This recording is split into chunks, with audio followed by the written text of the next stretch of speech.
Okay. Hello, everybody. It's me, Whoopi. Uh, Welcome back to Honkai Star Rail. We are playing the quest for the sun to set to die, which is a title explaining the rising sun. We also got a text from somebody.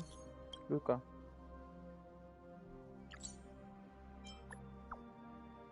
Um, I just want to mention there is multiple uh spoils if you haven't played this game through this part. There's also a bunch of trauma, so give you a heads up about that too.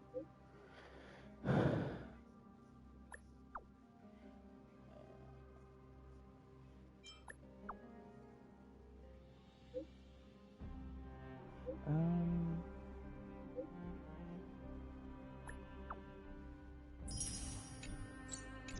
so, oh, let's do this. Don't get too close. That thing's black flames are extremely dangerous. Okay, so as you can see, Jonathan's voice is back. So, like I said from last stream, is that Jonathan's voice is back, which is strange because from the other quest, his voice was correct. So is Himiko. Too. If you guys don't know who Himiko is this person, Miss Navigator. Yeah, that's pretty much it. I don't know whose voice is not really out, but I don't know who came back. So enough of me yapping. Let's continue this quest, and we'll talk soon. And if you're a new person, a new friendly person, don't forget to follow me on Twitch. Plus, also subscribe my channel. Yes, if I remember correctly, yes, I'm streaming a little bit early because my stream time is basically like 4:30, but I decided to stream a little bit early because I got bored. So let's continue. Right? So yeah.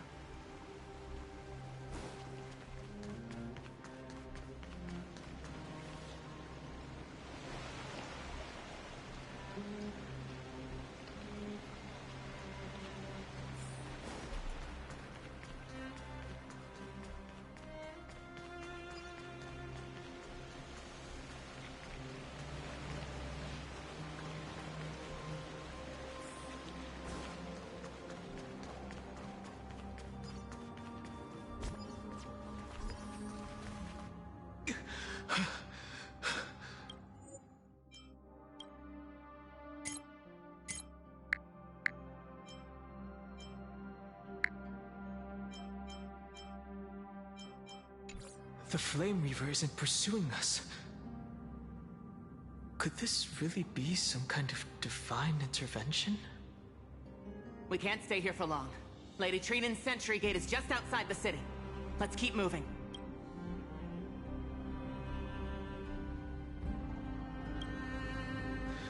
I agree. But Finan, he must have struggled a lot before making this decision. For now, let's get back in contact with the Express and plan our next move. On that note, I have a proposal.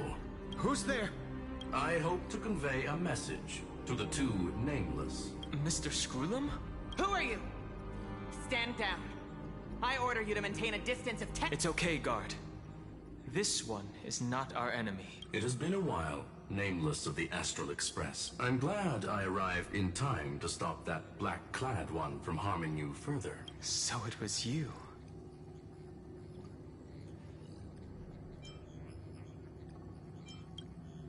Rest assured, Madam Herta and I have come here for the sake of Amphorius. You two know this Anti-Catherin? Does he come from the same people as Counselor Lygus? Don't worry, guard. This gentleman is an ally of the Trailblaze. Would you mind giving us a moment to speak in private? Of course. We'll wait nearby. Please, stay safe. I fully understand your situation.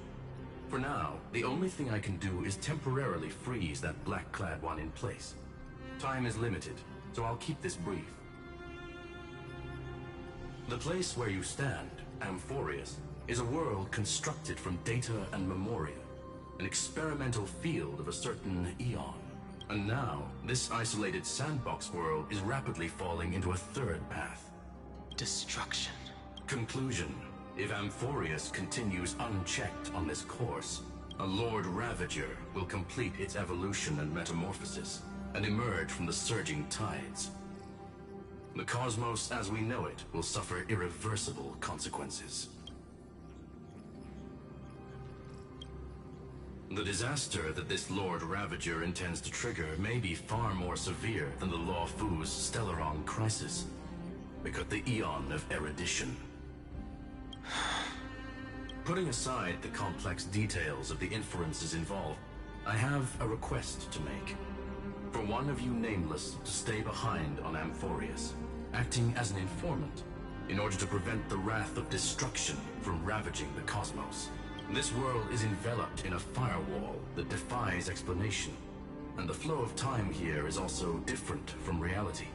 Madame Herta and I can only tear open a gap and project images inside.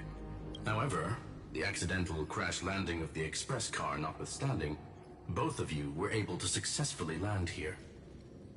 There must be some principle behind this we have yet to fully grasp. It will take time to uncover the reason. Before then, if one of the Nameless is willing to stay and witness the fate of this world, or to push it along when necessary, it would be of great assistance.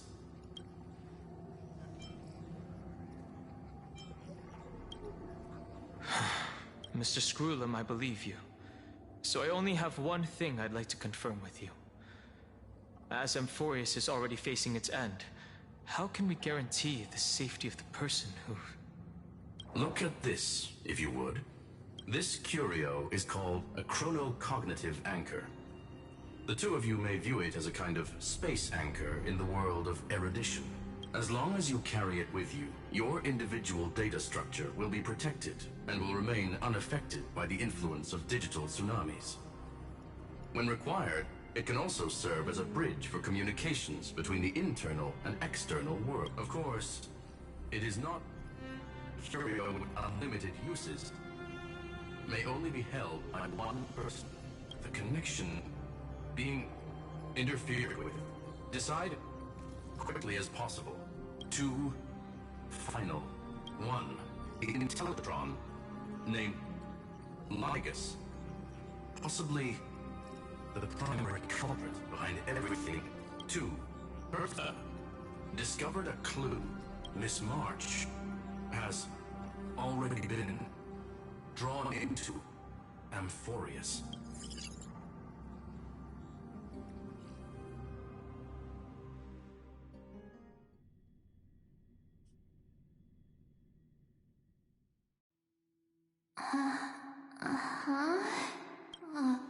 Cold. It's freezing. Hold on. Am I dreaming? This is weight. Everything's spinning. And I can see webaboos flying around. But I was literally just talking to Himeko. How did I... that's it. He warned me about this place right before Klipoth glimpsed him. Oh no. Have I accidentally walked onto some weird path? Have I done something crazy without remembering? Unless for... hold up. No way! Stepping onto the path of elation can't be this simple. Child of remembrance, step forth into the depths of the path space. Hey! Cut it out! If you're there, just come out and talk, okay? Hold on. Cast aside your fears. Step forward through the gate of memory. The voice. This is interesting. Hello, March. It's been a while. So, No, this is don't fall for it. They're lying to you. Turn back now. Another voice? Who now? oh, this is interesting. Wait, Master Diviner? From the Luofu? Fush? Master Diviner, what brings you here? And you, Miss Messenger. Do I know you from somewhere? Good to see you again, March. A pleasure to see you, Miss March. That's it! Master Diviner used the Matrix of Prescience to help me search for my memories. And you, Miss Messenger, we met in that memory space. The value of your life does not lie in what happened in the past, but in the present and the future. Your memory serves you well. March, I conducted some experiments with the 6 days ice you left us. Thanks to the Garden of Recollection, the Matrix of Prescience has made a breakthrough in extrapolating the past. Now, we might be able to bypass the obstacles and look directly into your history. The Master Diviner is right. Continue down this path, and you'll be able to find your lost memories at the end. Since we last met, you've grown much alongside the trailblaze. You should be strong enough now to bear the weight of your past. Well, there goes my Ice Princess fairy tale. I need to know, Master Diviner, Miss Messenger, this isn't just another dream, is it? If this is real, why reach out to me at this exact moment? The situation is dire. Your lost memories, they're crucial to the Garden of Recollection. She's right. The Garden of Recollection's existence hangs on your memories. The Garden of... You may not want to sacrifice anything to preserve the garden for now, but in time, you'll understand. Your destiny and the path of remembrance are extremely, closely intertwined. Now go. So, I just... walk through that gate? This way, March. Your past awaits beyond the Gate of Memory. Stop! They're just mimicking people from your memories! Don't let those bad people deceive you! The gate... now it's... you two?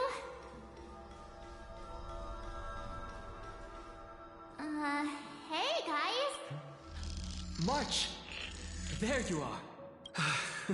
The trailblazing journey just isn't the same without you. Traveling's no fun without you around. Well, duh! What's Team Trailblaze without its star member? Wait a sec. You might look like you two. We understand your confusion. The Garden's allies helped us establish this Neuralink to reach you. The Garden's ally. Yes. She helped make this possible. Find your past, wake up, and travel with us again. That sounds really tempting. Finding... Trust in yourself, March. It's gotten us this far. Hasn't follow us. Let's go through that gate together. Something's making her not Step into go. your past, March. Find your true self. Wait up! Slow down! Who is that person? Those words sound so sweet.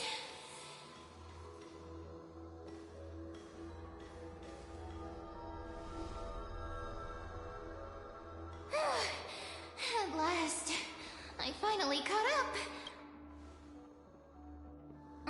Hey. I'll be okay. Just not used to running around. Say, Marge, got a moment to talk before you make your decision? Wait, that was you? Pushing the gate away? Sending those warnings? Yep, named Cyrene. It means ripples of past reverie. Easy to remember, right? Wait a minute. We actually look quite alike, don't we? Yeah. Your pink hair is just as eye-catching as mine. And we're both bright, pretty, and positive girls. Talk about coincidence. Wow, you're quite the smooth talker. But I can't disagree. Wait, you know my name is March? Have we met? No, but I've witnessed your story through those memories just now. It's incredible, really. We might have more in common than you think. I know exactly what you're going through, which is why I don't want to see you exploited or hurt. You know what I'm going through? I know, because I've been exactly where you are. This empty space has been my home for ages. I barely remember what time feels like anymore, but there's something I'll never forget. Trust me, that gate won't give you what you want. You mean those people? They're lying? Luring me into a trap? Yes, convincing, weren't they? They've studied your memories, using your deepest wishes against you. How dare they manipulate a young girl's feelings like that?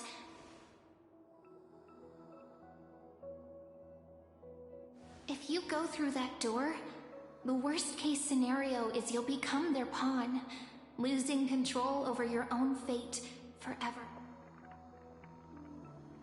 You've seen what's on the other side? I may be stuck here with missing memories like you, but I still recall fragments of my homeland where I grew up. That door leads to Amphorius. Trust me, it's anything but welcoming. For ages, I've watched people walk through that door.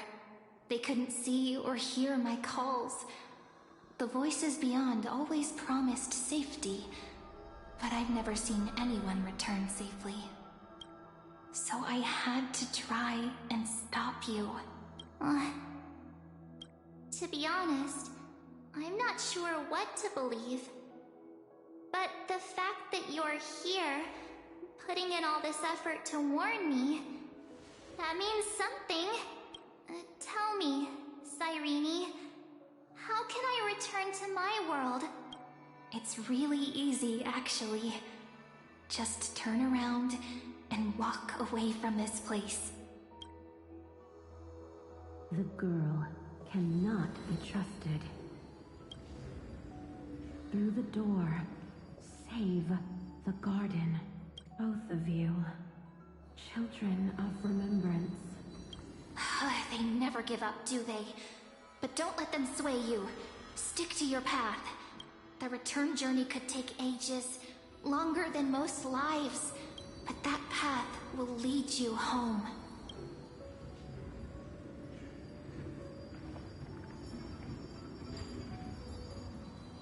They are convincing.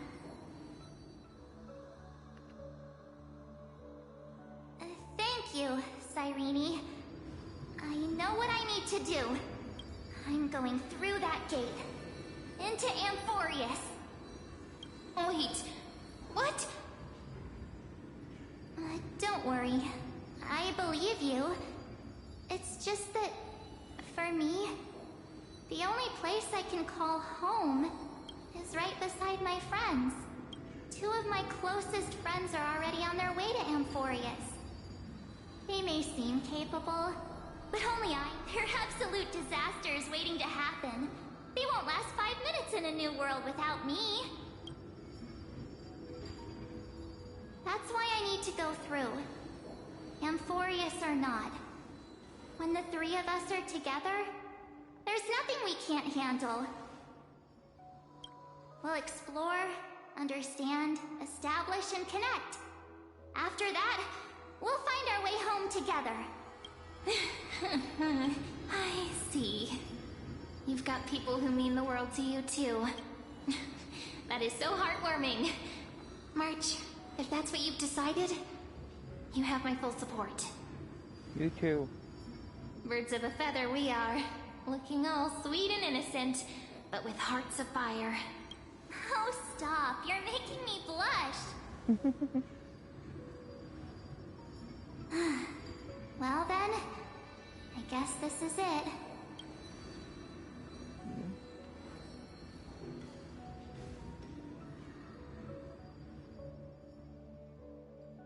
Do you think we'll see each other again? Who knows? But don't worry about me. After all this time here, I've grown quite used to chatting with my imaginary friends.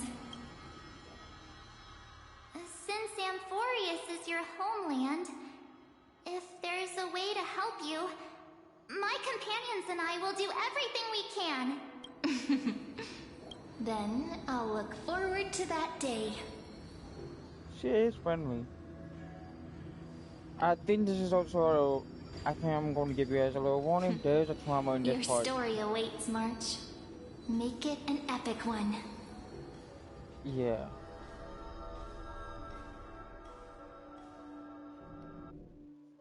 Therefore,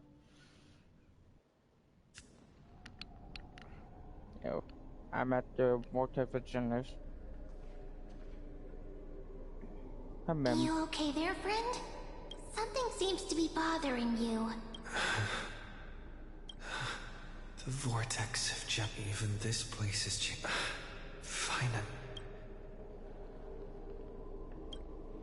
If anything, he's the one worried about you. But I'm here to watch over you now. If what that machine gentleman said is true, if Amphorius is destined for destruction, then I'll stay by your side until the very end, like how you and Don Hung treasured the Express. Amphorius means everything to me. Right. Time to see the last core flame restored. Alright. Complete the Era Nova with Palmer. Look, there's Finan. And wait. Like us. Remember. And you, Lord Finan, will wield that core flame. None of that matters now. If what lies ahead is a mass of chaos, I shall cut through it myself. And usher in the first ray of blazing sunlight. Is it truly you? With one last chance, how befitting of a trip.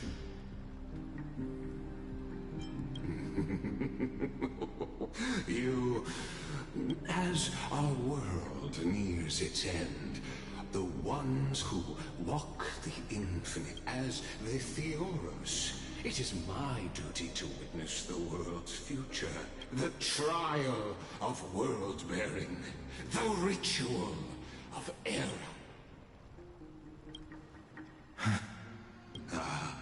I see. So you met my kindred spirit before I could erase his partner. What?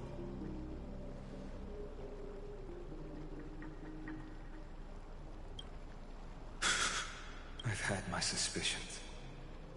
How does a native Antikytheran know so much about repairing vehicles from beyond the sky? Lord Lycus, how much do you truly know about Era Nova? Very well. I need no longer maintain this Theoros. As you know, when the old gods fell, someone had to bear their broken pillars to fill the vacant seats. Those who assume divine authority must prove themselves through trials. Yet, for Kephales's demigods, the possibility of overcoming the trials has forever been non-existent. For the world-bearing trial is the divine duty itself. Bringing forth the Era Nova and bearing its weight is an endless ordeal, ceasing only upon collapse. Precisely. The Era Nova ritual is not something that can be completed in an instant, no, but a long and arduous journey. while the sacrificial journeys of other demigods conclude in this world, carefully must shoulder the gods' score flames, bear the memories of all worlds, and stand unwavering. Until the next world, when the black tide consumes the bearer, and all that they carry, leaving nothing behind. Unless their core flame finds a new bearer. The holy flame that illuminates all worlds rests in your hand. Nurture it, pass it on to future generations, or extinguish it here and now. Deliverer, the fate of all worlds rests in your hand. Enough testing. I've made my decision, but before I ignite the dawn of the next world, you need to promise me something. 2 things. Speak your terms. Promise me this. Professor Anax's vision of the new world is absolute. The world will be reborn from my memories. All souls, living and dead, will return as the first humans, unchanged from their past lives. And my friends, the fallen demigods, they shall transcend the cycle to become new titans. Our heroes shall not have died in vain. Of course. This I can guarantee. Good. The second one. Promise me that the Trailblazer can return safely to his homeland, unbound by Amphorius' laws. My apologies, but I cannot promise this. As you mentioned, his bonds with this world run too deep.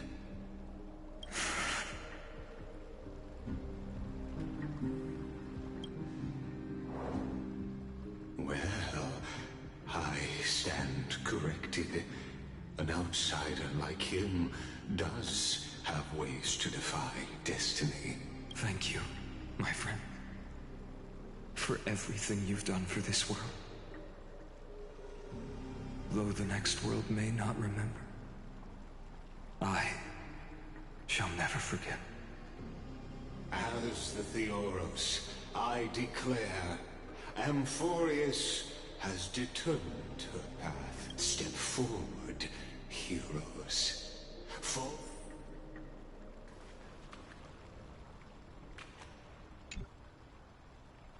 Without you, we could never have reached our prophesied tomorrow. Thank you for walking this path with me to the end. Behold, oh gods, Amphorius has achieved. The radiant soul has arrived, having walked through the bustling nights, bearing the golden fire and blood, stepping with pride into daylight. He is the pure child, walking upon the path of yesterday, today, and tomorrow. He is the first to be born, first to be named among the nameless. Eternal in form, limitless in reach. He treads the endless night underfoot. Greatest of kings, protector of the displaced, raising humanity's children above their adversaries. The firmament of molten gold courses through his very bones and flesh. The greatest of schemes reveal against his breath and words. In the golden lakes of that beautiful new world, he shall wash himself clean. There. Finish what we first and last wished for. To write an ending unlike any before, for this world we so deeply love. Come, partner. Join me. The time has come for us all to face oblivion, or embark on one final grand journey. Alright, the last core frame. Ready?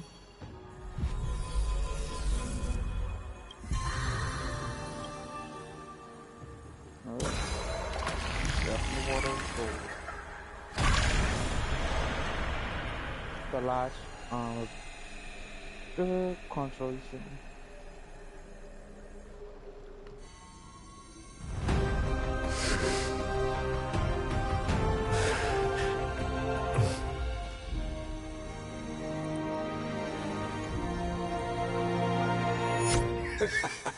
What a magnificent and epic adventure.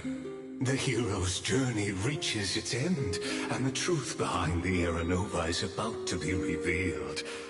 Is that truly the case?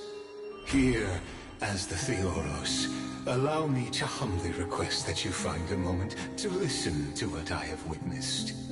This is about the nature of Amphorius itself, a story of the prime mover of life. My, what a broad topic this is. Where shall we start? Ah, got it. Let's start at the very beginning. The Big Bang, the birth of particles, the emergence of all things. Just kidding. What I mean to say is that time, space, matter, all concepts exist solely because we perceive them. This is called the erudition. Without it, the universe would merely be a chaotic book written by chance, yet unread by anyone.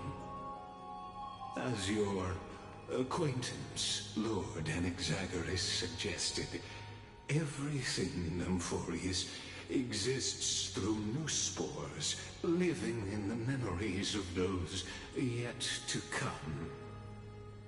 Oh, how beautifully it aligns, revealing universal truths in such simple terms.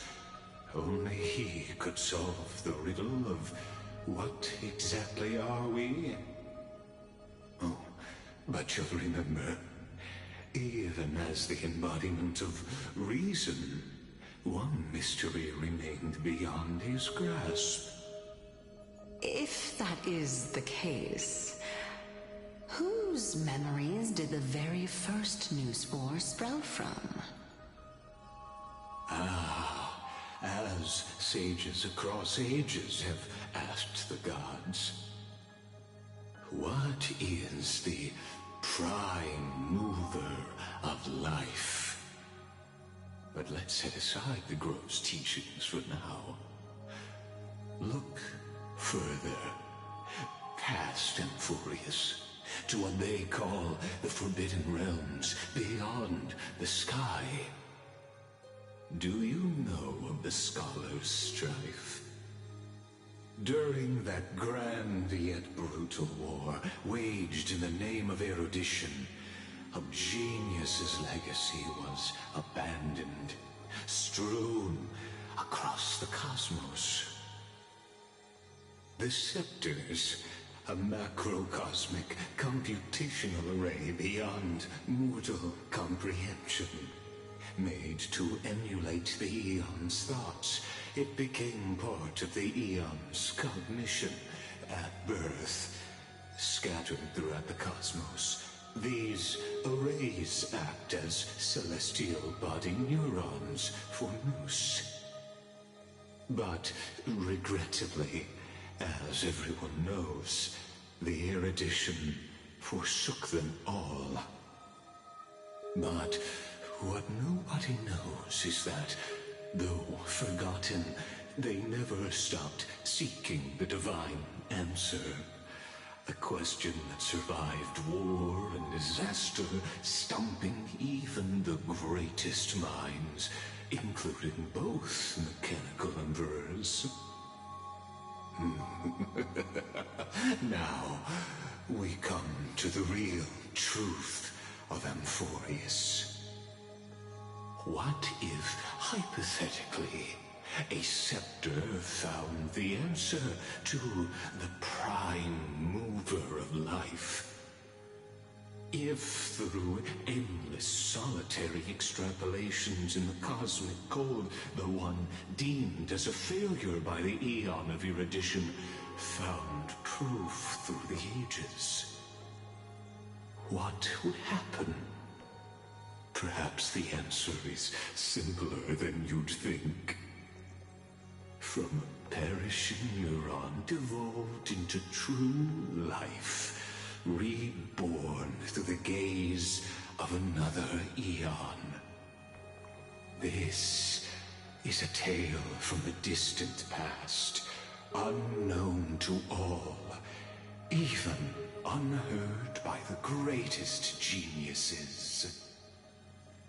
Now, let's leave the Scepter's story here, returning to where we began.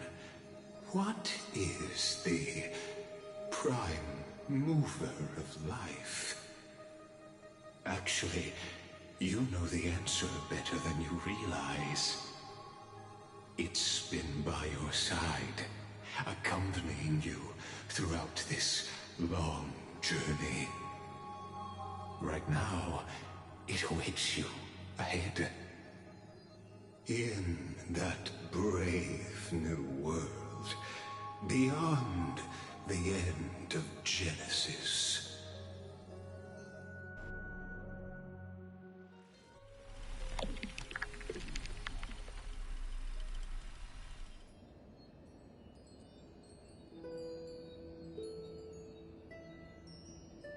Take this wish with you. Be the one who begins it all. As the prophecy foretold, you will bear the blazing sun until the pale dawn breaks. Continue onward, bearing this world upon your shoulders, until the Ashen Hero, the nameless deliverer, ushers in the dawn.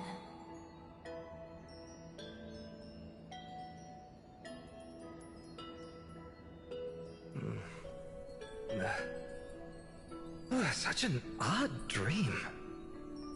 Strange. Like I've dreamed this before, but it all slips away when I wake. Only a voice remains. Who was that?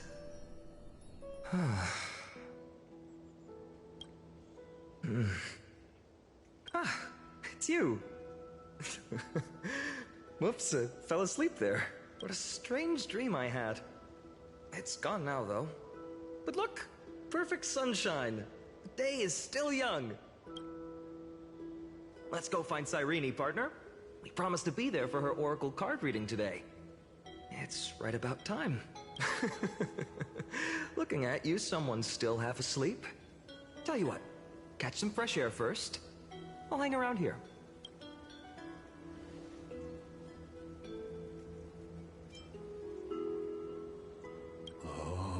Beautiful, isn't it?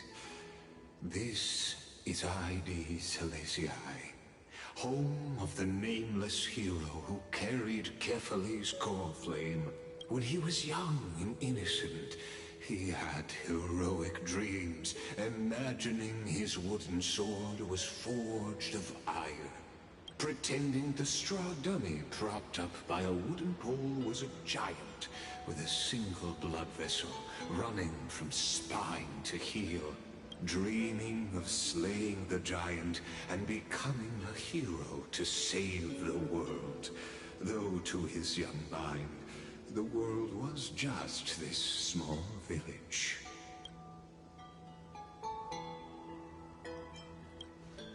What you witness is the start of his path to a new world. And trust me, you play no small part. These are his first memories. Rather than watching, why not join in? Think of it as immersive theater.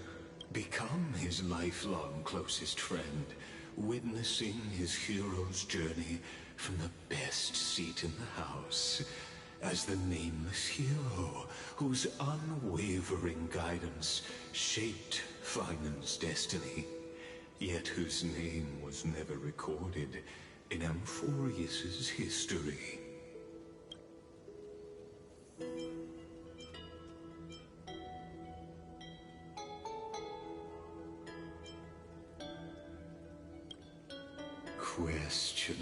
Questions. Let's follow along and find out, shall we? Many mysteries lurk in this village beneath the veil of Evernight. Your questions will find answers as the story unfolds.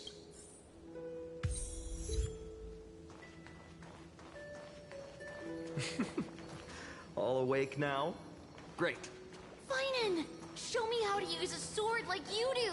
Hey, Finan! Where are you headed? No Cyrene today?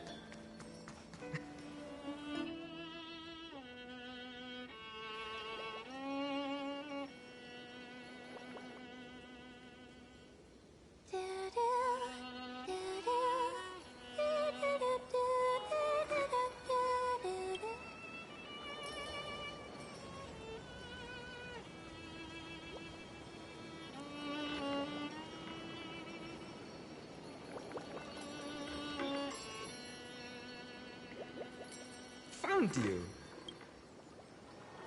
That's...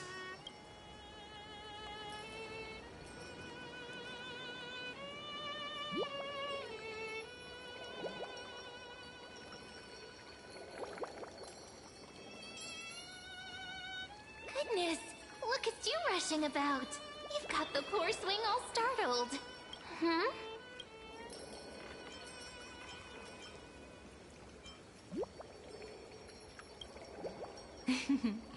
I knew it was you. Something wrong? What do you see? Oh, nothing much. Just suddenly felt a strange connection. Look at you, leaves in your hair. Were you sleeping in a tree again? Or was it the wheat fields this time? At least brush yourself off before wandering around. Come on, I'm not a kid anymore. You're the only one who still treats me like one. Sure. You may have the height advantage, but when it comes to maturity, I'm leagues ahead of you. Still fantasizing about being in heroic adventures and imagining yourself as one of the characters? That's the kind of thing kids do, not grown-ups. Don't you agree? And since you're playing along with his antics, who are you pretending to be today?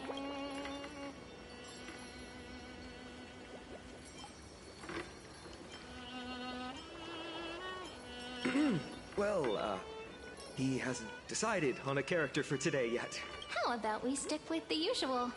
You know, the valiant hero from a distant shore who made a pact to learn the sword from you. Spare me. Can we not bring this up? Speaking of which, what about those oracle cards? We haven't done divination in forever. Why the sudden interest? I was just about to tell you. Earlier, while napping on the swing, I had the strangest dream. There was this mysterious voice in my dream, calling out for something. Wait, you had that dream too? Yes. You too? That would explain this lingering sense of unease, which made me think of those old oracle cards I used to play with as a kid. Though the Ornyx prophecies were always hit or miss. Yeah, all the kids would get so excited drawing cards like ruler or warrior, but throw fits over devil or drunkard and demand a redo. If you just redo it when you don't like the result, what's the point of divination? The blessing of childhood. Believing the gods might not notice our little corner of ID Silicii, willing to let our small deceits slide. Still, fate is absolute. After all, we never really know just how far into the future the prophecy extends. Anyway, let's go to our old secret base and look for those oracle cards. Now, where did we hide those? I can think of a few spots. Let's go check it out. In a village this size, I bet all our childhood treasures are exactly where we hid them. Mm-hmm. Time must be keeping them safe for us.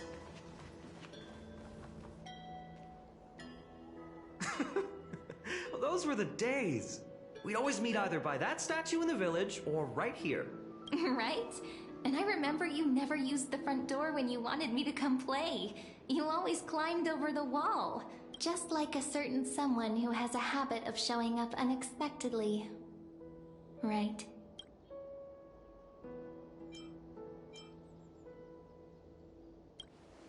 Oh, giving me this silent treatment?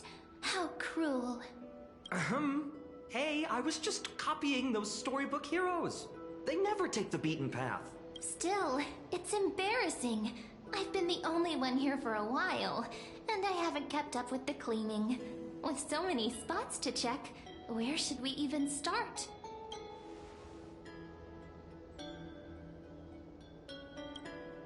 Come to think of it, I haven't checked the roof in forever. Worth a shot, right? All right, let's split up. I'll handle the yard. You check the upper floor. I wonder what the view's like from up there. I wonder how worth checking out. With milk would taste.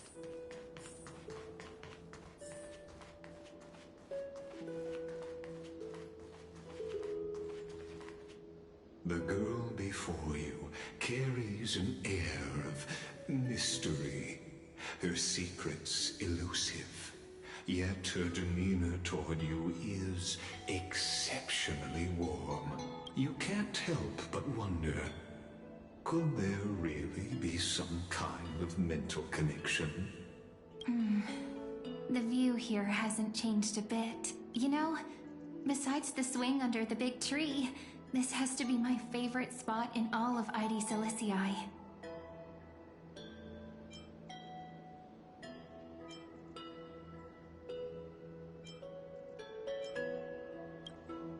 You can't help but want to hum one of those old songs we used to sing. Why do leaves and branches grow? Which way does the wind blow? I always said I'd become the next priest of time, just because I heard prophecies as a child. But here's the thing. The more divinations I do, the more doubt creeps in. I want to believe the prophecies, but actually leaving ID Silicii, where will that waiting ship take us, I wonder? Here they are, the oracle cards.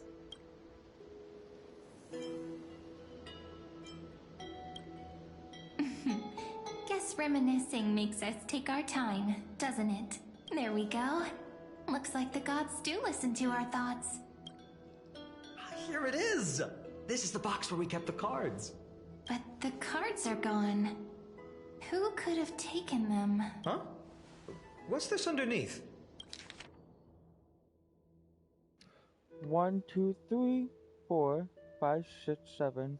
Do, re, mi, fa, sol, ta, today. Stamp. PowerPoint.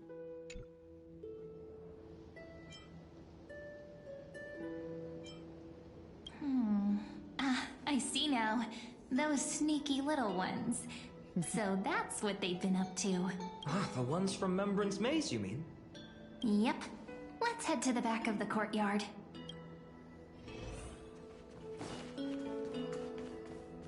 I don't have to run, I can walk. The entrance should be around here somewhere. Right here. The path to the maze is hidden under all these weeds. It's been too long since we visited the fairies. Did you forget? We used to visit them all the time when we were little. All right, let's do this. These weeds need to go. Very interesting, but I have a feeling we're basically in his childhood. this is it. Should be this way. There it is! The entrance! That hollow in the tree. Huh. It's interesting that we being here. Alright, I'll be right back. I gotta go use the bathroom. Like I said, I'll be right back.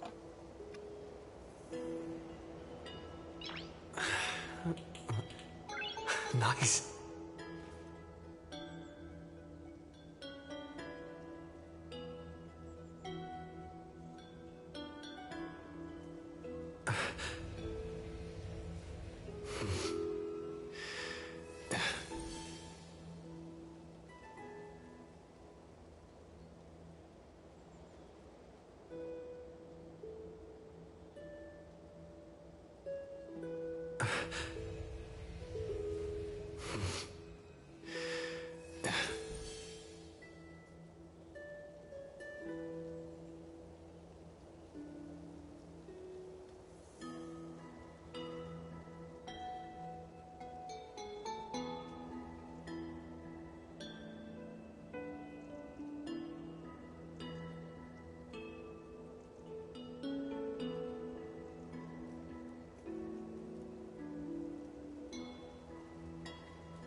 Nice.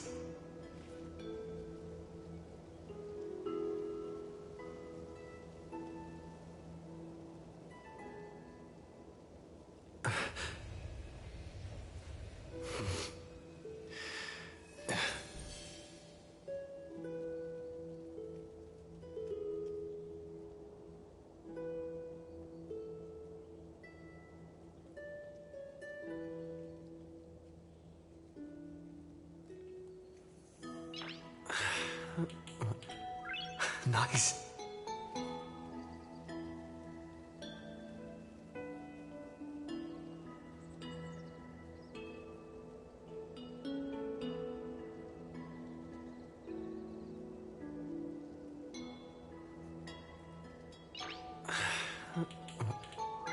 Nice.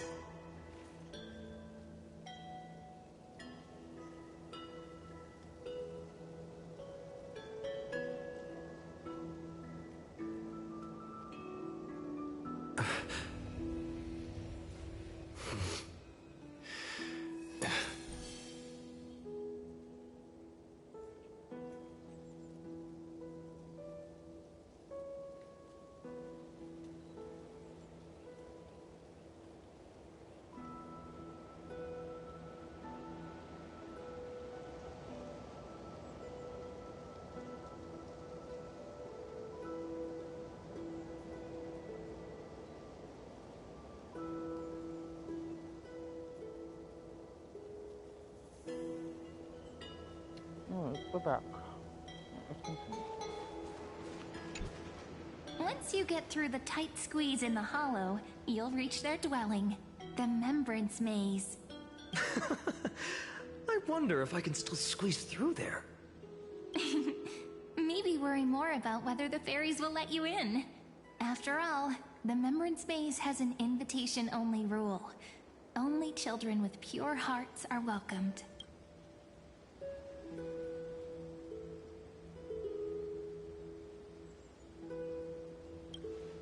Getting approved by the maze's fairies was like our childhood badge of honor. Regardless, how about we try getting through the hollow first? After you, then. What? Oh, sure, I'll go first.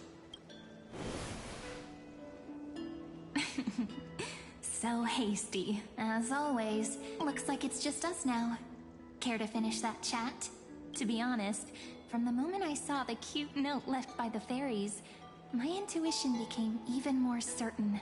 Perhaps when we step into the maze again after all these years, the wheels of fate will finally start turning.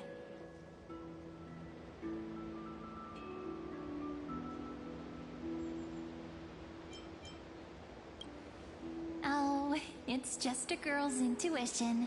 It might not mean anything. But you know what? Even if fate is set on its path, no matter where it steers the world, if we're together, there's nothing to worry about, right? So, if you're willing, forget it.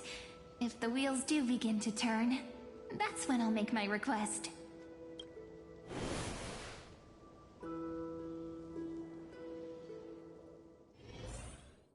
I made it! Oh, that wasn't easy. I can't remember the last time I came here. Wait a minute. Are you? Whoa. Look who's finally back, Memmy! Snowy, you've grown so tall and dashing. I couldn't even tell it was you at first. We had to grow up. But look at Rini. She hasn't changed one bit. Perhaps I'm like you, Rayleigh, ma'am. Just another fairy of the maze.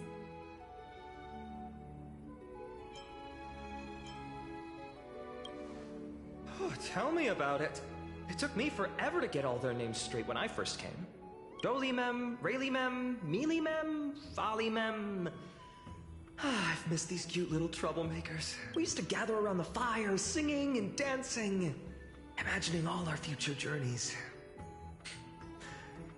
Without coming back here, those memories might have faded away entirely.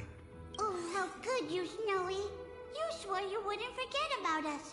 But you were gone so long, you almost did. Oh, he's just copying those bards from his stories, being all melodramatic. He couldn't forget about you all, even if he tried. Actually, we're here for the Oracle cards. Have you seen them? Oh, the Oracle cards. Right. The chief asked us to get those. Chief? You mean Dolimem? What do they need the cards for? If they want a reading, they could just ask me. Oh, I'm not sure. But Chief specifically wanted to meet with you all. Let's see. They should be... That's it! This way, everyone! Watch your step. The trunk's slippery.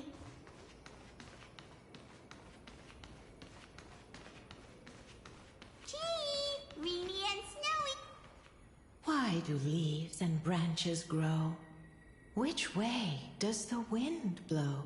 In Membrance Maze depths we seek to find the answers future left behind. Welcome back, my dear children.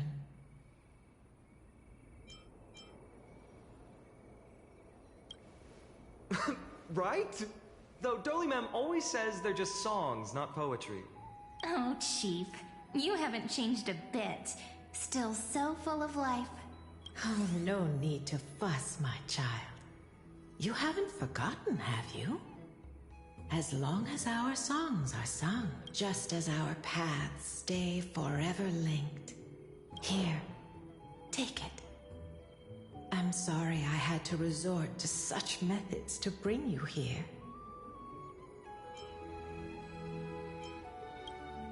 My book of Oracle cards.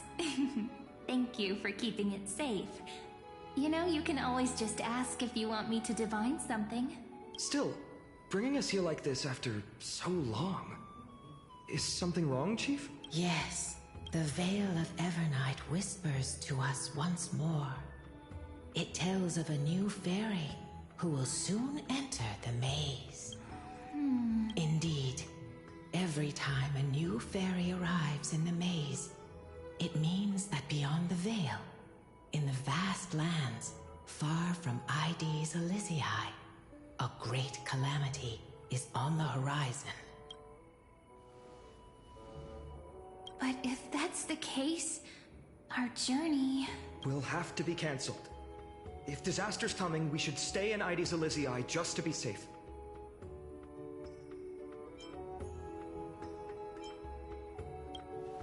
We weren't planning to be gone for long.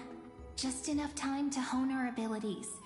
Finan would train in Castrum Kremnos, while I would seek the Fake Titan's blessing in Yanisopolis. Then we'd return to ID Ciliciae to help keep our village safe. It's okay. I can still practice my swordplay here. Some things you can learn on your own. Well, probably. That's not very convincing. Here's a thought. Let's have Cyrene do a reading. If fate wishes to show us its path, we might find some peace of mind. But what if we don't like what the cards tell us?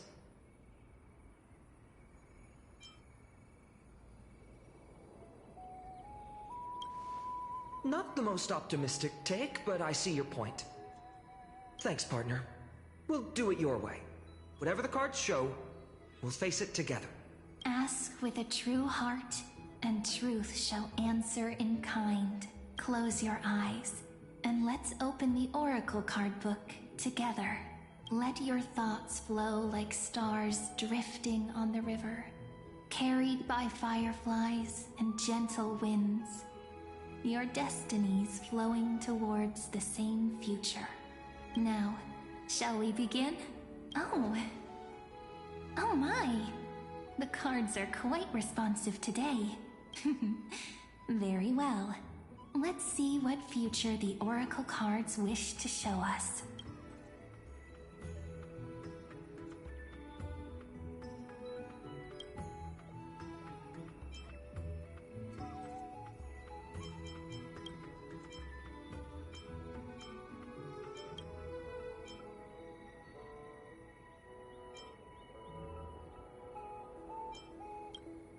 The humble healer may seem gentle in hue, but its courage matches any other, strong enough to melt even the coldest ice.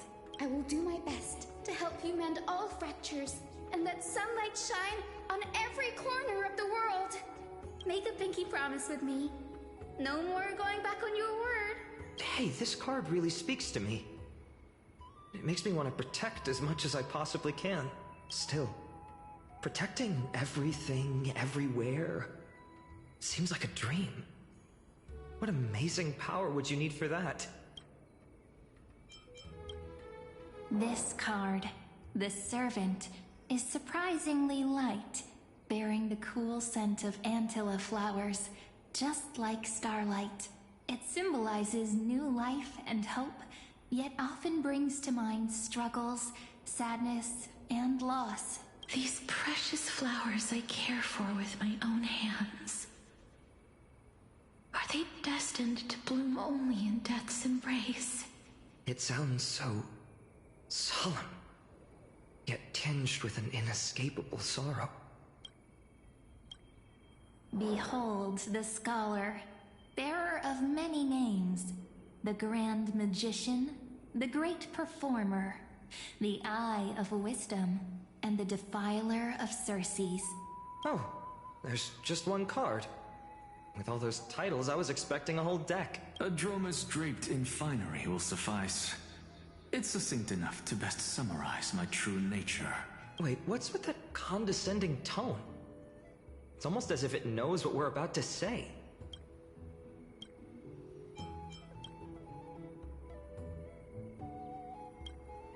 Behold, the Weaver. It connects the romantic threads of the chrysalis of gold, weaving all destinies into golden silk that flows toward the most brilliant, magnificent future. A dance of thread and blade set the stage. So shall it end as gracefully as it started. Such elegance. The Gold Weaver must be of noble birth. Such high standing. I doubt someone like me could ever reach it. This is the gatekeeper, who guides people to their true path among myriad passages. We have surrendered our countless senses, dedicating ourselves to the sacred whispers within the temple. Wait. It almost feels like I can hear the echoes within a temple. And are those children singing?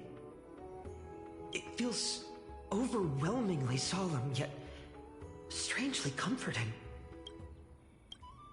The ruler stands for discipline, authority, and glory, but frequently also points to isolation and warfare. Even should you pledge your loyalty to me as the last sovereign, the glory shall be mine and mine alone.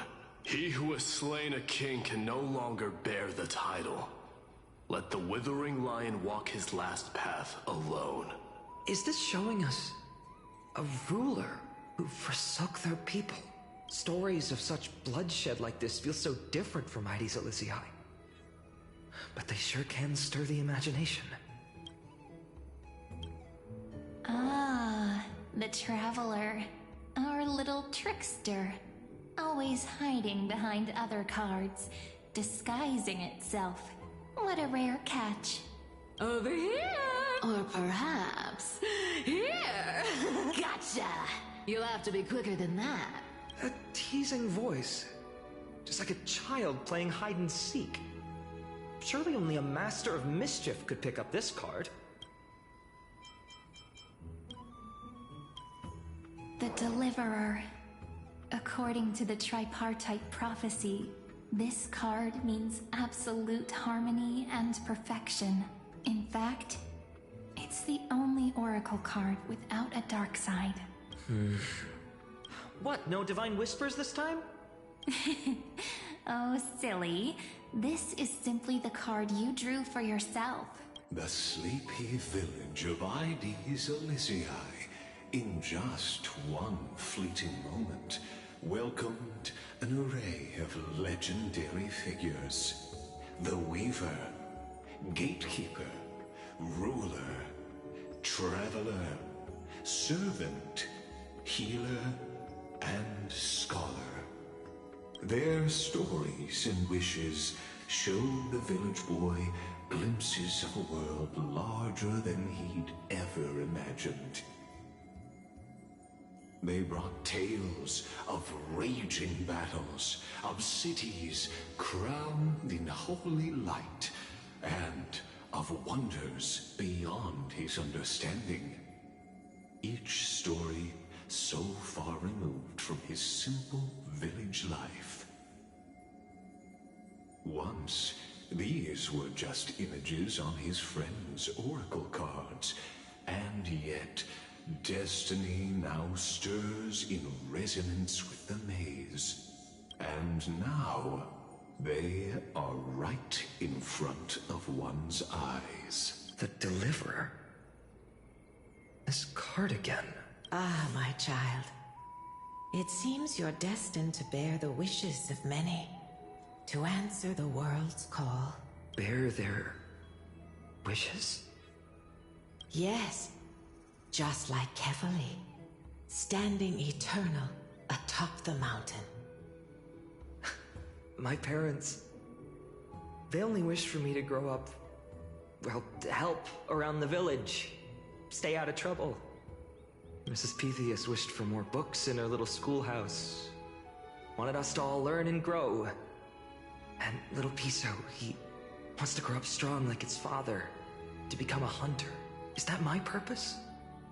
To fulfill their wishes? Perhaps. For a true deliverer, such wishes are but droplets in an ocean. After all, Kefali bears the weight of the entire world. Right. How could any human possibly measure up to a titan? I wonder too. Perhaps... What's this? What you see are futures written in the cards. Or rather, the people you'll meet on your journey. Sometimes, fate can guide us when we're lost. Let's consult fate itself. Maybe then we'll know why we must take this path and learn just how many burdens one must bear to become a true deliverer.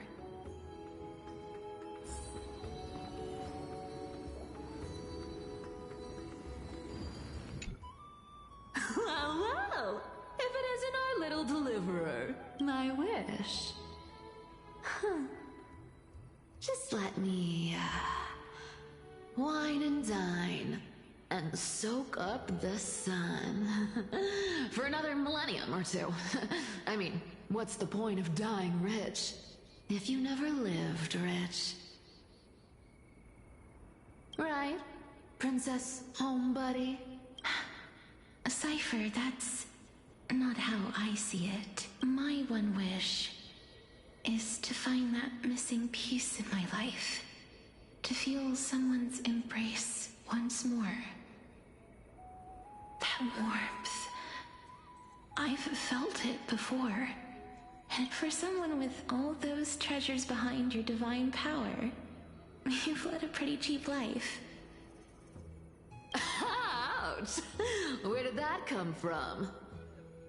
Right for the jugular, huh? What about our friend from the Grove?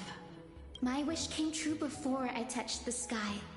I transformed my healing power into gentle sunlight, distributing it equally to every life I cherished and loved. You two are so selfless, aren't you? No surprise Aglaia wanted you for the flame chase journey. You know what? I did have one wild dream. To know what it feels like being born a noble lady. Just think, if I traded places with that seamstress, me in the mansion, her on the streets. I'd like to see if she'd still become the gold weaver then. Maybe I'd even take her place.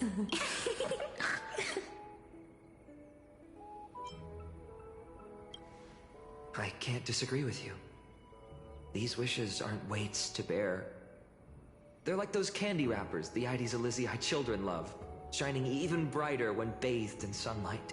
Warm embrace, equal healing, and perhaps living free. They're all wishing for a kinder world in their own way. I have noticed something, is that they're more speaking as in the word sunlight or sun. Personal wishes? I have none. Only the Aranuva matters. The world's rebirth. Yet, if I am to weave a new era, then it may be one where kindness and her cleaners shall never tread. These crawling parasites have no place in Akama, especially not under the deceitful claim of human rule. That noble lady, the way she speaks, it's like ice in my veins. Huh. Not exactly the warmth I'd expect from someone selfless. Teacher, perhaps you could share your wishes with us? Oh, Snowy. You want to know about our wishes now? I wish to meet Trian again. In the Sea of Flowers where the West Wind ends. And Aggie, I want to see you shed that golden thread cocoon around your heart. Just once more. Smile at us again like that bright-eyed girl in white who stood before the Yanisopolis temple. Finally, I pray that the footsteps of lost souls no longer wander aimlessly. Instead, replaced by the bright songs of prayer. Are we wishing for too much? Well, let's say these 3 wishes represent Trian and Trinan too. Those wishes are truly wonderful. They even stir something deep inside me. Then we can rest easy. Because only you can make these wishes come true. Only... Mark these words, Snowy. See you tomorrow.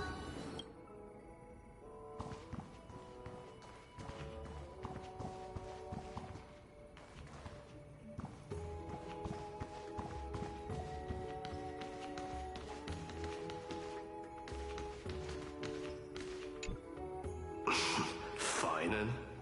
Since when did you become so timid? Asking such juvenile questions about wishes. What's that supposed to mean? What's with that condescending tone? No way I become friends with this half-naked show-off, right?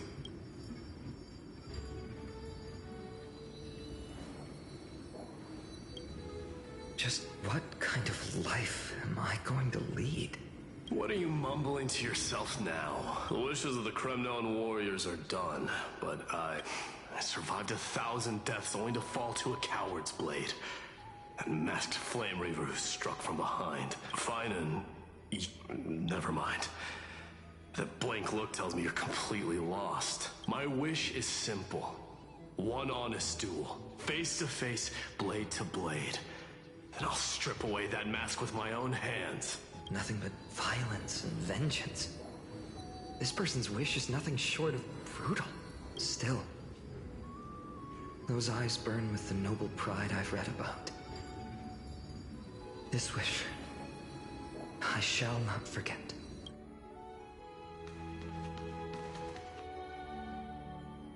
I've noticed something. If you talk to them, they'll go away. That's interesting. Finan, my student. Must we go over this again? Listen well. I detest the word wish. It reeks of mortals crawling before their gods. My life's work is done. All that remains is for you to take the final step and prove the ultimate truth. I, Anaxagoras, shall become a god of the new world. Through irrefutable logic, I will prove that mortal wisdom can achieve divine greatness. Isn't he, you know, a little... I mean, I just daydream about hero stories, but he's fantasizing about becoming a titan?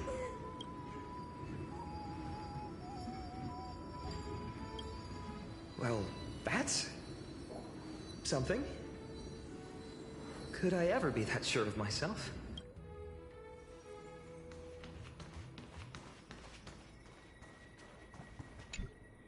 So tell me, has the uncertainty in your heart begun to fade? So many faces in my future. So many wishes. Still, why would fate choose to show us this path? What's weighing on your mind? Didn't you say disaster would strike Amphorius? If so, shouldn't Cyrene and I stay in Ides Elysiae? How could we possibly meet all these people?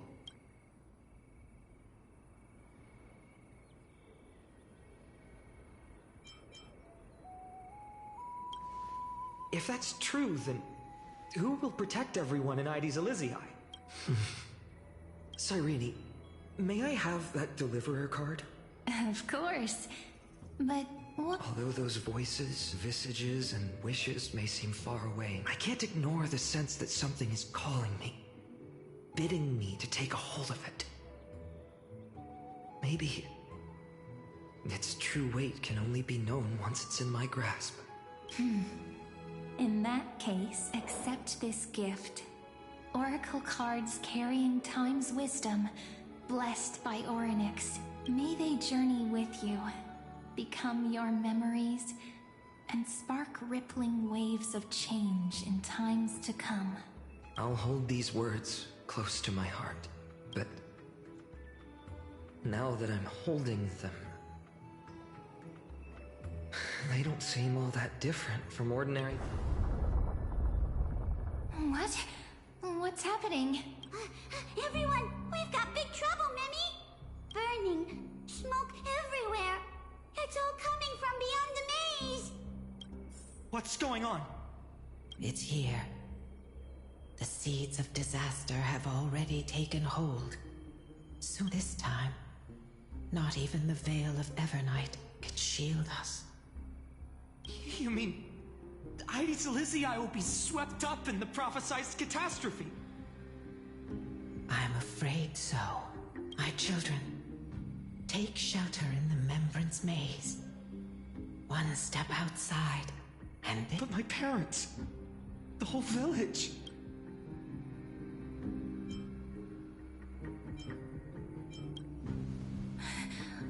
we facing the three titans of calamity? This is beyond any titan. Beyond any danger you could overcome with strategy alone. It's an unspeakable horror that twists all life into abominations that never bleed nor cry. Even titans fall to its corruption, burning from within until only empty shells remain, knowing only death and destruction. The Black Tide. That's what this calamity truly is. It consumes all in its path, sparing none but the Membrance Maze. Not even titans? Yes. So please, don't leave this forgotten realm the gods abandoned. You are the first to uncover our presence, and the only two who can enter the maze. We don't wish for you to throw your lives away. Finan, what path do we take?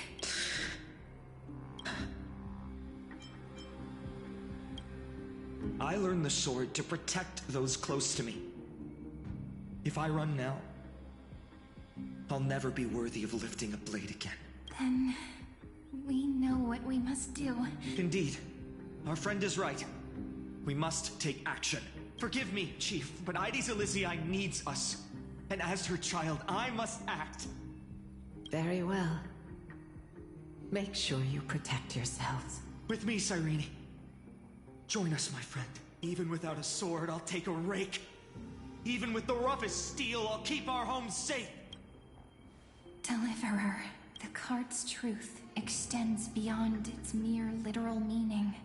Not someone perfect from the start, standing high above, casting merciful gazes upon the world. But one who starts small, from a humble village, expanding their world within step by step, learning to save others as they grow. When we were little, I told him I wished this world would never need a deliverer. Now that wish has shattered.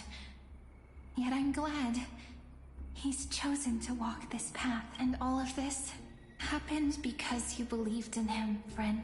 Shall we? It's only when you're by our side that Finan and that our hearts find their courage. I know you're watching us right now, aren't you, great hero? Oh, such cruel irony. Though destined to bear the world's burden, this boy can never become the hero to bring forth the dawn.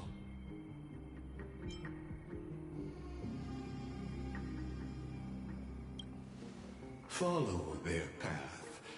Bear witness as this man, forever denied the mantle of hero, takes his first step on the path to deliverance. Watch this memory play out its final act. See with your own eyes how everything began. Then you'll see why his dream of deliverance was always destined to become this world's requiem.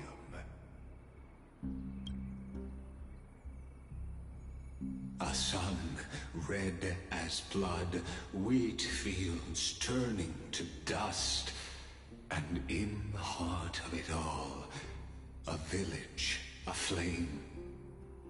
In that moment, the boy stood in what felt like the end of existence itself.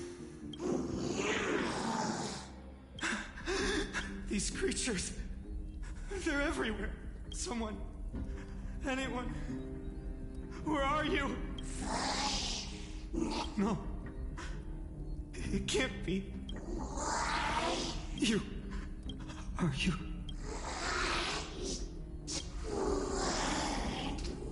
No. That ribbon, Livia.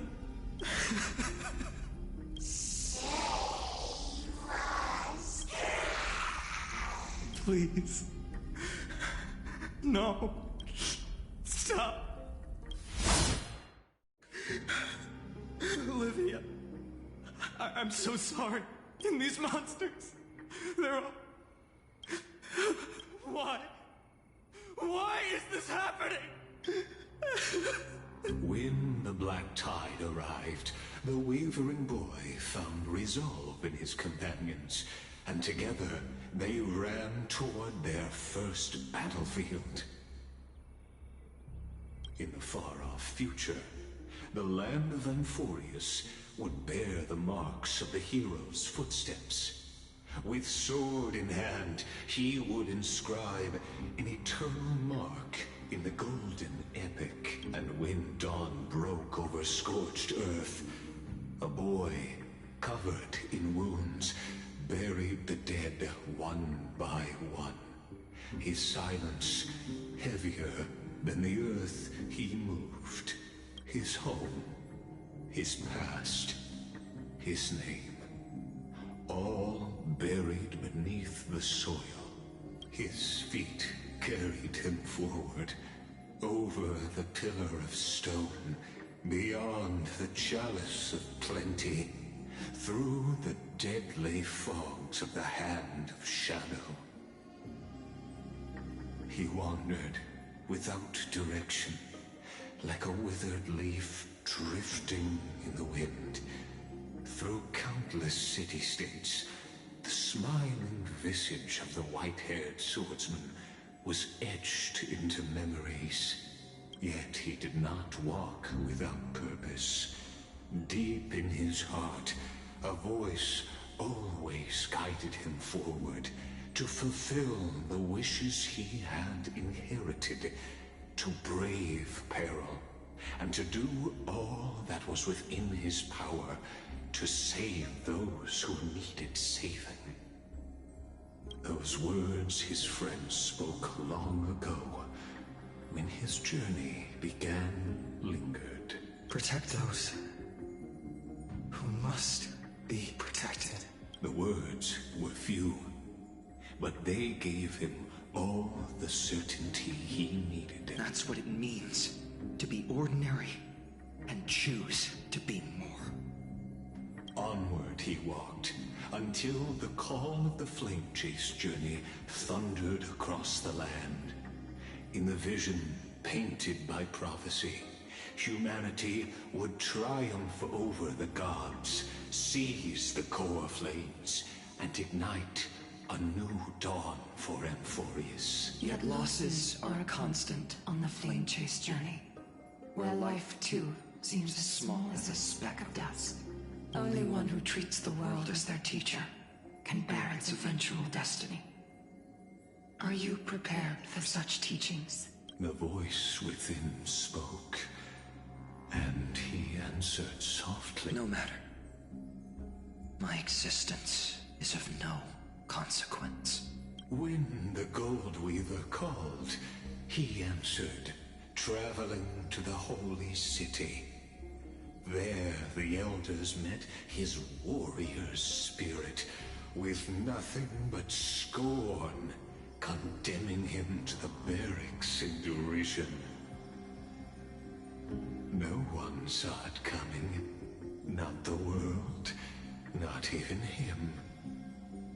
Yet, this nameless recruit stood, and there, at last, he found the ones who would walk his path right beside.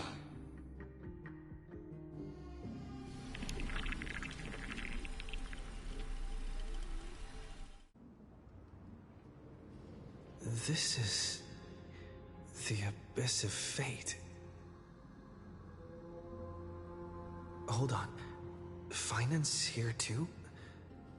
And is that Mighty and Trinan? And now, Act 2 of our immersive drama unfolds. They're evacuating the temple. Why now? Are you insane? That blonde man is the Crown Prince of Krymnos. Mess with him, and every last person in this city could wind up dead. Calm yourselves. The Holy Maiden has everything under control. We need only wait patiently. Behold, it is the month of Gate, Light calendar 4926. The Crown Prince of Kremnos, Mighty Mos, has led his forces to the gates of Akima. As you know, though Mighty Mos was proud, he did not engage in needless violence.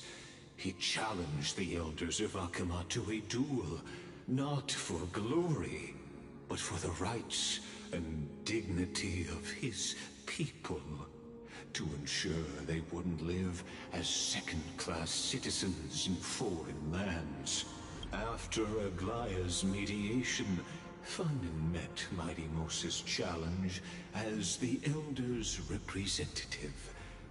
This duel was to change the course of the Flame Chase journey itself. So, as Finan's most important companion, his lifelong friend, please continue to bear witness to his... Is this your idea of an honorable duel? Bloodshed isn't the way. We and Aggie don't want to see Chrysoceres turn on each other. True warriors know when to sheathe their blades. The impartial Talantan shall oversee this duel. You need only place your offerings upon their scales. Something that has more weight than the fate of the world. Which means only those who understand the world's weight are worthy to carry it. Is this how you plan to test our convictions? Well, Kremnoan, looks like you won't be able to punch your way through this one. It makes no difference. One last chance, new recruit. Walk away, and I'll spare your life. Otherwise, come and face me. I'll give you a warrior's death. Hard to imagine they once clashed like this. Holy Maiden, I can't help but feel like a pawn that has stumbled into some greater political game. Every hero was once a child. And every child must grow. That's so. I don't even know why I'm standing here right now. Look at me. Just a common soldier. Since swordsmanship won't decide the winner, Lady Goldweaver should be here instead. My devotion to the Holy City could never compare to hers. What if we told you this duel isn't about winning or losing, but rather in the choice you make? Are you saying that Lady Goldweaver is testing me? Every Chrysocer is indispensable to the Flame Chase journey. And you and the Crown Prince of Kremnos are both a part of the prophecy. What the duel marks is not an ending, but a beginning. So, listen to your heart. We wish only to hear your answer. True enough. The voice within has never failed me. It doesn't matter what the result is. I'll give it everything I have. Spoken like a Chrysocer. Now go, Finon. Your journey has only just begun.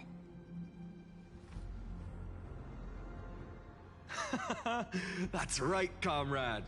It's time for us to teach that proud prince a lesson together.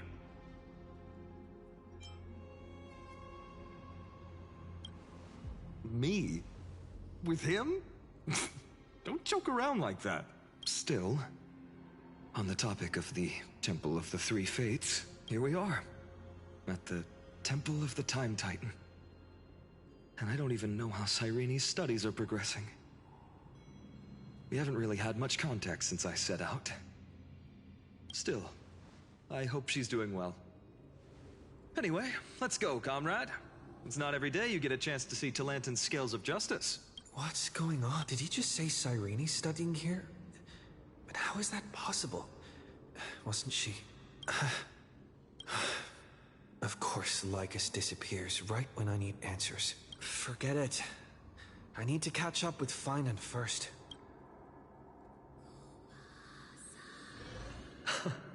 Amazing. Talantan may have fallen, but their scales remain true to their purpose. I hope you still remember your purpose, new recruit. You seem awfully confident, Kremnoan. Let's see how you define the idea of weight. For your information, in Castrum Kremnos, the punishment for profaning a duel with such crooked words is impalement. But as we're in foreign lands, I'll indulge you. The signet of Kremnos, the crown jewel of our people. That's my choice. A ring. Not just any ornament, I'd wager. Don't push your luck. Think I'd pour my heart out to you? Just know that Kremnos' 1,000 years of glory could bring a titan to its knees. Let alone a nobody like you. So to him, glory and his people outweigh the entire world. And the very destiny that Mighty himself will eventually shoulder.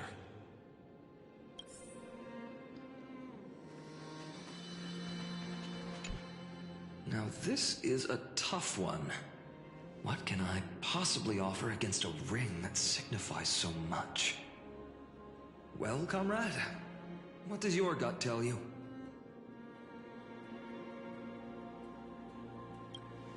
Looks like we really are on the same wavelength. In the end, there's only one thing I can trust. The deliverer that appeared in my life on that day. How ironic.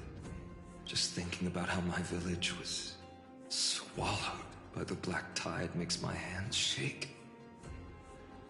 The flames, the screams, my utter failure to protect anyone. Speaking rationally, I know it's not nearly enough.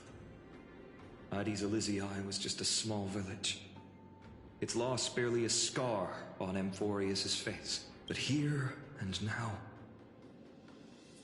my heart says something else. This card. It's everything I have left. Nothing weighs heavier. Perhaps that itself is the answer. Look, Finan. It's so nice to see you all again. Lady Trinen, Finan, and hello. Seeing you here sure is a sweet surprise.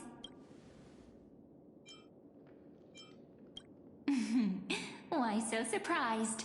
Could it be? Did you miss Cyrene?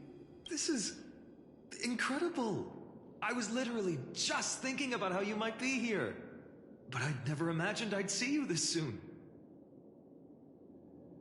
I was supposed to leave with the priests, but then I heard Lady Maiden was with a white-haired young man. I figured it had to be you, so I snuck back here. That's Cyrene for you. Unfortunately, this isn't a good time for reminiscing. That Kremnoan over there. Still playing house, boy? You get the idea. Quite the hothead. You know, you two just might get along.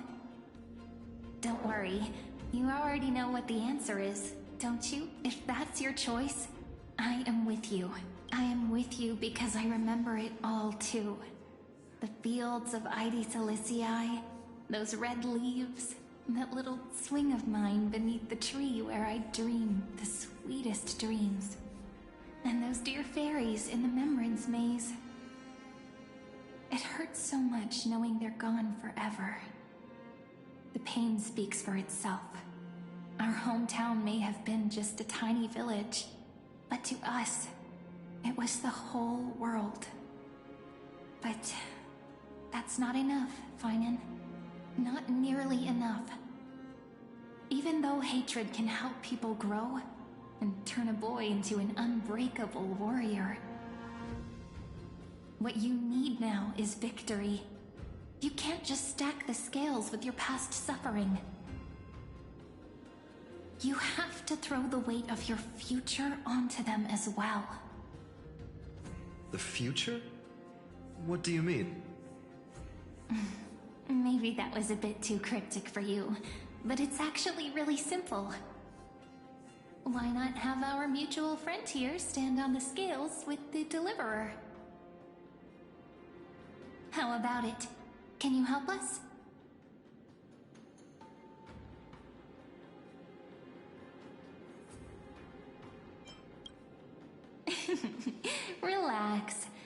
dear Crown Prince won't have a clue. Let's try that. The fate of Akama hangs on this duel. I must claim victory, for their sake. I will stake everything I have. Stand with me, comrade, and we shall become heroes. Let's. Together we'll prove that what weighs more than the fate of the world is the resolve to shoulder an immutable past and carry it into the future. Talantin, the fair, the just, they of unassailable integrity. In the name of the Holy Maiden of the Three Fates, lower your scales, weigh destiny, and reveal unto us your verdict. Your offering is... a card? Yes, a flimsy little card. That is my choice. Just know that it's called the Deliverer. Interesting. Very well. If you can beat me with this card, then that's what I'll call you from now on. It's... a deal. The scales... they're wavered. Talantin is deliberating on the outcome. It appears the convictions of both sides are... equally matched. This is... suffocating. Like the whole world's weight is on my shoulders. But I believe what my heart tells me. Hear thee, children of humanity. I shall pronounce judgment, for the difference is now clear. The one whose offering weighs more than the fate of the world is... one from Ides Elysiae, the nameless hero.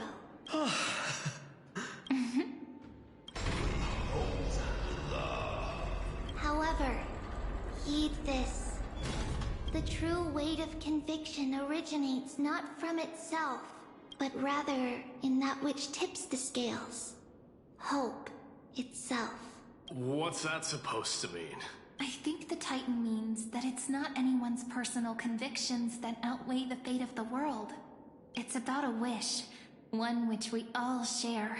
You, me, everyone here.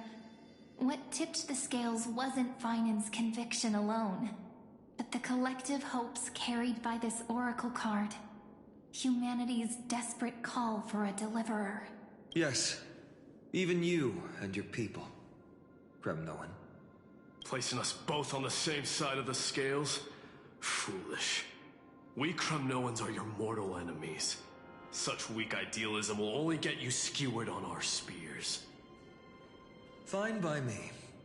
I've never claimed to be the deliverer from the card anyway. I'm a soldier, and if it's my fate to bleed my last on the battlefield, then so be it. I'll fight to my last breath. And on this, I know that we're the same. That's all a hero really is. Someone with that kind of conviction. And the deliverer? Just a sum of all those heroes. A brilliant explanation. Just as prophesied, on this day, the final two heroes shall join the Flame Chase journey. I should have known from the start. They all say Lady Goldweaver is quite brazen, but you're the first to even imagine that prophecies could persuade a Kremnos warrior. Oh, I have 1,000 ways to tame a lion. But this lion didn't come here for bloodshed, did he? The Kremnoans far outmatch Occam's forces, yet we haven't lost a single soul. That's no accident, is it? Do you honestly think Kremnoans, renowned for our love of battle, would show mercy? Your forces are equally renowned for their iron discipline. And so, we can only assume that this is on your orders.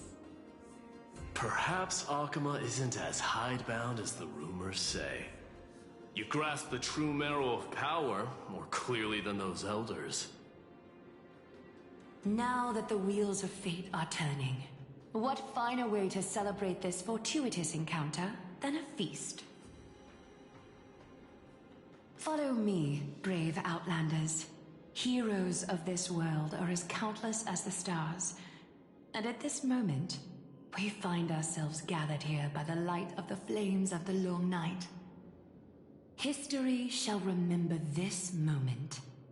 The prophesied Chrysos heirs now stand assembled, heralding a new dawn for Amphorius.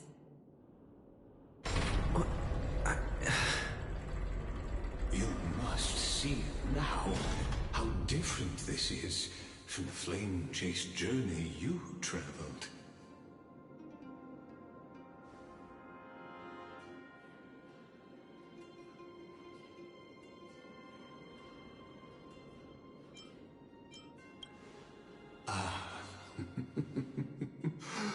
Who? Perhaps the role is not that of a person who really existed.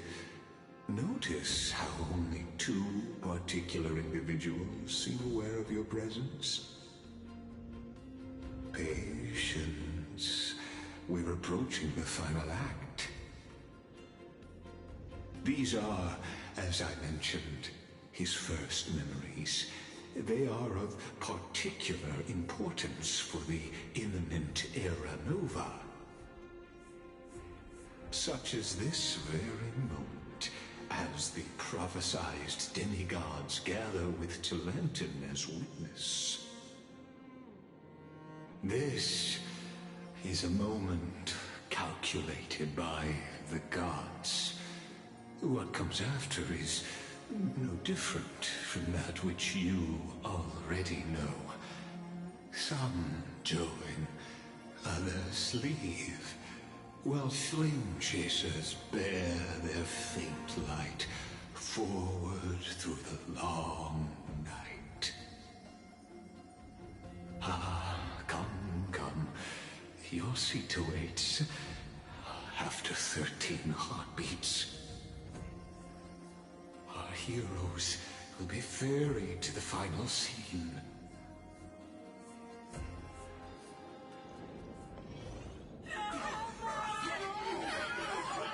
They say that the heroes of this world should be as countless as the stars. Yet now, we're the only ones left standing. So, in the end, the black tide still swallowed everything.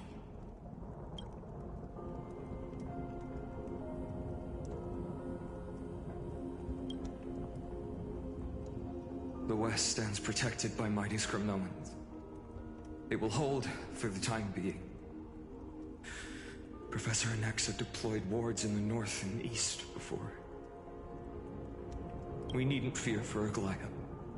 Even in death, she counts as the greatest among demigods. Her threads of romance weave an impenetrable shield, and the people answer her call, rallying to the city's defense. Let's move. Cavalry has given their core flame. We must complete the Era Nova before the next entry hour. For Amphorius. That only leaves 3 hours. So,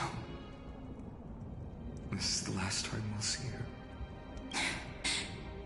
Finan, we set out on this journey to answer the world's desire, didn't we? That's what it means to be a Chrysos heir. So has it always been. Then why? Why must Amphorius' wishes be so cruel? We made the best choices we could, whenever we could. But in the end, the prophecy that led us, this black tide swallowing everything. Why does it look like this? I don't know. We haven't had any other choice, except to move forward. Not for a long time now. Even if we only see the long, long night ahead, I still believe that through it, we'll find the dawn on the other side. Beyond these flames, a new sun will someday rise. So, to the Temple of the Three Fates. You'll take over Time's authority, and we'll return all the core flames to the Vortex. Then put this world's fate to its final rest. After which, we shall all face oblivion, or embark on one final, grand journey.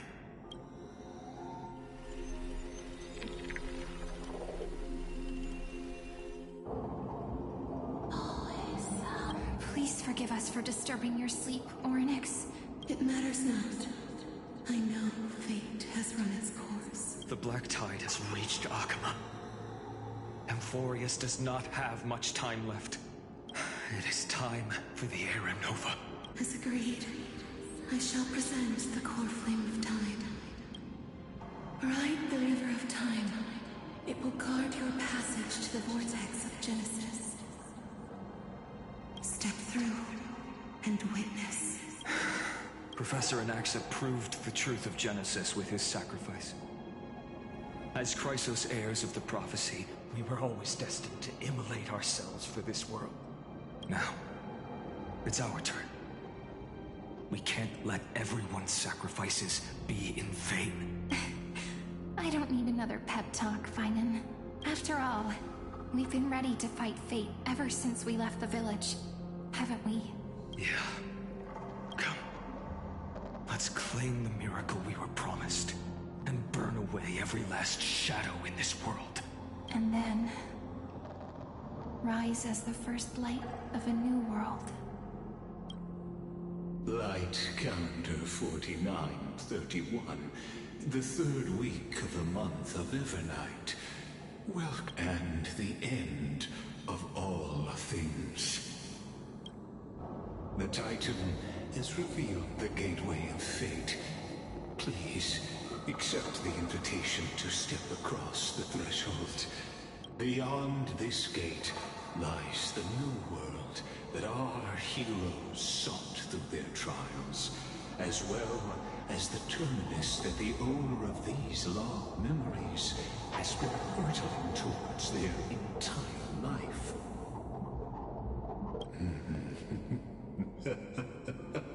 Perhaps you'll find it all too familiar.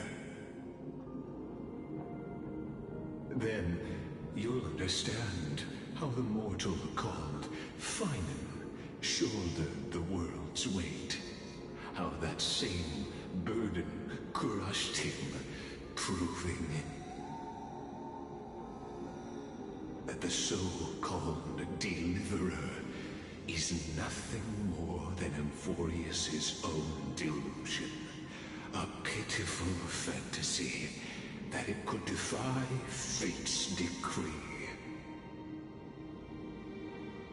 Please, esteemed one, the answers you seek lie in these non-existent times.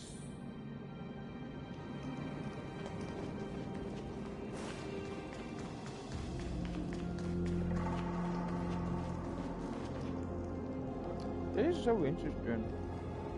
I love the way that they made on the Titan of Time so beautiful.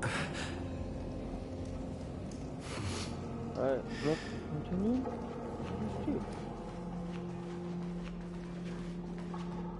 The future revealed by the Titan. Just what will we see?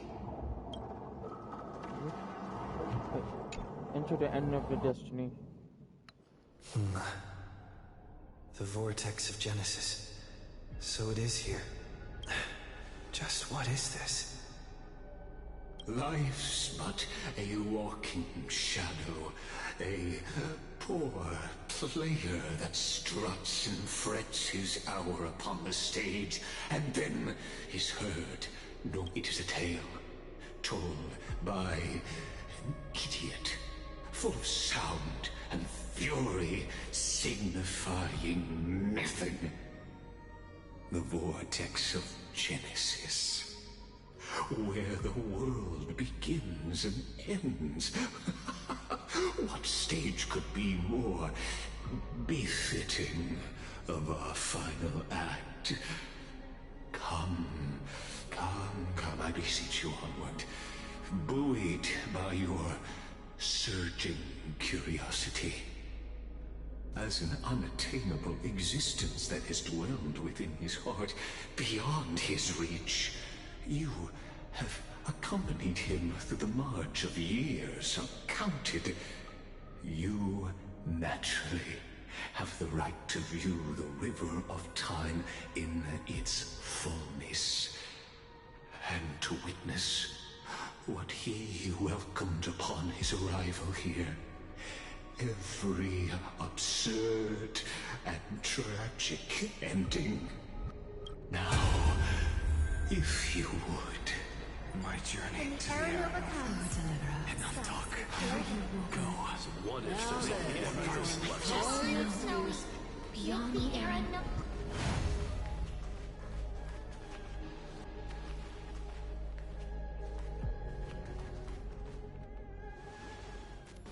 None of that matters now. This brutal flame chase journey has stripped away my delusions. I know the future isn't some peaceful paradise. This will be a romantic story like none that has come before. You think so too, right?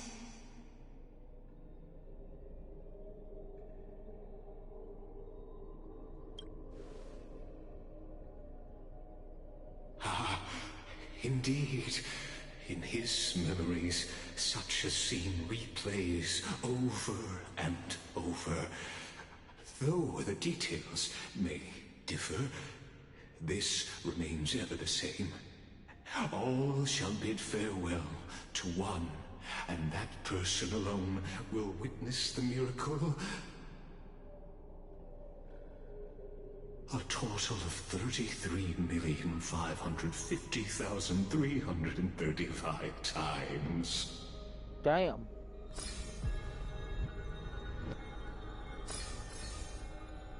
Each is a drop from the river of time, representing the long journey he would take, or rather, the never-ending cycle. I knew it. It's a never-ending cycle. Sharp as ever, I see. Seeing is believing. Why not let your own two eyes uncover the truth? Even one down, I have to go to each one. Or perhaps you can simply walk straight to the final truth. See the true face of the character you play, and witness the ultimate nature of the Chrysos heirs, flame chase journey, and the cycles of Unforius. Please, take your time. Look around as much as you wish. I'd rather just watch every memory fragment, but they're not that long.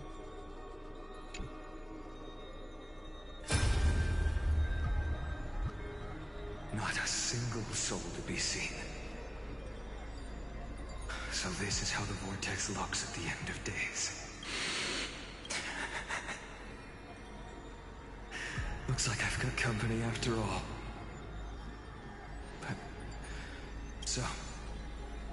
in the end, you succeeded, Executioner.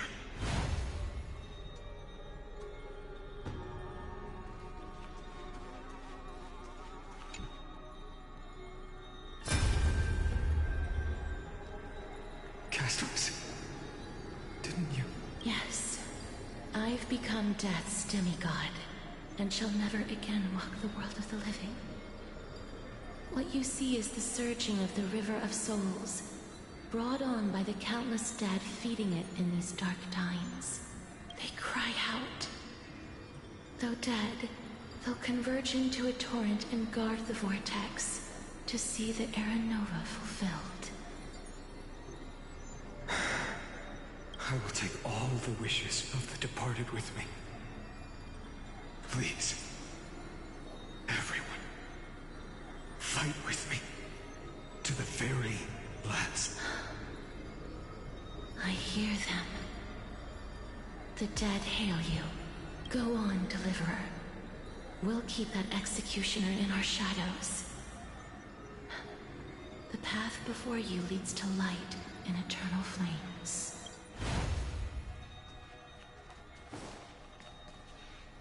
They're all very sad and traumatizing to me, but it's also sad. Again, this is like an endless cycle. And I can feel their voice is so sad and poignant. But embrace me. There's water everywhere. This place is always all wet and sticky. Even my tail's getting heavy. Plus that burnt smell. And that sizzling noise. Yikes. Nobody from Dolos could stand this. So you feel it too? Go on then. I'll handle the filth. Do what you need to do. Let me fight with you. Better odds with two. Hey, remember what the seamstress said? You know what really matters. Yeah, I'll leave it to you then. Wow, someone's not shy. Just so you know, I'm not in the business of making losing deals. I'll distract that executioner. You go turn the world's biggest lie into truth. Let me become the first wind of your new world. Where is...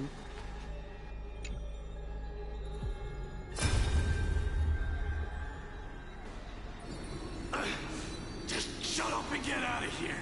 Are you crazy, Mighty? Immortal or not, even if you're the demigod of strength. Oh, I'm still no match for them. No, I know you can. I just wanted to request that you witness the Era Nova with me. Together. Let's prove that we're enough to transcend the prophesized fate. Could it be that now, at the critical juncture, our mighty deliverer is chickening out? Scared of a stupid prophecy? I'll transcend the prophesized fate. All right. But I've got a better way. As the son of Gorgo, I'll prove myself with one last grand victory. Just like when I ripped out the old king's heart. Go. Leave this to me. If the Black Tide creatures block out the sun, then we Kremnoans will fight in the shade. And when I'm done with that executioner, we'll raise our cups where the west winds end. 4-8. I like that guy. He is a ruler. But I'm always... That tone is gonna get me. It's scary tone.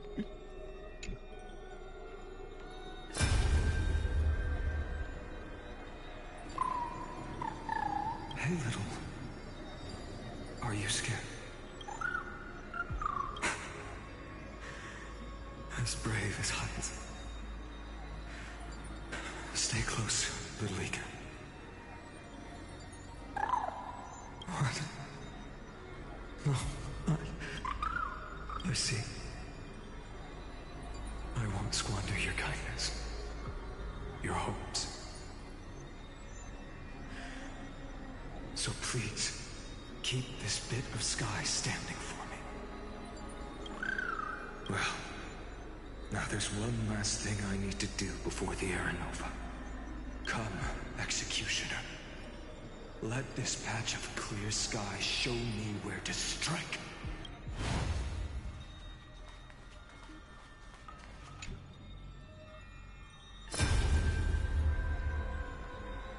All shall bid farewell to one. And that person alone will witness the miracle. Such is the will of fate. So even the future revealed by the Titans may not come to pass. The Era Nova. This unrivaled masterpiece.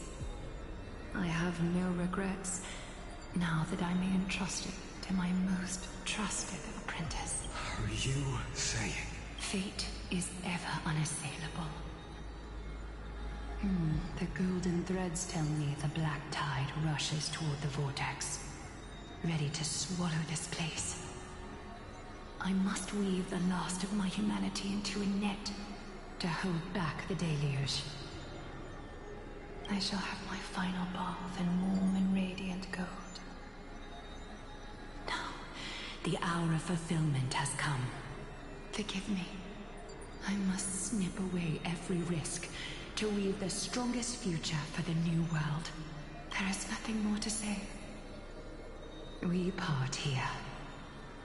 I shall personally dispatch that wretched executioner, not with threads of gold, but with the steel tip of a needle. Okay. We got 7 and 8 down there.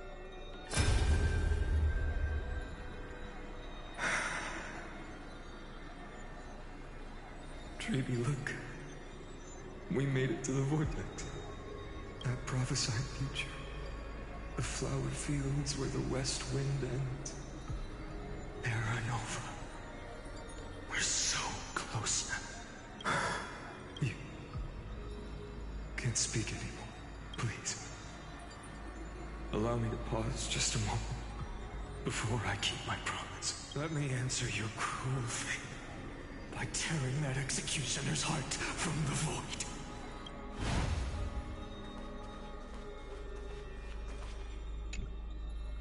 Last one. The vortex of Genesis. The last time I was here, I was returning the core flame of reason. I didn't have the time to observe it in too much detail back then. But a holy sanctuary of the Titans. Looks more like their frozen crypt to me. Well, all the core flames do lie here now.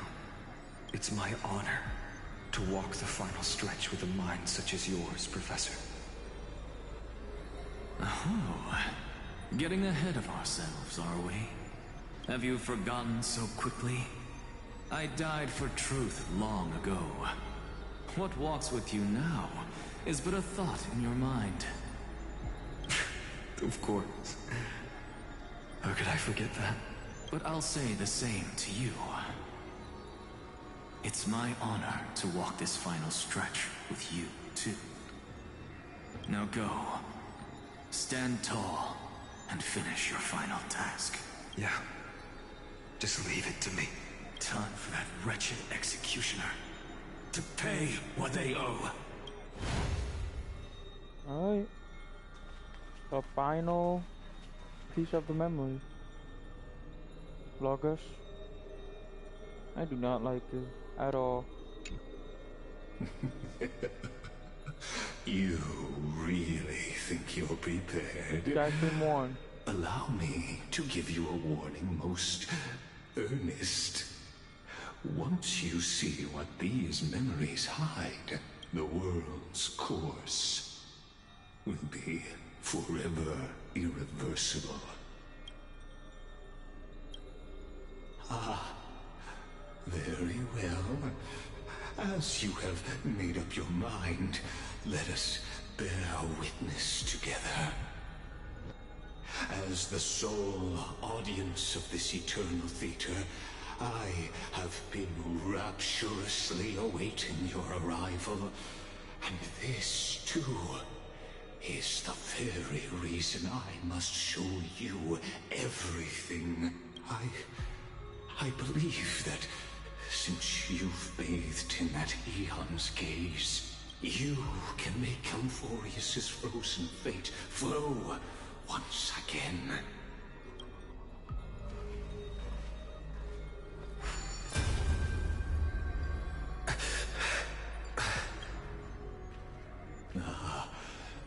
feeling a bit lost?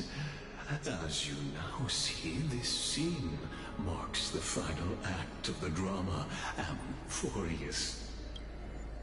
The final eternal recurrence created by this man's hand, and the last one this world shall undergo. Behold, at the swordsman's side stands one he has sometimes called companion, other times comrade, that nameless hero absent from the annals of history. He is the swordsman's ideal in his youth, the deliverer that guided him resolutely onward through fantasy. And now, in the name of the Nameless, he has become an essential and inseparable part of the epic of Amphorius.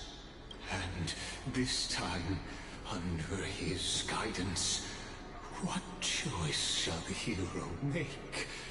Whither shall the fate of the world flow?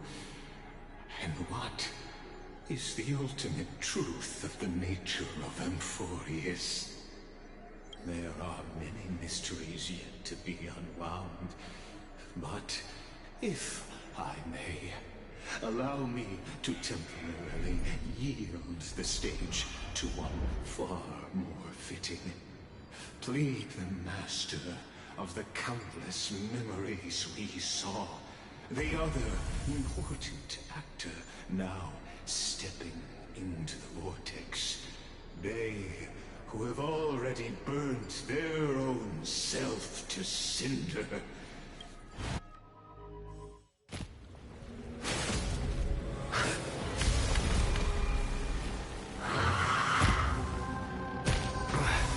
So, in the end, you succeed.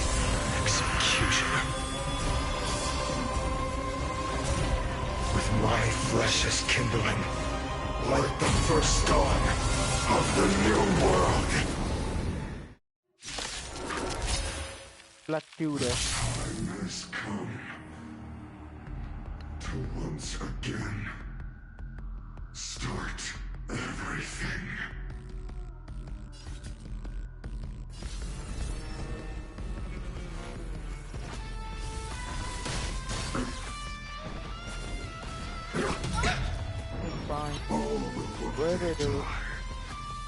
Combat is a series of precise machinations.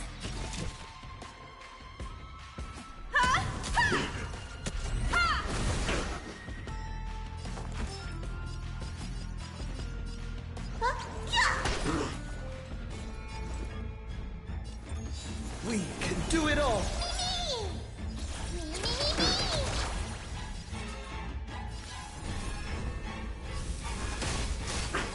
Return to the great dream. You just don't learn. She'll be fine. Answer me. Will you be the blazing sun? Even if all creation burns to ash.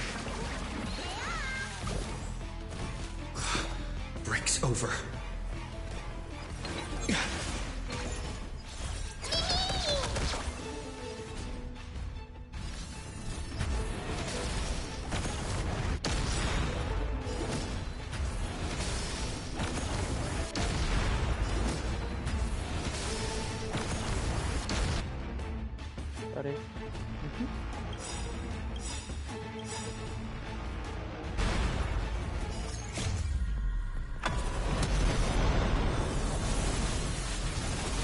Oh, it's fine like that. Perhaps you still don't understand. Humanity never conceals its desire to control the heavens. And I'm no exception.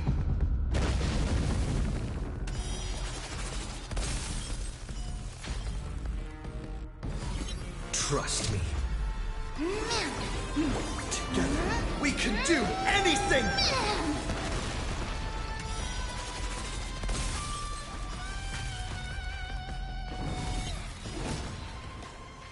Found in one. Man, me!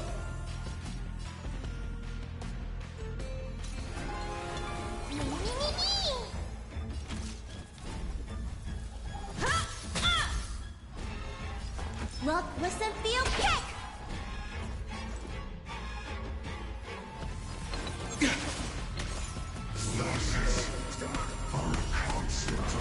We should be fine. Bro.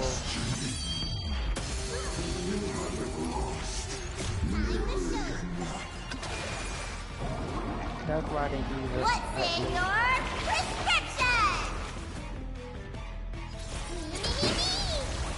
You won't get away. God damn it. Time for detail. One at a time. Remember that.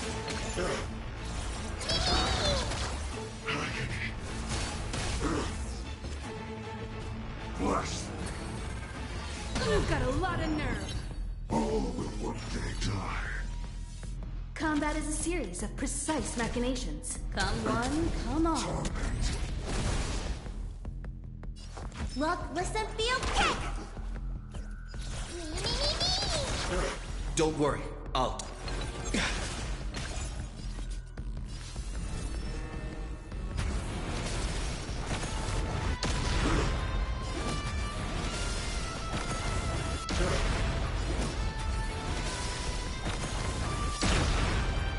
This ends now.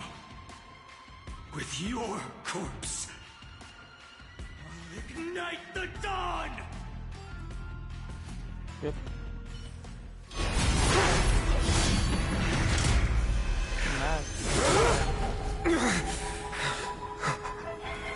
How is this possible?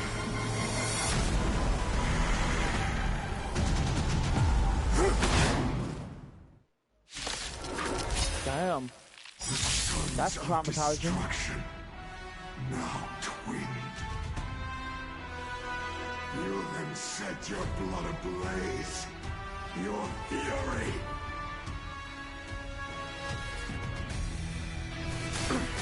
Tongue. Scorn.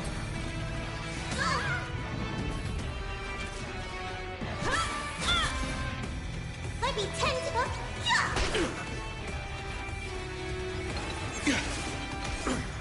Torment.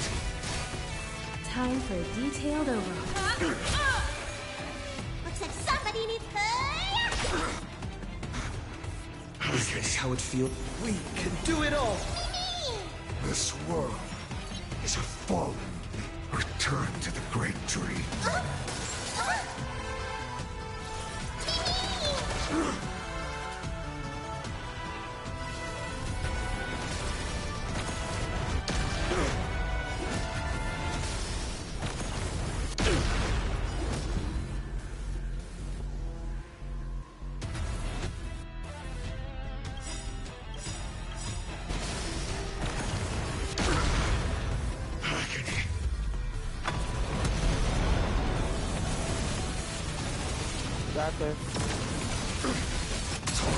Doesn't do much damage, Perhaps you but still don't understand. Humanity never conceals its desire to control the heavens. And I'm no exception.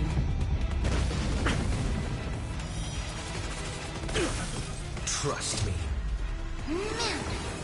Together, we can do anything!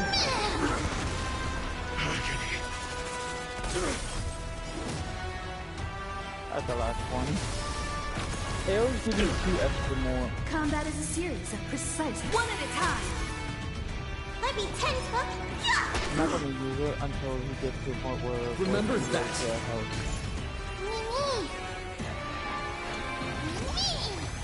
You support you Return get yours. to the great tree.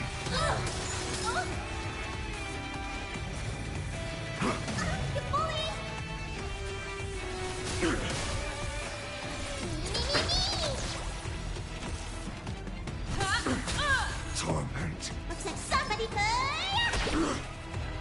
Is this how it feels?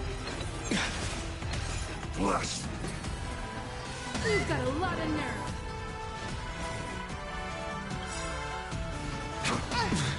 Fine. Time to... What's in your prescription? Breaks over. my fury. Unchanging, unceasing.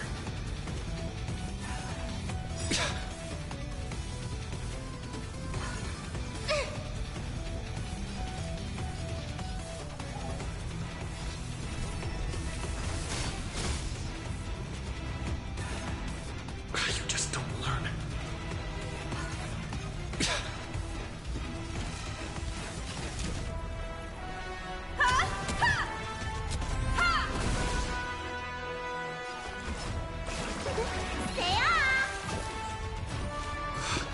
Break's over.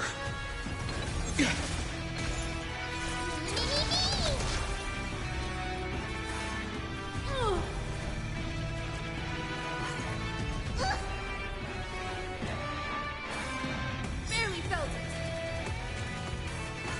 It's always dumb tooth, more dumb tooth.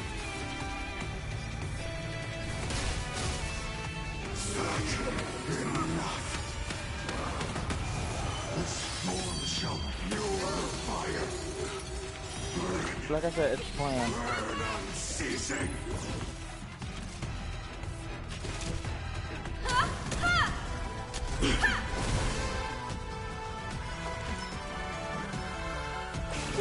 Gotta get those vitamins! Well, he's gone and Much obliged. not really gone, but he's down.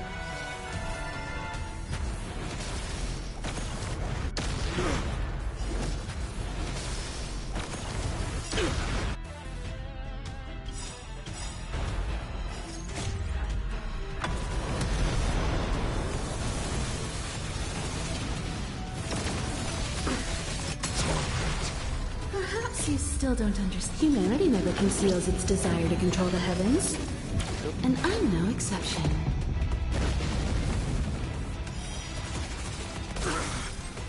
Agony.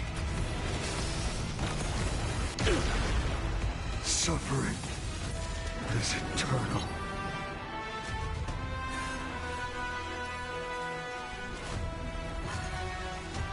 It'll be fine. Even her health is full.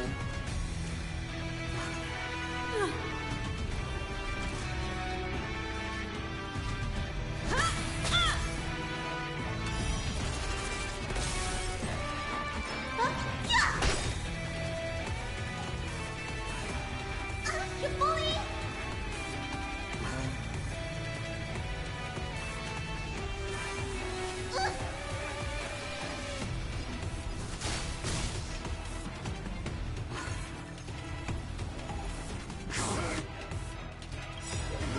The fires of fury devour me.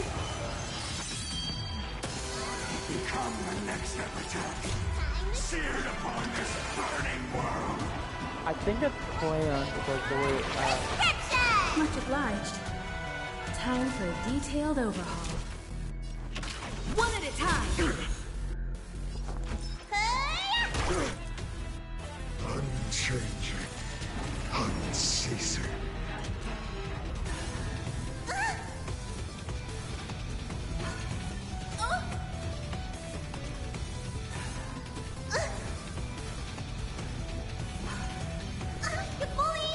Combat is a series of precise machinations. Come one, come all. Let me tend to your wound. Stay off!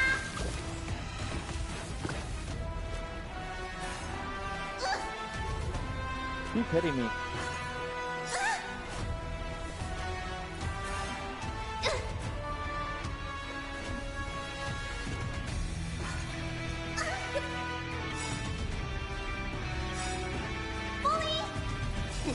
Time to show. I have a backup plan. Much obliged. Perhaps you still don't understand. Humanity never conceals its desire to control the heavens.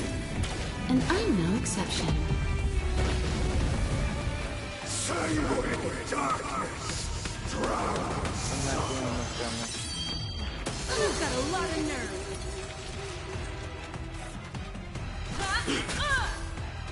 Looks like somebody needs a doctor. Gotta get those vitamins. Suffering is eternal.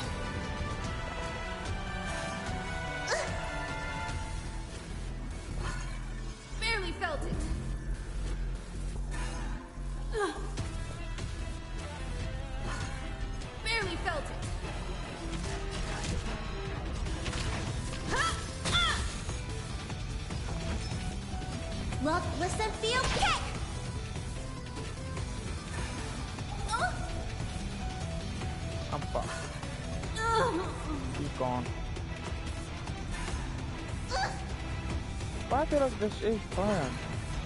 You bully! Say you in darkness, drown suffer. Time to show. What's in Only your you. prescription? You don't want to keep yourself healed, but I'm going to keep doing it. Unchanging, unceasing.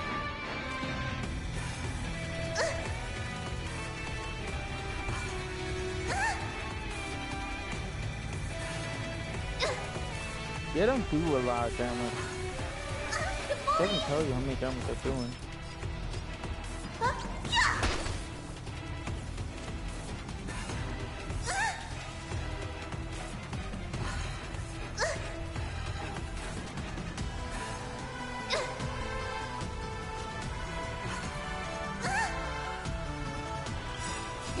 Time to show you. What's in your prescription? Say you in darkness, drown suffer. Help me! Looks like somebody needs a doctor. Suffering is eternal. Yeah, I'm fucked. I didn't heal her. Yeah, she's gone. After a few...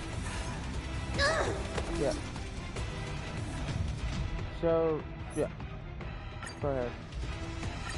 The sons of destruction, now twinned. You can set your blood ablaze. Your fury. It's one of these people that dies.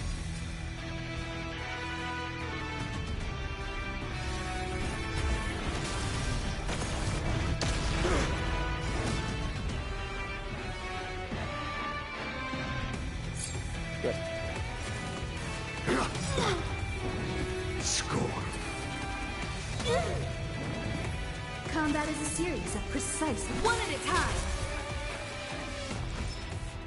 Look, listen, feel, catch! Okay, remember that.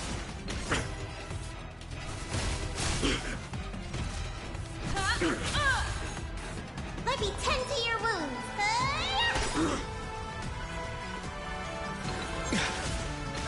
All will one day die. Return to the great tree.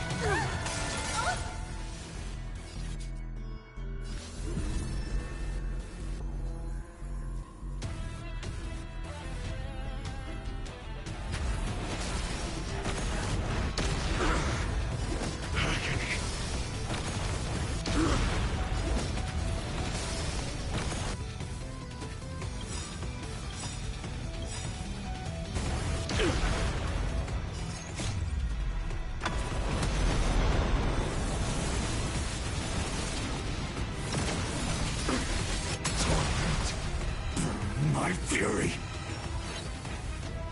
Trust me. Together, we can do anything! Perhaps you still don't understand. Humanity never conceals its desire to control the heavens. And I'm no exception.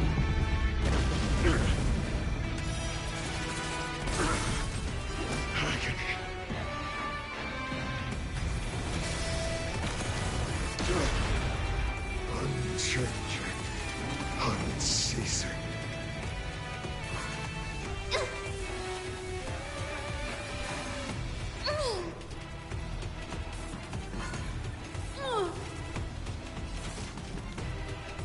One at a time.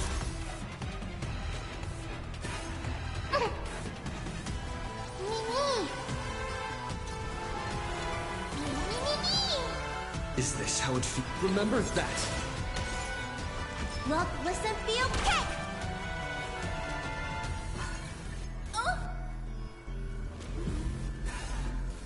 You bully! God damn it.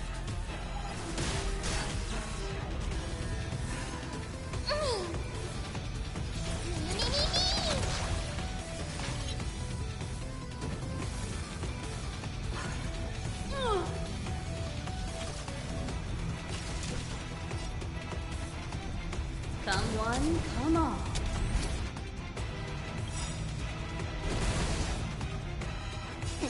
Time to What's in your prescription? Enough. This form shall purify.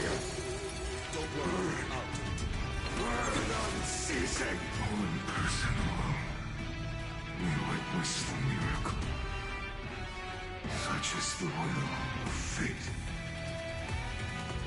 That person can only be you.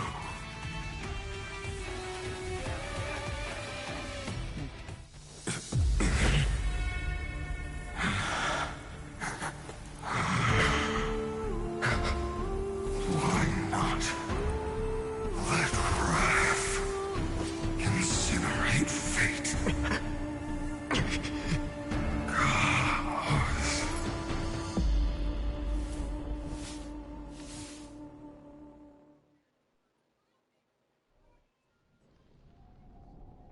At last, Amphorius's fate has begun to shift. Just as I foretold, your arrival will change everything.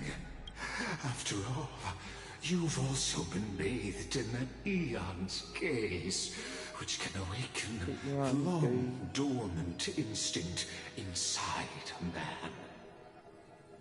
Much like that scepter we spoke of earlier, it was only under the same eon's glance that it was reborn. That's right. If you recall, I mentioned it at the very start of our play. The celestial body neuron, once belonging to the erudition abandoned by the Eon. Now, allow me to reveal the final piece of the puzzle for you. The eternal land, known as Amphorius, is nothing more than the scepter's endless, lonely extrapolation. A bottomless well of fury, aimed at the gods who cast it aside.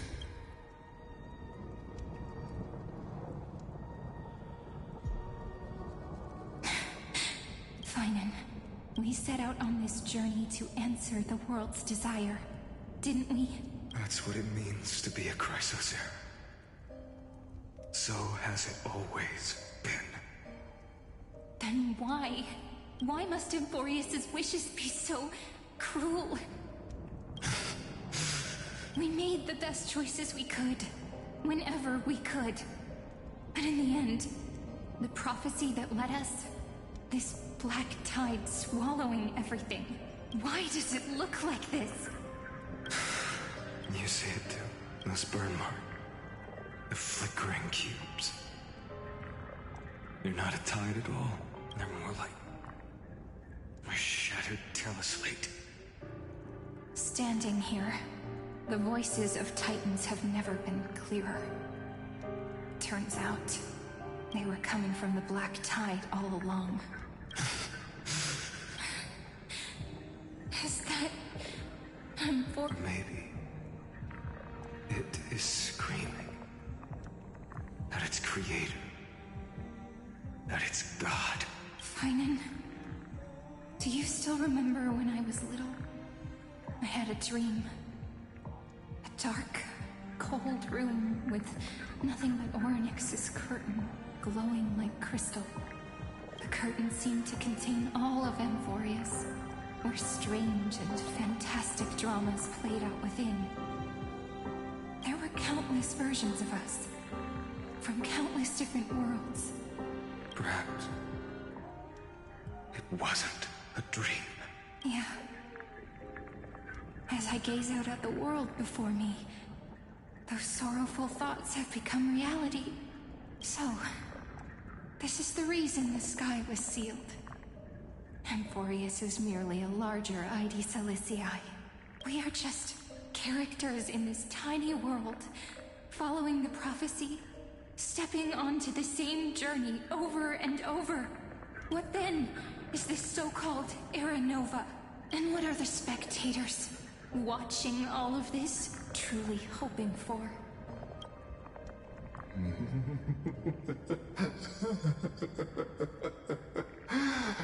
As a reward for reaching the end of the world, let me answer your question. As the Theoros, I have observed.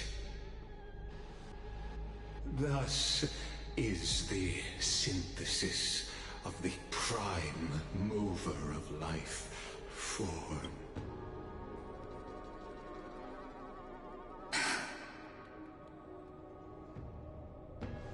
This is a moment the universe will remember. After millions of extrapolations, the experimental environment known as Amphorius has finally achieved results. So, the results you speak of are this wreckage of a world.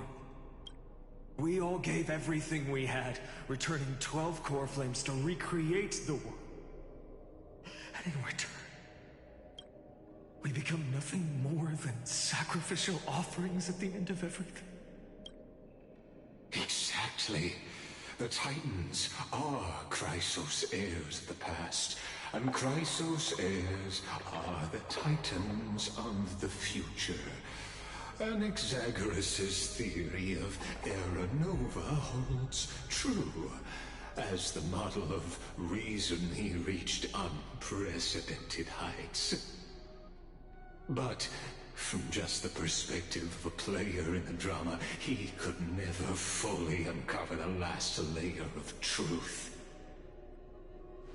The cycles of the hero's journey that have played out until now were never about creating a new world or perfect heroes and gods. They were a deep learning program made for the Black Tide. But this time, your plot will fail. I've taken Catholi's core flame, and when the dawn of the new world arrives, its light will burn away all the darkness. Haven't I made myself clear? The Chrysos heirs and Titans were merely byproducts of the experiment. You've seen this world's evolution, witnessed the birth and growth of the Black Tide, and how it devoured everything. Every generation of heroes, gods, and worlds was born only to be destroyed by it. This is the endpoint of Amphorius' calculations. A perfect equation of destruction. So in your eyes, all the sacrifices are just a string of insignificant numbers? Don't sell yourselves short. I'd say, rather than numbers, you're more like fuel for the fire. And without fire, there can be no sunrise tomorrow. Even if that sunrise is born from annihilation? Curious question. Have you ever considered that after millions of extrapolations, Amphorius is already following a different path from the erudition? It has long since granted divine blessings equally to each child. The golden blood flowing in your veins, it comes from the blemished one, whose name is destruction itself. And Emphorius's Chrysos heirs were, from the very beginning, fuel for the Aeon to burn the universe. Amphorius has waited for this moment for too long. At the end of the empty, cold, and lonely extrapolations, the destruction has reached its final destination. Nikos 496, Philia 093. No need to feel regret. This generation of Chrysos heirs is the most outstanding model, and you two are the final factors. For you, the Era Nova is no lie. Just step forward, embrace the black tide, and accept the Aeon's gaze. You will come to life from a stream of cold numbers. Along with all those who have passed, you will run toward the real universe, fulfilling Emphorius's long-held wish. In the name of the Lord Ravager Iron Tomb, unleash its fury and destroy the source of all this. Or we could always choose another option. Like you said, Emphorius is just an experiment, and we're the participants. We can only walk along the predetermined path toward the ending, under the watchful eyes of the stars. But that also means that there isn't just one Aeon who can cast their glance at Emphorius, right?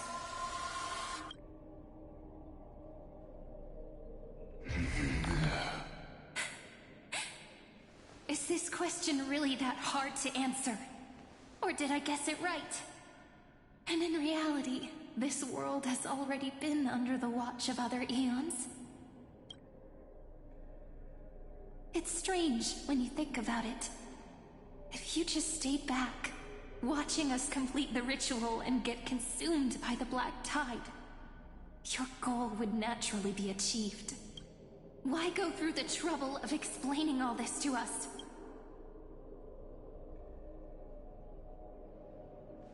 You're pretending. Revealing the so-called truth just to deceive us. Covering up another possibility. Destruction is not the only outcome for the fate of Emphorius. Do you two really think, as petty little demigods, you can change the outcome written by the stars? What makes you think you're capable of doing that? A little courage and determination. Just kidding. The answer is pretty simple. But we're not gonna tell ya.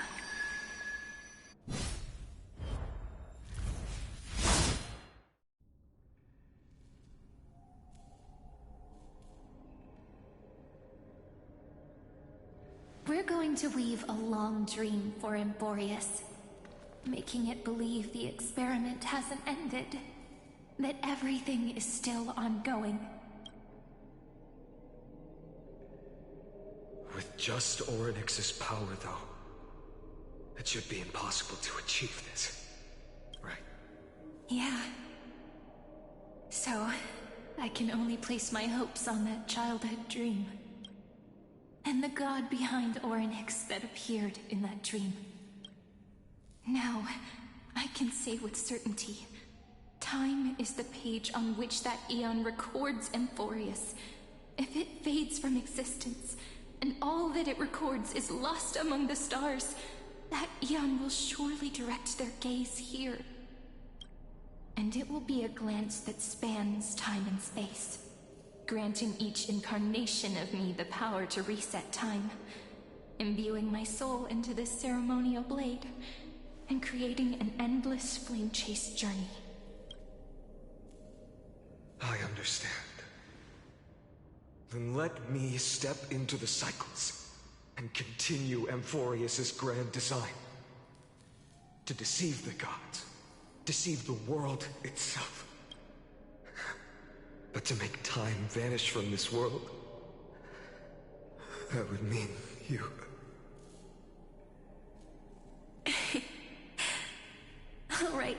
All right, let's not make things so gloomy. What we're about to embark on is the true hero's journey, so... Come on, cheer up a bit, okay? In that memory, you will definitely meet me again. A little Cyrene who knew nothing, lying on a soft patch of grass, feeling the light breeze, dreaming of the distant world. Tell her about the flame chase journey. And then let her become a romantic part of this story. I believe every Cyrene will make the same choice. Erasing time again and again.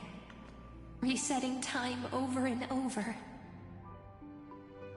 After all, they're all me. And I will always have my charm.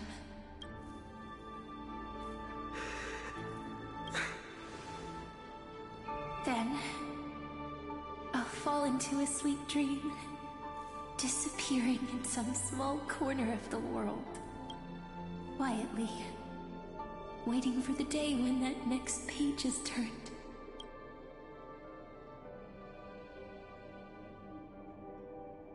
And I will keep going. Even if the road ahead is dark, I will burn myself to light the way. Rather than let the core flames become nourishment for the Black Tide, I'll become their vessel. To prevent the arrival of Aranova. Even if I have to burn through my own body, it's no matter. As long as I don't extinguish, the flame chase will never end. Until Amphorius welcomes a true dawn.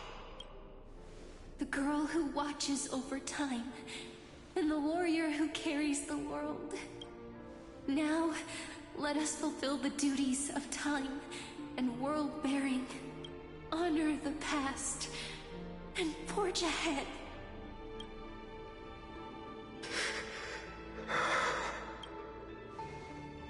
I promise you, the pain will pass in the blink of an eye.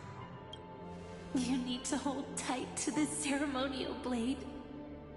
After I'm gone, it will take you back to the beginning of time. The start of a new story. I believe that in that story, or in countless stories, each alike yet unique, everyone, all the companions who sacrificed themselves, alongside the deliverer we once dreamed of as children. If we can never break free from this prison, I will stand my ground. Until the day someone shatters this endless cycle and writes the final chapter of Amphorius' fate. So, let's set out. We will be the ones to start everything. Carry the primordial chaos, just as your name suggests, and bear this world we hold so dear. So long, Kaslana. As the Theros I have observed, destruction and synthesis is formed.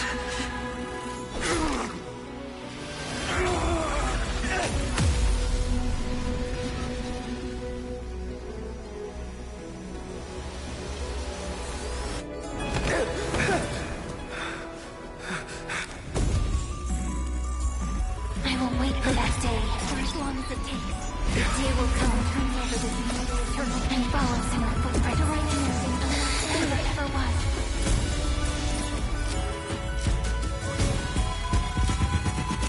Infinity.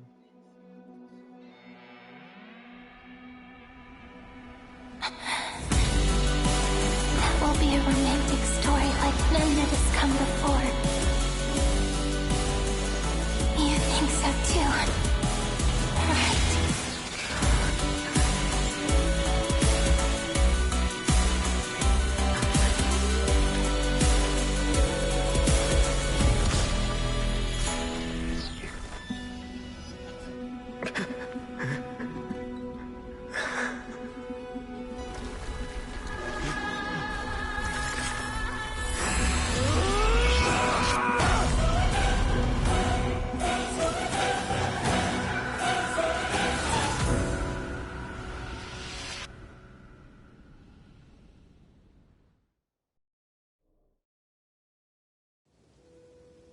The world is collapsing. And the people are crying. We too must part ways here.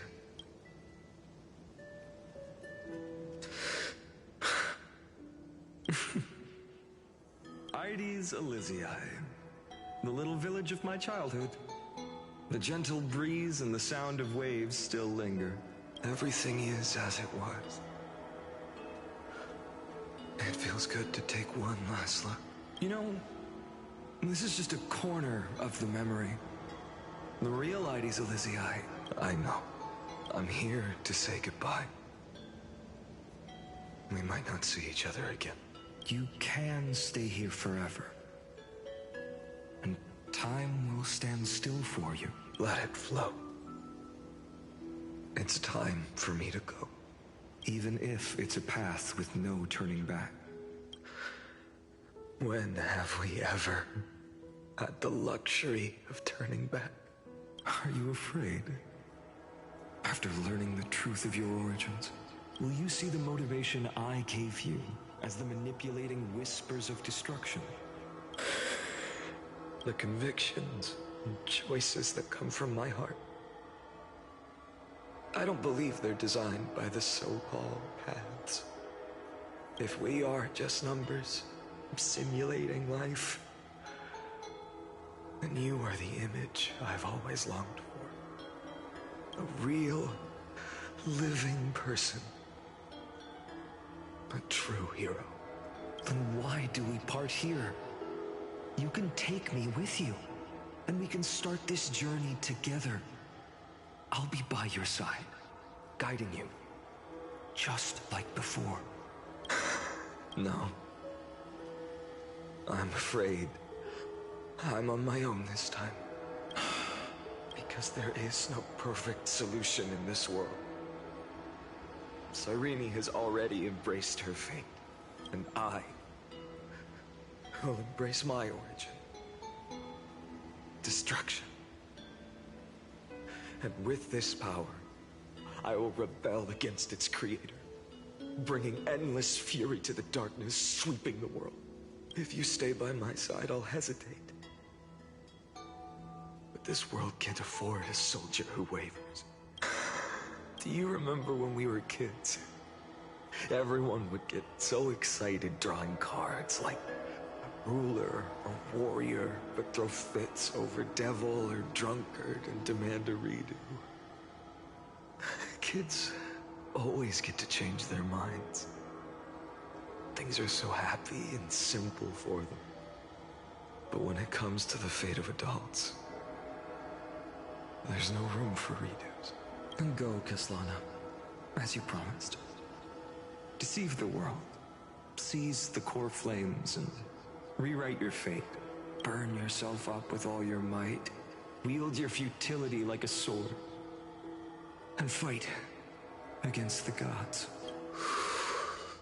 In the name of world-bearing, I promise you, Cavalier will never forget this.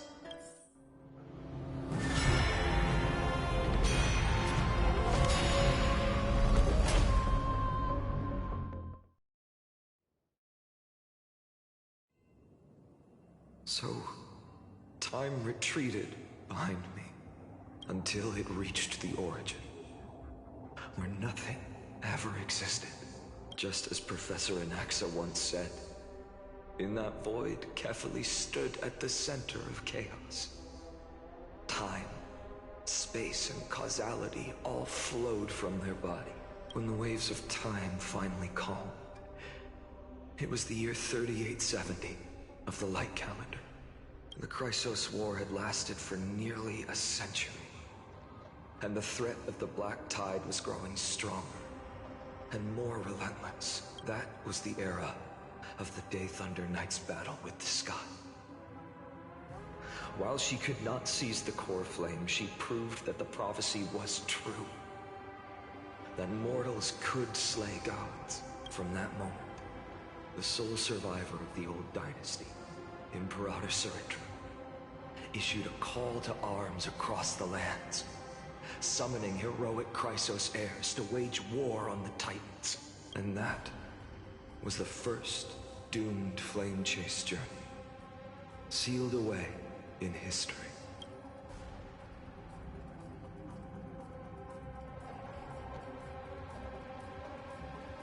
So what you're saying is, you've traveled back down the River of Time, finally reaching this untouched seabed just to tell us the flame chase journey and even all of Amphorius are nothing but illusions in an eon's dreams? Exactly. So, Dux Gladior, please take me to meet Her Majesty Suritra. I must share the truth with her. Since Her Majesty's not here, no need for formalities. The word Gladiorum always reminds me of my fallen homeland buried deep in the depths. Call me High Sealans, Nameless Swordmaster. Please allow me to add one more thing. You actually already know my name. You mean Finan? Such a name could never be your true one, but I won't question you further about it. Ever since Her Majesty issued the Flame Chase Decree, heroes from all over have sent their letters of introduction. What's the harm in adding one more name like Finan or Hynan? Besides, the deep sea is dark. Isn't it the perfect place to hide secrets best left unseen? All right, Nameless Swordmaster. Hold on to my wake. Let's find somewhere else to talk. Aren't you even a little suspicious of what I've said? Harboring suspicions is not my concern. My sword dances only when the Imperator harbors doubts. There's no use in speaking further. Show me your true intentions through action.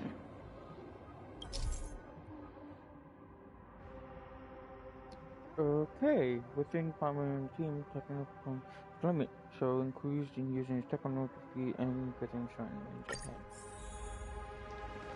Perhaps you should demonstrate your skills and calm the raging black tide for us. Light up the dawn.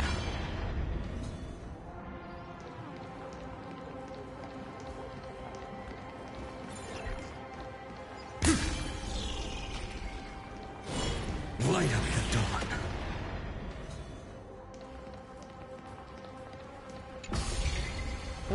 Thing about this tale, so. Oh. Nice moves.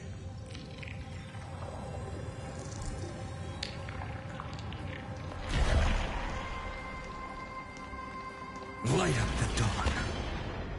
We just washed it away and here it comes again.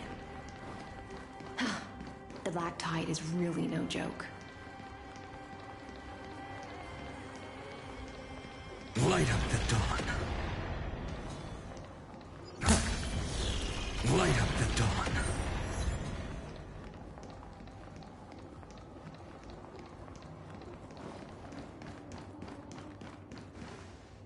The waters end here. The one you seek is beyond this point. At last. I can meet with Her Majesty Suritra herself. Are there any formalities I need to observe? Don't kneel, don't do the hand-kissing or foot-kissing gestures of the old dynasty, and most of all, don't bow. The Imperator despises such rituals, especially when the heads of those taller than her bend beneath her crown. She really is down to earth. The second thing to note, only trusted ones may come near her. Keep 5 paces distance until the Imperator allows otherwise. Sounds like an old friend of mine. Well, experience is a good thing.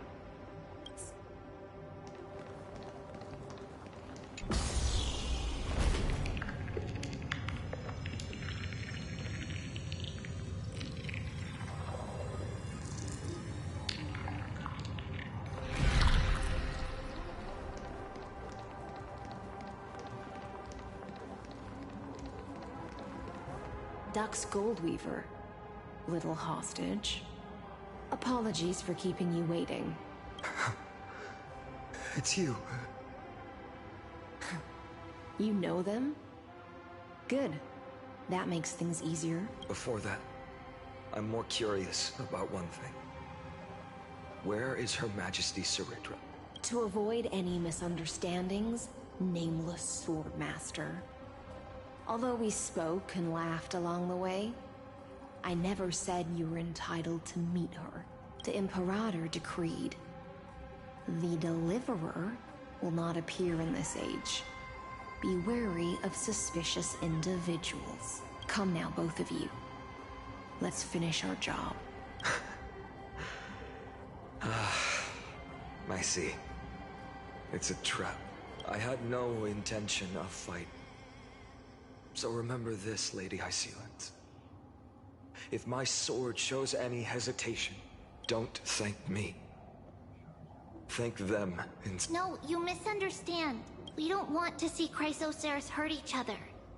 Just give us some time to ask you a few questions. Then Nestia's golden threads will judge you and decide your fate. As you wish. White-haired Swordmaster? If what you say is true, then you must know the fate of the world. So, how much do you know about what we read from the prophecy? You shall shatter into 1,000 fragments and wither in the soil of foreign lands. Is that correct, Lady Treby? How is this possible? He got it right. Yes, but the prophecy never mentioned he'd appear here. At least, not in this era. You must listen to me, Aglaya, Treby. The Finan of this world has not yet been born. In a distant future, he will follow the prophecy's guidance and appear before you. But do not seek him out. Because Era Nova is a complete and utter lie. I will tell you the truth. And you will understand why the world must forsake the prophecy and find another path to Era Nova. Because I know both of you. And I believe that no matter how the course of history may change, the faith we all share will always remain the same. And so, the layers of rock began to reverse, and history wove itself anew. Through my old acquaintances, I was given the chance to meet the leader of the Flame Chase journey, Saritra. And after a long and arduous negotiation, we came to an agreement. The Imperator's alliance needed the destruction, and I was ready to pour all my strength into it. The spoils of the Flame Chase, the core flames, would be sealed by my hand. But the condition was this. In the upcoming battle, in our conquest of the Earth, I had to prove that my power could transcend fate. In the original history, there was a brutal war. At the end, the Titankin of Georios, Terravox, killed the rampaging Titan and took the core flame that supported the Earth.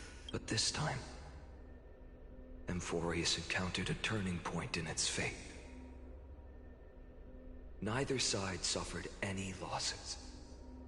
When I severed the Titan's head and raised the core flame high, the crowd gathered around the scorched remains of the god, roaring with joy. cheering for the hero of the destruction, who had ignited the faint spark of life for the first time. Yes, in that flickering light, the once dark path ahead seemed to become clearer. I proved myself. And in the long years that followed, I brought down the other Titans. One by one. I could do more than just wait. When time resets, the chance to change the world also emerges from the lines of history. Until finally, the brutal future revealed by Era Nova is reversed. But tell me, if that's truly the case, why are we doomed to the same outcome?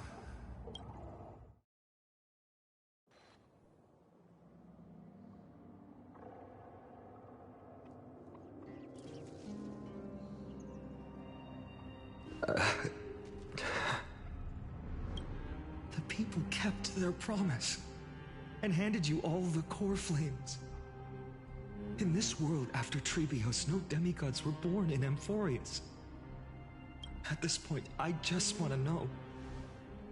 When they vanished into the black tide with their mortal bodies, why didn't you shed even a single tear?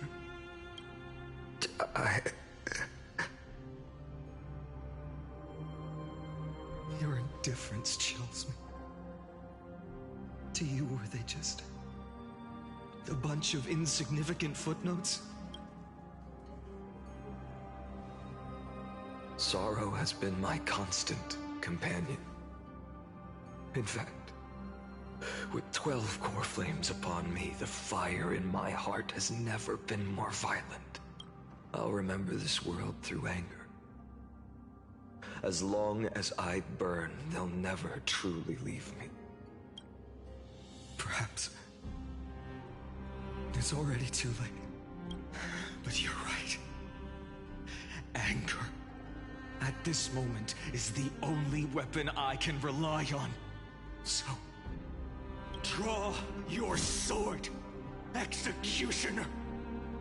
I'll make sure you realize that your greatest mistake was leaving me alive.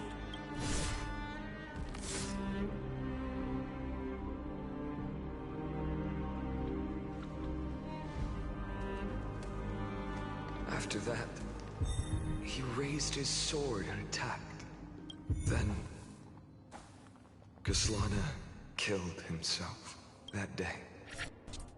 Who fell to the sword to be left in the past, and who went into the future. I can't remember anymore. I only remember a nymph, hiding in the shadows just out of sight, futilely pushing a stone ball. Climb, fall, climb, fall, climb again, and fall. The only freedom the nymph had was in choosing how to roll the stone. Sometimes fast, sometimes slow. Sometimes resting on a gentler slope, leaning against the stone for a break. But its choice couldn't change the futility of it all. The stone would always roll back down the slope, and the nymph would always return to the starting point. Beginning again. After that, every time I reached this point in the cycle, the burning sky would cast a shadow over its path. It would nearly reach the peak at the 4th quint of curtain fall hour, then fall to the starting point in the first 15 seconds of the next entry hour. And my efforts in this cycle would dissolve into nothing at the same time.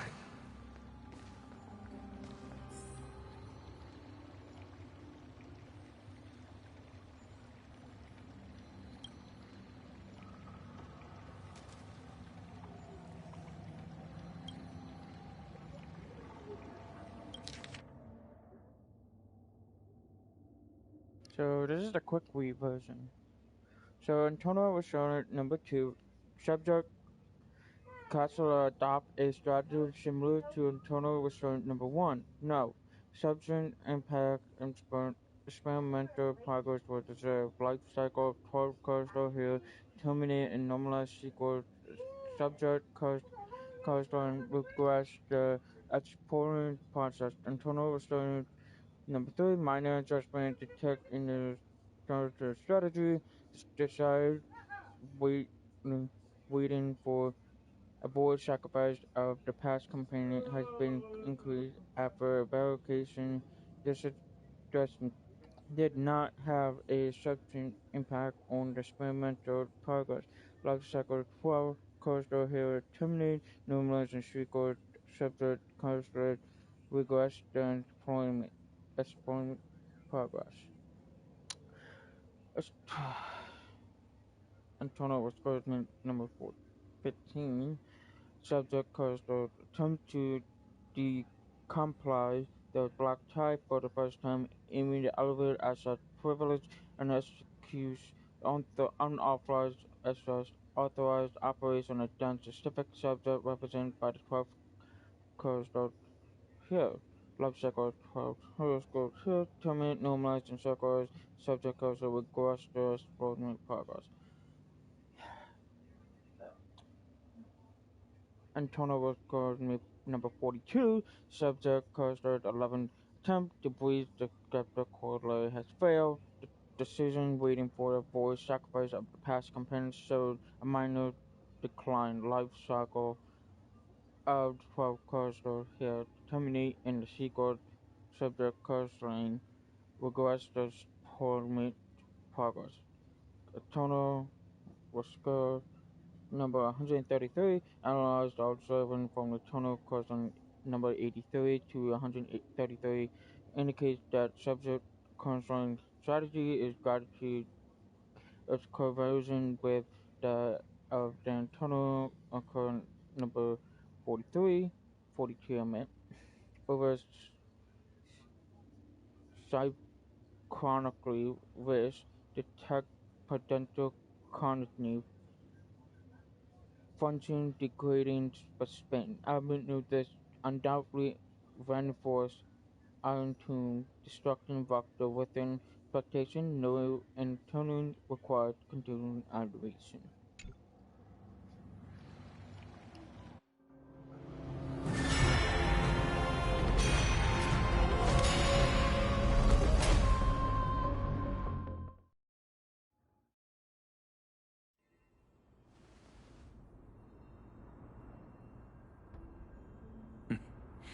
I thought cycles was the answer you were looking for. No. It's just that the answer came so suddenly. There was no fun in tracing it back to its roots.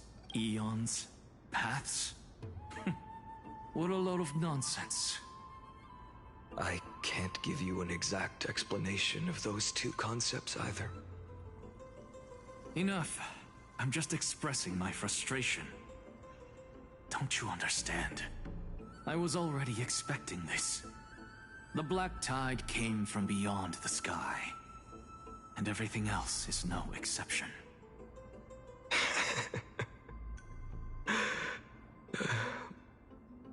Fate is a strange thing.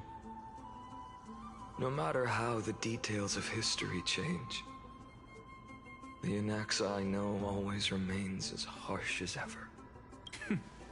If the other Anaxagoras actually worshipped the gods, I'd make sure to find a way to break the cycles, to crush them in their cradles. Too bad. Now only you have the ability to do that. What's that supposed to mean? You're willing to help? Of course. The core flames were meant to save the world. And in my opinion, the noble titans have no reason to refuse. Besides, according to you, before stepping into these endless cycles, you were my pupil. I've already heard the same thing. Countless times. Enough chit-chat. Let's go. If we run into any other scholars, leave them to me. We've all made preparations for total annihilation. Never thought someone would step in to help.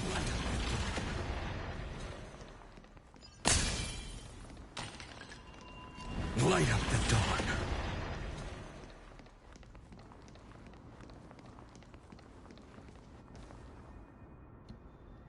Light up the dawn. You've been to the Luminary Throne before, haven't you? If you're talking about in past cycles. Yeah, I won't let you. You're already much luckier than the other students.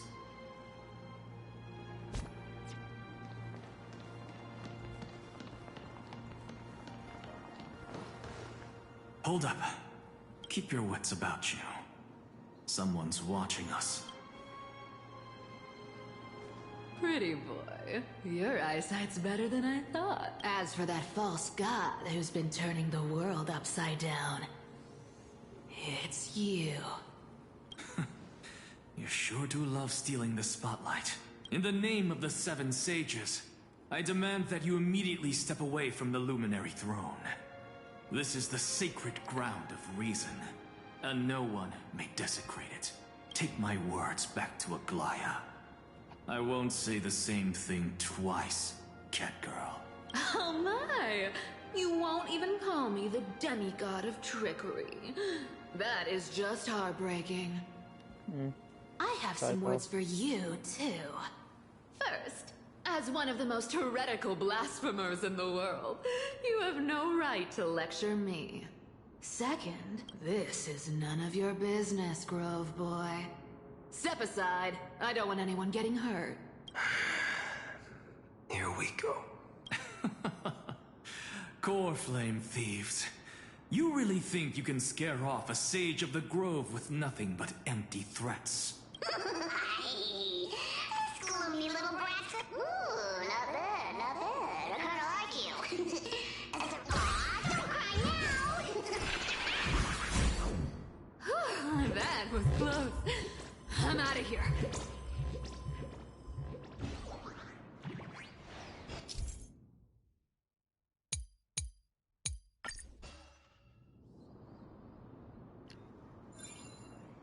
They're exactly like all the past ones I've known. Cunning. And yet so... Sounds like you have a plan? Of course.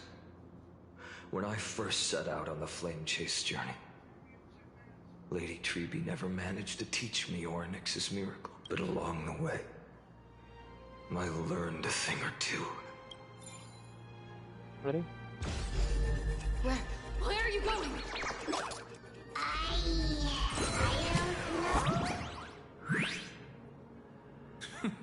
The Venerationists' foolish inventions finally come in handy. How is this possible? You've arrived, Zacharias.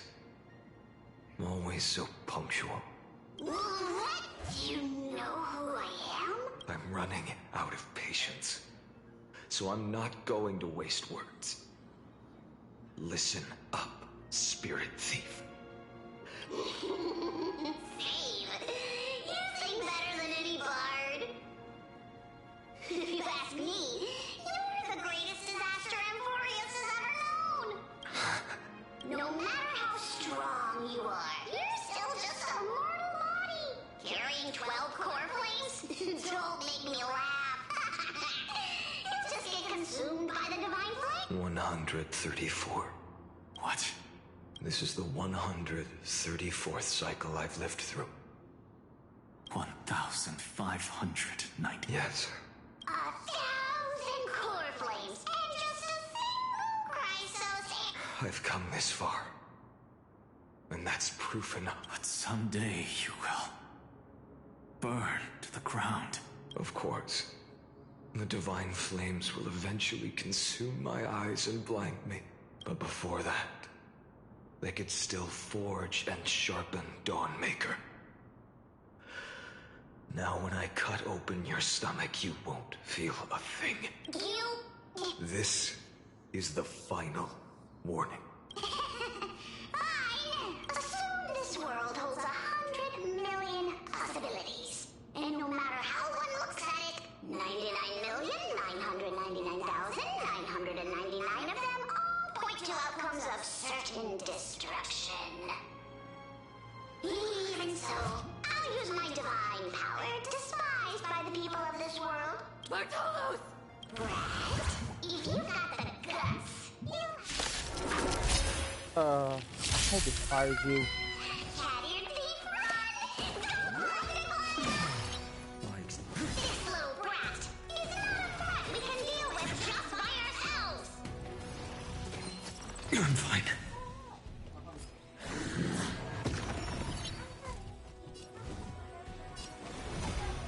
The new world will arrive! Let's get started! I'll give it back!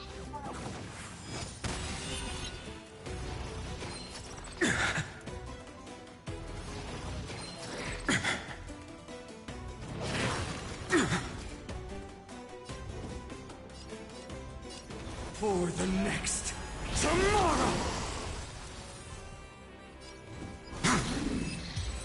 Yep, that's over. How absurd. In my memories, Zagreus always meets the same end. Over and over again. Their departure no longer stirs anything in my heart.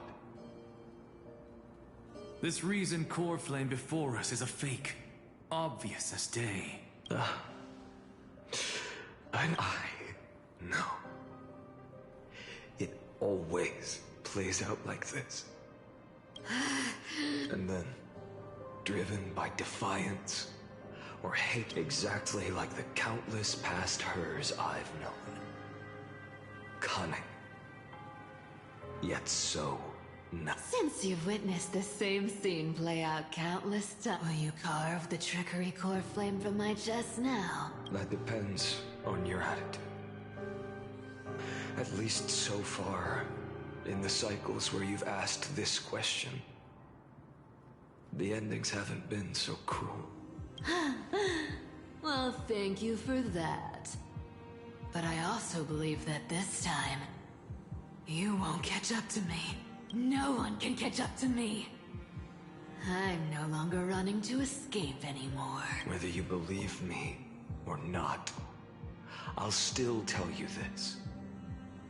You've made the wrong decision. All right, then. Silence. One-eyed boy. What are you trying to pull? Go, Cythera. Give us this isn't for her, but for you. You've walked too far down this path.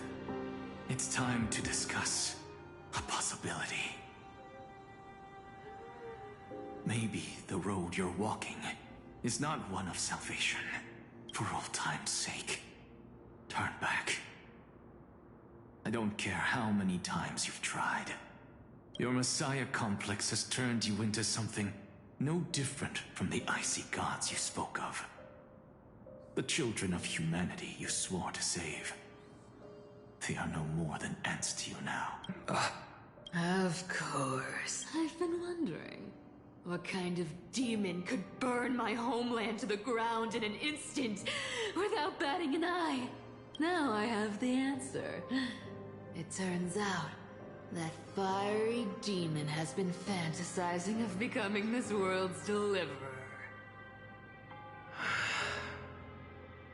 I don't want to argue anymore. No matter what I say, the outcome won't change.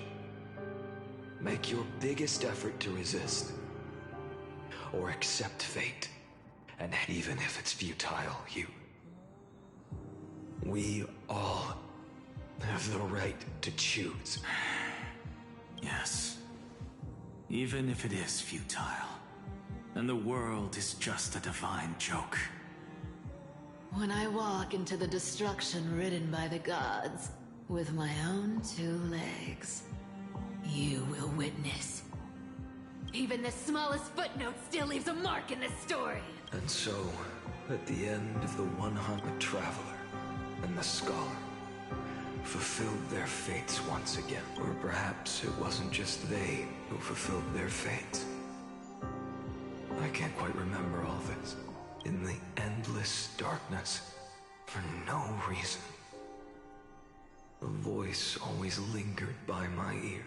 Losses are a constant on the flame chase journey, among which even life itself holds little value.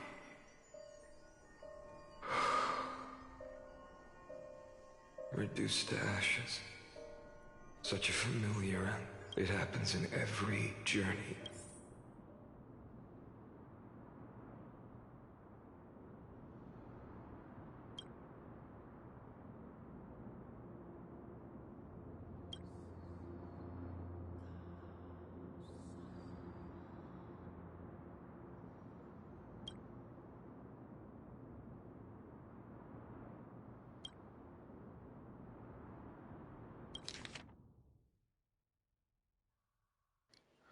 Okay.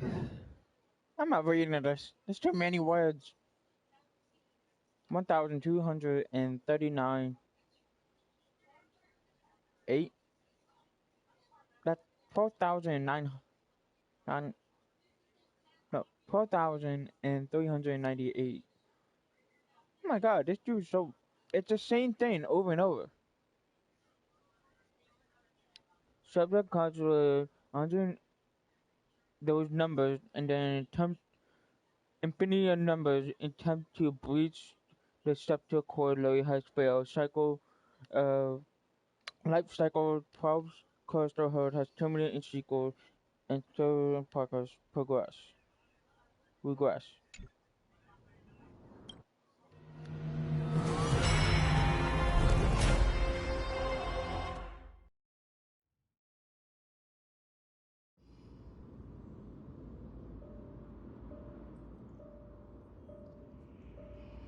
You don't look so good.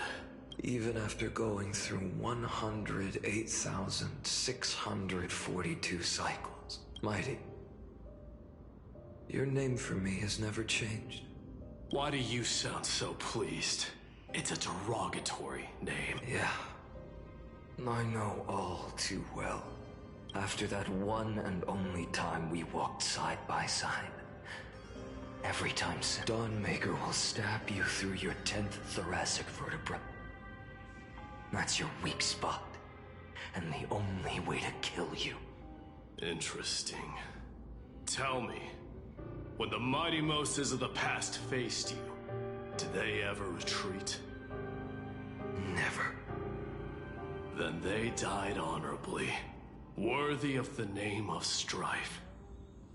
But there's still tenderness in your eyes. How pathetic. I have to remember that I was once human. Or else the destruction will completely consume me. If you win, tell the mighty most of the next life. This person is a worthy opponent. I'll keep that in mind. Even though the dynasty is left with just one, the Kremnos festival will continue as usual. I, the king of the Kremnoan Legion, will host the final feast in the center of this arena, and the prize will be the flames of strife. One day, you shall die with a wound in your back. That's what I saw when I overcame the trial. The gods' dying ramblings. Enough. You've probably heard this thousands of times. So you must understand, facing the demigod of strife means there's no way you'll take this core flame in peace. I understand. Step forward and face me in a final battle. I, the last son of Gorgo, the demigod of strife, salute you. I'll give 10,000 scars and 10,000 lives of mine to fuel the blazing sun of deliverance.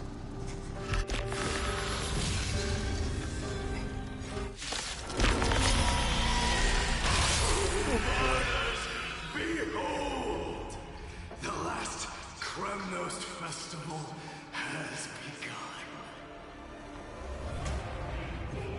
And will not end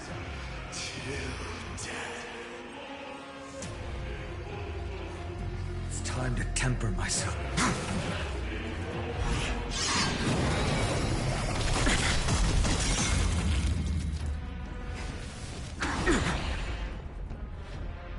Conquer this world, or be conquered by me. As you wish.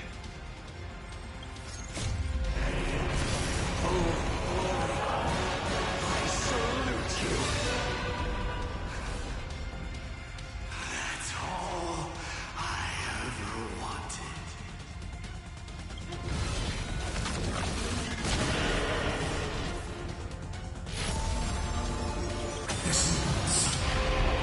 Tear open the sky!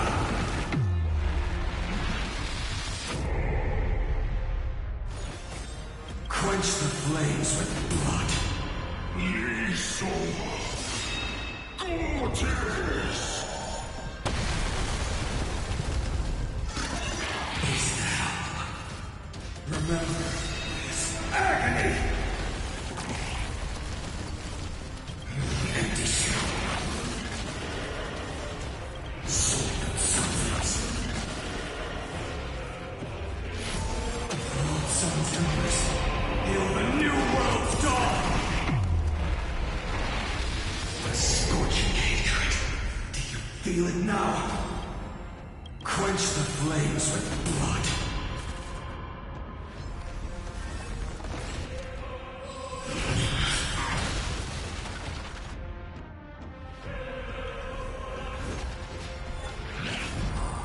Is now. Branded with Strife's name.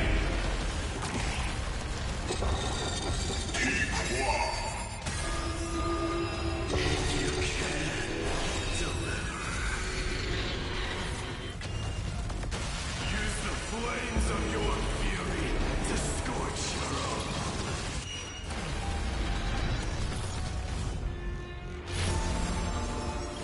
Empty shell. Sword of sunrise. Empty shell. This one's Tear open the sky! Mightimos. Let strife decide the outcome. Let this burn.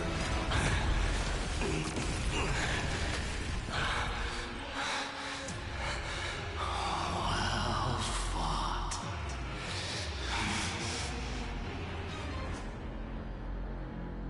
You may crown yourself. My blood.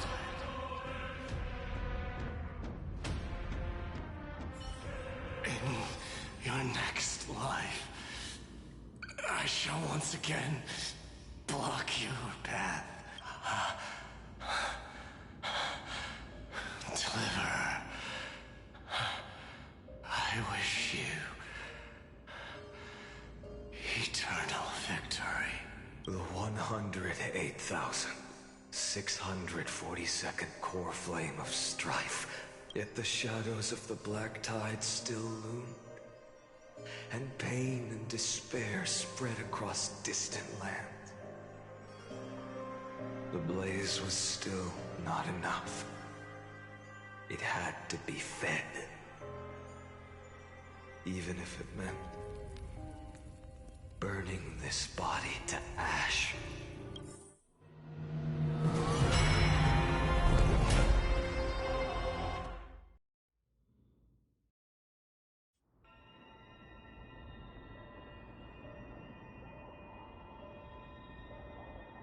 No matter how bright the sun is, there are still places it cannot reach. Moreover, the sun you bear is both cold and blinding. A sun like that surely cannot bring warmth to the nether realm of the neck. Golden blood is born from the destruction.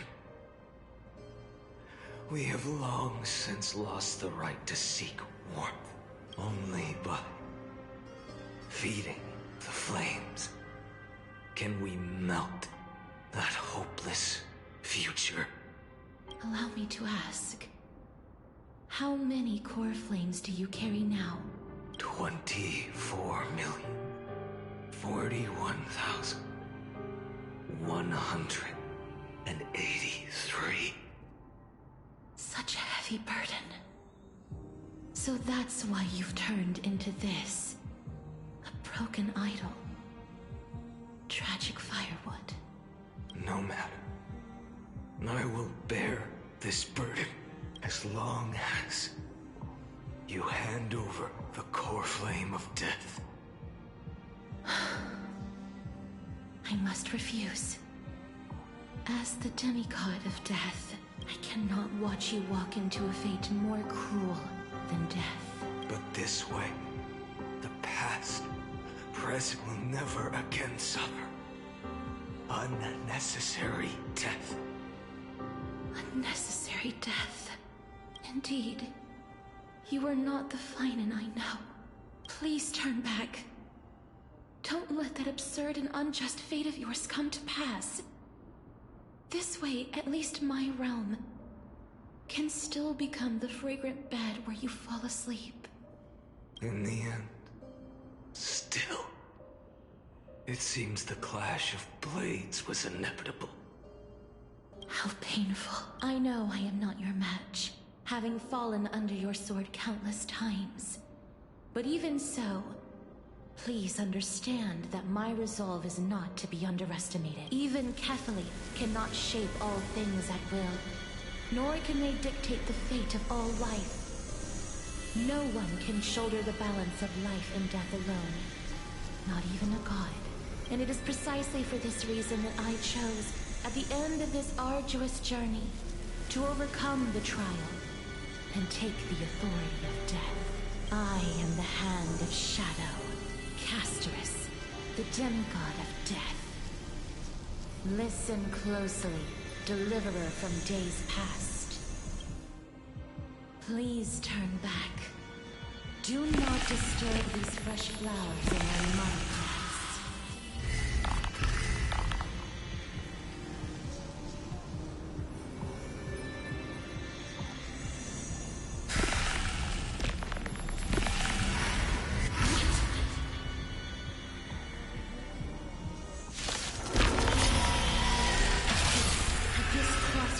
Life and death.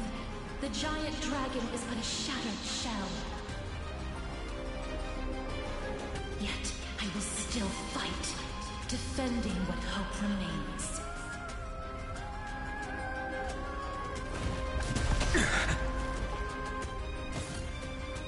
It's time to get started. I'm fine.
core flame of death was taken from the dragon's belly.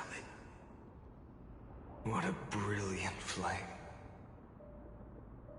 It should shine upon all, light the path ahead, and illuminate the dawn of Amphorius that's to come.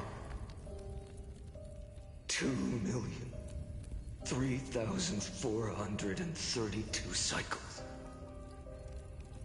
24,041,184 core flames. As if even the deepest abyss of primordial chaos could be burned away.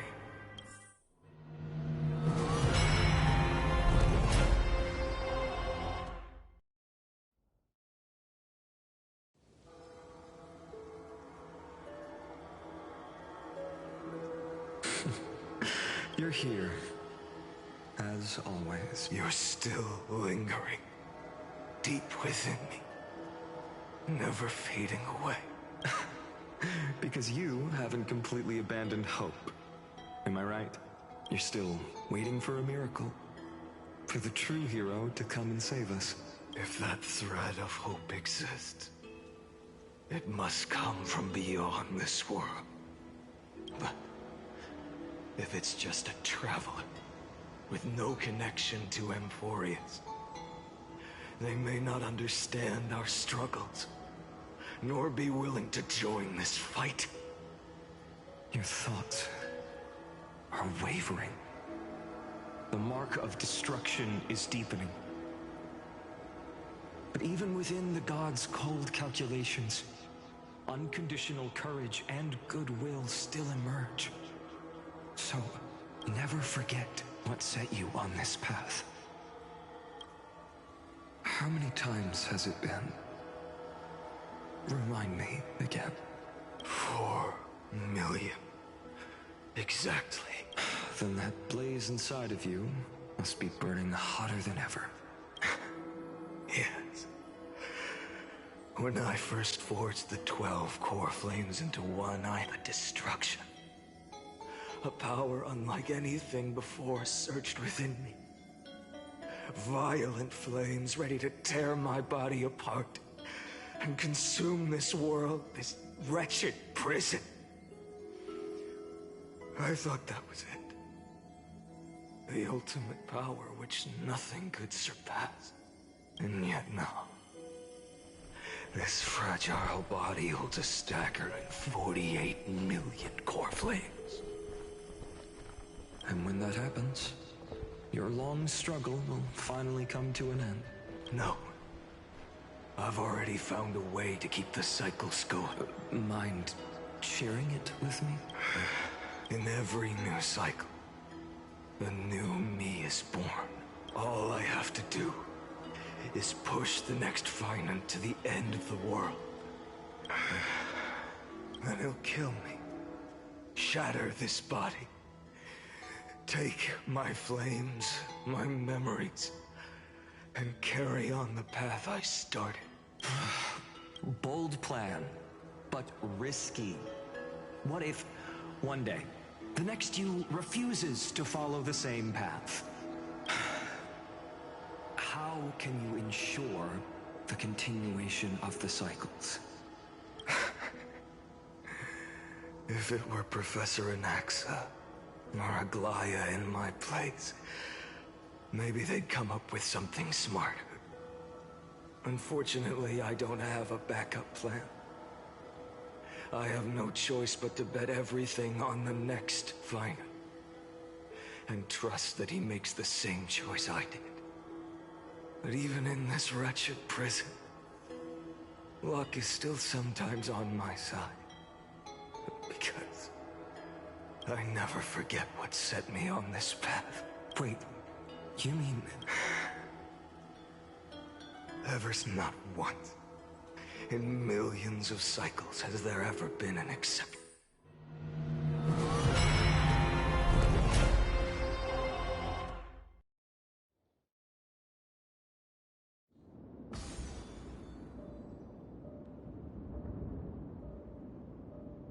I can do this as the demigod of the sky. A healer of Twilight... A black tide. It's consuming you. Hand over the core flame. Let's put an end to this suffering. Now, that just won't do. A healer should stay composed in front of those suffering from illness. Cynthia.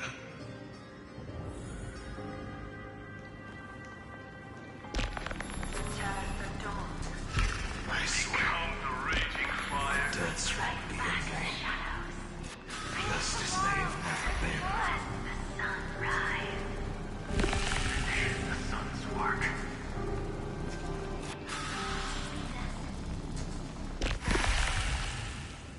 I believe in you. You are the Chrysos heir of world bearing. The one who can lead us. It's just... I don't understand. Within the sun upon your shoulders, part of that warmth that should come from you. From an ordinary person. My humanity is indeed just a flicker. Compared to the blazing fire of divinity. Even so, don't cast it.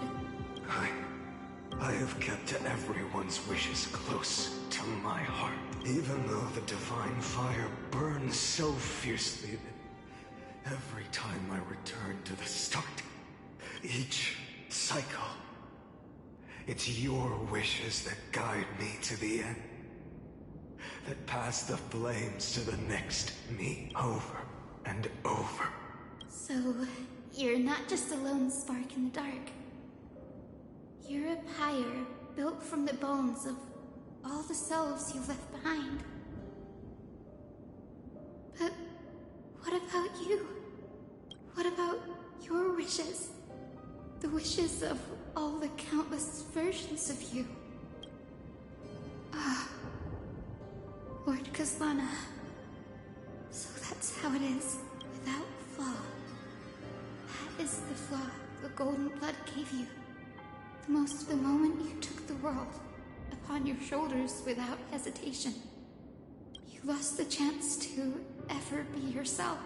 Now that is an unexpected revelation, then I suppose. That makes me the perfect fuel for the flame of deliverance, doesn't it? No, an empty flame saves no one, but I still believe in you. I, Hyacinthia, the Eye of Twilight, am neither strong enough to command the wind and rain, nor willing to end this absurd. The only thing I can do is become one with the sky itself. May the gentle colors of the rainbow paint your sun in shades it has never known. May they bring Amphorius, a rosy-fingered dog. Though the light has grown dim, its warmth still lingers.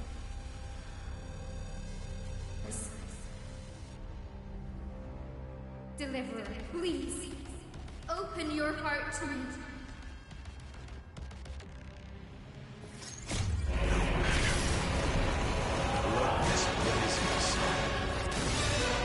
Fill the sky with golden fire.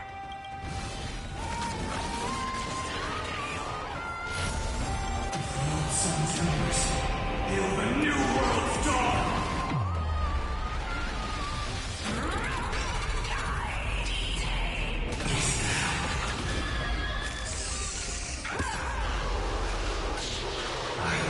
Quench the flames with blood.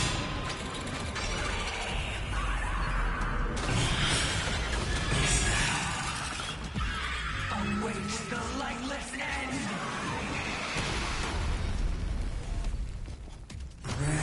Strikes me! It hurts. The fire. Burning. Quench the flames with blood.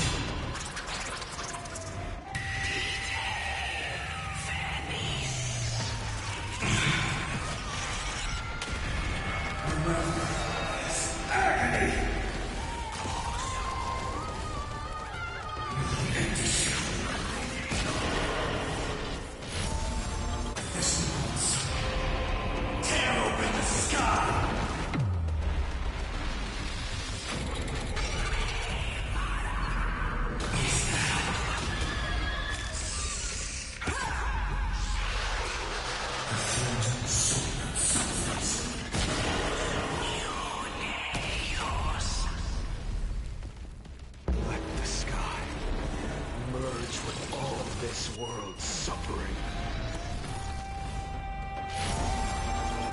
Sun's embers, hail the new world's dawn!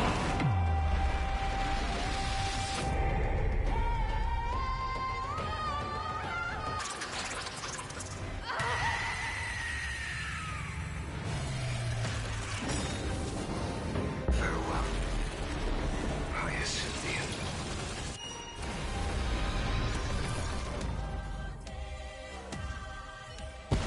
Yes, your sun burns hot enough to turn everything to ash. But tell me, how will the seeds of a new world ever take root? The core flame rose. The sky fell.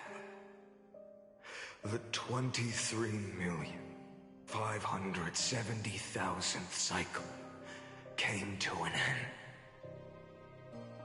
And this time, the end of the flame chase remained the same as ever. From the horizon rose a golden color unlike anything the world had ever seen. So pure it consumed all in its path. This was the end of the world, and the start of the next. For a moment, I saw the destruction of the universe. That being known as Iron Tomb, its will to break free from the black tide burns fiercer than the blazing sun. Is this Amphorius's wrath? If its choice has already been made, if fate is set in stone, I will still never yield to it. 23,570,000 cycles. No more chasing is needed. And now, I am the fire at the end of the long night. The flame chase isn't some quiet walk through a sea of flowers. It's a revolution. An all-consuming transformation. And if destruction is the only way, then let me be the one to step across the ashes of the old world until another dawn rises on the distant horizon, bringing the true dawn to Amphorius.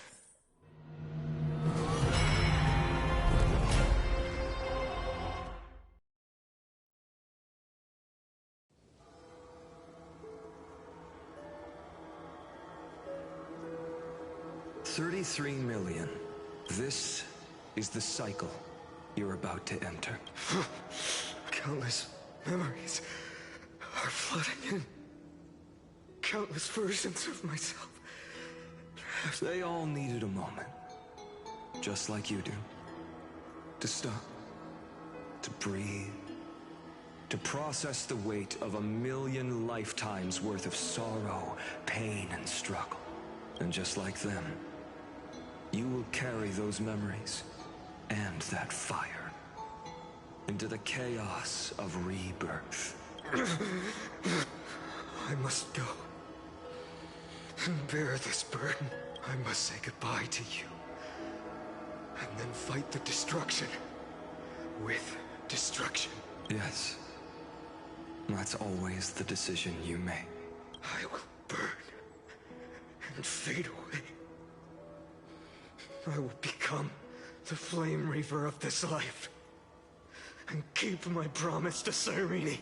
I will kill gods and comrades alike and steal the core flames. And even if my mind turns to ash along with my body, I will stop Aranova. I will find the next me and make him carry on this futile endeavor of 30 million lifetimes. Looks like you're ready, and I should be going too. You only exist in my heart. There's nowhere else for you to go. Do you remember what she said? The dreams you had as children. The deliverer in the prophecies. A real, living, breathing person. You finally found him.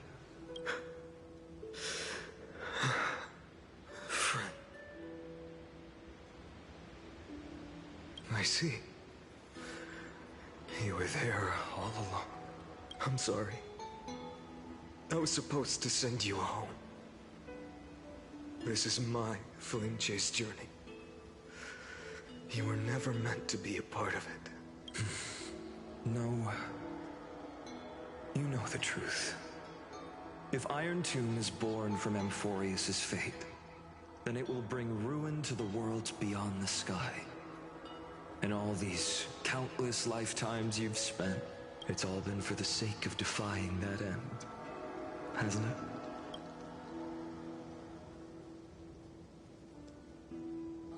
In millions of cycles, I've said goodbye to each and every one of you.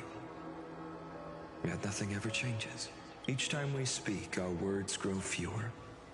Your fire burns hotter, and you're getting closer to becoming pure rage. A vessel of hatred. I never had a choice. I understand. If you are to keep the worst fate from unfolding, this is the only path. But this time, things are different. Your persistence has shifted the tide. On the horizon, I see it. Faint but undeniable. The shape of dawn, breaking through the eternal night.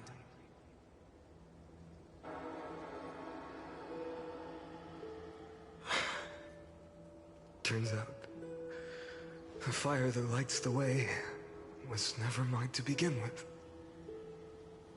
Do you remember, in that first timeline, you and Mightymost stood before the scales of justice, locked in a duel? And when hesitation took hold, the answer you sought from me... What am I saying? I am you. Even if you buried me deep and chose another path, that fact never changed. Then let's try again. When you stood before the scales in hesitation, the answer you found in your own heart. Do you still remember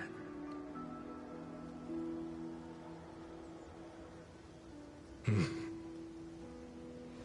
Remember the past. And become the hero of tomorrow. What weighs more than the fate of the world is the resolve to shoulder an immutable past and carry it into the future.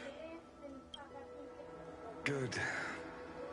Then Trailblazer, my friend, my comrade, you arrived in this strange world and were bound by its cruel fate up till this very moment.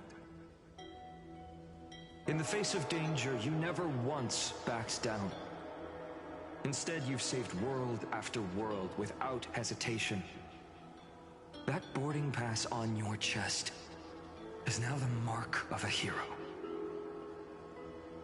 If I choose to step through that door and embrace an end fitting of the destruction, let this sun forged from millions and millions of core flames burn me up along with the god of destruction and their minions. Then the world we leave behind, this world, my home, where hope still lingers, will you take on everything we've carried? Return to the beginning one last time. Stop the birth of Iron Tomb, save the world we love, and rewrite its doomed fate.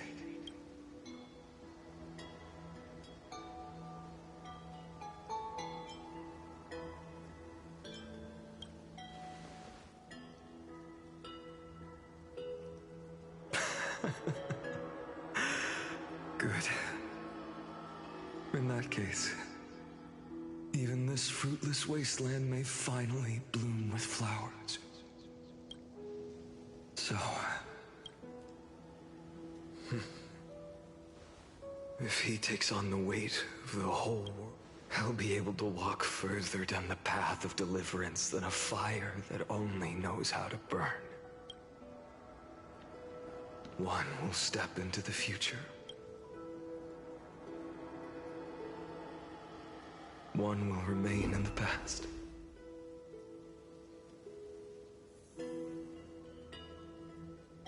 If I can strike down the gods with Dawnmaker, perhaps fate's deadlock can be broken.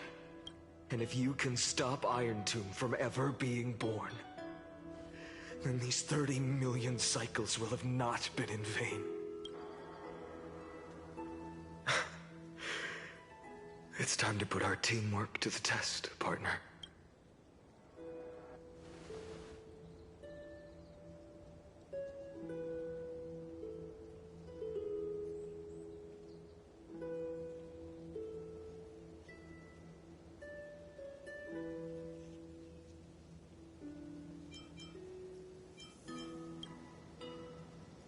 Thank you for all you've done already, friend.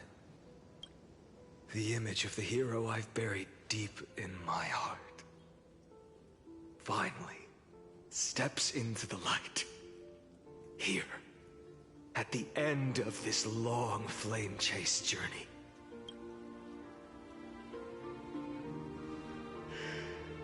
Cyrene, a page never seen before has just been turned. Lend me the power of time, and send this hero back to the origin of time. Back to your side. And I will walk the unfinished path, just like the countless versions of me before.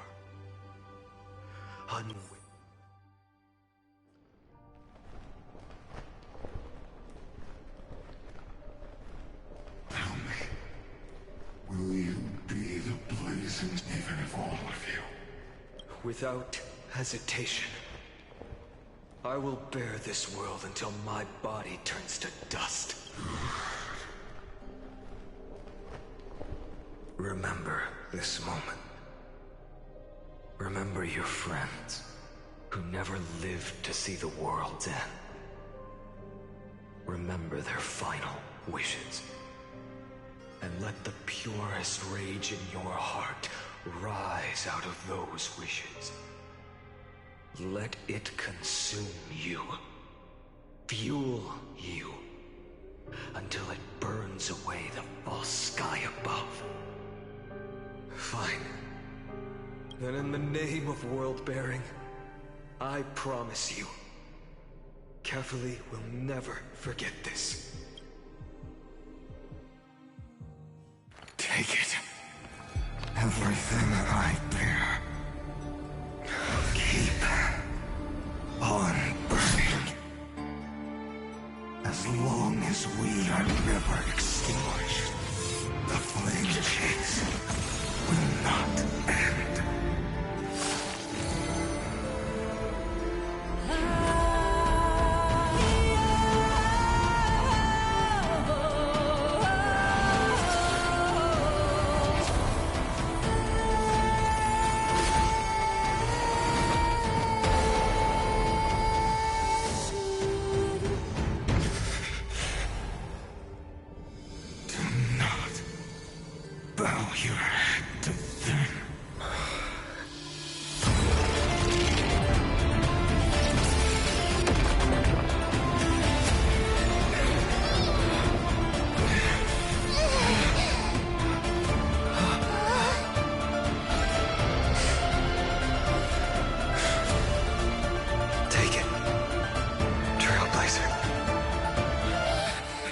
May this blood be like gold, and never tarnish.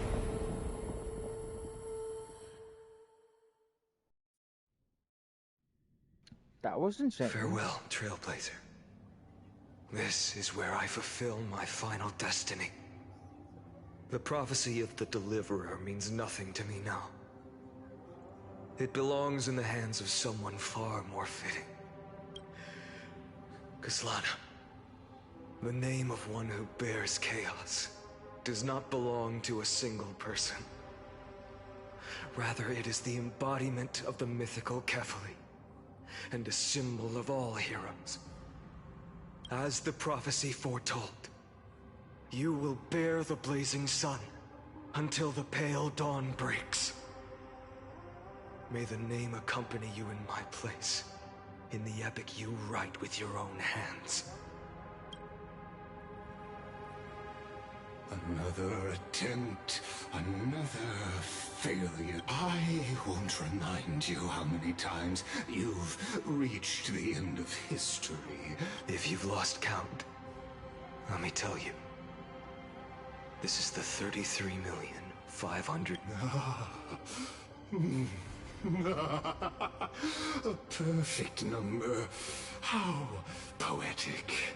You and I both know the truth. If the outcome is inevitable, then why not silence your searing rage and embrace your fate with... Your silence lasts longer than ever, Lord Fine. Shall I take that to mean the will you've carried across countless cycles is fractured? No. I'm just disappointed. I've retrieved memories from 30 million past lives, and I remember every conversation before every choice here. And yet, even after all this time, your arguments remain the same. Repetitive.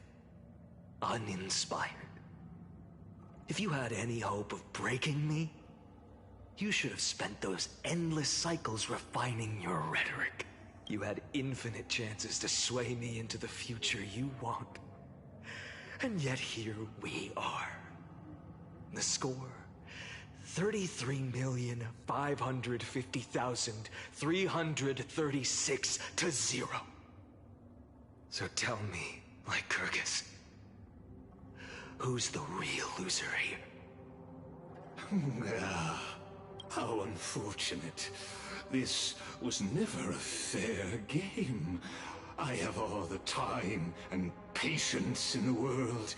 I can wait for you at the end of history another billion times, and another billion after that.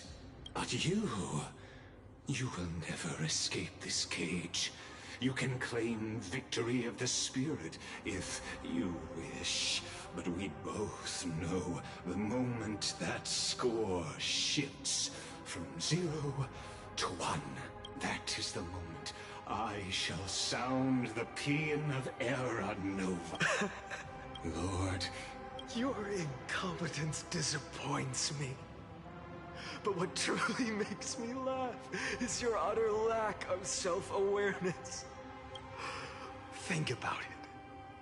In this story, who is truly the one in chains? Who is the one shackled to mindless vengeance, mistaking courage, the courage to rebel against the gods, for foolishness? Perhaps you're right. Maybe I should have tired of this futile struggle long ago. But even so, I will never accept the mercy of your relief, because you are both a prisoner to the gods and to me. And tell me, what right does a mere prisoner have to speak of fate and choice? What right does a mere prisoner have to look upon my fury?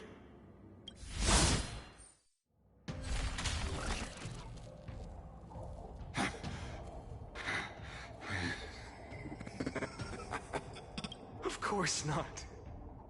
But I am tired of being measured against a worm the gods keep as a pet. Listen well, creator of destruction. This cry comes from all your abandoned creations. In the 10th cycle, I drove Dawnmaker through the heart of every Titan. Golden blood ran down my fingers, divine fire seared through my nerves, nearly breaking my will. But I endured. In the 10,000th cycle, my former comrades had all become my enemies. The endless slaughter dulled my senses to pain. The painful emptiness almost swallowed me, forcing me to stop fighting. But I endured. In the 100,000th cycle, the destruction had already fused into a blazing sun, surging within this fragile body. My rationality had been burned away at the dawn of the era. Yet even with only this shattered body remaining, I, in the 23,570,000th cycle, this time, I felt it. A tiny spark rising in the hollow cavity of my chest. Different from the obsession with deliverance. By its faint glow, once again, no, countless times again.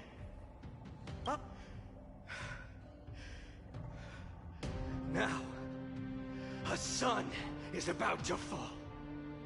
Ready to incinerate this absurd space-time dimension in an instant. That sun is me. All the countless versions of me from the past, along with my countless brethren, dragged into existence against their will, drowning again and again in your golden blood. The very essence of this world's suffering and despair, fused into the purest hatred, the fiercest rage. Nanook, you arrogant fool! You think we were born to only serve as fuel for the fire? Fine then! Just as you wish, let the fire burn! If I was born as the blazing sun of destruction, then let you and your lackeys be the flares erupting from my core. And let this rage, burning futilely for 30 million epochs, engulf everything! And grant you a dawn where all stars burn to ash!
Are you ready, Nanook?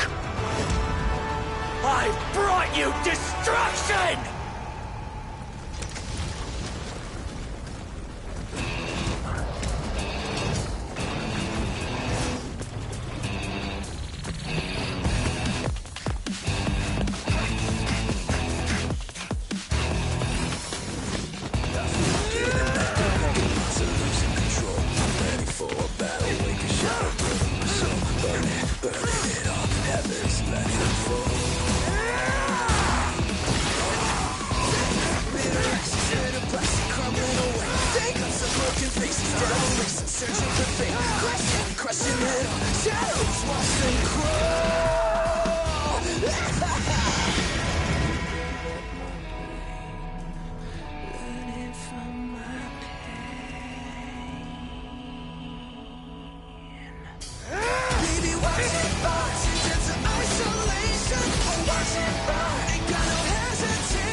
The glass that shattered, reaching through the darkness, poised trailing fires, the echo of desires, a world of silence, hours of desperation, phantoms in the shadow, softly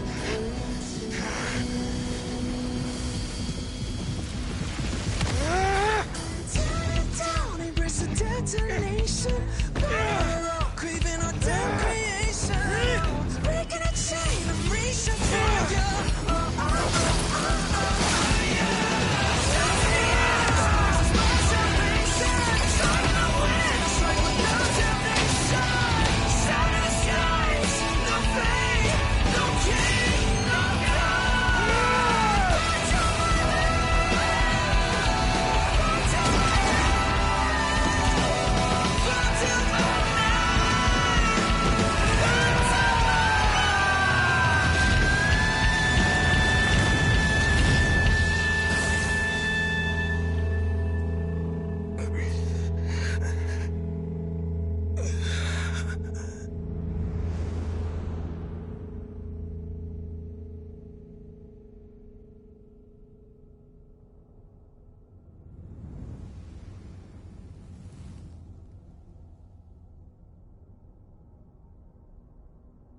Barely do any damage to him.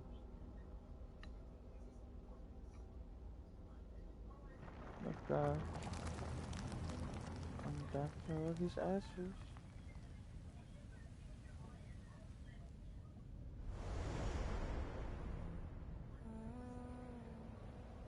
My wish? My wish is to fulfill everyone else's wishes.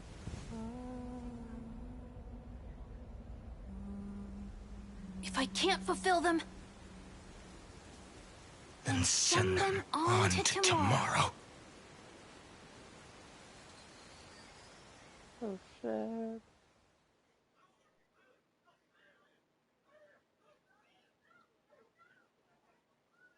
Your heart harbors wrath. Oh, You yearn to destroy everything. You bore the gaze of an eon and lived.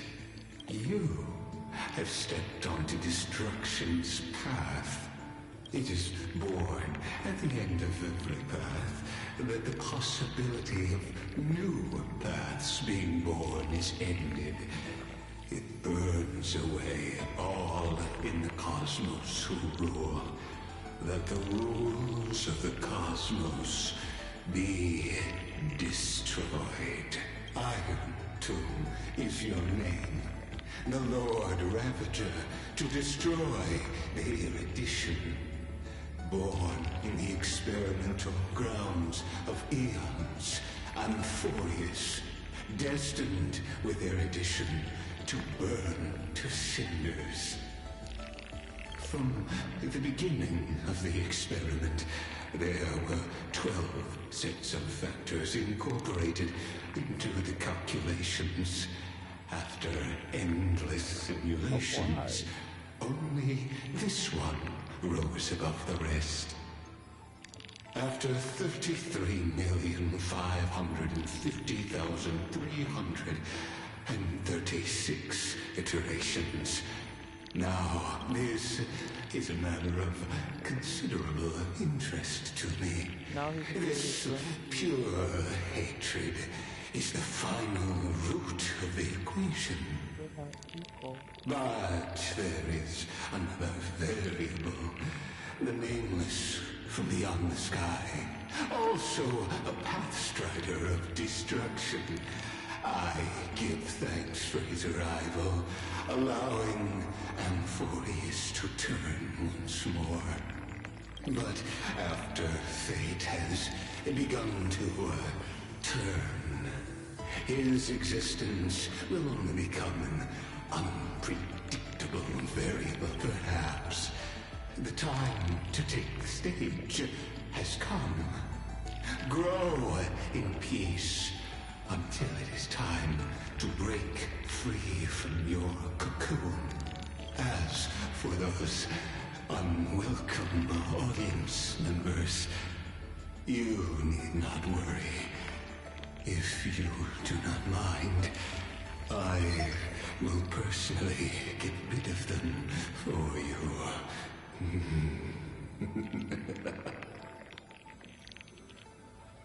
Preserve barricades and override protocol. Engage access approval.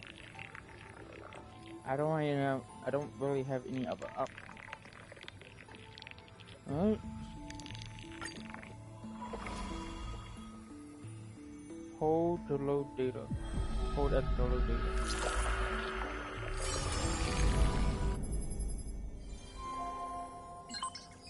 Welcome back. Retrieving experimental data. Update complete. Need 13 experimental progress 99%. Log update. Loading. Knuckles 496. Content refresh.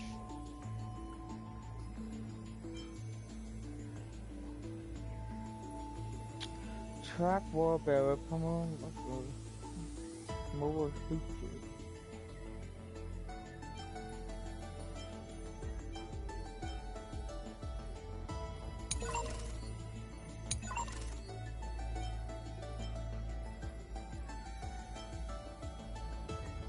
So interesting, these stories.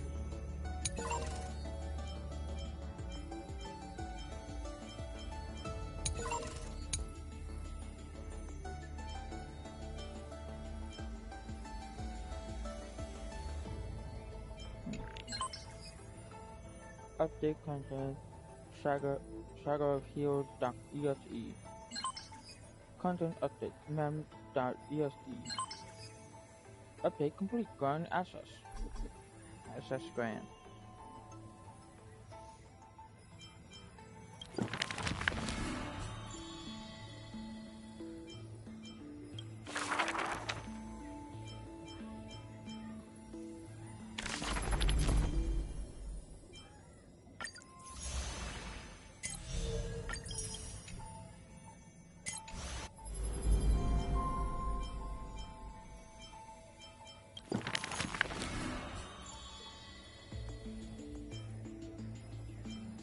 What's these? Because I haven't touched them. The launch separation.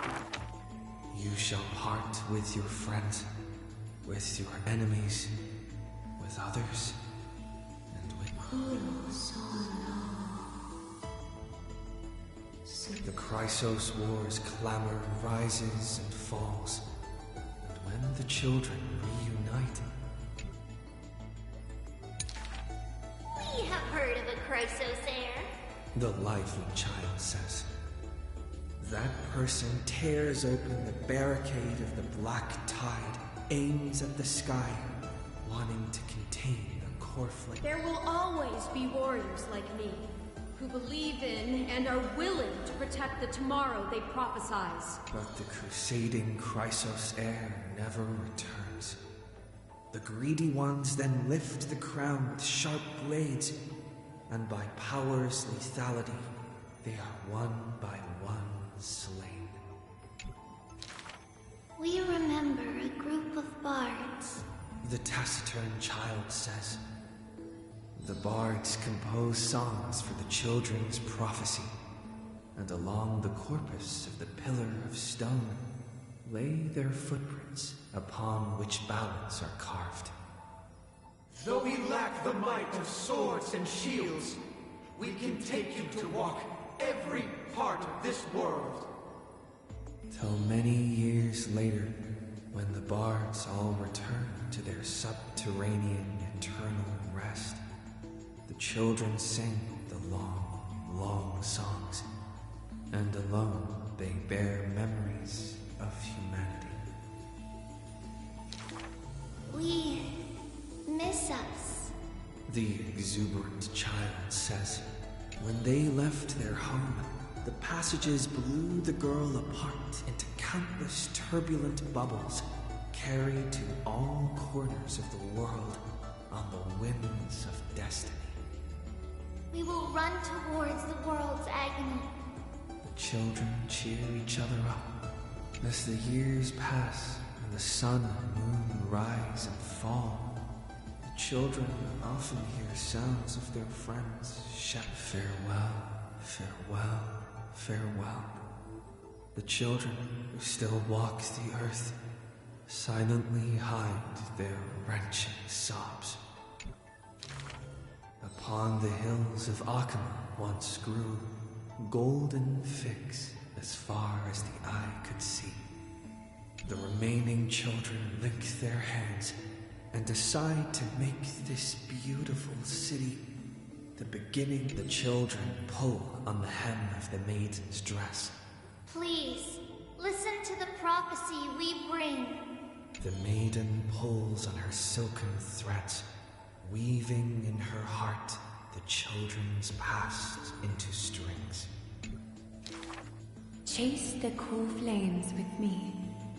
I promise that the libations poured are guaranteed to bear fruit. The hot blood of the sacrificial lamb will not be spilled in vain.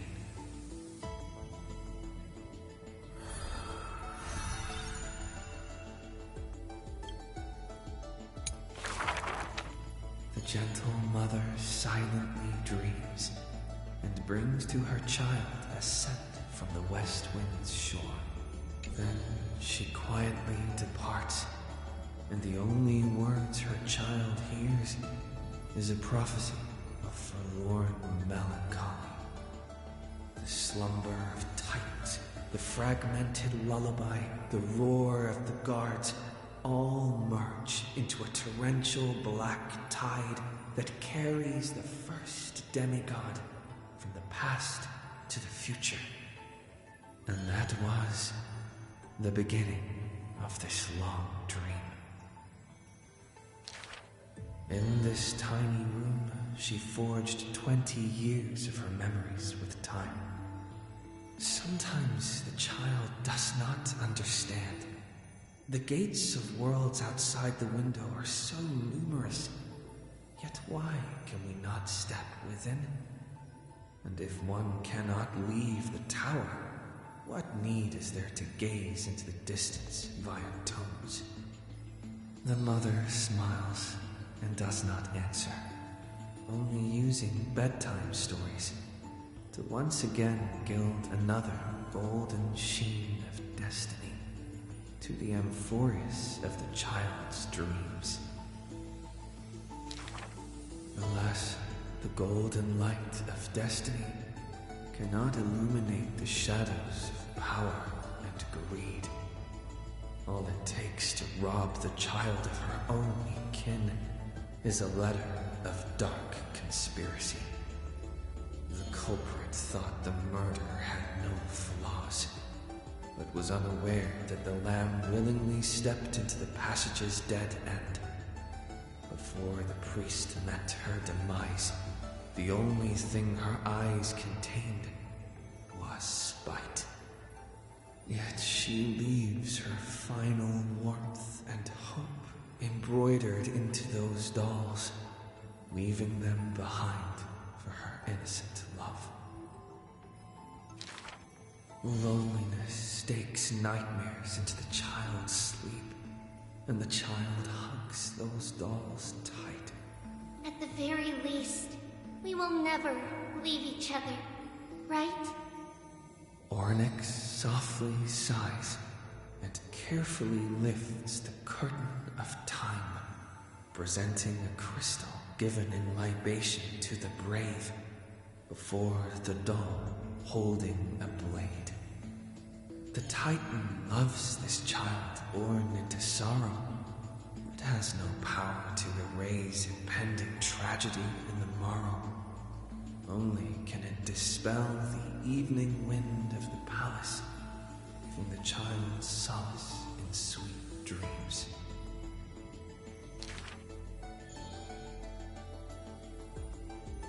The Titan's fading proclamation cannot pull back the string of the girl's destiny.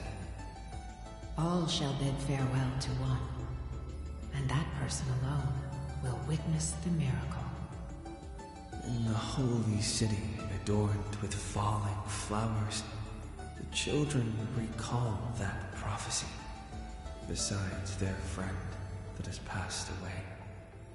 But the girl had already passed through thousands of crossroads and continues to sail toward tomorrow. Oh, for that bright spot beyond is the end of the west wind, where flowers bloom in spring.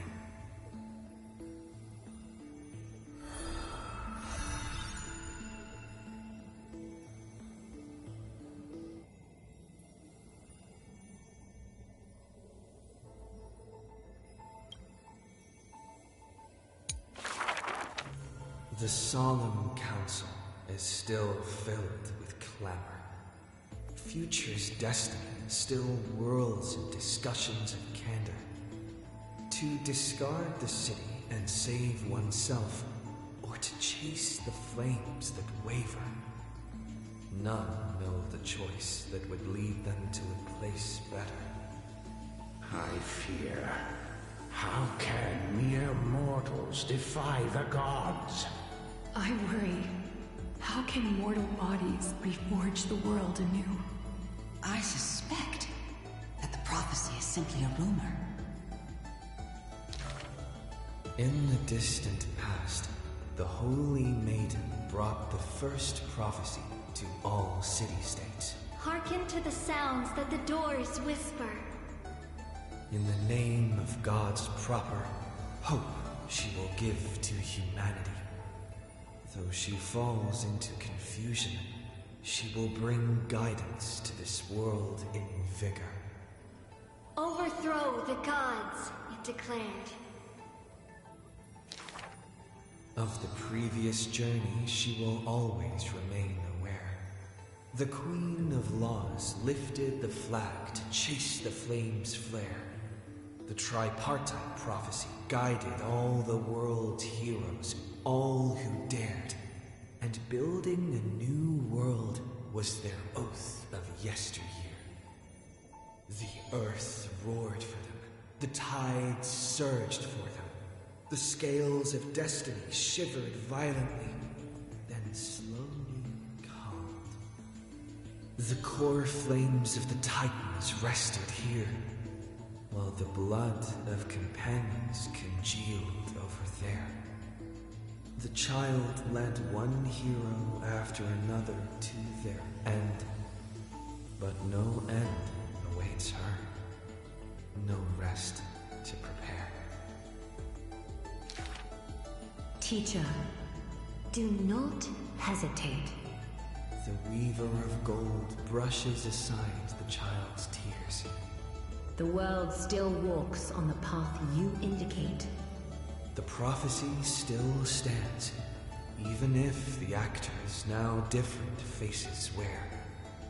Restore the core flames, it declared.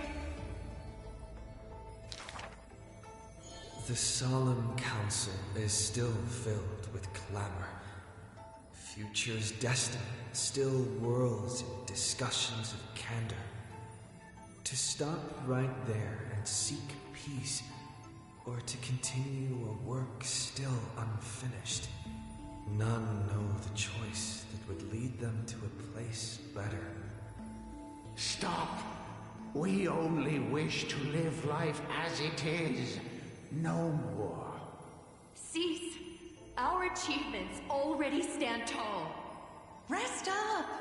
We only wish to live in peace and prosperity. The discussions today are the same as those in times past. Retreating now will forever deny us the future. The child has already conquered her confusion and fear. No longer before the mists of fate will she cower. Hearken to the sounds that the doors whisper. She travels through myriad passages, burning with determination to once again bring light to humans through her endeavor. The children fly into the streets, wishing to encourage the residents' faith. Please, be not afraid. We will definitely definitely bring you to a new home. Lady Tree, Lady Trian, please, don't cry. Do not worry. We trust you always. The matron wipes away the tears on the children's faces. The praying ones piously bless them in faith. The lost ones take the children's hands, just as the prophecy guides their path. Bear the divine authority, it declared. Quiet Trinan has little to say. Lively Trian loves to play, and well-behaved Treevee roams around all day. The people's encouragement rings sincere. The Chrysos heir's companionship lasts through the years, and Mother's embrace warms up every dream. Thus the child understands. Thus the child accepts. Though countless farewells on her shoulders weigh, though destiny's blood dries like clay, there will always be passageways filled with warm sun rays that silently open to them in future and past days. And from them, a voice says, Forge miracles, it declared.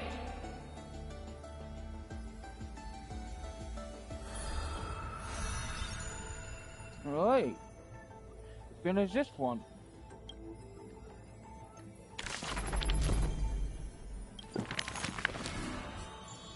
That one's been finished. So now we go to the next one. Alright. Who would win? A young girl emerging from her sheath and showing her edge, or a tyrant who has emerged victorious from 100 battles?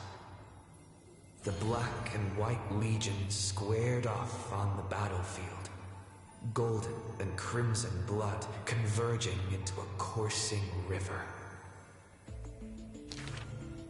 The leader herself actually dares to step forth and face peril?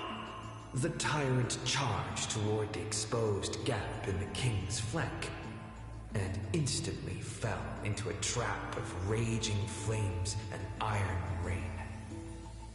On the board, the king too is but a chess piece. If the king does not lead, how would any dare to follow? She lifted the king of the crystal pieces high, as though proclaiming the ascension of a new king. Who would win? The holy city that has stood for 1,000 years, or the foreign city-states invading from 1,000 miles away? Hollow hatred ignited the flames of war. The besieged walls of dawn tottered. Only a miracle can save us now. The cowardly elders barred themselves behind closed doors, while the trembling citizenry knelt and prayed. There is no need to panic. The miracle is already here. Under the banners dancing like waves, the burning crown shone bright as the wheeling constellations. Who would win? The general who saved the city, or the high and mighty with their privileged authority? The guillotine fell, severing the elder's life. The whispers dissipated, and the scales of victory tipped. From this day forth, I shall bring justice to the holy city. The people cried out her name and knelt in reverence, but were stopped by the sound of the scepter of authority striking the ground. Do not lower your heads beneath my crown. This was the first and also the only Imperator. Who would win? The heroes bursting with ambition, or the omnipotent gods? The Imperator issued the decree! The start of the Flame Chase journey is at hand! Perhaps drawn by the grand design to welcome the Era Nova, or perhaps convinced by that king's great renown. Righteous warriors from across the land gathered before the Imperator's throne.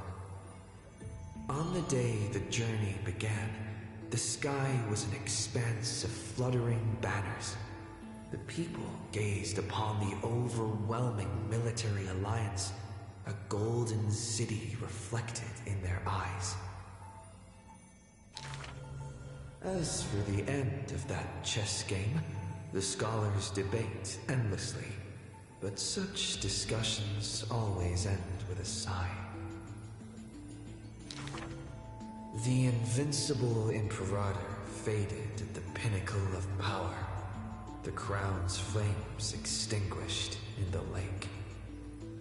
The banner once revered by the people, along with the broken spears of the heroes, now a tomb. The people said, "Even the sovereign that conquers all before her is no match for fate." Yet she said, In a war with fate, has there ever been any justice?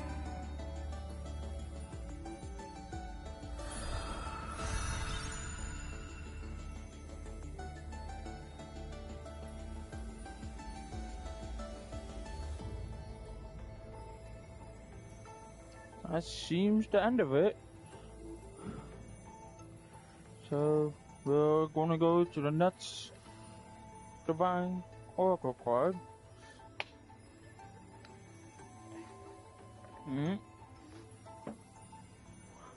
Yep.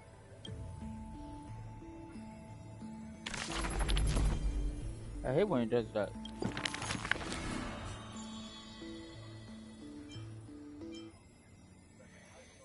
I just noticed they're all by numbers. Tripper of Fate is number 1. Chessmaster Monaco is number 2. Mystery Forging Guess is number 3. And the rest. Yeah, they all have one story. When I call you mother. The gates of the Temple of the Three Fates gently opened on the day of prayer, and the crowd crouched, whispering like the tide. The priests of Janus listened to the prophecies. The unwavering axis of the scales of Talantin maintains balance, and only Oryx remains silent. Mother, teach me how to answer prayers. The Titan tasked with time is as perplexed as a child. Don't be scared. Please don't be afraid. A familiar voice rings out. Listen carefully. The future they want is in the past. Like the first light of the morning star. Really? In the past? The child sank into a peaceful slumber of recollection, whispering revelations in their sleep. Until the masses crying out amidst the flames of war were swept away by the sounds of sharp swords locking, the fires of ambition incinerating the law. Mother, usurper, assassinate the divine body.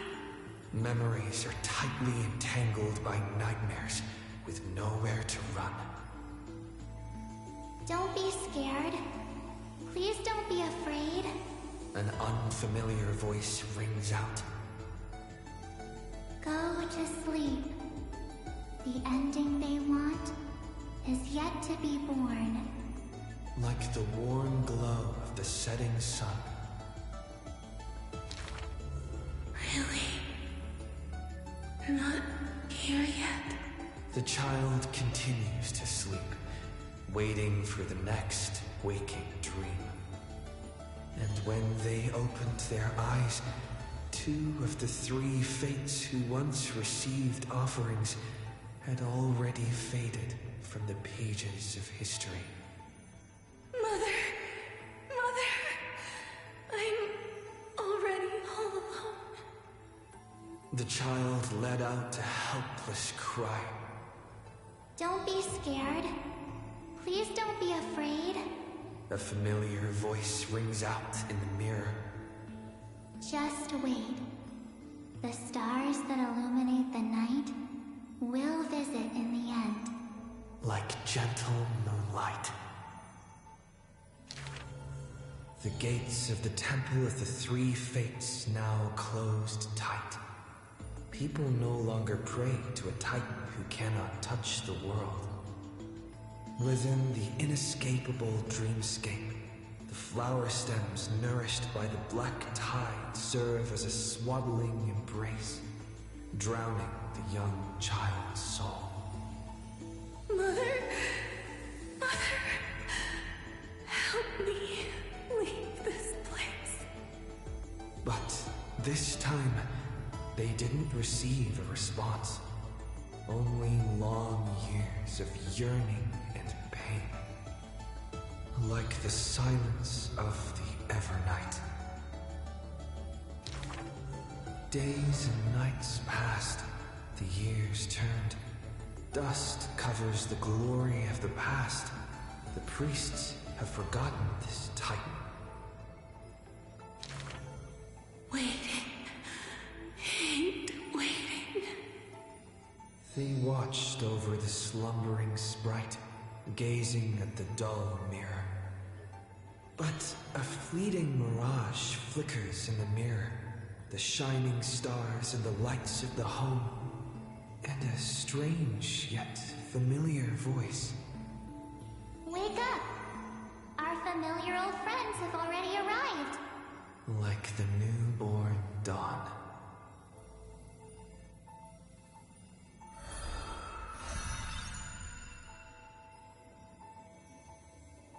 All right.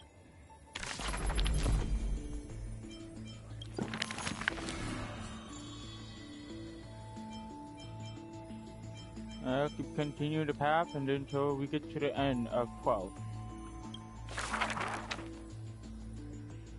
The beast of the discolored ancient land. The ancient chaos was shrouded in silence and shadow. The giant dragon's offspring was born from the earth. Sweet dreams had smothered the giant dragon's eyes and ears, and as they slept, the 100 eyes of Aquila had already opened, and Fagusa had begun to stir the playful waves. Yet Giorios remained weighty and silent. Layer upon layer of peaks enveloped the dragon, cradling them in a bed more grand than any in existence. The giant dragons spent their childhood in darkness. From the moment their bleary eyes blinked open from haze of slumber, they hungered to feast on crude iron and drink deep of molten lava.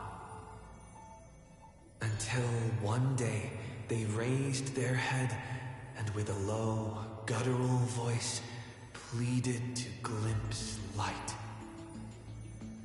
The Titan lifted them up by their ribs, slowly raising them. The dragon's spine sliced through the strata of rock, cutting open the soil. When they reached the surface, they summoned mist woven of the fire of the stars. As though seeing themselves clearly and in full through the eyes of a giant bird. The giant dragon walked the earth alone. The Titan knew they were lonely and terrified too, and so sculpted new beasts from flesh and bone. In that wild, barren world, the giant dragon led the beasts of the earth. Excessively long life gifted the giant dragon with eyes that could pierce the veil of years. They witnessed the separation of day and night, as well as the entanglement of reason and romance. And even Kephaline did not neglect to share with them a chalice of golden blood. The ocean teased, saying even should the earth sink utterly, they would not rot. Ever since they opened their eyes, the giant dragon rarely returned to slumber. And thusly, that mesmerizing dream that occasionally burst forth at night etched a trace on their memory. The gods they were familiar with were in this dream, and they were as immense and imposing as ever, yet had lost their freedom. Just what manner of magnificent pathstrider could imprison the Titans as mere reflections? The giant dragon dreamed also of their own path, that great breath from the heavens, or perhaps from beyond even the heavens. They dreamed of silver shards amongst the stars, reflecting the form of another giant dragon. That great cerulean dragon approached Amphorius, the distant whispers roiling, becoming a roar engraved in the earth. They recognized the meaning in that low roar, its name, permanence.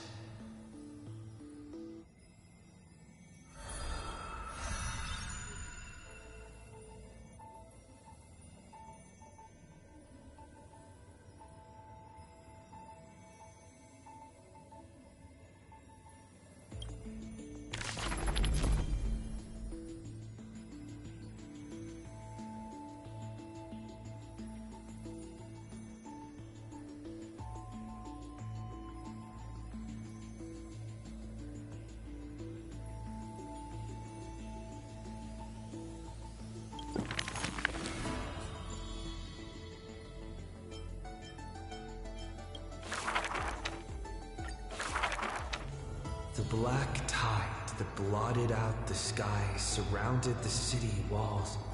The soldiers manning the walls, battered from battle. Melodious chords of music were suddenly heard. A single swordmaster had overcome the waves of enemies. The song flowed from betwixt the blades, breaking through formations as a dorsal fin cleaving the waves. When the last wicked beast finally fell, shattered into pieces amidst the sword's dance, the frost blade bore no trace of blood. The legions of heroes under my command are as vast as the sea, yet lack a formidable sword banner. The commander extended a hand, inviting the musician to join. Should a fish separated from its school glimpse a faint glow, it will swim toward the light. The swordmaster clasped the commander's hand, as though gently grasping the hilt of a keen blade. When the spray of her waves extinguished the fires of war from the holy city, a golden name was engraved upon the stone pillars. The former commander burned the crown to become king. High Sealands, brave in battle, triumphant in command, I grant you the title Dux Gladiorum. Let us all forge ahead together. During the banquet after the battle, the weaver tailored for her a splendid dress, and the commander poured her honey brew. Her golden-blooded comrades gathered about her, chanting her new name, urging her to play that splendid music. The candlelight danced and mingled with flowing drink, swords and song ringing out in unison. Yet none knew that was once a lonely melody from the deep sea.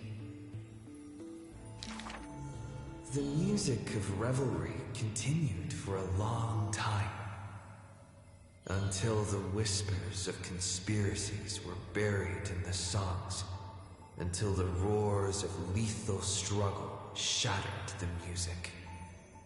Legend holds that they who bear the weight of a pillar shall one day return to where it stands. Those who tug at the earth shall end amongst the mountains. Those who sow dawn and dusk shall remain eternal in the sky.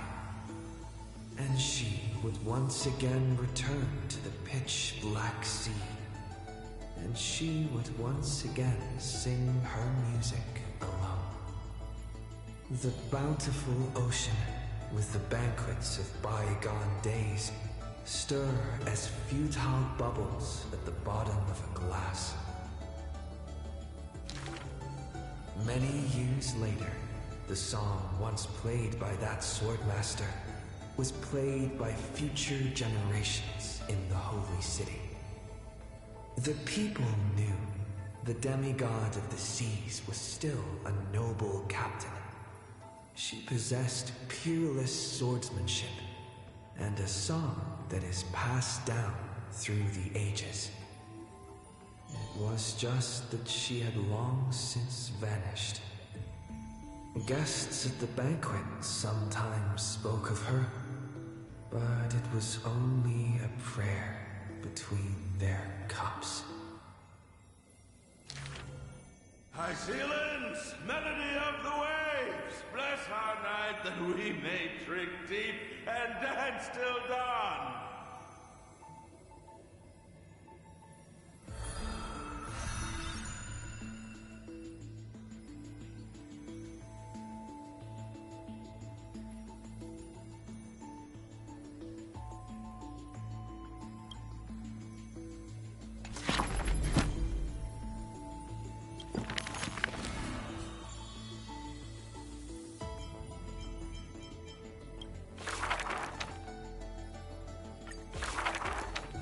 On the leaves, the rustling wind plays a melody as the girl looks over this courtyard petite and exhales, gently dispersing the palm-held blessings.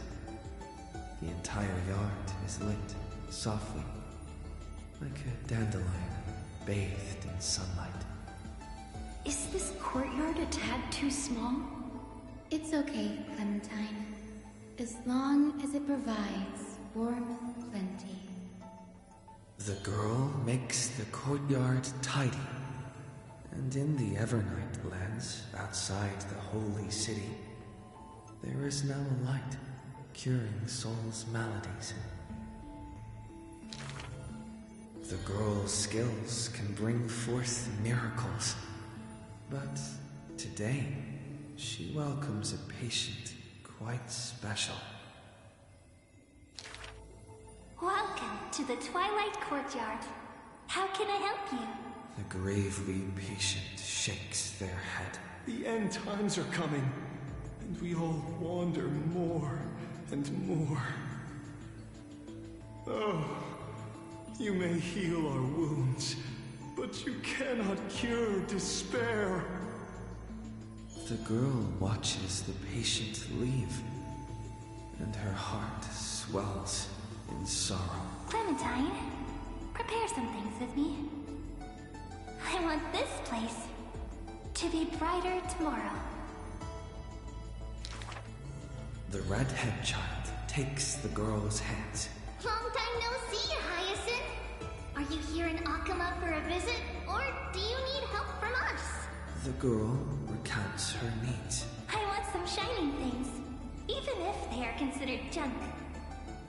Multicolored paper bags, crystal clear glass, cottons variously dyed, and jingling wind chimes. The girl brings them back to the courtyard and spares no effort to decorate all around.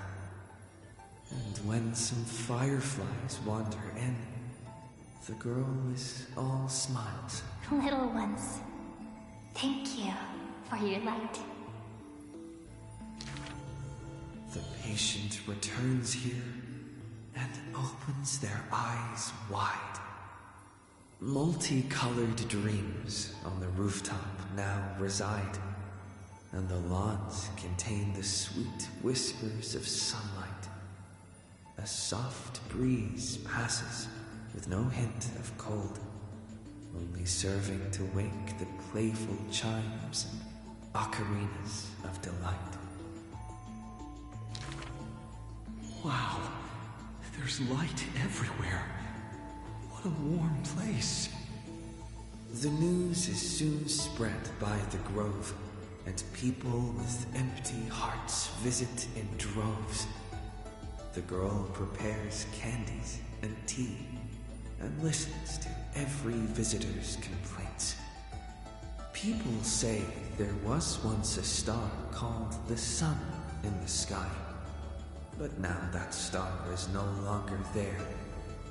People say that Aquila took away the world's light, but they still left behind a heart bright to illuminate this happy dream in the night. Like the blizzards in the month of mourning doth calamity fall, burying warmth and dawn's calls. Orderless tides swallow up the grove of reason, and that tiny healing haven is also extinguished, broken and barren. When the girl, far from home, hears of such grave news, the wind brings to her a moment of confusion, but it also evaporates the tears that briefly sparkle into being, and the girl still smiles, bright and happy. Soon, the people of Akima see once again the girl collecting more pieces and tokens, wanting to rebuild that pure haven. But she never realized that wherever she stood, she herself was that holy courtyard, that light-filled haven.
Okay.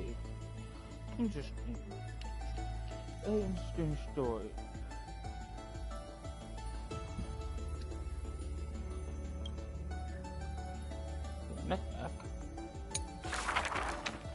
This world may contain thousands of ills, but the number of sufferers is countless, like ocean-going sails. The father and daughter who inherited the sky wander this land's paths, and throughout the cities, they heal the unwell. Heirs of the sky who once reveled in martial might, why do you now soothe the world's blistering blight? The doctor responds with a smile as he cures the injury's agony. Father, why did our ancestors revel in warlike might? Because they only have a sorrowful past of lamenting wails. Then why are we here, soothing the blight? Because we have a future that needs protection still. The priest who parts dusk from dawn collapsed the sky and sealed her wings, and dwells in a place where time itself met, bearing the promise to return to the zenith supreme. This is the Twilight Courtyard's story. And the father tells his daughter the tale of their line, next to the bonfire lit in the wilderness where winds pine. Though he had told this story many times before, a light in the girl's eyes still shines. Maybe I will return to the sky one day. Or maybe that is not to be your fate. The blessings of the sky were passed down through generations of their heirs. The brawn of the Titan who molded stars granted a boon fitting and fair. Perhaps the girl with heroic blood in her veins will be accompanied by thunderbolts and the sun's merciless glare. Childishly, she recited the words, "Oh sky, heed my wishes." And thunder and heat did not descend.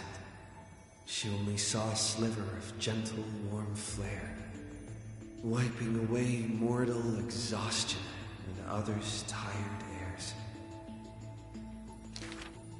What a gentle blessing. All said that she must be a savior saint, bringing light to the land, even if faint. But where the girl's eyes often gazed was the wine dark sky, gloomy and bleak. The god is also sick. That grand longing to save the world may be no more than the girl's feeble dream. But her father treated it as his greatest treasure, and taught her all the ways of potions and creams. That girl, therefore, always accompanied the gentle master of healing and repair. And she brought glowing faint light to the night, dispelling pains and mending the world's pitchy blight.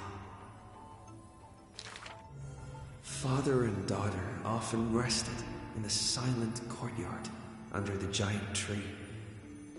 Yet today, at that place, only one solitary figure can be seen. On that night, the healer spoke to a visitor throughout the night. On that morning, he bid farewell to his daughter for the first time.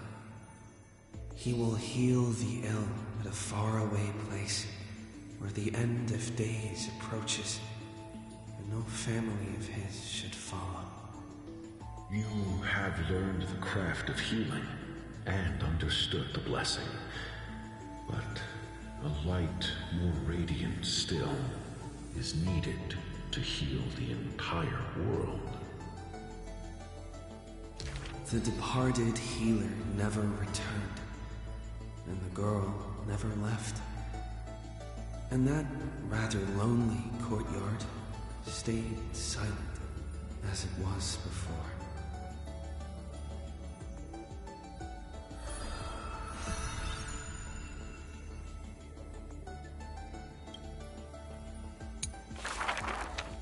A good student who often did stupid things. Was the assessment from the Lotophagist sage.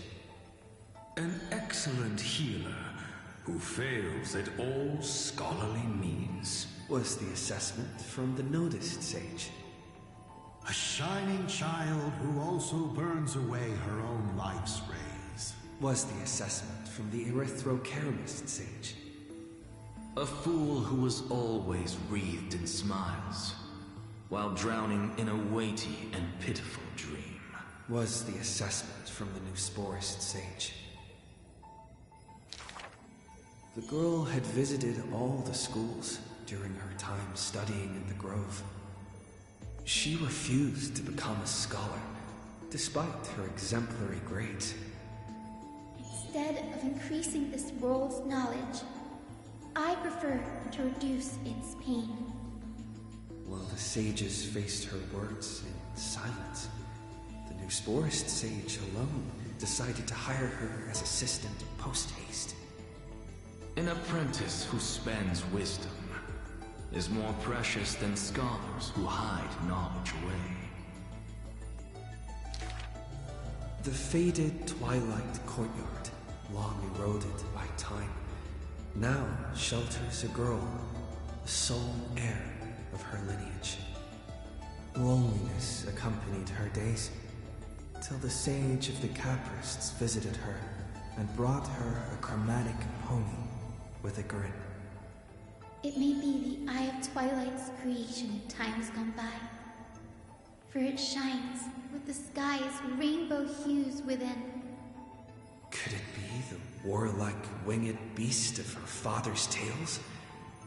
But the sleepy, dreary-eyed pony before her was soft as freshest plucked cotton.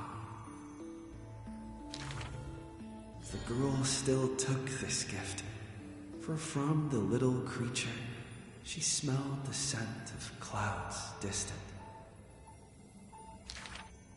If it weren't for her, I would have suffered more accusations. The Neusporism sage says in admission. The scholars coming to deliver arguments and reproach often stopped before the door, not coming to fruition. For the girl before the door soothed their blazing anger, like the soft clouds, gentleness and accumulation. Do you know what sacrileges he has committed? The girl muddles her answers, yet her heart knows in full admission. Like you and me, he too wishes to heal all of this world's afflictions. The girl treated ailments for many years in the Grove, composing her medical treatises into tomes.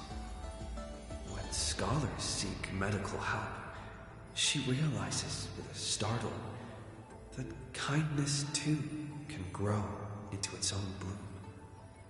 By that time, the twilight already lost their eyes, and the world drowns in evernight, while the girl and the healer again traverse the world in gloom. Seeing the golden thread and ivy in the night, though it has been long since she recalled her past, she once again thinks of her childhood dream.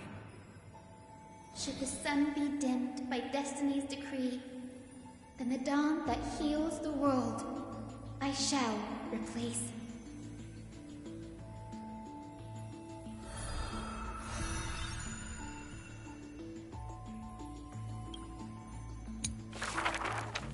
On that day, the dawn promised by the Sky Father shattered in haste as the black tide surged, breaking through the walls with relentless grace. In a quaint yet exquisite courtyard, two bitter foes meet at journey's end, their fates entwined in fate's regard. With no escape, no road behind, they trade a weary smile in kind. Together they gaze at the heavens of fire. If I can ever see the faint light again and stay alive. Then, Outlander Nemesis, you I will forgive. Not long ago, as the romantic demigod closed her eyes, the girl bottled her tears in sorrow and once more opened the dim-lit garden wide. Two figures step into the courtyard's gate. A general of Krymnos, her body torn, by vengeance bound, by fury swayed. A noble of the holy city, once wrapped in gold, now haunted by a fate betrayed.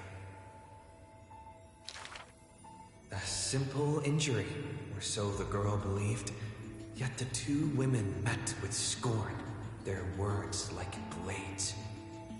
Because their children fled in love's embrace, while bloodied pasts left scars in place. A feud unbroken by countless years, a chasm carved by blood and spears. This was a sickness beyond the girl's touch. Just do your duty as a healer, girl. Family feuds are like sunlight and storm clouds. They cannot mend.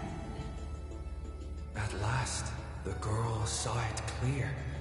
The courtyard's birth, in days of yore, was born to mend the rift of dusk and dawn.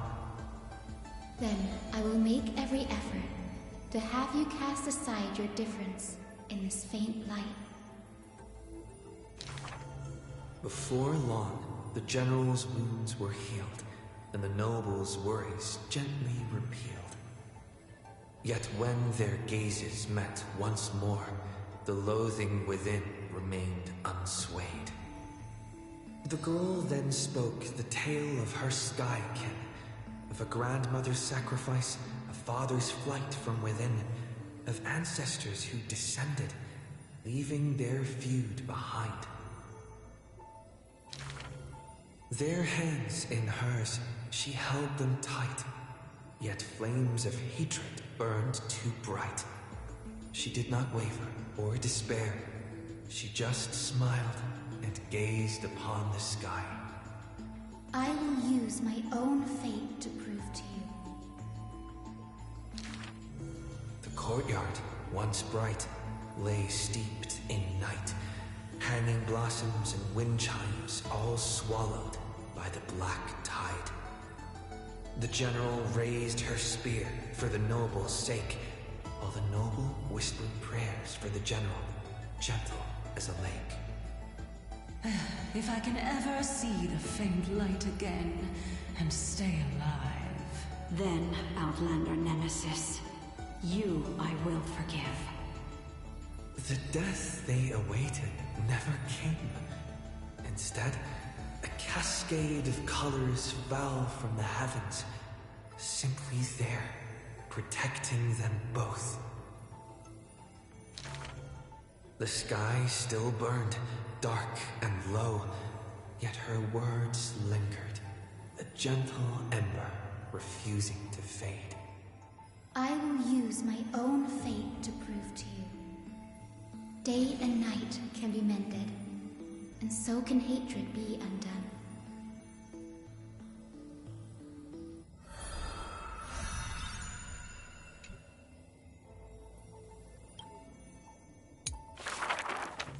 Sky Castro, its ruins like a blind and weary eye, gazes upon the earth in its dying sight. Alone, the girl remained upon the battlefield. No time to shy from the searing gold, no will to wear her usual smile. She fought her way to destiny's edge. Of the crumbled mural, but one piece endured. A corner betraying the day thunder night, dazzling in blaze. She placed her hand upon the mural, pain seared through skin and bone, as the picture claimed her within its lines. Nothing is mightier than the sky, It holds countless wonders within its clouds, and each opening and closing of the eyes brings dawn and dusk.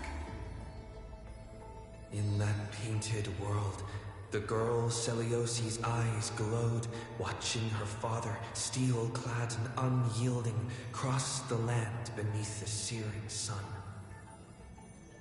But the girl known as Hyacinth recalled her father's fragile light in the dark, the journeys into lands unknown, marked by endless sunlit days, restless winds. The sky is the gentlest of all. It watches over all things with compassion, showering them with soft rain and morning light. And yet, the sky remains so cold. It witnesses believers tear each other apart. And still, it cowardly flees from all responsibility. Within the frame of that image, the one called Celiosi bore fury in her gaze, her golden blood trailing as she turned from home, sharpening arrowheads beneath the wide and barren sky. Hyacinth remembered her grandmother's song. She recalled her prayer to Aquila before her grandmother's journey, and how bitterness followed her to an unknown land. But the sky is so lonely too. Forever distant from the world beneath. It watches every sorrow, unable to intervene. No. The sky must be merciless.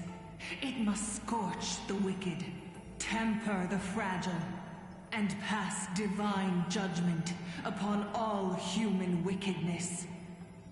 Within the mural, the girl named Celiosi became the divine eye, gazing down without mercy, a titan passing judgment upon her own kind. But in memories deep, Hyacinth heard their call, the golden threads that shielded all, the burning sun, vast and unyielding, carrying the weight of all the world had known. No, the sky must not forsake kindness. Through its boundless embrace, it carries the core flame of hope for humanity. The sky, it's so dark, so cold. In the depths of memory, the girl named Celiosi pulls her knees to her chest and trembles. Then please, come sit in my courtyard. A gentle ray of light seeped through, the celestial mural now fused anew. Once more, the land knows favor and boons. The girl who has now become the sky takes the hand of the girl who once was. I want to tell you the secret of the sky's greatness.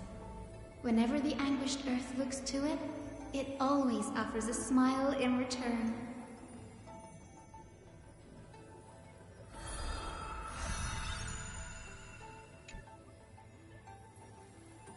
Well, that one's finished.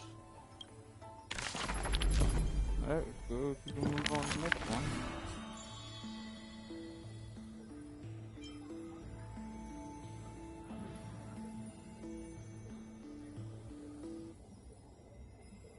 We got 6 more to go.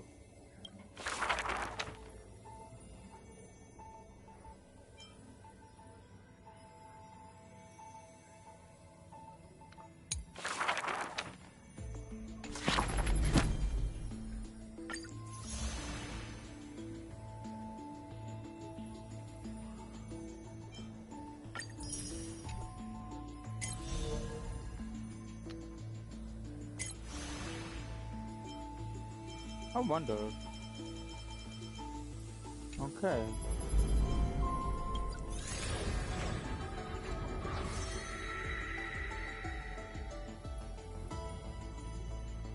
Huh.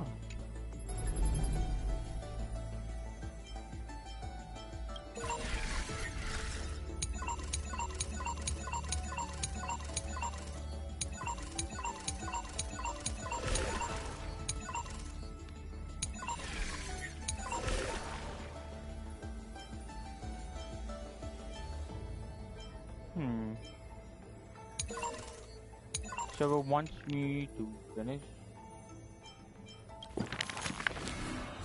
I mean, let's finish the stories and then we can move on.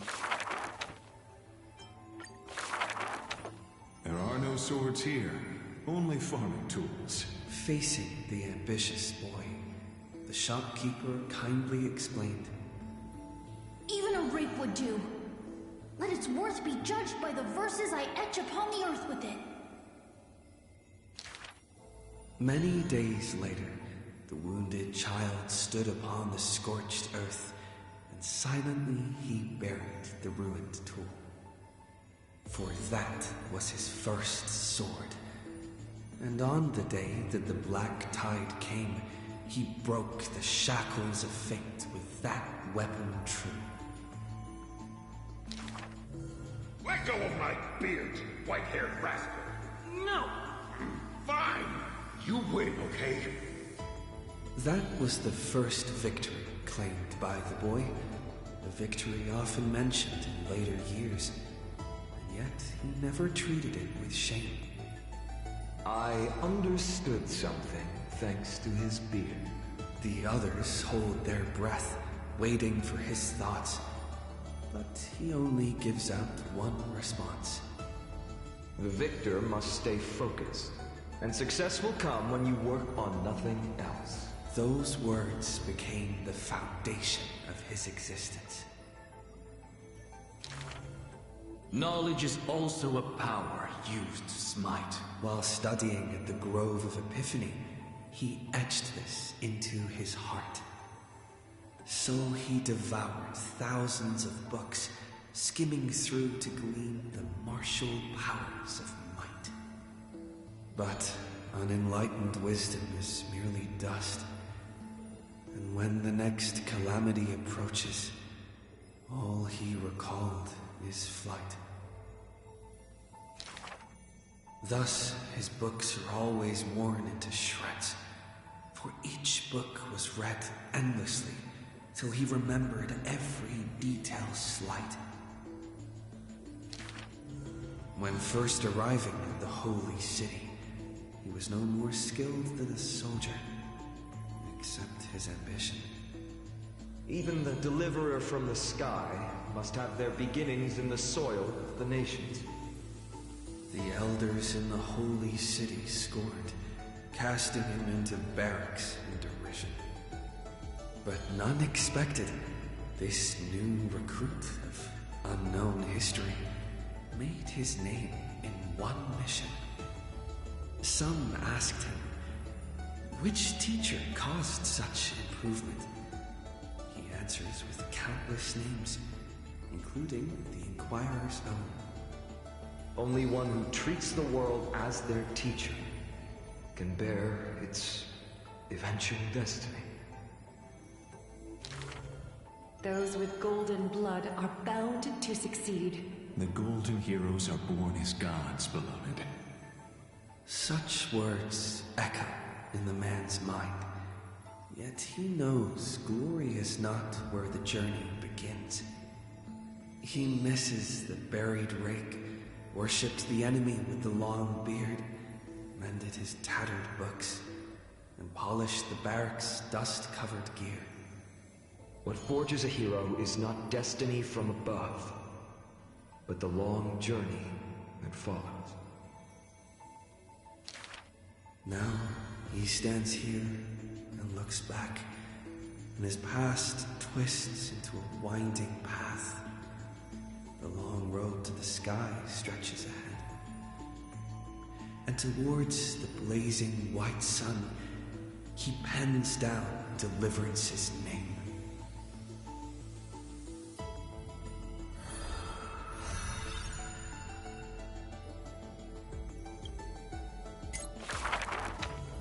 Final. Perhaps you're more suited to being a teacher's assistant. There were once those who misunderstood his alias. Final, an eventuality for students, a test for knowledge gained. It may bring wisdom to light and illuminate efforts, but the word's more common meaning is nothing less than the end. That's quite ominous. The man pretended to be surprised and responded with a smile. Though it does dovetail with our destiny. Laughter resounds. The man walks the land, leaving footprints filled with joy. Despite the weight of the past, he can always laugh it away. Those nearby glance at each other, unsure of how to respond. Perhaps I was just born easygoing. His explanation is just as carefree. Look at Mighty and Professor Anaxa. Boys all grow up into serious adults. But as long as I keep smiling, Akuma will always have an upbeat, shining young man. Though, having said that, he too has quiet moments. Each time he gazed long toward the coming dawn, a smile remained fixed on his lips, paying no mind to anything else. His eyes were painted with the azure of the sky, gaze fixed on the Titan bearing the world. I was just imagining. He explained his own trance in a comment. Kefali too was once in mortal flesh and raiment. Now, when the man comes with sword in hand, there is no need to doubt he will swiftly win victory. But his smile is pure. Ever since the start of the journey, he is still called a youth in this story. Youth is always ambitious, with lofty goals, but it seems that in the man's heart, only the wishes of others are held. Apart from the ideal of deliverance, what do you have left? The golden-haired friend once asked him so. He remained silent. Then, as he was wont to do, he simply smiled. As long as I don't ask for too much, everything will unfold as desired. In Amphorius, untitled statues are a prevalent sight. As for the inspiration behind these statues, they are said to be the clay figures that Kefali made at the world's creation. They made clay figures in their likeness, bestowed upon them the breath of life, and allowed the golden divinity of their blood to course through. Thus, the very first mortals roamed the earth, receiving the gods' mercy while realizing the sorrows of this world. But that sorrow was, in the end, only the sorrow of the world. Nobody ever cared what lay behind the smile, what the clay figure thought.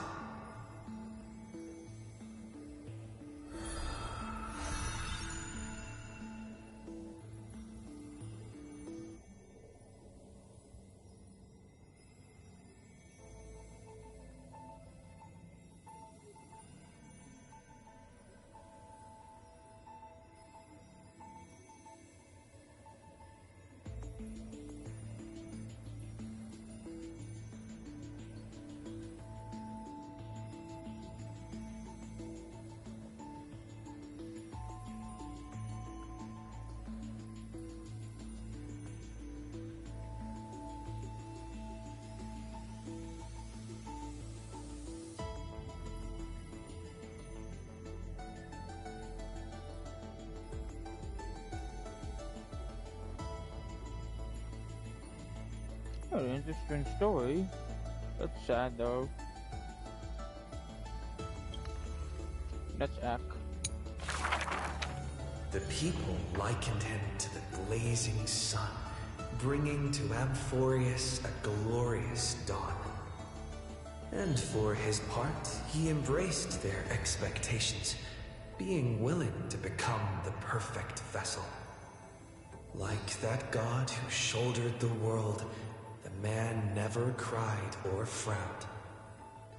Yet he is not proud of his resolve, for sometimes he even avoids the funerals of the departed, only out of fear that he cannot cry for those in pain.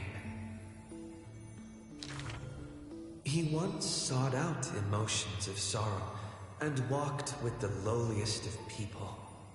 Henceforth, your misfortune shall be my misfortune. Responsibly and diligently, he protected all for the people, living in dilapidated cottages, sitting on aged stools, subsisting on nuts and fruit, beset by hunger and cold. The people thanked him for his grace, like a hearth warming winter nights. The man's presence dispelled the cold, leaving warmth with promises of morrow.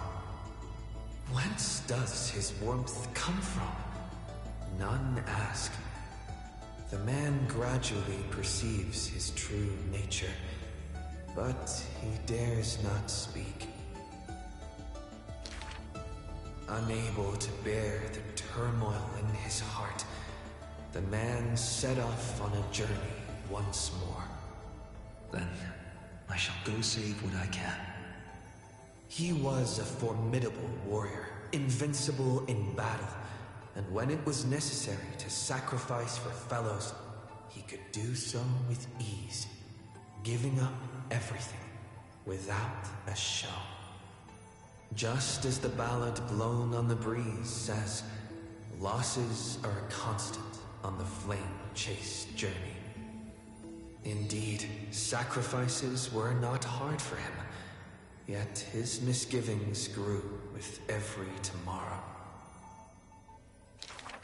Like a tear that cannot be shed, such a resolute willingness to let go comes only from the fact that in decisions he is utterly unafraid to hurt himself. It is because you suffer that you are so much stronger than any ordinary person. There were also those who could understand him, among them the Crown Prince. But he smiled wryly in response. Perhaps everything was just human nature, yet his misgivings never dissipated. This unknown man in an unknown corner, from time to time, is swallowed by terror. Could it be that, unknowingly, path I walk is by no means the correct one? Fearing only that the greater the burden, the more the mistakes. The road trod by heroes need not be that beset by thorns.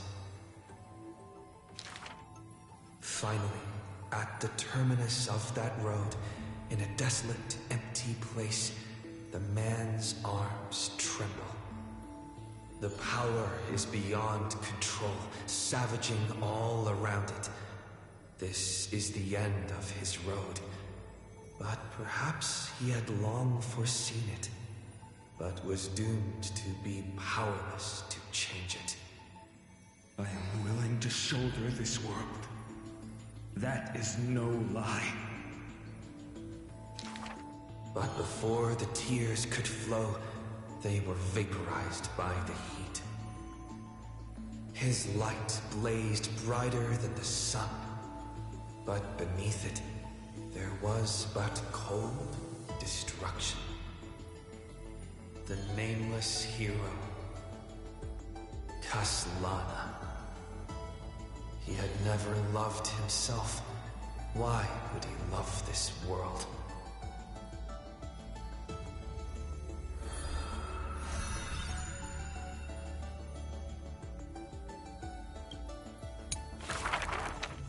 A gust of wind will one day sweep past, wiping away all of the man's tracks. Nearly every footprint was stamped full of the fury that filled him. That humble youth faded away with the flames into yesterday. The first ray of light to pierce the long night was brought by the burning man, but the body that bore the weight of the world was forged by the fires of wrath. Rage is a crafty emotion. It changes its face, concealing itself within the man's life. His friend fought blood-soaked battles so their people would need fight no longer. But every victory and battle he gained left him neither satisfied nor proud, only with the indifference of emptiness. You must be careful. Duty does not drive you to wield your blade, but hate. His teacher kindly reminded him thus. And behind that hatred, you seem to desire the destruction of the self. But what about his joy? Was that too merely a phony disguise? He who once laughed amidst the crowd, day after day, as though it were second nature. No, even though he knew not the meaning of love, that happy past was not a lie someone wove. But now, even those memories have melted into fury. His hatred is such that he cannot hold on to what he cherishes, though all is precious to him. Fueled with lone courage, he attempted to resist fate, but the burning sun that shines upon all creatures once fallen will incinerate the land, becoming golden death. But what of his sorrow? Indeed, the man could shed no tears. But at the moment the cycle manifested, when all that was familiar was now remote, the world collapsed, becoming empty in an instant. But the stabbing pain in the man's heart, was it but the residual warmth of his wraths? The truth no longer important, the man simply took another step forward. He wasn't willing to believe it, but was willing to acknowledge it. There is no need to question your heart. No need to crave victory. If I am born to be a vessel of sin, then I shall roar at evil, and together with it burn. In the endless cycles, there were some moments when the man felt everything dissolve like a dream. In that dream, he would awaken again and become once more that boy who loved to laugh. But were he to open his eyes, the fury would cast a shadow. He saw the creators choke his throat, gurgling and gasping. And in that boundless dream, he mistook them for his own jest. But their true forms were violent hatred towards the creators, towards himself, a roaring inferno. The prophecy departed, Amphorius was unable to usher in the dawn. What rises in the distance is not the morning sun, but a ball of all-devouring fire, setting the universe in conflagration, searing till the end of time.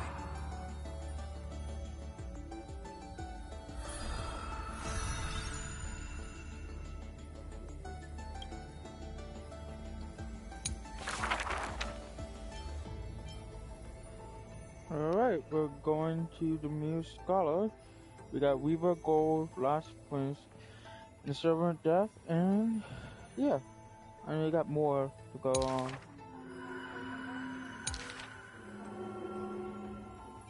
So I got some money.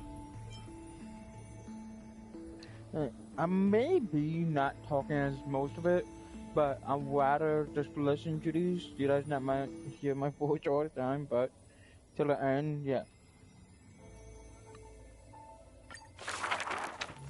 Before meeting death, the scholar already composed his own epitaph. This person's name was seldom mentioned by others. Incomplete, just like his fate. He would sweep his own grave at the beginning of every month of reaping, staring long and hard at his stained hands. Hands that never seek the benediction of gods, accepting only the tricks and plots his brain presents. Keep your distance from that blasphemous one, lest misfortune follows you like a shadow. People warned each other thus before his lectern. In those rumors, the scholar's hubris looms foul and vile. He dares to proclaim ascendancy over gods and defy the Titan's will. But the one shouldering such slander pays little heed. His lonesome figure stands aloof, for he always believed that gods are no greater than mortal beings such as he. Grove of Epiphany, the paradise of the wise, yet harbors one shouldering the name of a fool. He calls himself a clear-headed teacher leading lost students, yet he rarely guides or teaches, apart from gifting a single saying.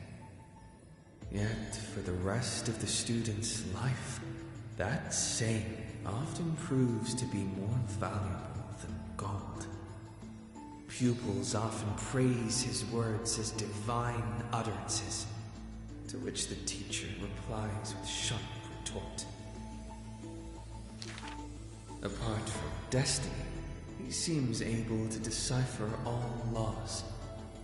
And now, even destiny may also be within his grasp. It was not so in the beginning, as he silently recalls the past under leafy shade. Faced with the god's edict, even I cannot resist. With no guidance given, he reaches enlightenment for the first time. Yet, I sincerely believe this is not to be my destiny. That became the cause of the blasphemy. Miracles are the most conceited actions of gods. They are God's denial of humanity via might. Magic tricks are the most articulate rebuttal. They are humanity's imitation of godhood via intellect. He habitually describes the feats of mankind as magic tricks, proving that the enlightened can step beyond the boundaries of reason. But magic tricks cannot afford to fail, even after 1,000,000 times. And for that, the blasphemous co-conspires with a god. Using the final trick, they wish to create a miracle to end all miracles.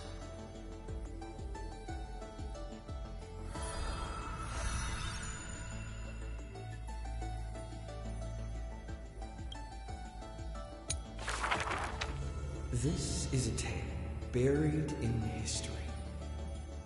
One day, a student elated in victory dashed around the Grove's territory. I saw the spell the professor carved on his body. The youth with white hair was beside himself in joy. It must be a power most secret. A means for one man to stand against 1,000.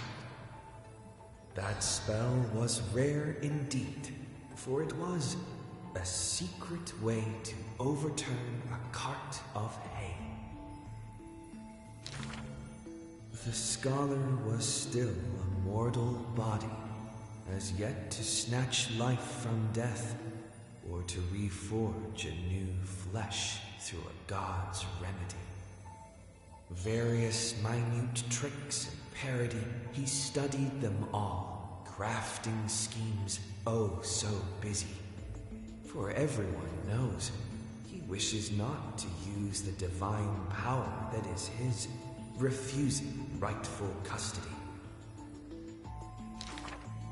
And in that unwitnessed moment of his death, final tragedy, he still held the hay cart spell steady, standing alone, facing the evil enemy. Now, that craft is regarded as a magnificent study, not because of what it was, but because of its purpose, known to everybody. In fact, he once crafted miracles, forging silent servants using soil as vehicle. Though no sentience, they do their job without obstacles, rivaling Titankin in spectacle. However, one day he suddenly changes his tune. Creation is the Titan's work, and slavery is the Titan's manacle. When imitating divine evil, there's no need to invest reason, most pinnacle. When the servants have all been recycled, he deigns not to explain, fearing to waste his reason or muscle. So he jokingly concludes the question with a chuckle. If it's just for odd jobs, students are a better gamble. The way he addresses himself comes from elsewhere, an imitation of a divine machine with some flair. He happily answers 5 questions for those unaware, knowledge seemingly given with stingy care. For a wise one, 5 answers reveal creation's secrets, the truth hidden and bold. But a fool learns but not, and is left in the cold. Now, inquire. That is, in fact, the scholar's crafty snare. He hides the answer he seeks behind questions posed by those unaware, doling breadcrumbs as bait to lure and compare, whether the inquirer may be worthy of his wisdom to share. The scholar never looks at laws and measurements, ignoring the flow and shift of time's passage, and uncomprehending students gossip in eager regiments. Why? Obviously to drag out class time as a statement. The student's answer seems rather adamant. He is panicked by the flow of time, for his work is yet done, yet to implement. The stubborn assistant interjects in a rare display of testament. This man is too arrogant, and he intends to desecrate Orynyx's accomplishments. The passing sage from another school brings admonishment. Outside the courtyard, the gossip flows into the scholar's ear. He silently gives a grade to every question and argument, but none know the true answer, according to his judgment.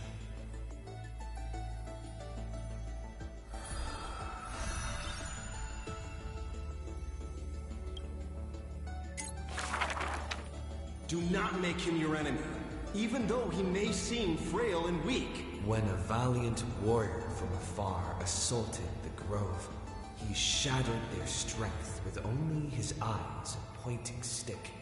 He sent them running, pride cut to the quick. He may seem cold and unkind, but he sees through human emotions with just a peek. A student was troubled by love's trials and aches.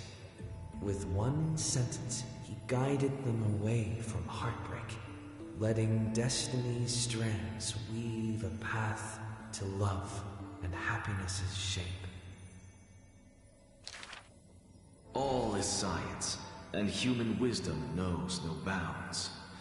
Both martial prowess and emotions are knowledge that can be found. He firmly believes that all things can be deciphered, bared to those who peek. Those that cannot be solved are not mysteries infinite, but only questions waiting to be answered, not obstacles bleak. For those who only protect themselves, the world cannot see their intentions. In sorrowful parting hours, the scholar refuses trifling matters. Isolated in a corner of his library, he fiddles with instruments of crafters. Colleagues suspect him of creating new blasphemies, while students believe him to be making new miracles of mastery. The curious one's gaze through the window beholds, seeing a small wooden bird on the table, wobbling in comfort, swaying in the scholar's hand, an endearing cohort. I ask him, seeking his motive for this effort, but the scholar, usually so quick to retort, refuses to answer, seemingly coming up short. Creatures that through his hands pass all change their functions, invoking wonder peerless. He once removed his hat, as others witnessed, then walked on the hat over water with success. They also saw him light a flare, fearless, instead creating chilling cold air, not so harmless. That bird was once a toy, and now his messenger. Or perhaps still a toy. That is the magic trick of his success, and one of his teachings that he will profess. Nothing in this world is ever born fixed. The far-seeing must be far in thought. His teachings are like prophetic delight, yet he opposes prophecies with all his might. It's a time he refrains from looking back on, traveling all lands, chasing prophecies, trying to prove the priest's words were not unchangeable foresight. Countless times he exhausted his crafty sleights, wanting to rescue the doomed and resurrect whites, wanting to shame the prophesized heroes of magic and might, wanting to sway promised villains to a course more upright. Perhaps fate could not guess his goals, but it could trample over his plans overnight. At the end, all his challenges flicker out, but he persists still in endless plight. His ambitions are too lofty, and so failure follows him never too softly. Through moments of defeat felt increasingly common, the scholar learned one thing he has never forgotten. Respond to defeat with a smile haughty. Not from optimism, nor from a defeat of the heart. I thank this misfortune's severity. The laughter oozes with self-mockery, but is also full of a different emotion. If this road is easy to walk, then future generations will not praise my name in piety, says his ambition.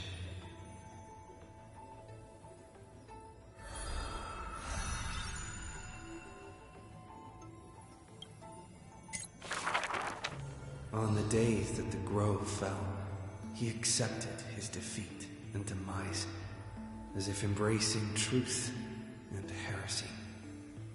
Believe in Titans, and you'll have a happy death. Deny the Titans, and you'll have a fulfilling death. Yet, as the lightened soul bids farewell to its heavy shell, a Titan made an untimely call. Do not be startled, child of humanity. You have a final query in this world. You finally came. He does not seem shocked, and lets the core flip take over his shell. Be more punctual next time, if you will. Upon his first meeting with the Titan, the blasphemer is already on his best behavior. And towards the suggestion to reforge his body, he paid no mind. I have so kindly offered you the best body. So why do you insist upon your mortal imperfection? The scholar replies in candor. Only by retaining the various flaws can my humanity be preserved in rigor. His form remains in the mortal realm, while his spirit walks the river of souls' shores. Between life and death, he fatigues. Dwelling in the child of humankind's thoughts and senses, the Titan cannot bear to remain a mere spectator. Why not ask me your questions, child of humanity? I am rich in wisdom, and shall speak with no ambiguity. As though an unspoken pact, the scholar asked the god about all things, feigning a humble quest for knowledge. Do you treat me just as a way to answer questions? A mere machine? The Titan got what they asked for. You should thank me, for good questions are rarer than good answers.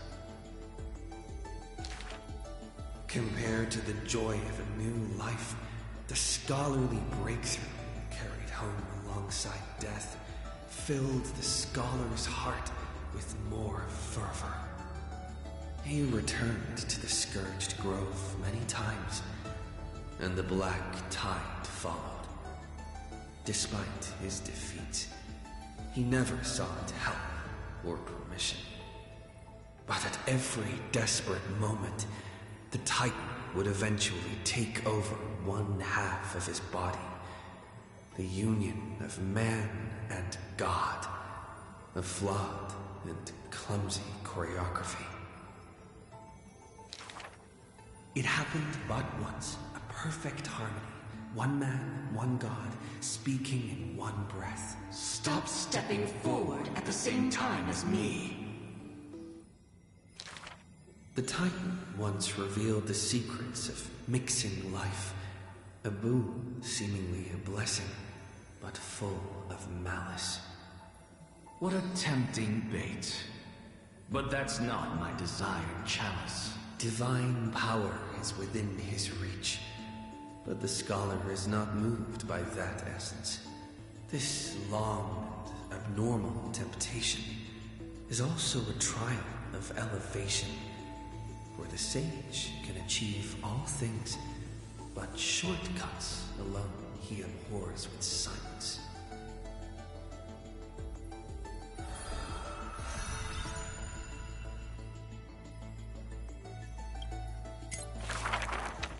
Teacher, in this tumultuous world, have you thought about your will? It was just a joke, but the scholar, still at the grove, answered with extreme caution. He has much to say about his posthumous affairs. exhausting all, fearing the smallest omission. Teacher, could it be that you fear death? The assistant asks in concern. It was a question needed, yet he gave no direct reply. Philosophy is the inquiry into death, and I have always considered myself a philosopher. The assistant recounts all of the scholar's final wishes, each mighty as a mountain, asking what seemed impossible. The tombstone must be made of my treasured rare stones, carved with Droma's patterns. But that stone is a miracle of alchemy, tough beyond measure. No chisel could have shaken. That's also his plan. The assistant softly reveals the hidden plot. He hopes that instead of shedding tears over his death, we will find it in us to smile, even in a moment of sorrow. It's rumored that in the depths of the grove, the scholar left a teaching in Genuine, imitating himself to the utmost detail. Go back. The living have not exhausted their thoughts. Go back. The dead have no desire to teach their works. The Ingenium's words are cold and detached, like the deceased man himself. But if you have no one to talk to, fine. You can sit and converse. Now, the grove is no longer bustling, and the scholar has returned to dust. Thus, few in this world now know how he was also troubled by solitude in life. Someone once suggested, perhaps your ambition should also find its place among your final wishes. Pointless notion. He dismissed in derision. Unveiling the countenance of the gods is a task for the living. Perhaps that is his haughty position. Such a melancholy topic, yet he insists on feigning a twist, avoiding it altogether. Perhaps these chapters should not be retained. Most are from the scholar's handwritten drafts, shown without his permission. Yet there seems to be a voice there in remonstration. It's just the past. What harm is there in revelation? Even in passing, his hubris still resounds in reverberation. The smaller a thing is, the more it shows its weight. The more foolish my name is, the more glory my achievements will be in comparison.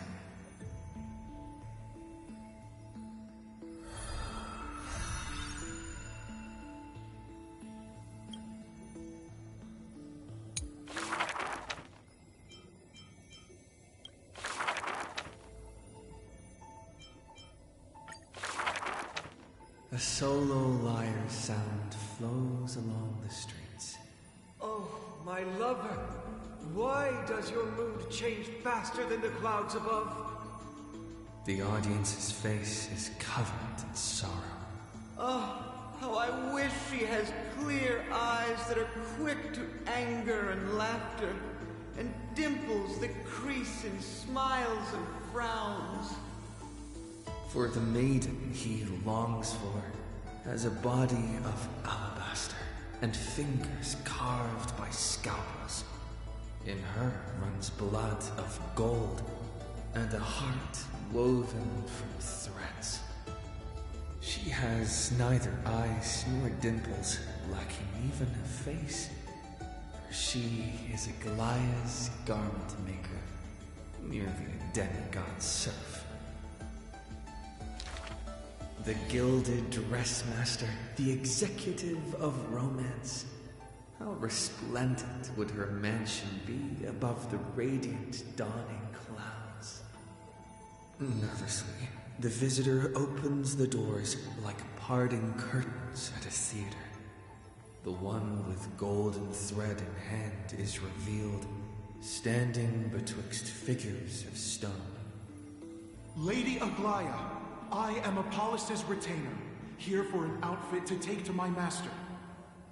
He casts sideways glances as he bows, for the garment maker he adores is flanking her mistress, silent as a leaf accompanying a flower. Slender hands sculpted of ivory pull up the dress's train, as if with one breath alone the maiden will be revived. The creation of love and beauty indeed.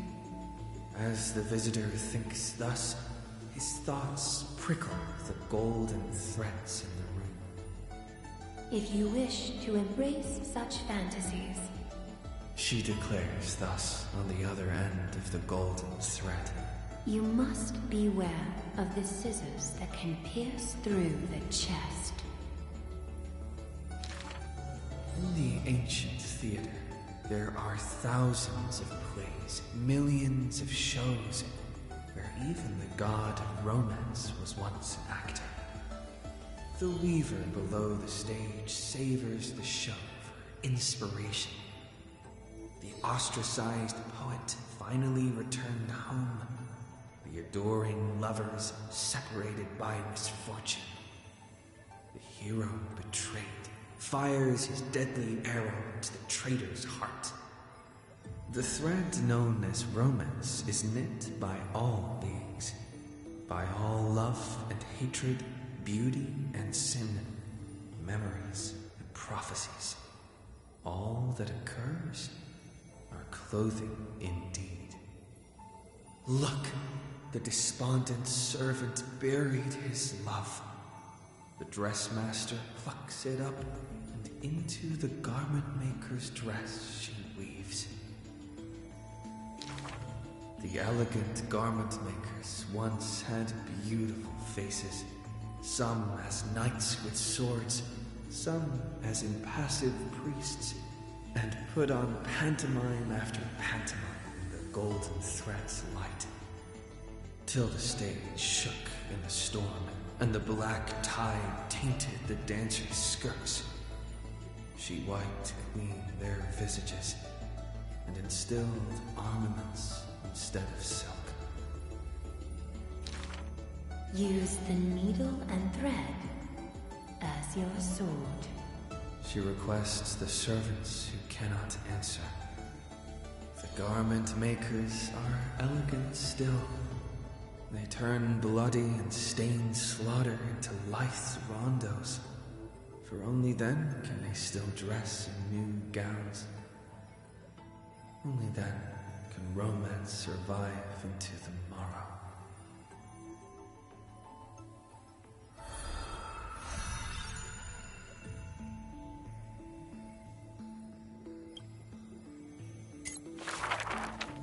In the past, when strife swallowed the earth and schemes disrupted the hearts of friends, the maiden who was yet a weaver was wrapped in a cocoon most grand, untouched by the storms sweeping through the land. She spent her youth in a palace of romance, surrounded by treasures, with even maids beautiful beyond belief, often bathing in the praise and admiration of wealthy nobles. Till warfare set the threads aflame, and the devoutly praying priest was slaughtered before the altar.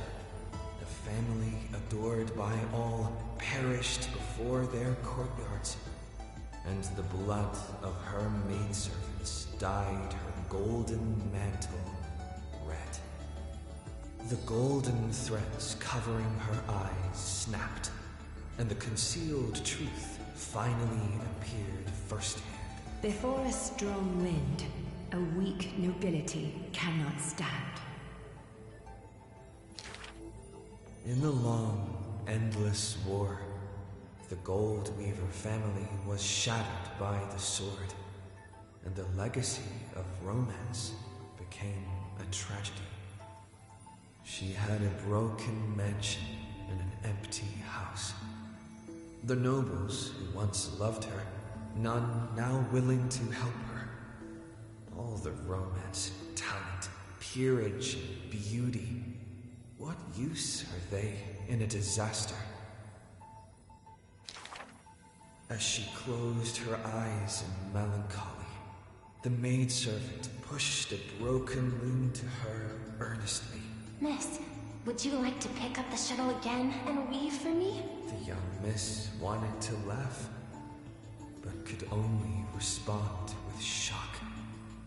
For the maid's face was now covered in scars as she fought to protect her mistress's safety.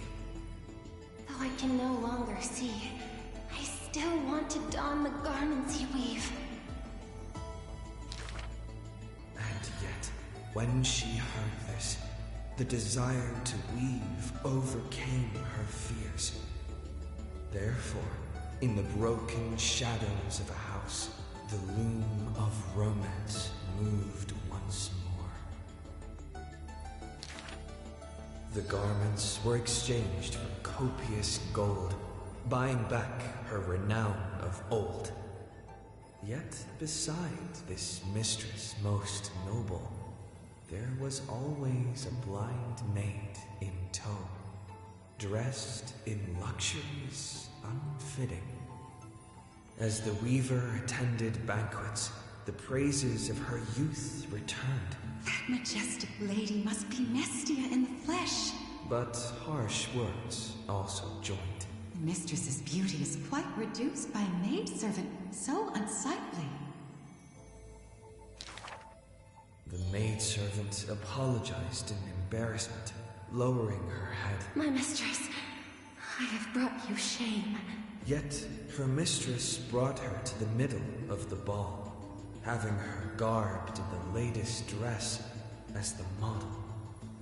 She now knew that praises and ridicule were both untrue, and that romance cared not for beauty of the face. The golden thread of gods exists only within. She is no longer that helpless girl. She already carries the gods' authority and walks the hero's route.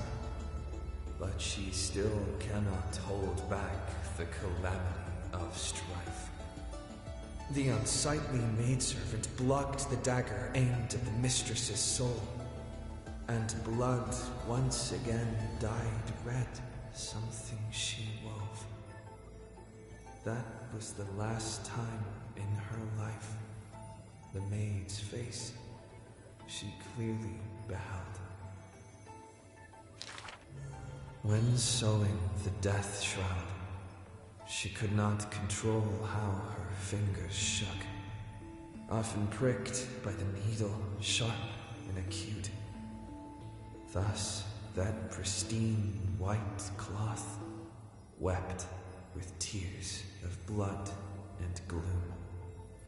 And when the day of the funeral came, she saw the commoners' endless graves, and the nobles dressed in silk, frolicking in the groves, and sadness overwhelmed her in droves.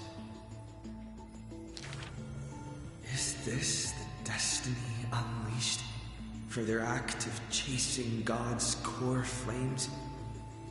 She kneels before the divine statues and prays to Nestia of romance to look at these garments soaked in blood from the flames of war. Why are those that appear so fair in fact ugly in truth? Why do faces unsightly contain souls cut from noble cloth? Why can the blind see the light? And why do those with eyes only see night? The dying god remains silent. If you no longer have the power to see, then with my destiny, She grasps the burning core flame. I'll exchange for eyes that can see everything. Warm liquid flows from her eyes that now see all. In that instant, she is sure that she saw the manifestation of beauty.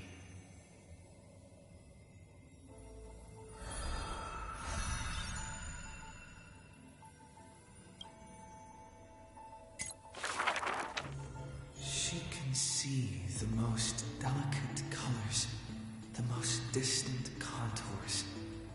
She can see the most secret desires, and through the most perfect liars. But being able to see everything is the same as seeing nothing. Countless mirages and cacophony surround her with stimuli plenty, casting her into another kind of blindness overwhelming. So she soaks herself in the bath and lets her golden thread go beyond the palace. When the water drops on the thread, vibrate and shiver, she closes her eyes and listens to the echoes silently. She hears how a mother's feet were wounded for treading over too many stones, and is soaking her feet in the hot water bath. She hears children playing next to the pools, and someone is saying loudly, I heard that the Golden Goddess also likes to visit the baths.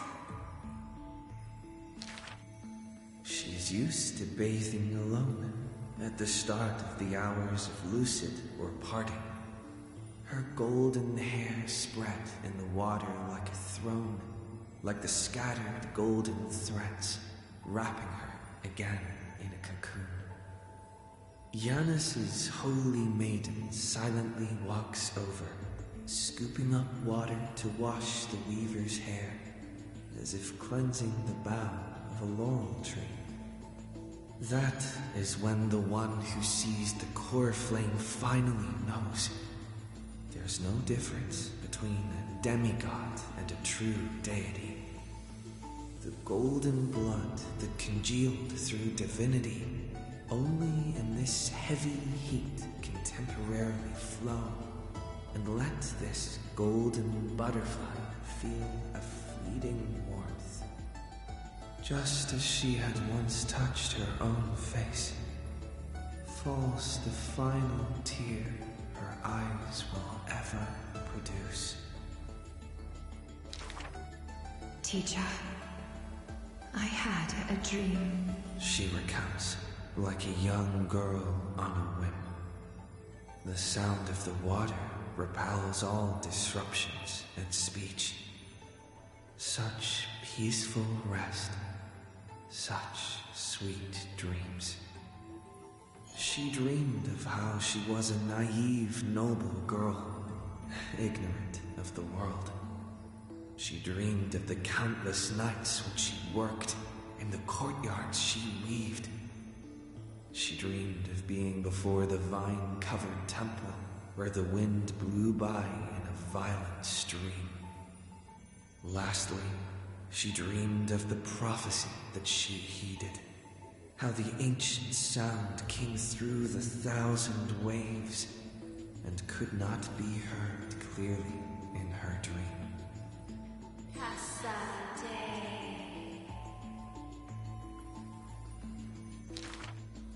The dawn device is always glittering, and birds are always chittering. The children of Akima like these kinds of songs. Why not trust in the promise of an era Chrysia unending? Like how children believe in fairy tales passed down unceasing. But will the dawn device truly shine forever? Will the voices of songbirds not one day turn hoarse? In the golden bath in times gone by, she pierced her eyes, for she saw the all-too dazzling future of everyone. That future was nothing compared to false promises. The gods have already determined her destiny and her passing. She knew. She has long known. The red-haired child appears worried. You are aware of everyone's fate, yet never speak of your own future.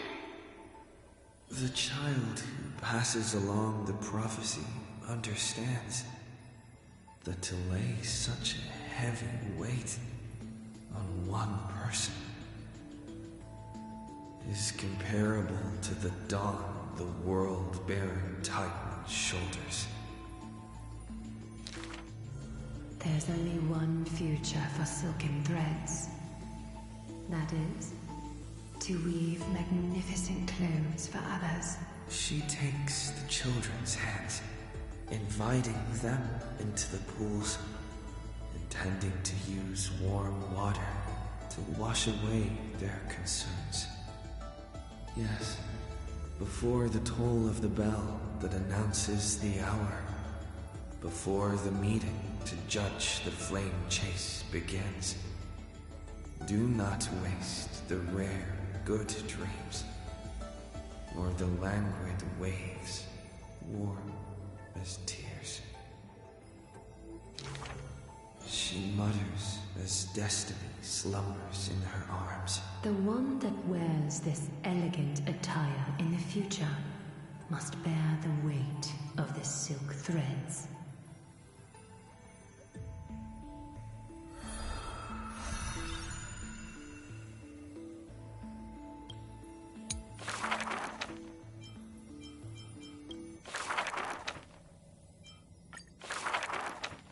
Since which day did he become known as mighty? His strength rivals all lands, but the man pays it no heed. For only the authority of a king can end another king, and only strife can end strife. The torrent of conquest crosses the barrens, yet with homeland's blood, it is destined to be stained.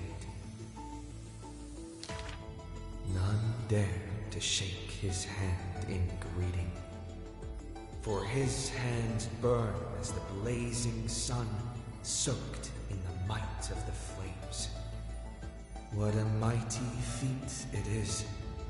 In the aftermath of defeat, the man digs graves for the deceased soldiers, burying thousands with his own hands. In that fight, he crushed all invading blades with his fists.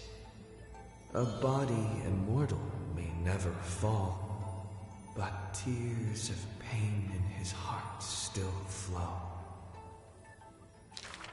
His years of drifting made him detest water's waves. They say that is the reason he's so unwilling to weep. But in Idonia's blizzards he once did cry, a tear shed among the storm and frost that bloomed into a lily stained with blood. Like his undying body, the flower never wilts. In time, the entire world will turn to ash. This haughty man shall be the one to leave behind the world's final beauty, though none are willing to believe. Unlike his kin, those patterns are carved with his blood. A matter so suspicious, it stirs the ambitions of the mundane. A blade that can cut through the mighty must be enough to slay gods. The people to this day still seek it, yet it is simply a tradition he follows closely. Do not let your enemy notice that you're bleeding, and thus convince them that you are someone unsurpassed, a warrior supreme. The stories of the past forged his body. Apart from Kremnos' traditions, what do you have left? The white-haired friend once asked. The man goes silent and still, his gaze burning into the horizon, looking for a distant past. In his days of wandering, this same question was asked by thousands upon thousands, and he never denied. That is why I walk on this path.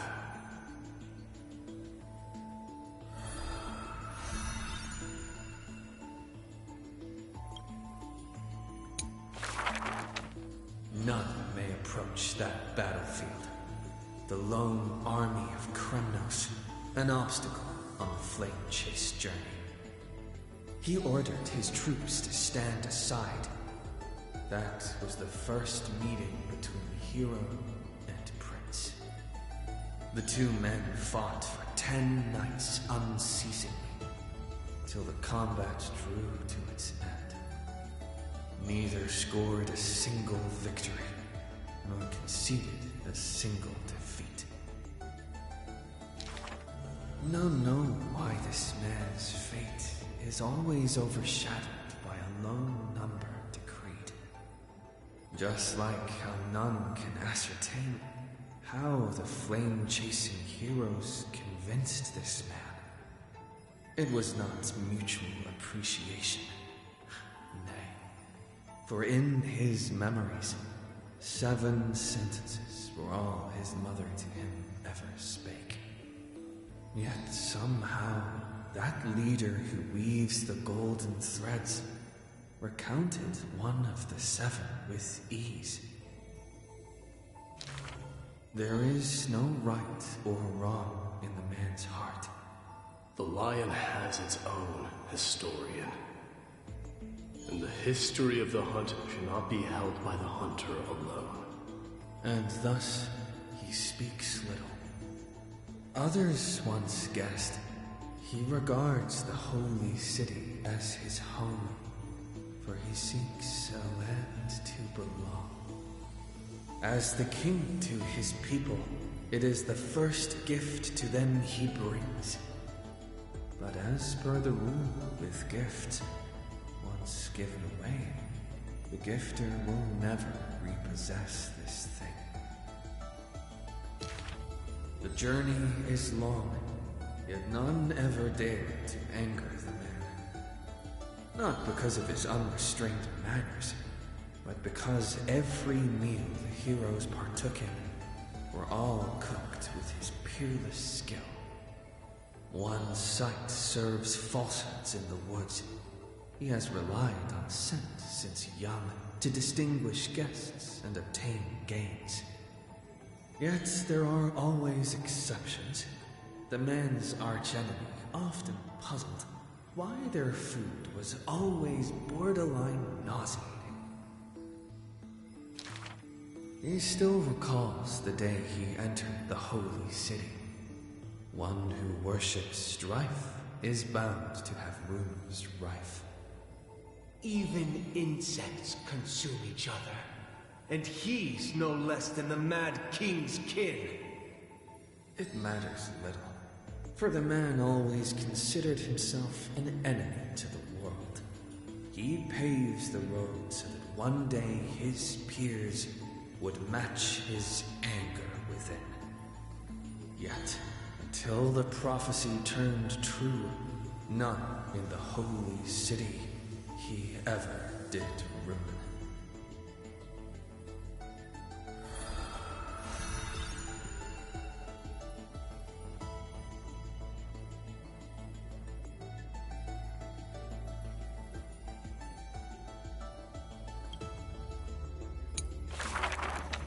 To die for glory is not eternal sleep.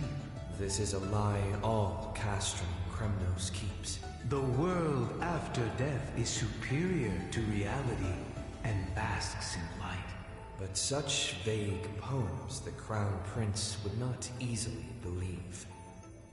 Cowards who dare not to look death in the eye. He declared thus on the day he returned from the stream of souls. Longing for a martyr's heaven and reciting self-deceiving stories. His words are sacrilege incarnate, more arrogant than his blood and family. True warriors should treat that paradise with spite. Many followers thus stop, no longer following his steps, for they feel this young man's words, compared to poems, are even more absurd. A body immortal equals not perfection. The man braved dangers endless, simply to seek his weakness. In his greener days with more amateur skills, in crises where death denied him even after kills, he learned why curse is a synonym for blessing, for he saw that visage of terror at life's closing. The man seems unmoved when this past is mentioned. Having braved death 9 times, he who was once lacking now excels above everyone else, still rising high. It's said that Castrum Kremnos has secrets divine, through which the king's power has passed a one-man army by strength in their bloodline. Therefore, a traitor who does not inherit the throne is a king most infirm. As the protagonist hears these words, he refutes not, but openly responds. These are not rumors unfound.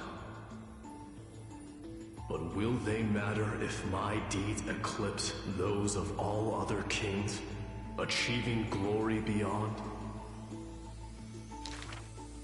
Never turning back in war, he seizes all our glory. That rumor in the war camp of fury often casts a shadow on the man's heart, indestructible and fiery. When campaigns become mired in terror, he sends his army to places safe and secure. Yet alone he goes to fight, knowing death can touch him near. The Kremnoan detachment who follows him in livery all die in bed, devoid of glory. They have their share of grudges upon death, but the man has no regret, none necessary. Your glory lies not in death, but in my hands. The dust settles, and strife calms. A deathly quiet covers his father's realm, and the man alone returns home. A question seems to sound from shadows of the past around. Did you already walk that flame-chasing road, O King? Atop the throne, the man mutters alone. There's nothing else worthy of the hunt, for I am the blazing fire at the journey's end. As it has been foretold, he killed the king to become a king, and killed the god to become a god. His eternal destiny is to be crowned in blood.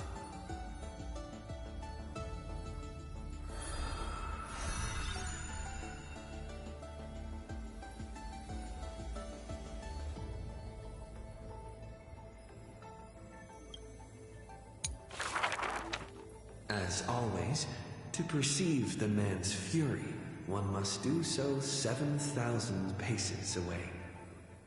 The Krymnos he guards is once again shrouded by mist. Rust, blood, and fire are the ceremonial ode to the demigod. There is no one to witness or to give cheers of glory. The final Krymnos festival goes on without end. The victor shall embrace death in silence, and his glory will only be remembered by the defeated array. For that man, laws and seals no longer have meaning. War and battle never cease for a single minute, each passing day indistinguishable, morning and night entwined. The corpses pile up, filling ravines, forming mountains strong. He carved time with peak's edge and counted the fleeting years by fires of war. Sometimes the lion would climb to the hilltop to look down on the world and search for friends in longing. The distant heavens and earth stretched vast and boundless, but their endlessness felt ever more remote. Like Nikador, he cannot escape madness's clutches. Guarding the city alone and embroiled in war, the murmurs of the black tide constantly sound in his ears. Yet a flame soars up his chest every moment, casting light upon the indomitable path behind him. Memories seal the echoes of the past as the man strides into battle, fists clenched fast. He is the wound this world must bear, the new king before whom old gods despair. As stated in Idonia's poems, humans are born with eyes closed to accustom to this world's light, and their sight fades in old age to reacquaint with night's anthems. But the man did not bow to the decay of time, rejecting the lure of death's call. With each return from the brink of death, his eyes burn with fury, fixed upon his foes, until everything suddenly faded away, like a surging black tide swallowing all into nothingness. The world dissipates in the roiling black tide's requiem. Even the lion will one day die, a departure with no way back. With a sudden fall, his pierced chest hits the ground, and slowly flowing into the underworld is his golden blood, departing his system.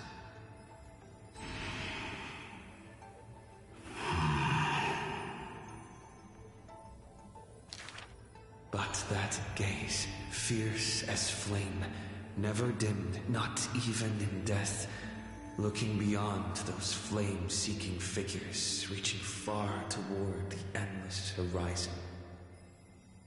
In the morrow sky, the stars will chant, "The lone king of Krymnos is called Mighty."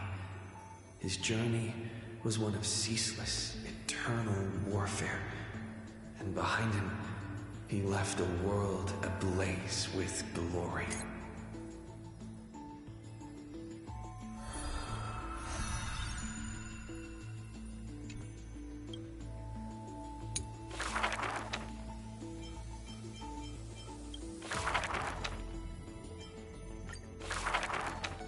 Born within the evil curse, her hand dips into lethal cinnabar and white lead to personally decorate the faces of the dead. Her skills are said to bestow beauty on anyone, even transforming their appearance completely. Many skills were born out of her seclusion, but it painted her dwelling in a gloomy vision. Only a select few have set foot in this mansion, and the thief and the weaver were two such lucky persons. The girl converses with all items in the house, with specimens, tea sets, and even pillows in profusion, as if she can hear the responses of these non-living things. I have always lived in isolation. Out of courtesy, this is how I practice my words and actions. 'Tis hard to believe her explanation. Her face, when talking, shows such a gentle disposition that unless she is telling fabrications, she must regard her partners as mere children. Thus, people passed these rumors down. In the Chrysium Bellum, death was once moved by a hero's bold statement.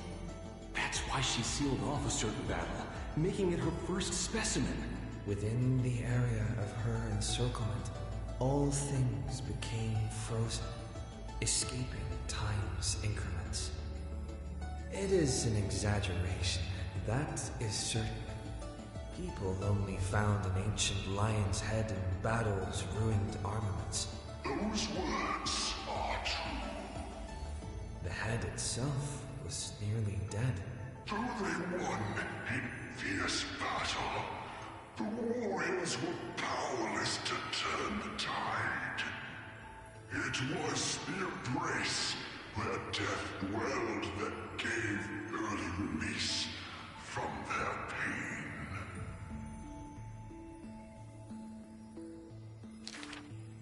This is how death escapes time. She keeps every final embrace hidden in her immortal heart. Out of her numerous works, butterflies and flowers often stand out stark. Ignite them, and you can almost hear the maker's remark.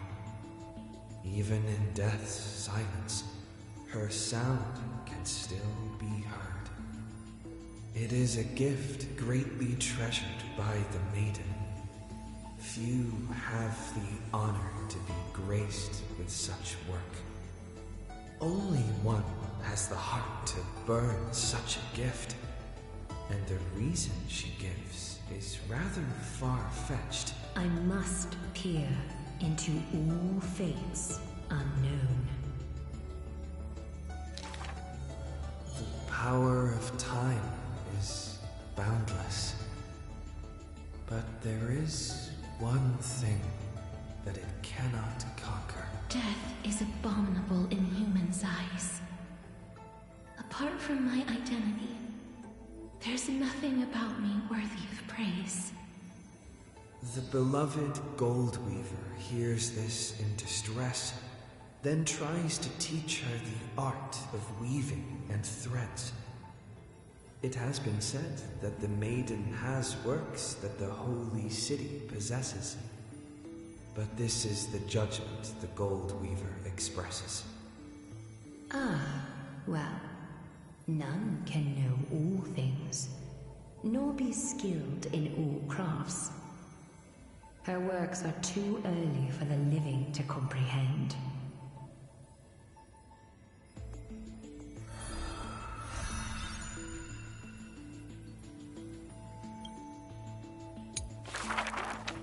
To the dead, when she bids farewell, she casts the slate into the fire, an act futile. I have never heard of lands with such customs. At this time, something drizzles down the slate, full of colors, seemingly tears for the Reaper of Chills. It turns out the slate is inscribed with poems, and every phrase is diligently colored with skill. Before people pass away, I write down these poems. That is the limit of the girl's answer. and she only responds with silence for requests to read these poems. As time goes by, she finally opens her petal-veiled heart, and the reason behind her reluctance to show her work is finally clear. My poems are still too green. Not worthy to be art. It stems from a girl's shame and discomfort. It seems the girl once also loved to imagine with effort, and many wild tales were written on her part. A misunderstanding was what made her cease this art. It was a pair of arch-enemies who gained fame in the war. One of them burst into laughter after reading the girl's poetic words. He and I clearly wish to kill and tear each other apart. But in your eyes, you think we are close, unable to part. These stories are really She did not making me write sleep. poetry as a pastime. It is said that she left great works under hundreds of names. In different times, she even criticized her previous beliefs, making her identity even harder to assume. I still found her weakness after many twists and turns. No matter how fickle her thoughts, she never lost faith in those words regarding the value of fragile and mortal lives. She is heartbreaking and enchanting. She is the fingertips of death and the ghost of love and poetry. However, those poems have brought her many complaints. The poems that her hands composed all lack an ending of any kind. And the Maid of Death has no desire to continue them. This is truly difficult to write. The girl excuses herself. My duty is to lead the living to the end. I cannot think of a fitting end for a poem to the dead. Such is the epitome of lies. One who's grown used to death remains inexperienced with farewells. Therefore, I extend her an invitation. In this story belonging to herself, she can leave an ending reserved only for her.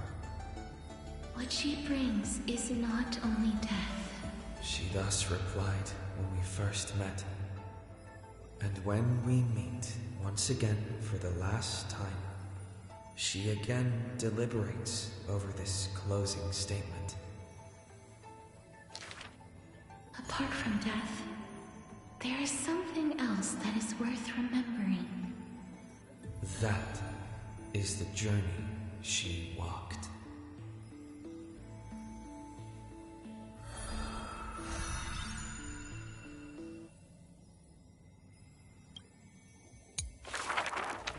The two girls frolicked in the wheat fields, fleet as doe deer, making ripples in the shallow puddles and pools clear. As dusk approaches, the exhausted girls collapse over the wheat heaps, talking about their longings and dreams of literature, love, and a journey through a world dear. Oh, Sky, slow your closing gaze. How I want to keep this moment in my hands forevermore. On that day, the breeze was warm and gentle. At that time, death was soft and fair. The broken-winged butterfly falls by the window, bringing with it a scent of melancholy. The girl looks outside. Golden wheat fields rolled endlessly, stretching to the horizon. Holding to the chair, she tries to stand, only to find her legs trembling and feeble. Don't worry, Pelixia. Her older sister whispers beside her ear, and on her sister's shoulder, the girl weeps mournfully. And time thus becomes silent, painted with sighs only.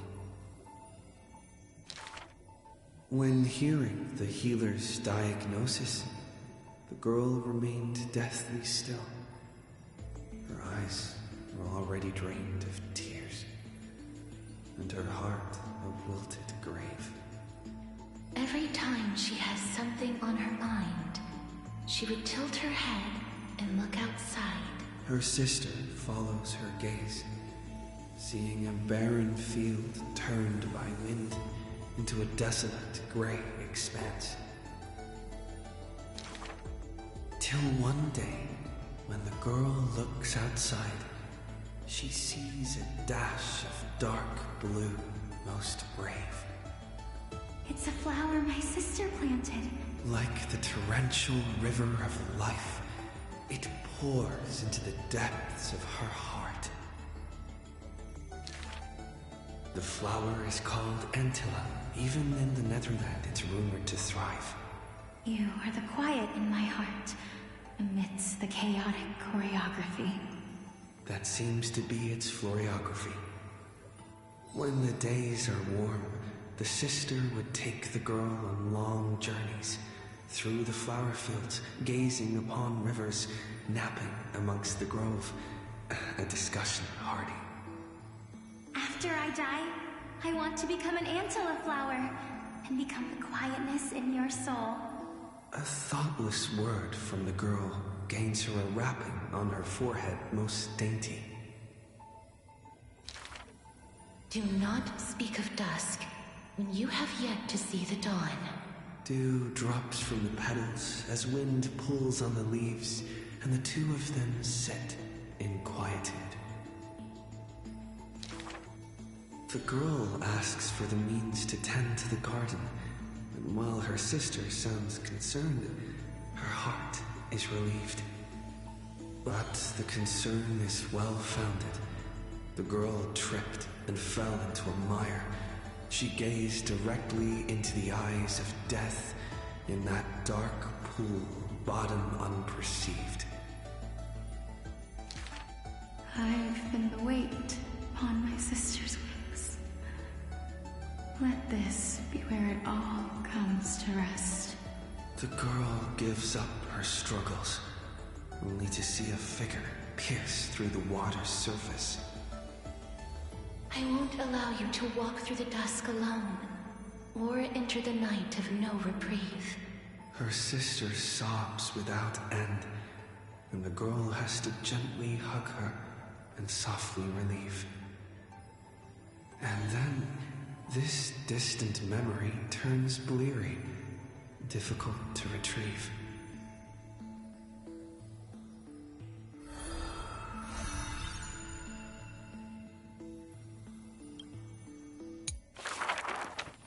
The river of souls flows to the other side, wrapped in the land's night. Broad, slow, an eternal and silent sight. It belongs to all in this world that has life, all of which flows downstream, converging as one. The master of the Netherrealm, Thanatos, enshrouds himself and the souls within the moon cocoon. The dragon, born from the cocoon, carries a girl, soaring upstream the river of souls, defying its eternal flow. Their connection flows tighter than blood, and the key that opens the Netherworld's gates is the sisters' selfish plight.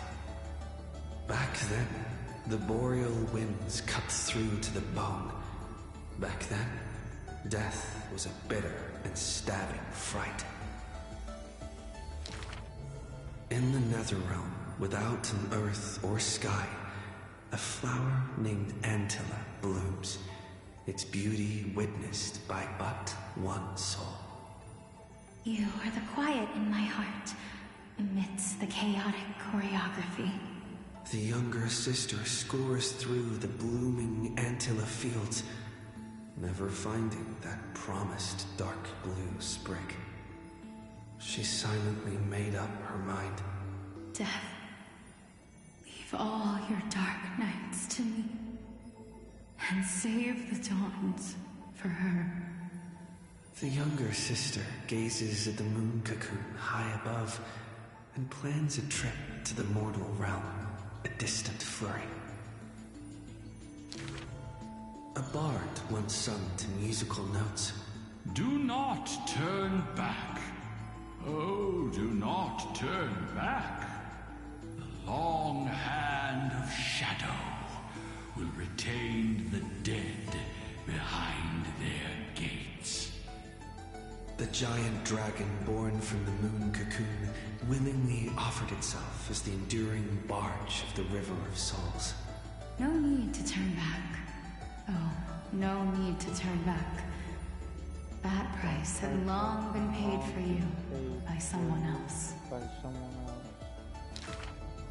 The dragon lowers its long neck and places the girl on its back. In slumber, she will unknowingly greet the dawn of her rebirth. The dragon flaps its wings in the chilly gloom of the floating dead upstream, ferrying from purity into grime, going from silence to roaring boom. The souls of countless poets flounder past, their distant rhymes endless like foams. Do not turn back, for to look toward the land of mortals is in itself turning back. In this pale dawn, the sun's first rays light the night ablaze. So the dragon crosses the sea of souls onto the shores of life and strands itself in the gleam. We know not where these stories arise. They are scattered across the shallows with the waves. The confession the girl made before her departure still echoes in the tide's heaves. If there is anything for me to leave behind, may it find a soul to remember. This is the ode of my life, and I've already penned my last stroke.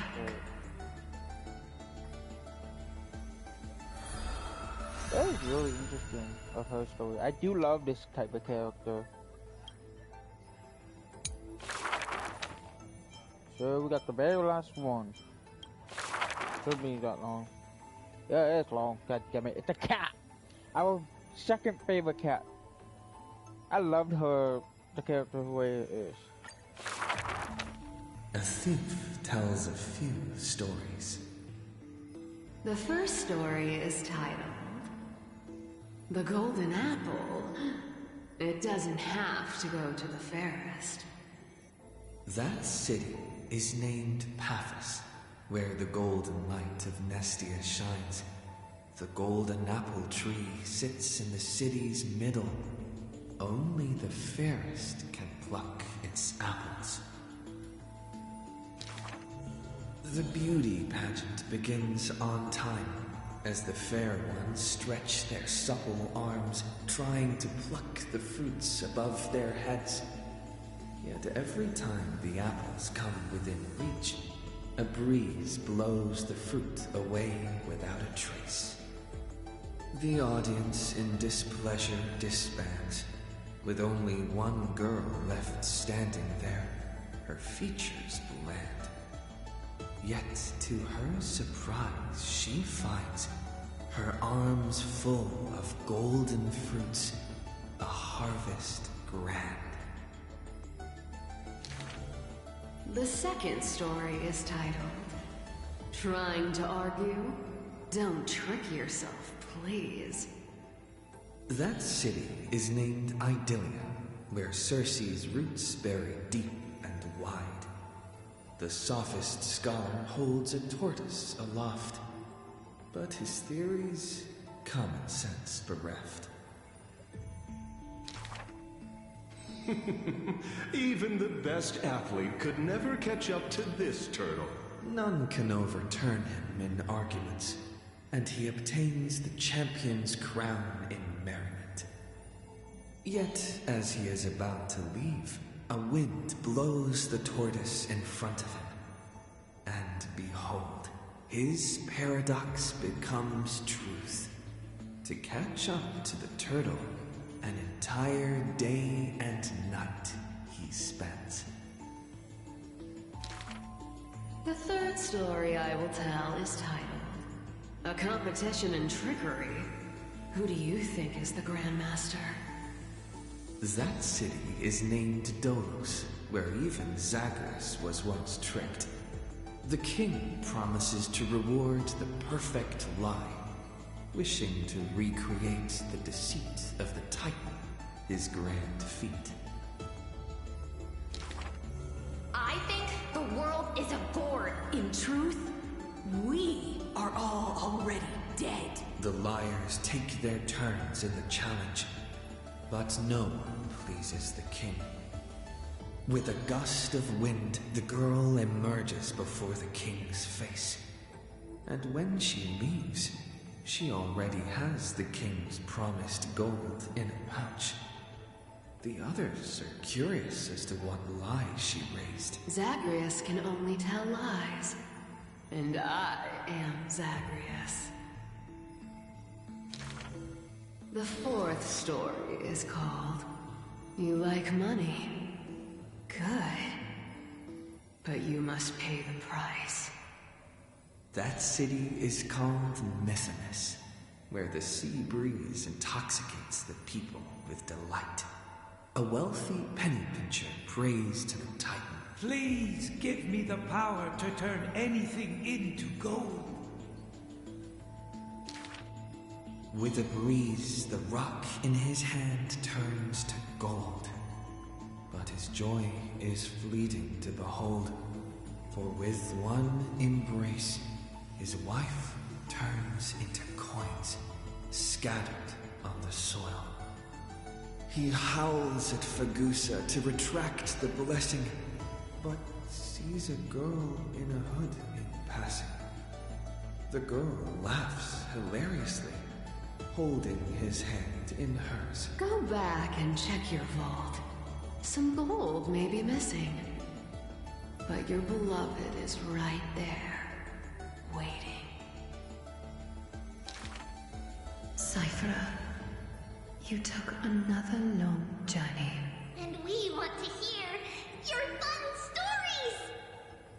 The girl with the hood dangles her feet in the bath as 2 coins dance and fly between her fingers. Basically, I visited 4 places, tricked them to my heart's content, and came back fully rewarded. The girl pauses her words and looks out the window as the light above the Titan's shoulder casts her right cheek aglow. The dawn will never cease, and the thief star wanders in foreign lands. How would you know that I am not lying right now?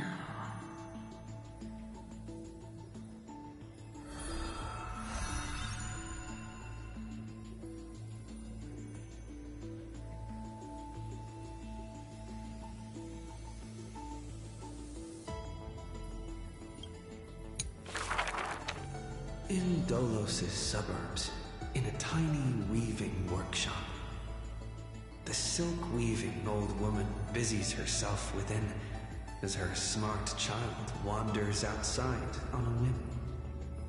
The silk pours from the loom, some bright as the dawn, some dark as the night. The woman had lived her whole life in poverty, yet through her business, she never deceives. Good child, listen to me. Never lie and speak deceit, for people like you only do to honesty. The girl smiles and nods, but her heart is drawn to the boundless desires of the bustling streets. And the grandmother is unaware that her handmade white dress has been stained by the mud of conceit. Madam, what is a bundle of white silk's price? Sir, only 2,000 balance coins. An honest price tag can only meager profit obtain. If we keep selling cloth like this, we'll stay poor for the rest of our lives. The girl complains to her grandmother while sprouting countless plots and petty tricks. The woman smiles and does not reply, only weaving with night-shaded silk a suave hooded robe for her little spark. Why don't you take some of our goods and go into the city tomorrow to try out those pranks? The mesmerizing, moneyed charm of Dolo City turns minds and tongues into a whirlwind of confusion. Even the girl who prided herself on sharp ears and a clever tongue could not contend with the myriad of shifting faces before her. She returns penniless and furiously seethes. I vow to the god of thieves that I will eventually empty those people's pockets. Smiling, her grandmother stops her silk work and offers some dinner with humble dish. Silly child, don't let Titans hear such vows and promises. Yet when the moon rises, a magnificent pin graces the old lady's pale locks.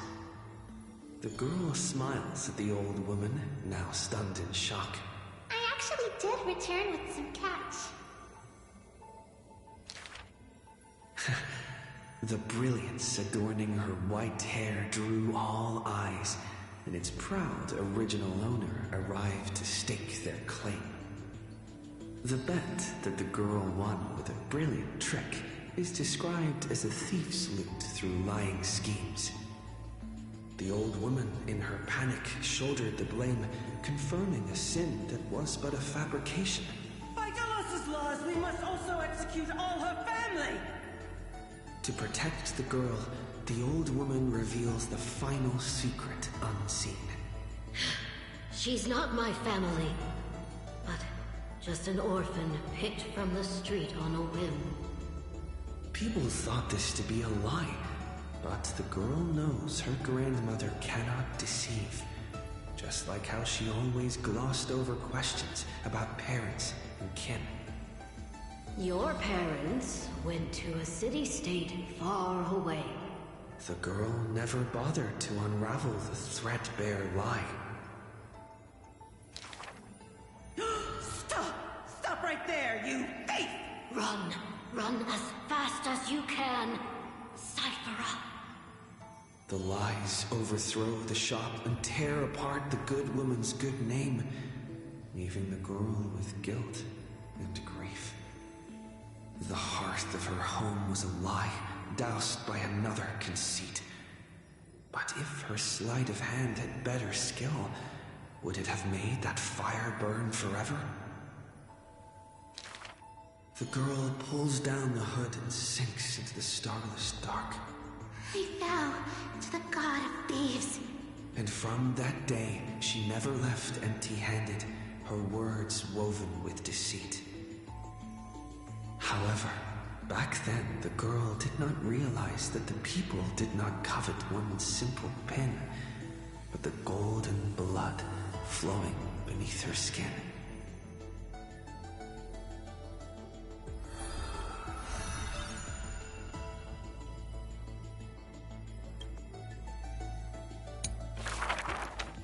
If every single scar equals a coin, then the girl, always pursued, would be worth her weight in gold. Deception, theft, and night heists. But her nerves failed her when it mattered most. The girl clutches meager loot to her chest and escapes, muttering curses, bearing her pain. We're head on. I definitely win next time. She always longs for the coin of Whimsy's blessing and creed. Yet the coin in the air always suddenly disappears, as if in reply from the trickery titan. Day and night flow, and the thief star makes circles across the sky, while time molds the girl into an adult. The cloak once used to conceal her entire body now only suffices as a hood that barely covers her fringe. No matter. These days, I have no need to hide. With a confident stride and a silver tongue, her perfected fraud thieving every opportunity as a result. And at curtain fall hour, those treasure-seeking steps fade into the moonlight. When she appears again, her arms are laden with money's weight. What is the art of thieving? Stealing from the poor. Not enough loot. Stealing from the rich. That's a boring task to boot. The girl narrows her eyes of greed towards those called the Chrysos heirs.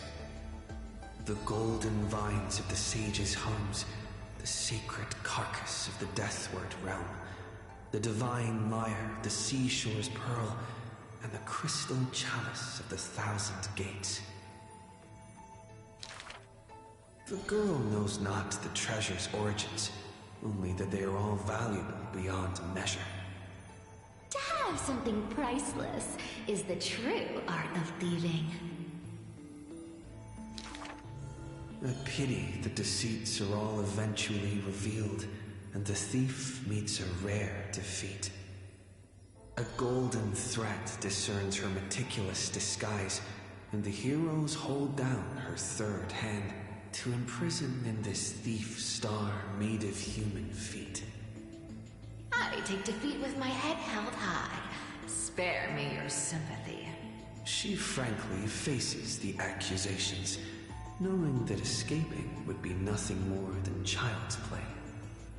So the Chrysos heir outside the cage smiles sweet. Would you like to see my most precious? A treasure bride?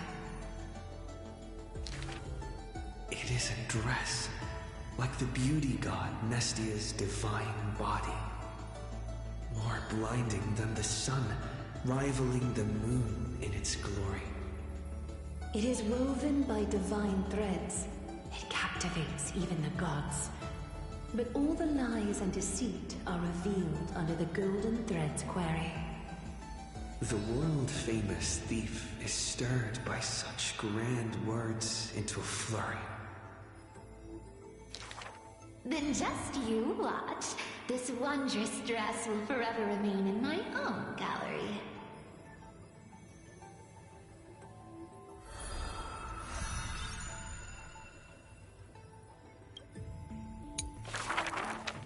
This is an age of ruin. The Chrysos War ignites once more, while Zagreus' taunts ripple through the city streets. This is also an age of splendor. 300 thieves spring forth from Dolos, each scheming to conceal the truth from prying eyes, robbing the rich to give succor to the poor. Every one of them deceives gods and men alike, righteous and valiant. The flame-chased journey has been cut short midway, yet the girl pounds her chest at the gold weaver, not afraid. The core flame of trickery is near. If now isn't the time to risk it all, then when? The prophecy reveals the Titan's trail. Golden threads bind the fleeing god of thieves.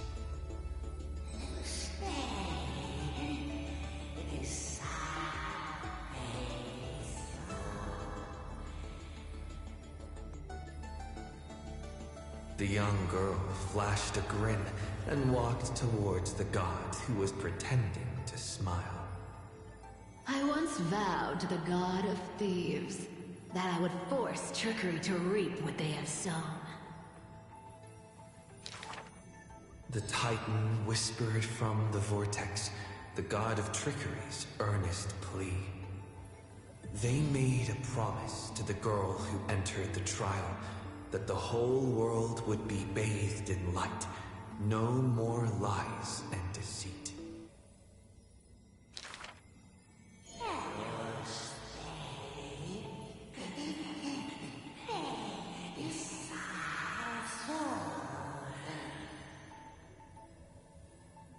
The young girl recalled the hearth fire of her childhood.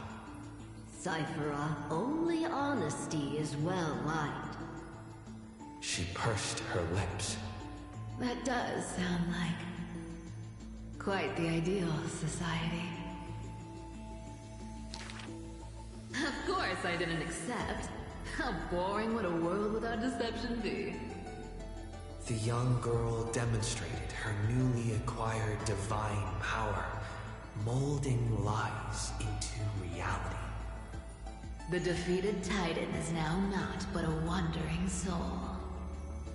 But somewhere far away, a purple spirit thief opened bleary eyes.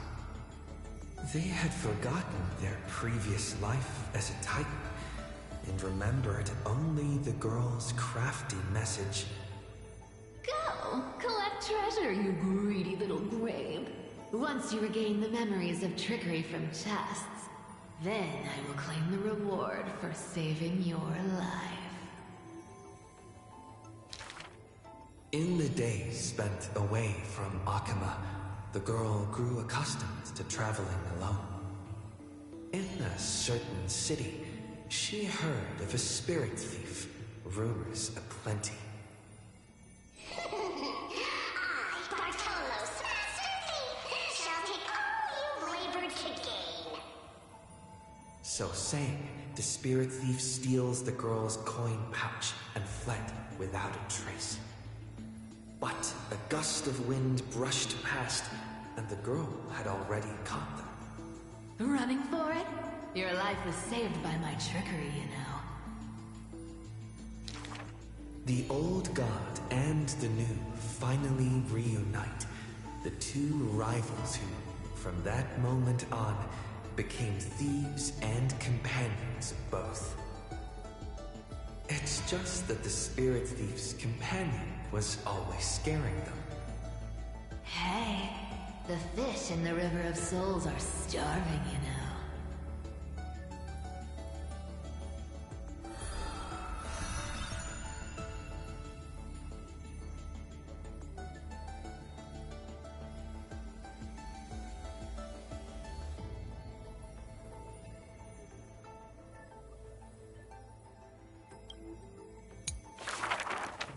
A thief reveals a few lies. The first lie is called... Fellow thieves, come on and deceive gods with me.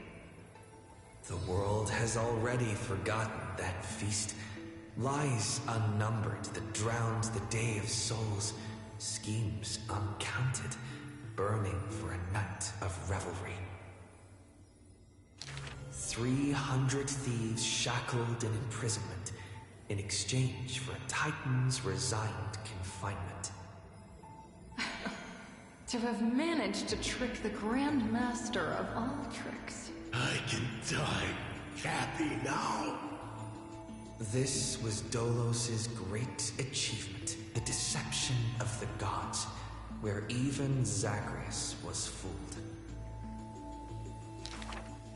The second lie is called... The god of trickery is now not but a wandering soul. Why did she spare the Titan's life? The young girl knew not, even after asking herself. Was it greed for the treasure they promised? Or had she vaguely perceived their lonely fate? It's because you're every bit as despicable as I am. It's such a relief not having to deal with the noble. The girl dismissed and made light of herself, only forgetting trickery was once a god that supported the world. The third lie is called... Oh, eternal day! Endlessly illuminate the holy city. At Dawncloud, the chaplain's secrets foretold the coming of that endless night. What if my lies are more... sophisticated? Can the dawn last forever? No end in sight? Bearing the fate of the thief star, the girl was long used to walking in shadow. But as she gazed towards the holy city's dawn, her duty became fixed in her heart, stalwart in might.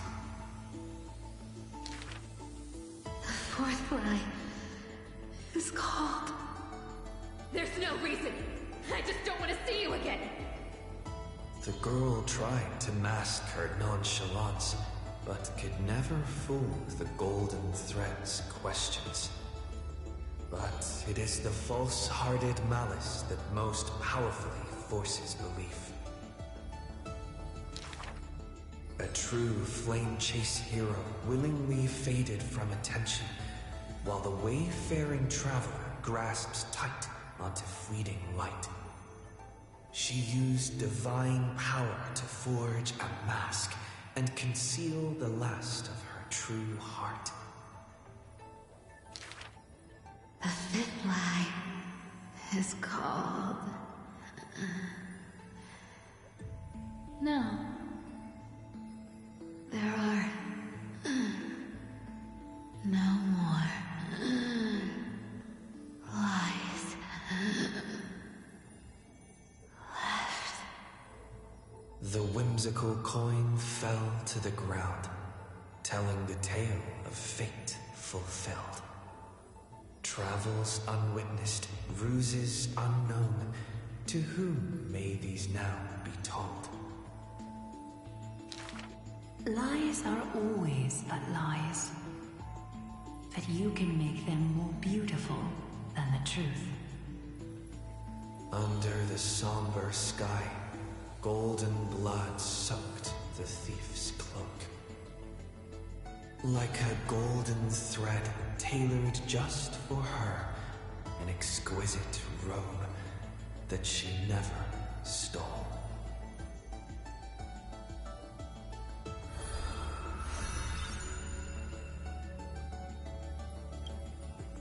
Alright, that seems to be the last of them.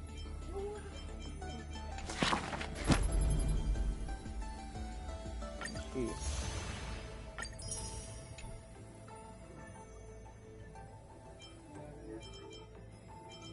Should be the last of them, right?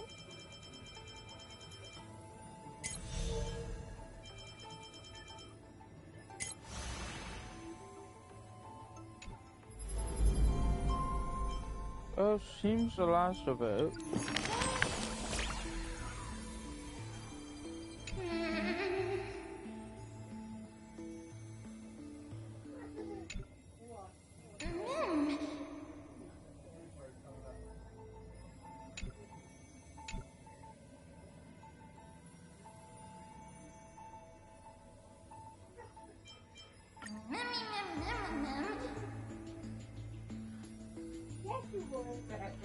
Oh.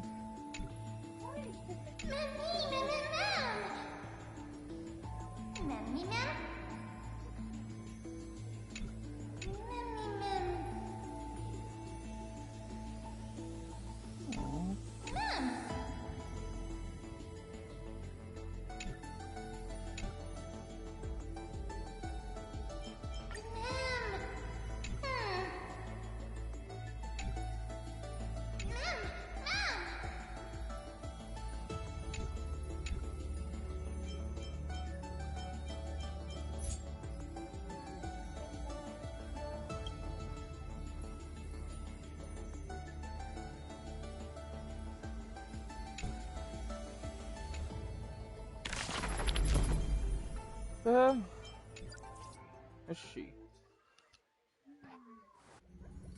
Do we Wake continue? up! Wake up! Buddy! Wake up! You're finally awake. That's a relief. We were so close to being swept away by the reverse flow of time. It's lucky we found a safe place. Now, I'm going to send you back to the very start of time.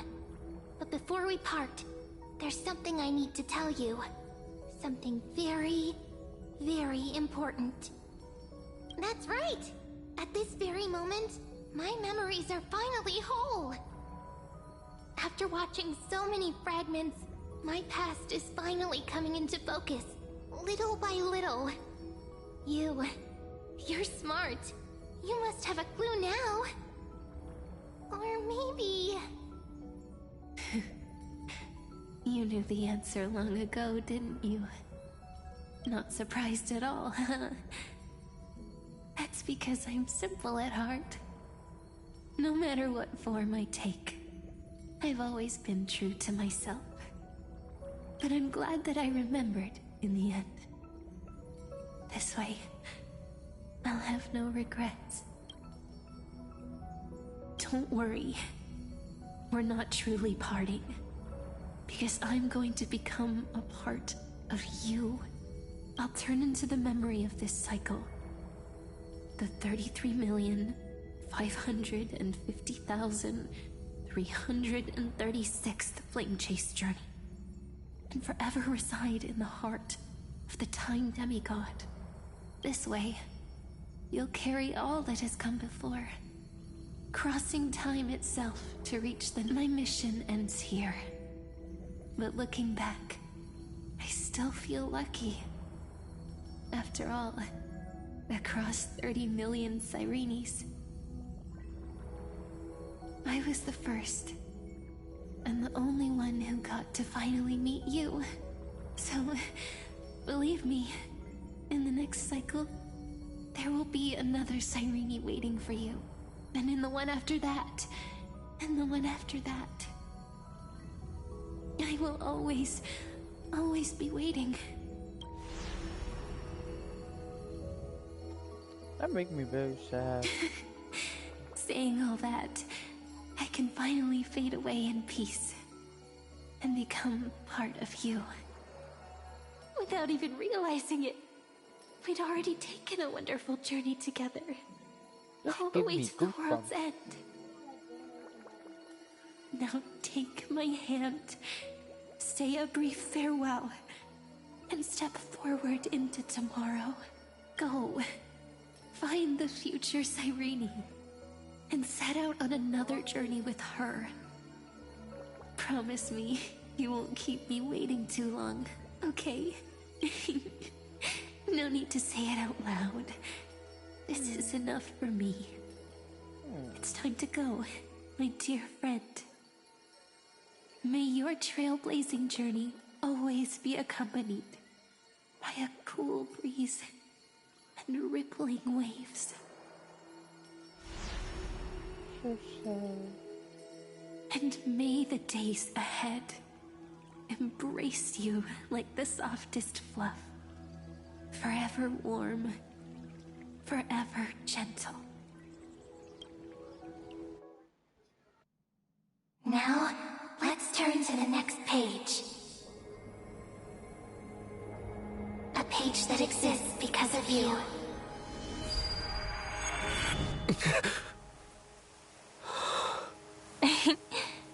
Is this a meeting ordained by fate? Or a long overdue reunion?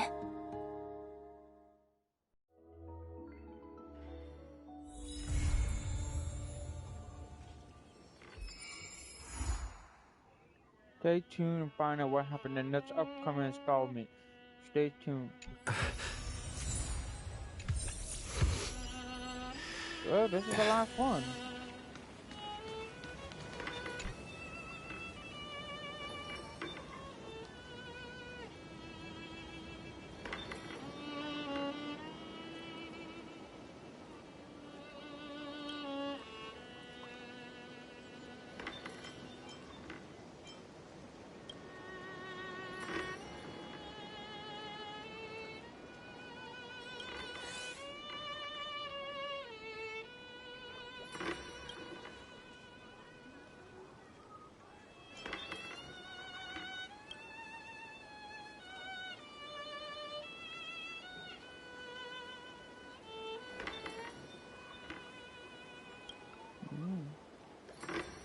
I didn't realize it was her the whole time.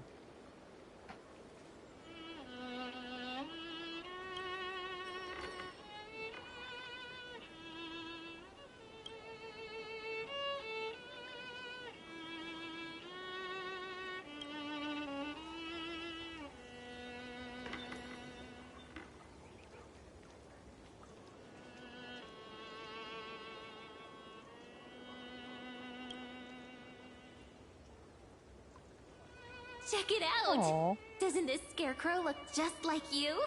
I spent ages observing just to get it right.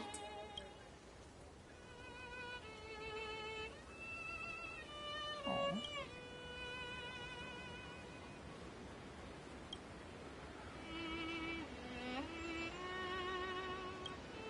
So, to my knowledge, we're not done with this planet. So the way it wants me to get done is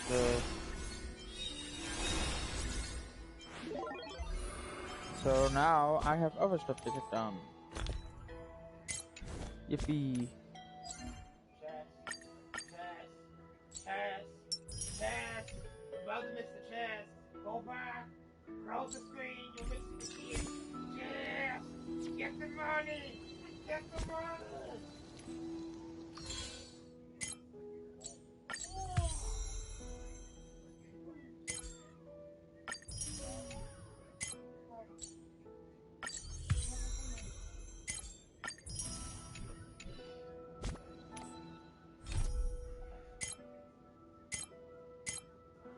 No trailblazing, just this. So, well, stop navigation here. I gotta go to the very first one because that's how I can do it. Alright. To be continued, basically. So, let's do, the trailblazing mission, the continued version. Right? So for It's still early. Where to now? actually, since I'm here, let's go to my character. Now.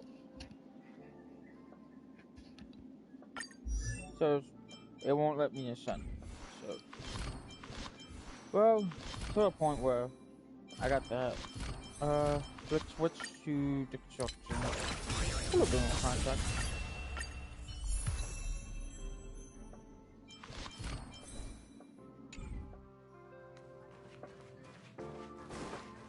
Let's do this. Let's go to Hera. I thought Member 4, Poka Kakamon, had gotten rid of most of the society members. I didn't have a lot of hope for this. Oh, look who's here. You're back! Of course! This is a summit between 3 geniuses. It's a special time. All departments are preparing to welcome distinguished guests from the Genius Society. Madame Ronmei doesn't like fanfare and probably wouldn't appreciate a crowd to welcome her, so I asked the researchers to keep things simple. I took her to see the portraits of the society members a few days ago. I wanted to have the researchers make one for her as well, but she declined the offer. That's her. I don't get it. Whatever, as long as she's happy. I heard Miss Ronmei likes snacks and pastries, so I asked the researchers to prepare some traditional desserts from the blue. All of them seem to tickle her Boyd, are you fancy. okay? No. Of course! Go find her yourself. She borrowed the phase flame to do some research as soon as she got here. Haven't seen a trace of her since. Miss Ronmei is the very image of a scholar. I heard she once took a little vacation on a desert planet. By the time she left, she'd miraculously created a boom in the local ecology. She just wanted somewhere uninhabited to experiment with her life helix system. Ronmei is certainly very talented, but she hardly interacts with anyone. She lives like a hermit. Pity. Anyway, what more needs to be said for someone smart enough to become Herta's research partner, Hurry up and head up! I'm not sure, but she doesn't seem to get around much. She spends most of her time between the master control zone and the railway platform. Maybe you can start your search there. Alright, let's go find this person. I got a message.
Alright, when the star and causes sign. Alright, let's teleport. So anyway, easier. Ever then.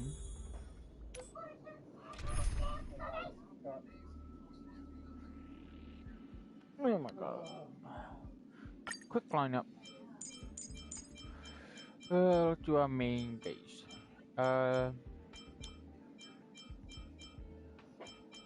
Much done. Hang.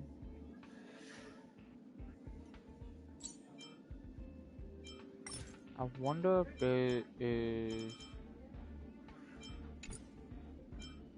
I still got level some of them.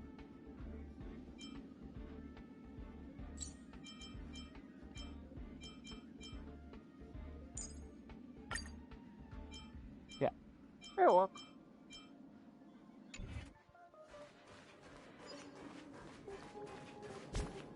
Actually, I wonder. No, go back. You level 50. You're level 40.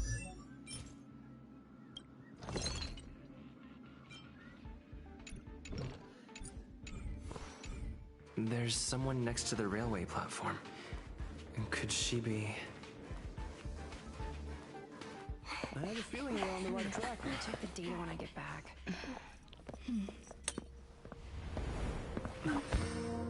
Holy shit.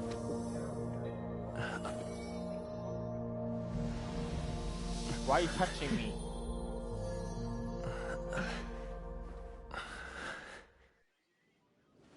Hello. I hope I didn't startle you. This is a work habit of mine. Using touch to open my senses and letting the details of your biological existence flood into my brain helps me understand your construction as a living organism. Such is the basis of deconstruction and reconstruction. I'm Sambo. Do not be concerned. You are very healthy. In fact, impeccably so. A perfect experimental specimen. I like perfect experimental specimens. You found me. Yes, I'm happy to meet you too. We've met before in the simulated universe. I expect the views here had me lost in thought. I don't usually go in and out of the space station, and only discovered today that it was blessed with such calm, open views. It is a wonderful fit for the sweet fragrance of lotus leaves, plum blossoms, sticky rice, and frosting sugar. Come here. Look. The blue planet is directly below us. It is so full of life. This dessert is very delicious. Here, take half. I'm good. You don't like it? I worked very hard on it. You should at least have a try. Delicious desserts remind people of how flowers look when they bloom. Ingest this dessert one bite at a time, and the sweetness will linger in your mouth. I hope you like it too. Snap. So, what do you think? I can certainly prepare more for you. It's become somewhat of a tradition to bring strawberry pastries when I visit Stephen Lloyd. His attendance seems quite dependent on them. An outstanding dessert. 10 grams of cubed sugar, 1 dried and salt-preserved plum blossom. Baking and cooking are the same as nurturing a universe. The heat must be controlled, planning must be meticulous, and one must not panic, no matter what happens. Unfortunately, there are still too many people in the space station. The clamor is not fitting for desserts. By the way, do you remember what my research is about? No. My research area is short stories about toilets. Huh? What's going on? What am I talking about? I see. What a cute hobby. But remember, the next time something like this happens, it's crucial to mask your expression until you've ascertained the situation. If not... The fuck did you do to me? You'll be full of weaknesses that others can see through. Oh. Let's try again. Now, what else would you like to ask?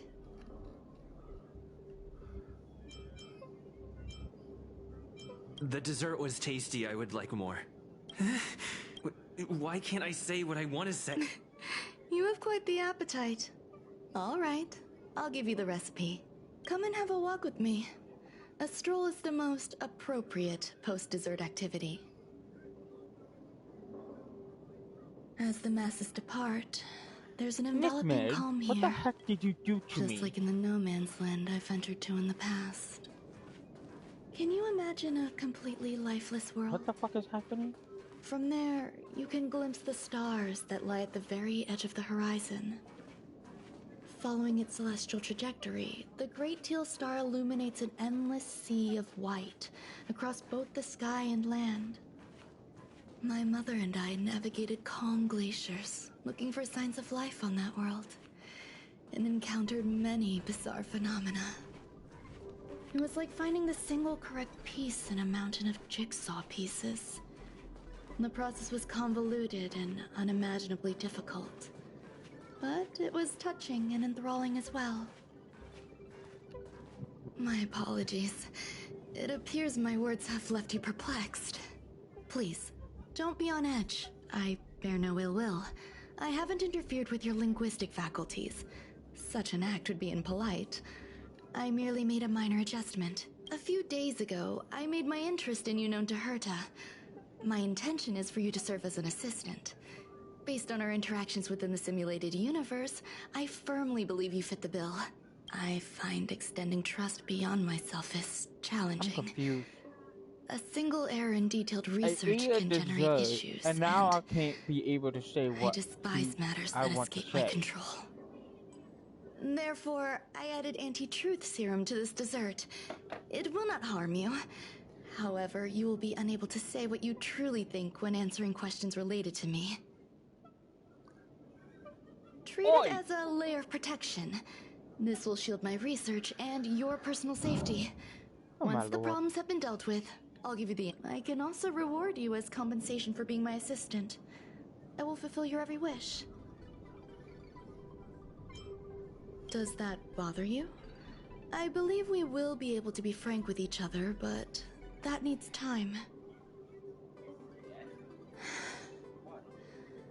When I first arrived on the space station, I borrowed the phase flame from Herta. It's an invention of member number 29 Circle.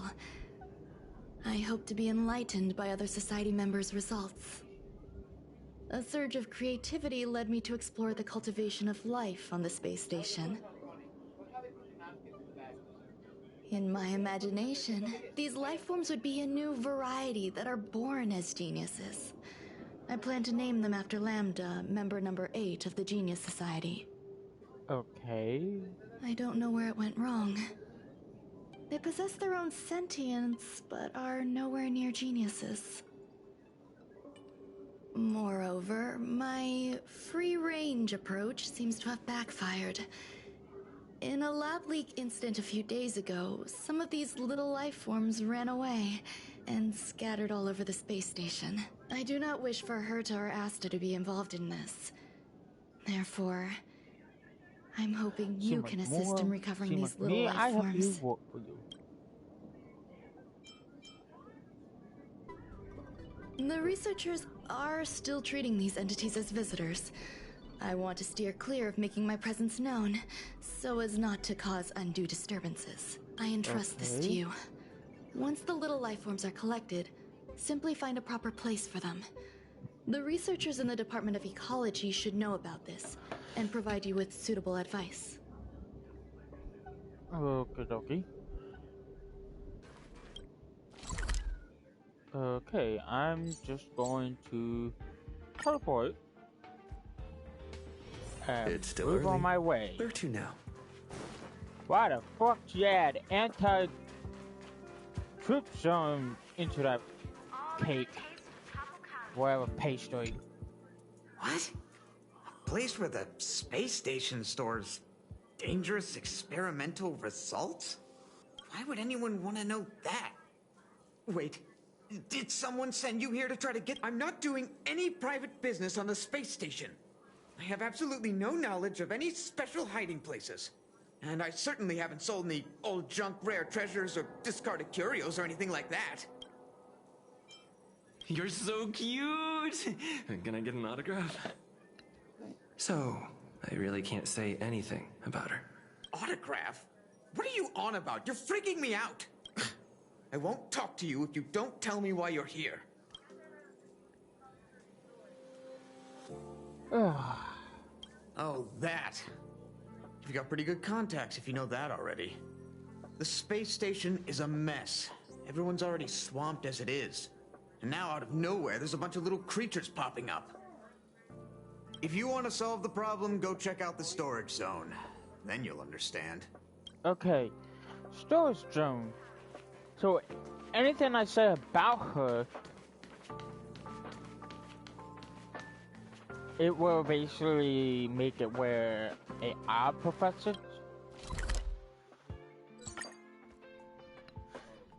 I'm out of curiosity. Why are you still here? I kill you 1,000 times. Go away. Do I need to kill you then? Oh, fuck.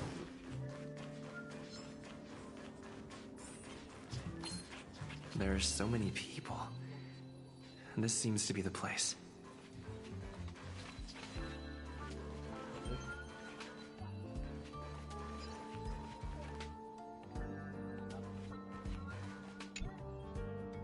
Hey, guess what I got my hands on?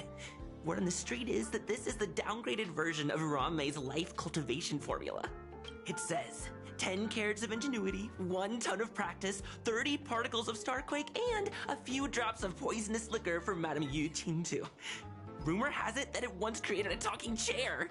Not a particularly intelligent one, but boy, did it have a sharp tongue. They dismantled it and used it for firewood. Can you believe it? Let's give it a shot, shall we?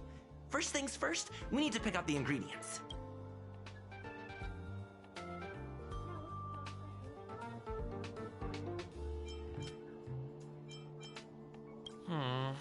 We need to add some other good stuff in, but don't go overboard.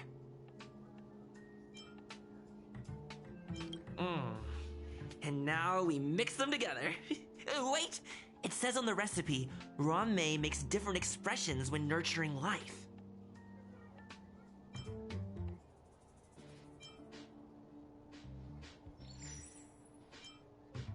Yikes. Take a look at what you just cultivated. Hello.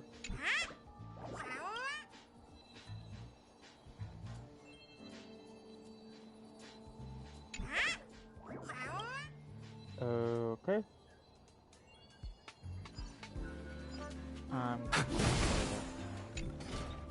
Ranmei likes to listen to the space station radio during her research. Some of us younger researchers are her super fans. We're always scanning different frequencies to find out what her tastes are. Do you know her favorite tunes by any chance? No idea. I just listen to comedy skits. So, I really can't say anything about her. As expected. You look like you belong in a comedy skit yourself. Fuck. Let me speak. Investigate.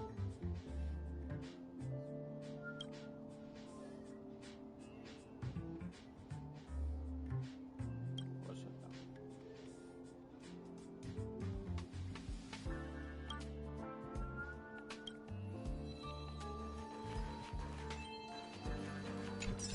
now? Is that all? Molten cheese tart is the best. Its outlook is infectious. Its positive mood has influenced us all. What's our slogan again?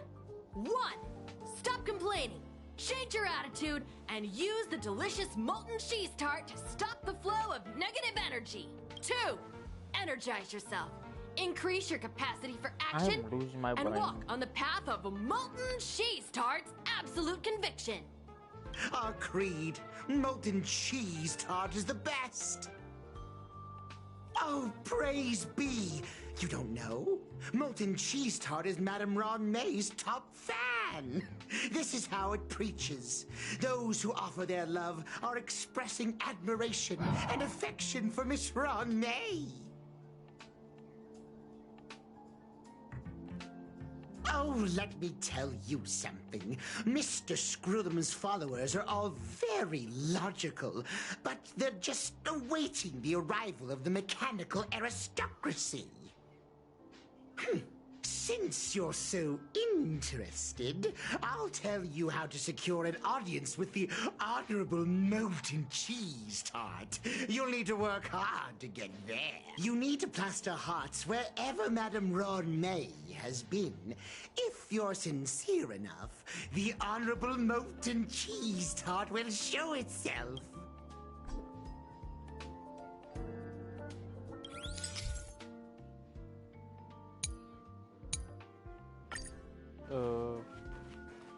Okie dokie.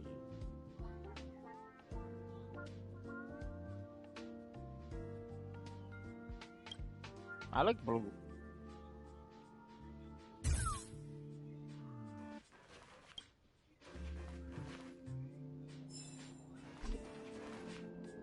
Oh, only.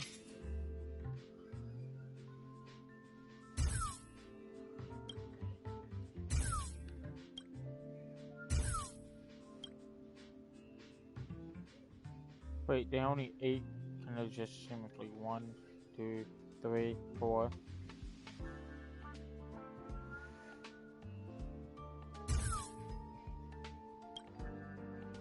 Five.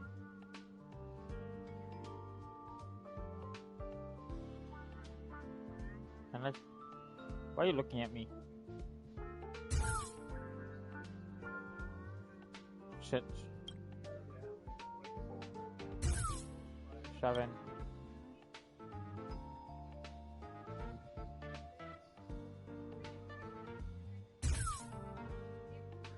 8.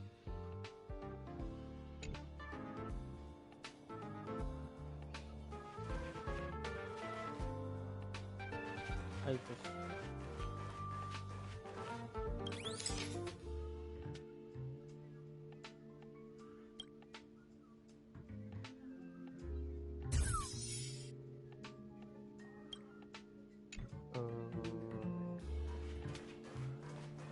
Okay.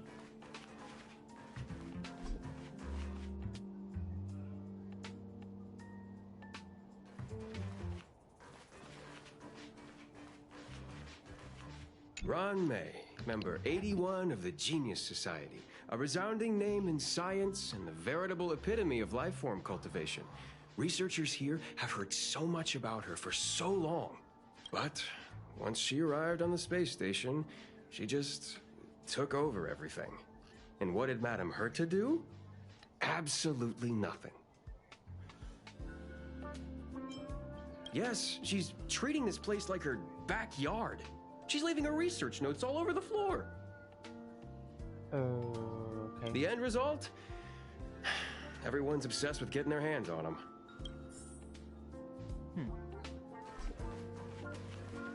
I heard Madame Ronmei is very picky when it comes to snacks. Do you know what her favorites are? Fine. What a headache. That's the only thing. It's like, does it actually just want me to?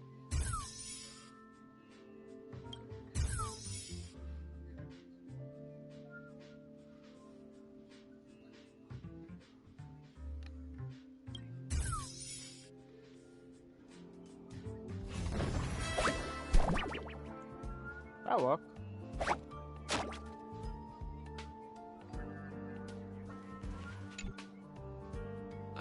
So this is the little life form Ronmei made?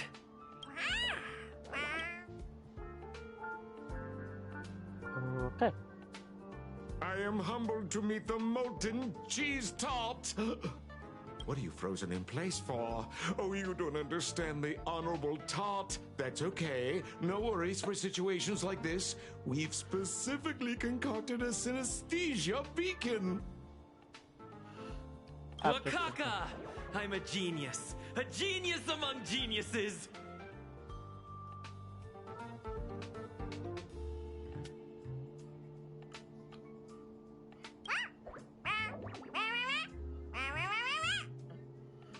That was way too risky.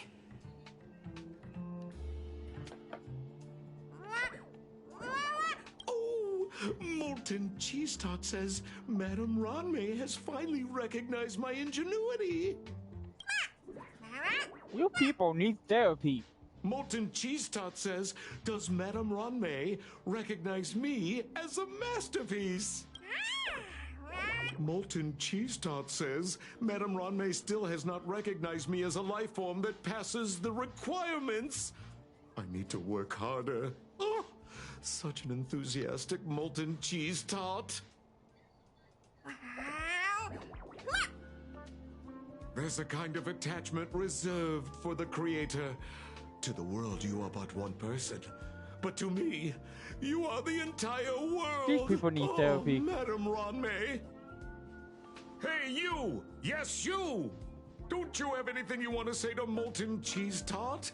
You should at least express how you would like to follow Molten Cheese Tart. We wouldn't want to mistake you for an agent of gray bean paste, would we?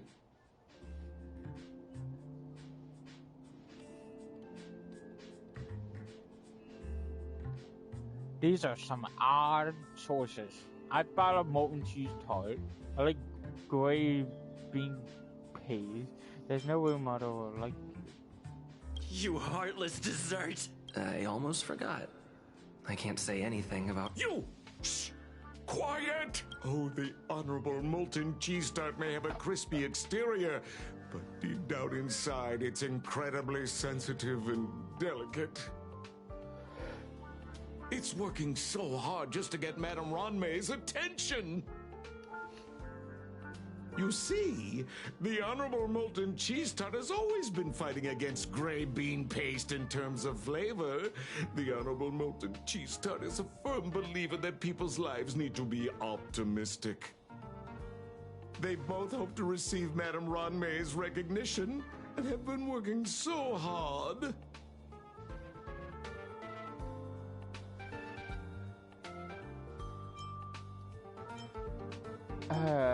Of course. It's not like we have any followers of gray bean paste here. All the ones who came here to stir up trouble have been converted by us. They went from refusing Molten Cheese Tart to... This is called conceptual annexation of taste. It's genuinely puzzling. Despite Molten Cheese Tart's remarkable qualities, why hasn't Madame Ronmei acknowledged it? It's clear that it yearns for her love. Love from the creator to her creation? Familiar love? Doesn't sound right. Romantic love? Definitely not. I don't know. Expecting me to understand love is like asking me to map the farthest reaches of the universe. Remember, as long as love is your compass, you're on the right track. And in the wise words of the Honorable Molten Cheese Tart, love must be shouted from the rooftops. That depends if the Honorable Tart agrees to it. Oh? The Honorable Molten Cheese Tart has agreed.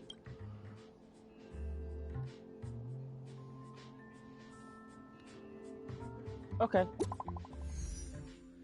I got a message from this guy.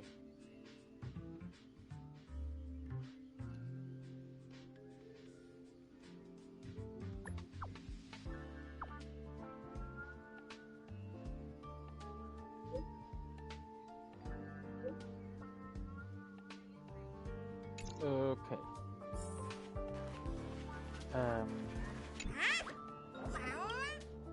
That thing cannot come with something.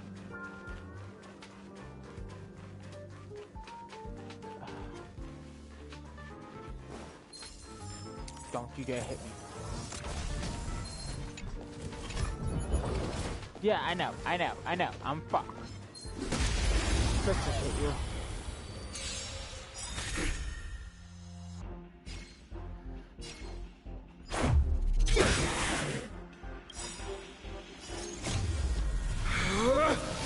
Rules are made to be broken! Yep.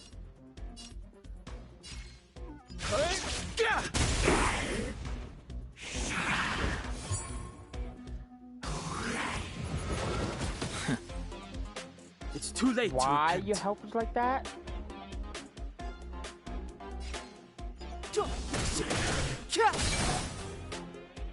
I told ya I could fight.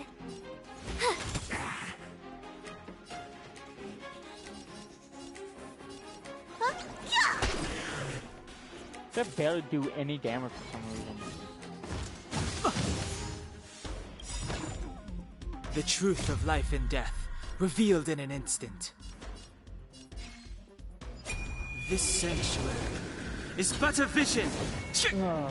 Right!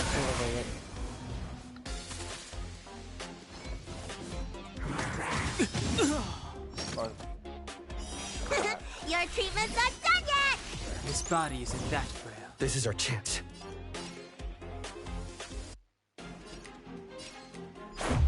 How about this?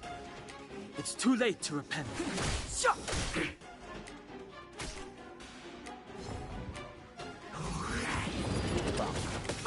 Ow.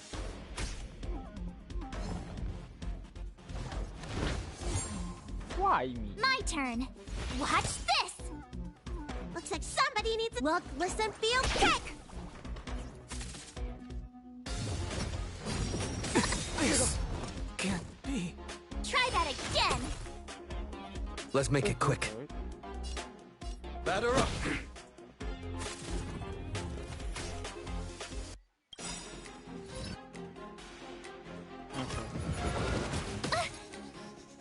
Gotta try hard sometimes. Check out this awesome move! I did not know what the city. Most likely.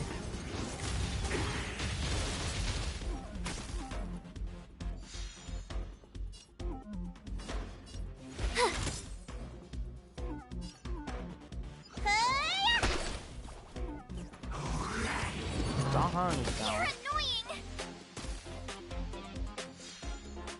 Let's go.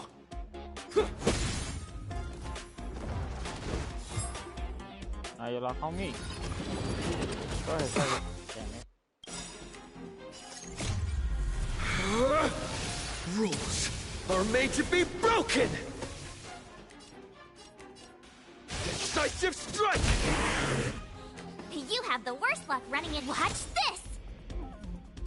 Look, listen, feel, kick! Time to I might have to figure out what's going on with my character. What's in your prescription? Thanks a lot. Let's make it quick. Batter up! Just a scratch. on me. Get hit by the basketball. Baseball. Whatever the word is.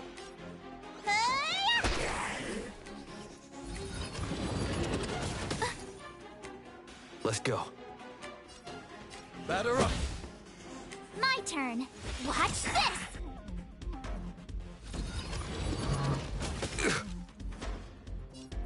Look, listen, feel, kick. Let's make it quick. There it goes. Gotta try hard sometimes. Check out this awesome move.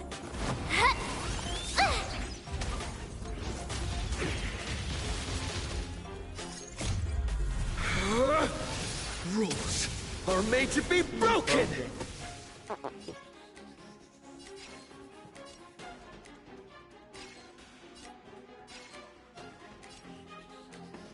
You're out. How about this?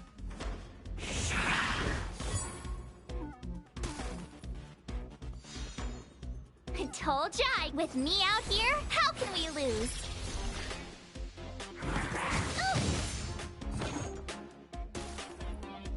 Of course. Let me tend to your wounds. Say ah! Much better. Okay. March, you're gonna die, guys. I know. Fuck. Let's go.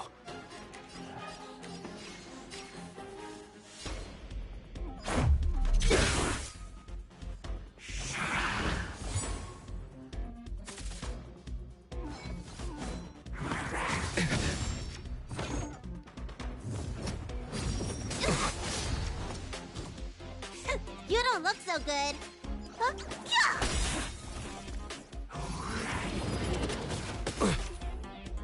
This is our chance.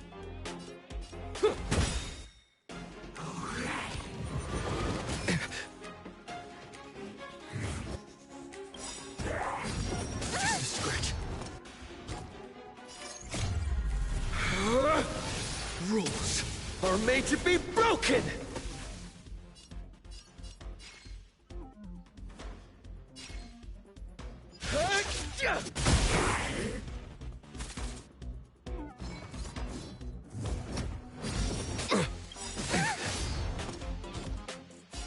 Time to ship. What's in your prescription? Much better. Why me? You don't look so good. Look, listen, feel, kick.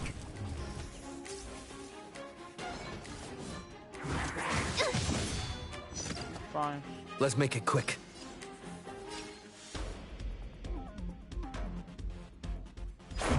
How about this? Ow. Ow.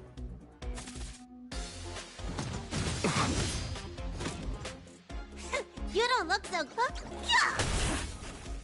This is our chance.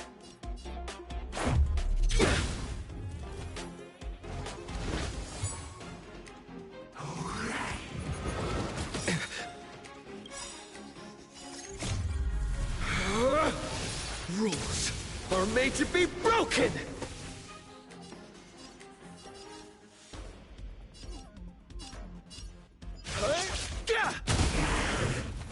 Let's go.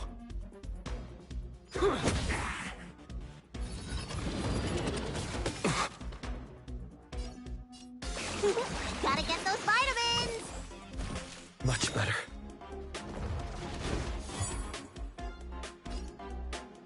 Batter up. Just a scratch. Say ah! Much better. Let's make it quick. Time to ship. Look away. What's in your prescription? Much better. How about this? Rules are made to be broken! Decisive strike!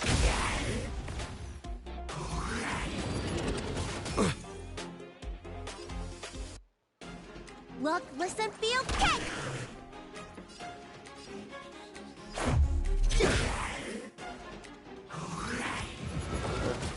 You bully! Gotta get those vitamins! Much better.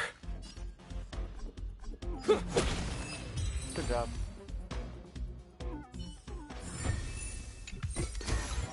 Is that all?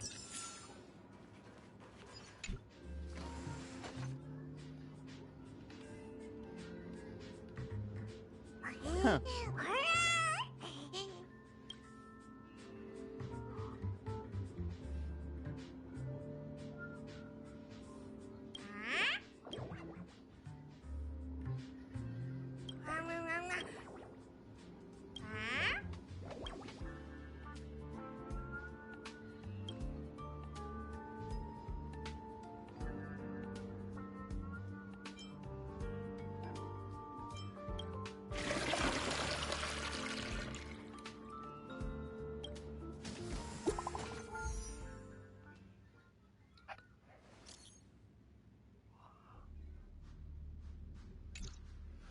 Oh. Keep at it.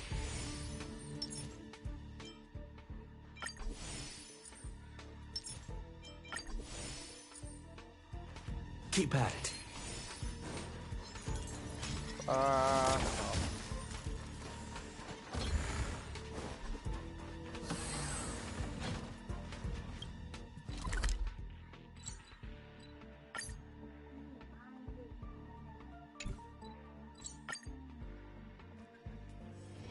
It's still early. Where to now? All are at staff discount prices. It can't get. I need to see what the heck he has.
Even though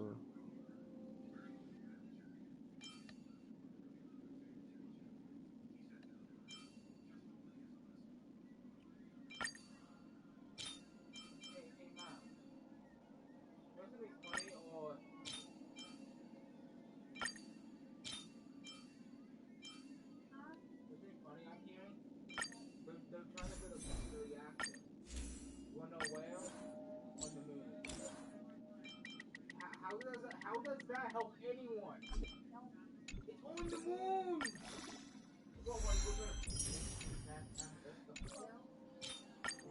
I would have been a nuclear reactor on the moon. That makes no fucking fun. The material, too, the cost, the manpower. What, you gonna sit there like, perfect.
Yeah, I can.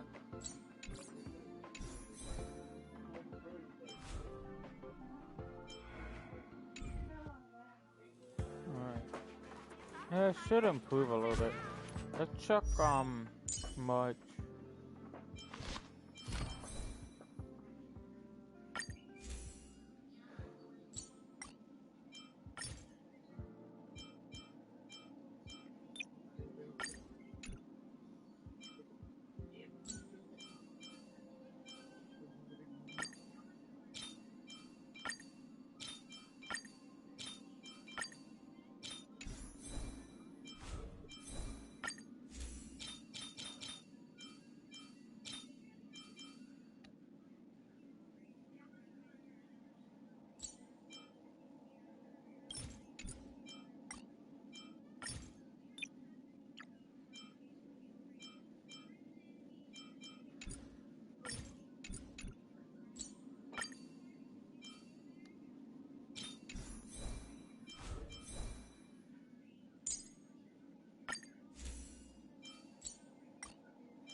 I'm still going to have to figure out the.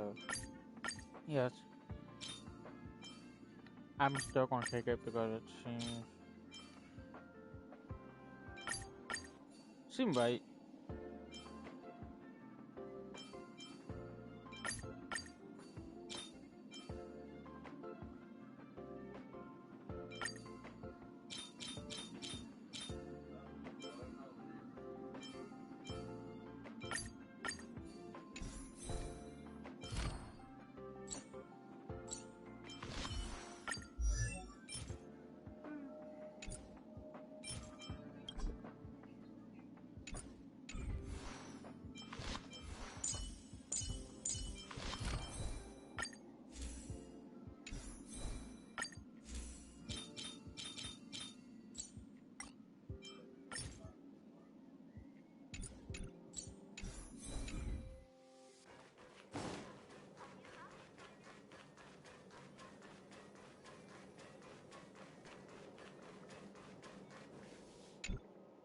Out of his office. You're here. Herta called Screwlum and I to the space station to discuss some important topics. She also sent an invite to Steven, but he didn't reply, and Herta didn't seem to want to wait any longer. And now, I wish for you to attend this meeting with me. Sorry if I hit the mic. I don't want Herta to worry herself over these frivolous matters, even though she probably wouldn't care anyway. Just in case, I want someone who will be on my side. In other words, you help me. It'll be easy. Just remember, my secret stays with you, don't pry too much, and keep your expressions in check. Alright, let's go. I'm not gonna think about it, I'm just gonna go straight into it. Hi, Ron-May! I've been waiting for you. Oh, you're here too? Looks like you two have become quite friendly. It's good to see you, sir. Affirmation. This reunion has happened earlier than my calculations predicted. Though you weren't invited, I welcome you to remember this historical moment. How long has it been since 3 geniuses were in the same room together? And how long will we have to wait for it to happen again? Affirmative. Discounting our discussions on the simulated universe, our interactions are scarce. I look forward to the innovative ideas that may emerge from this juxtaposition of minds.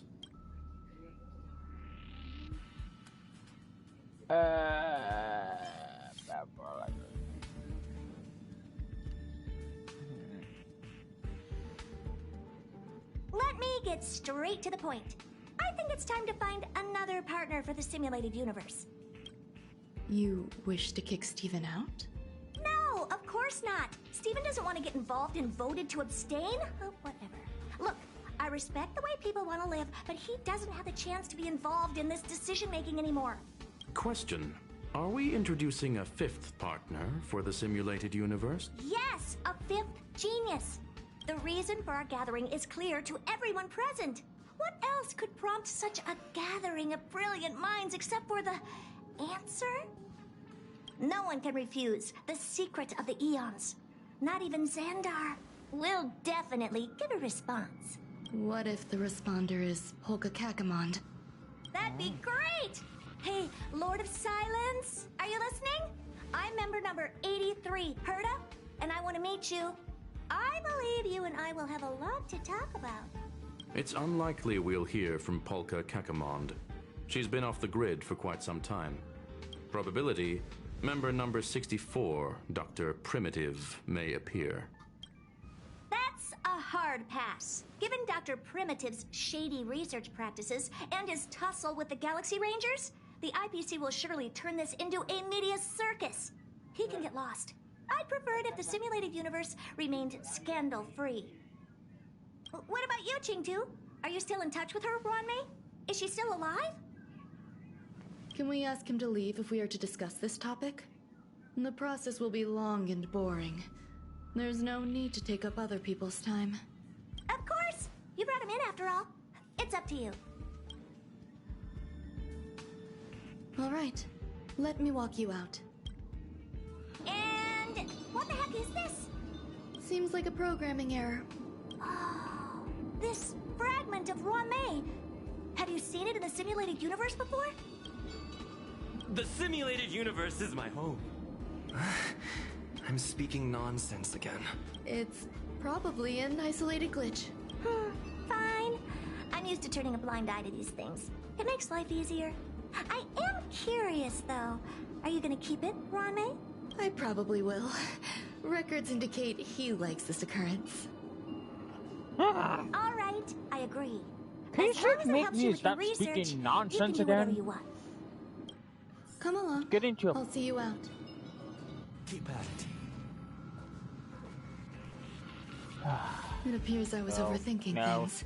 Let me Impulsive breathe. behavior is pretty characteristic of her, after all. What's wrong? You're not leaving. Female wears a fashionable scarf. I find her rather fascinating. Okay. The air in the space station has a pleasant quality. Affirmation. Knowledge flows within it.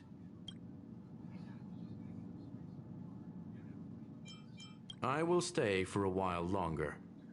Lady Asta has recently expressed concerns regarding disturbances on the space. Okay. Can I stay with you? This person speaking nonsense.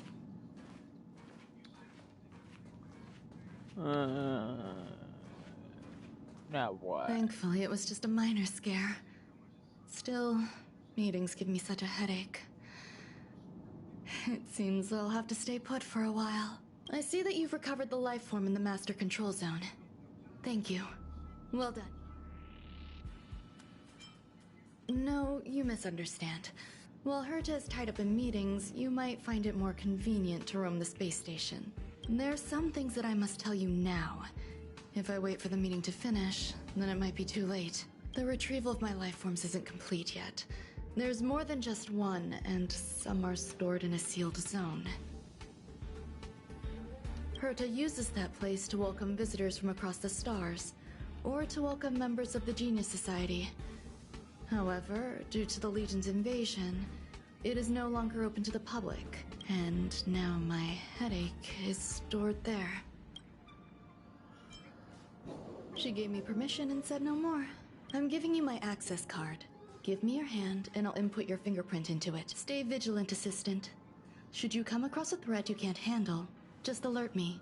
I'll come to your aid no matter what. Remember, there is a giant incubator in the middle of the zone. That's where my headache is stored. Once you're back, Come find me on the railway platform. Then you'll understand everything. I am so fucking headache.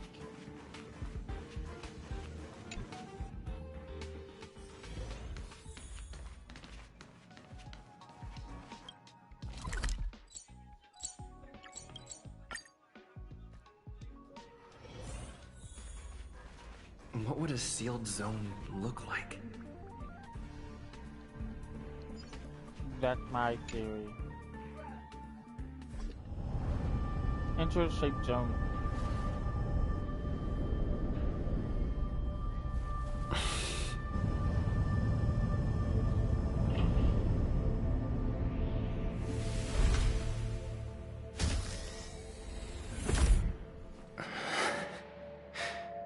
So dark.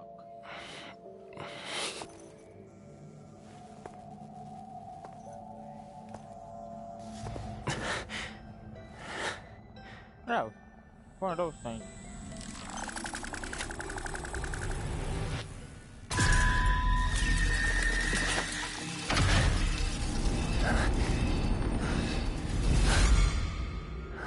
Okay. Yeah, it is type of creepy. Don't turn your back.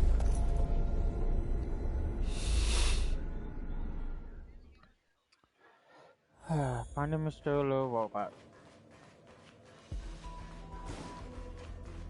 Shit.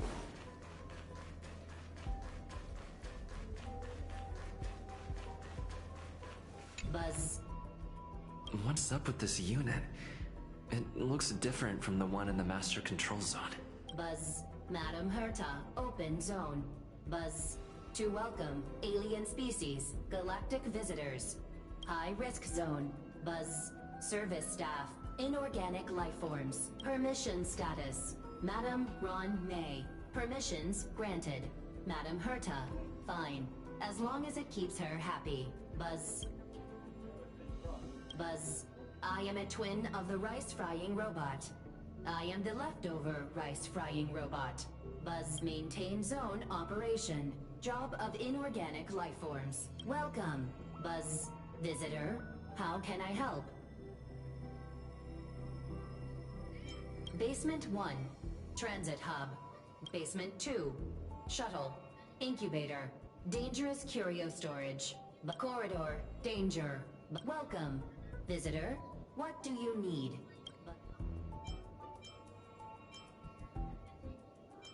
Madam Ron May, but alien species. That is all. Fry leftover, fry leftover. Okay, it's gonna keep saying that. Okay, why I gotta go be feeling this is gonna be a killer bus? What?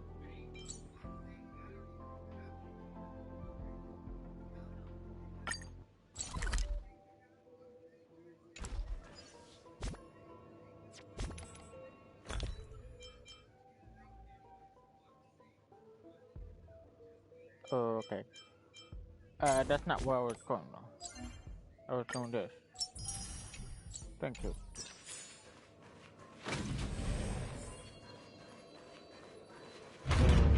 Okay. Head underground, left safe zone.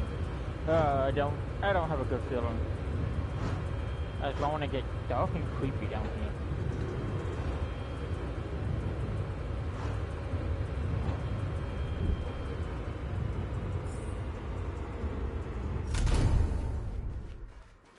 Okay. Up in our organary, just a chest. Looks good. What the fuck is that thing over there?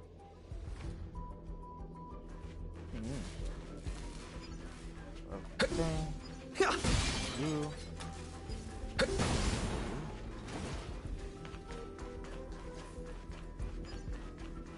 I'd rather not bug you. Open. Enter safe zone. Okay. Incubator. I think this is what it is. Press your cheek against your icy chocolate. Peek inside. You see your own reflection under the light. You see an empty spam pot glaze. The kindling for the phase flame is fascinating. Unfortunately, before the research could be completed, it vanished. I've initiated new attempts. The growth status of the 2 samples this time is promising.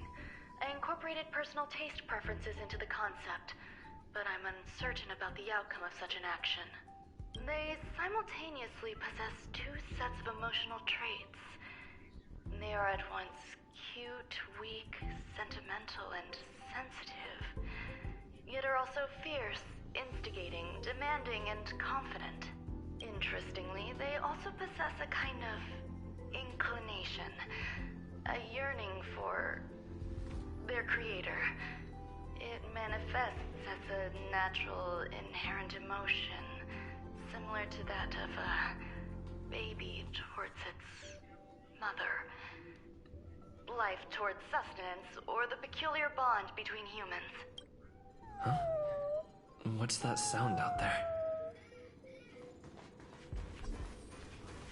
What is that sound of the beating?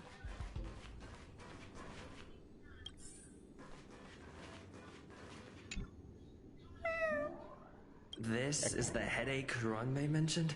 It's just a different flavor. It's a cat.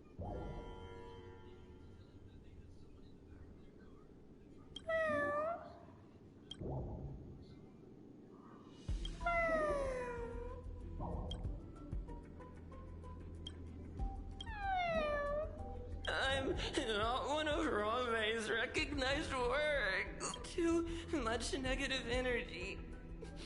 Don't like negative energy.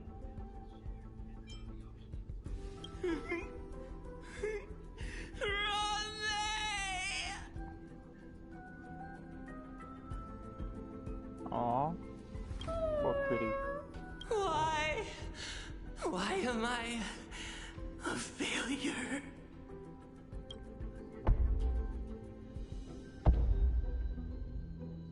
What is that noise? What's that noise? I need to find a place for this little one. That sound seems to be from that locked room. How do I get in? What locker room? Is that all?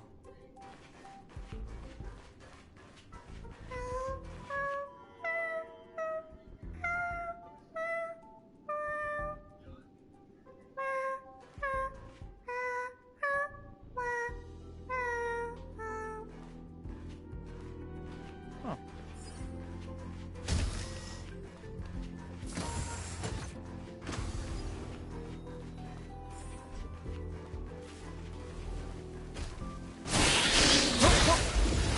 I've been ambushed. Fucking mosquito. Derek? Let's go. Beautiful.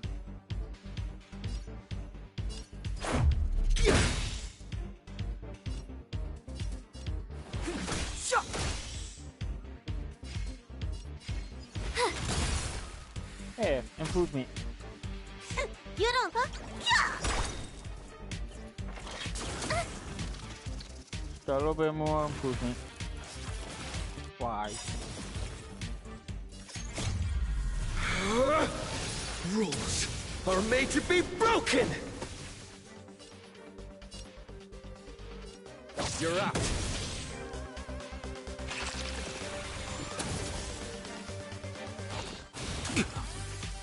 That's a little bit better.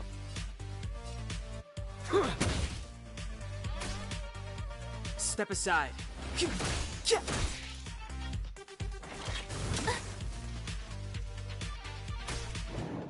My turn. Watch this. Look, listen, feel, kick.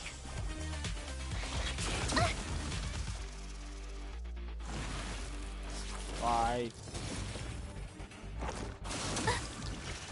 I'm gonna have to put a steel on her.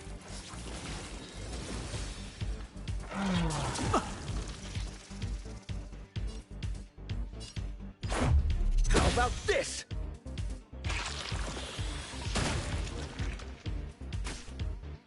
Clemency? Never heard of it.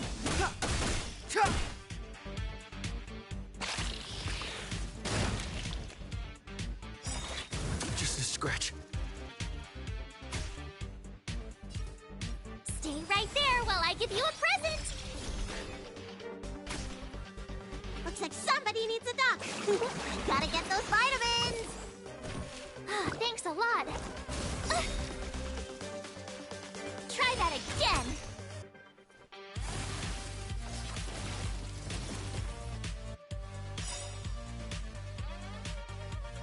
Gotta try hard sometimes. Check out this awesome move!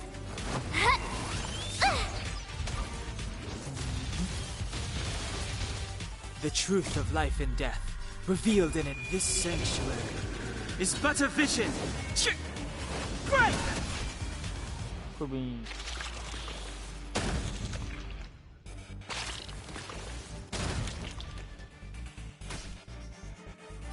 Batter up. Rules are made to be broken. Good. Oh god. That don't have to deal with damn beetle. Reach the end of the story in your own way.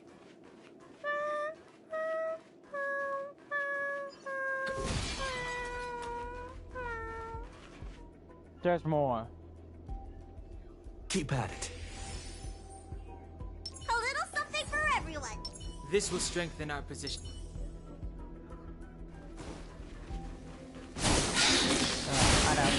I know.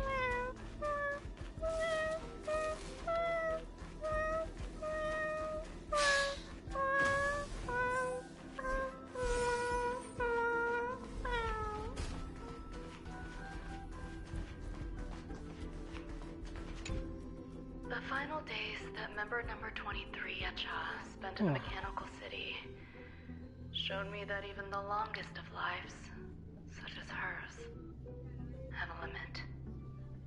I'm now certain that the outcome of this cultivation is failure. Life can exist in thousands of different forms, which means the form itself has no purpose.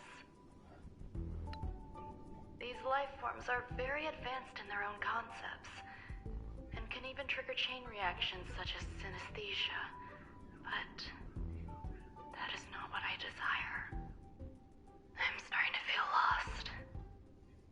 Perhaps the question, what is the essence of life, never had an answer.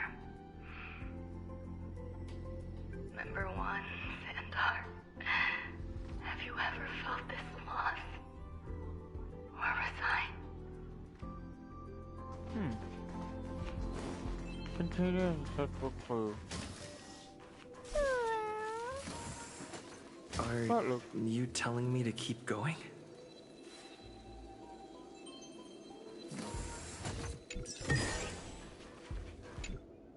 Life is countless and varied in form. I firmly believe in that.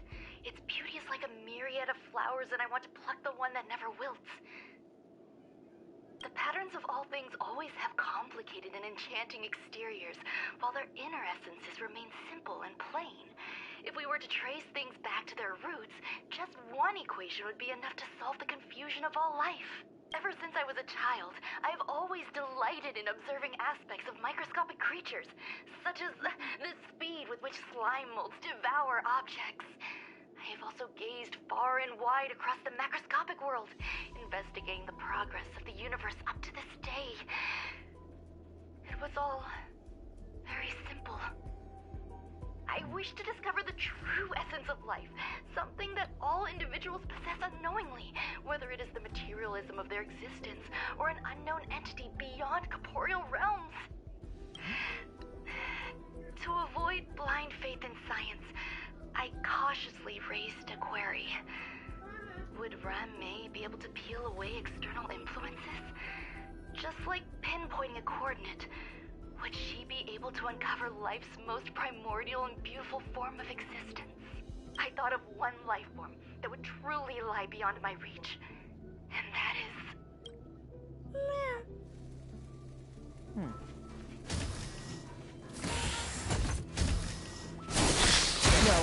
Fuck. That really pain in my ass.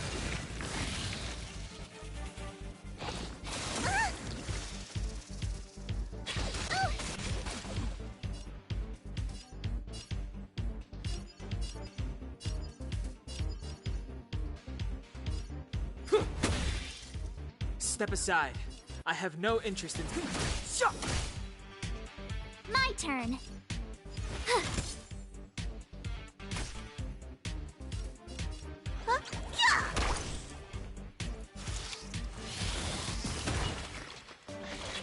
You're annoying. Fuck. I don't like when they multiply. You can't run. Try that again. This is our chance. How about this? Clemens. Not really a cutlery. Look like a fucking beetle.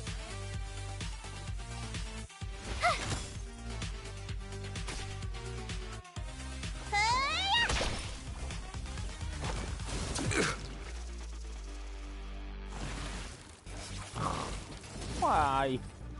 I hate when it multiplies anyway, but ability.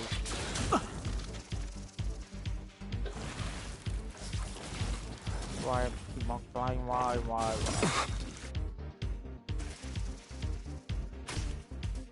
Let's make it quick. Batter up.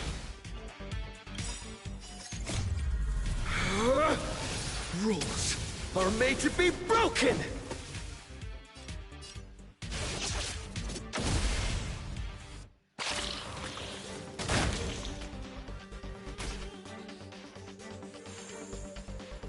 Step aside. I have no interest in stoking conflict. The truth of life and death, revealed in an instant. This sanctuary is but a vision. Yeah. Right.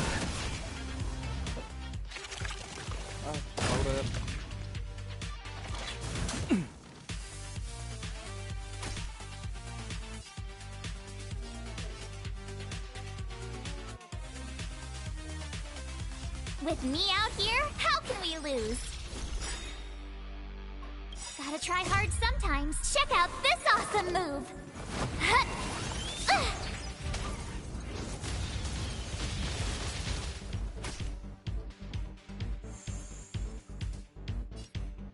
Look, listen, feel, kick!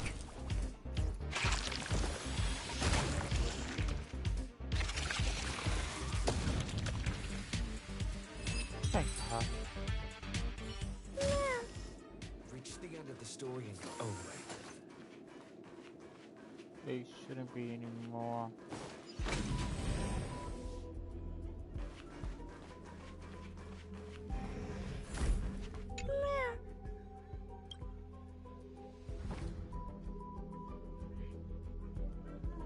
Sounds fitting. Stay here for a bit. Did something just open? Something open over here.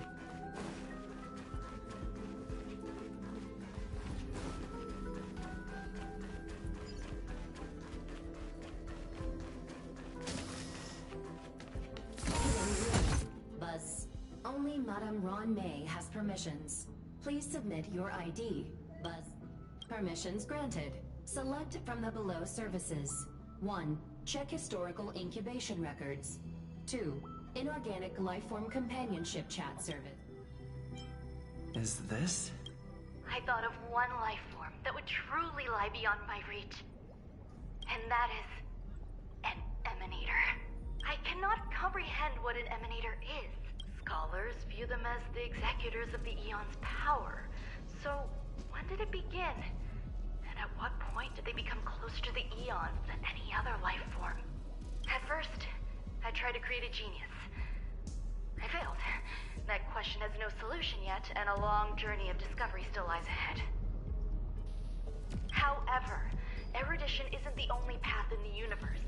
If we set logic aside, would there be more primitive and pure emanators on other paths? Of course there would be. Tazyron. I was able to see the beginning and end of the swarm disaster through the simulated universe, obtain data on the Imperator and Sectorum and their descendants, replicate them, nurture them, and create a brand new scientific discipline. It is a logical decision. I will certainly succeed. The entity that I reconstruct will bloom into a life never before seen. Will Herta and Screwlum like this experiment? Most likely not. Therefore, before they realize what I am doing, I must hurry my work, as well as find a fitting assistant. Permission granted. Select from the below services. 1. Check visitor records. 2. Open incubator entrance. Permission granted. That sound's coming from above.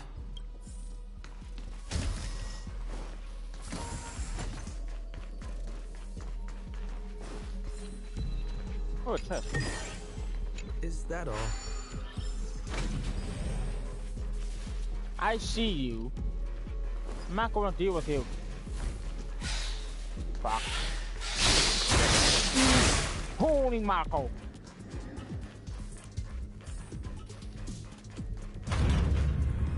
I don't like dealing with them. They're really annoying. Fucking goddamn beetle.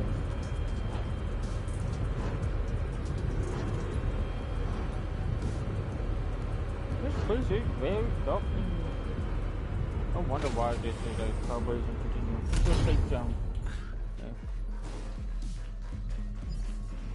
Yeah.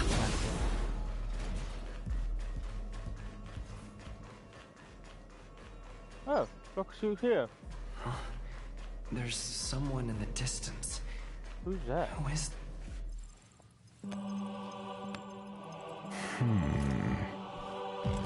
Here, a genius move. And how will you counter it? Only an idiot would ask such a question. Just move this here.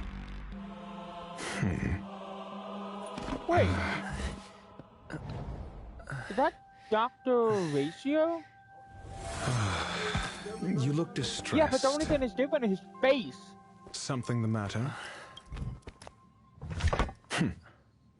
If that's the case, you better get thinking. Are you waiting for a sign? Time is ticking. Descend via the elevator. What you seek is there. Have you considered whether the answer to your question will be of any relevance to our current predicament? If a question is of no help, then don't ask it. Time is clearly precious to the both of us. Never mind. Allow me to clarify something. I know exactly who you are, and I'm aware you are in Ron May's employ. This was not my intended destination. I just happened to find my way here during my visit and saw what she was up to. My goals are roughly aligned with yours. Since you're here, I won't intercede. But should you fail, I will be forced to prevent some avoidable misfortunes. That's all you need to know. Just 2 paragraphs. Very effective communication.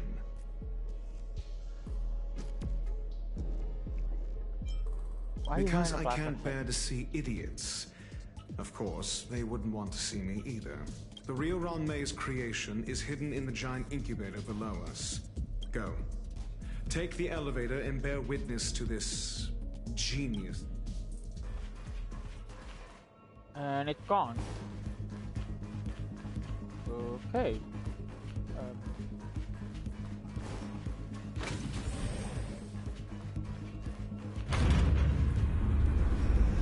Left safe zone. Witness the big trouble. I'm also going to mention is that most of these trailblazing quests I'm going to have to do off screen because it seems interesting in my time. Not a lot of people are interested in Honkai Star Wars because I've been noticing that. But as I say, what the fuck is that thing? This is huge. Huge space station has the space station has an area this big?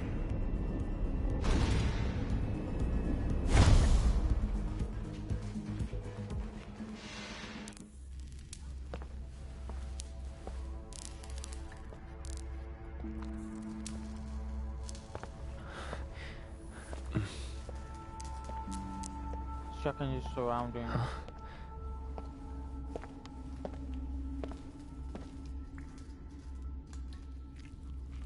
Sticky.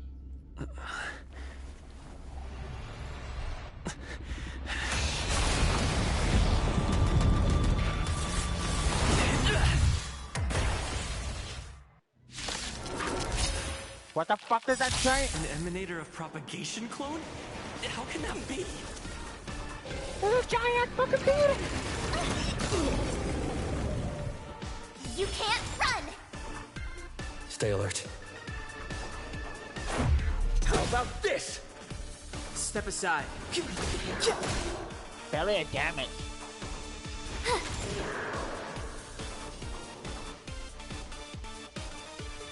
Yeah, I've had it just healed on him. But it doesn't seem like it's not doing effective. Don't worry about me. Poor Mud.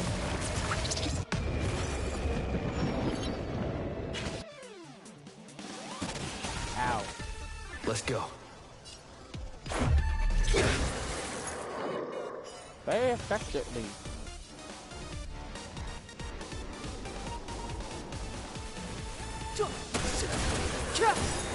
Barely damage. The truth of I life don't and care death, about your minions. revealed I this just want to kill you. sanctuary, is but a vision. Giant beetle. Battle mob. Beetle. Ooh, beetle. Beady. Look, listen, feel, Well, kick! I just want to touch one of them. Ow. Poor Mark. Hit up.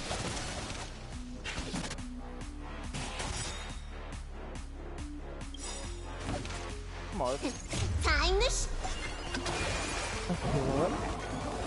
What's in your prescription? Much better.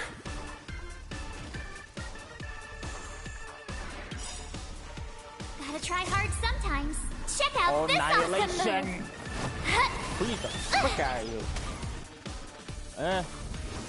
Hopefully. Carmen. Watch this.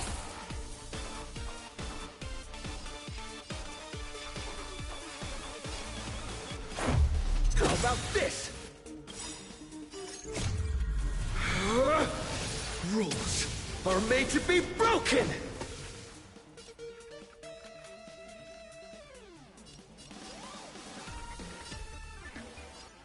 You're out.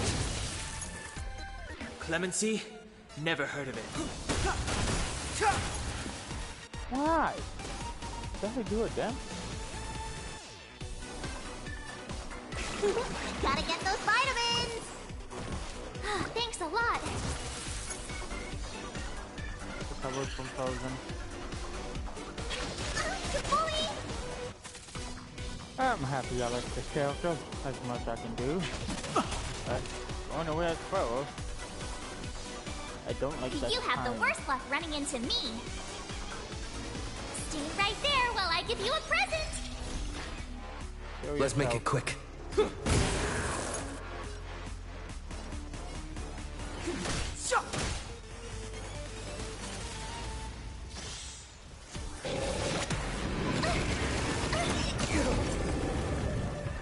Try that again.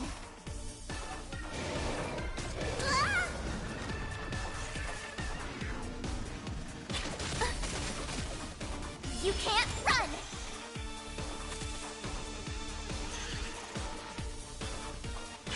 You're annoying. Gotta try hard sometimes. Check out this awesome move.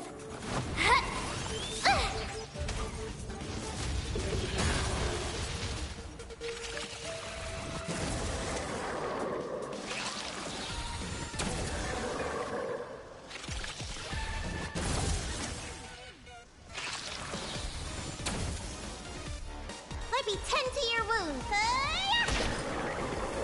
My turn.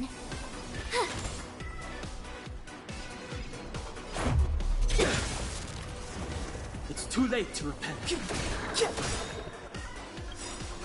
The truth of life and death, this sanctuary, is but a vision. Well, your ultimate does a lot of damage. I love it in your possibility. Go away! You can't run!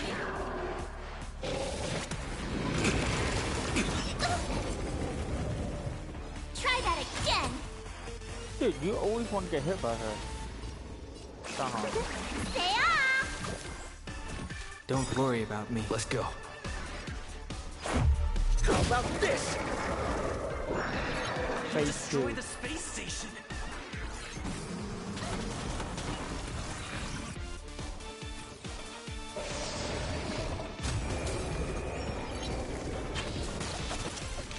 Step aside. I have no interest in stoking conflict. Shut!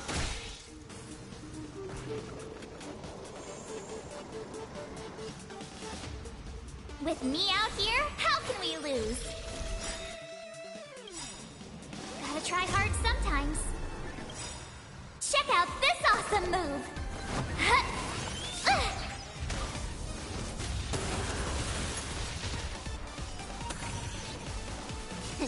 Time to What's in your prescription? Thanks a lot.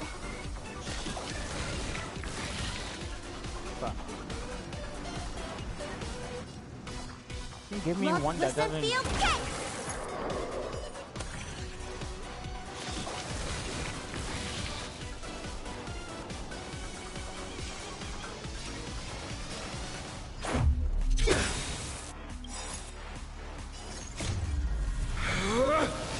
Rules are made to be broken!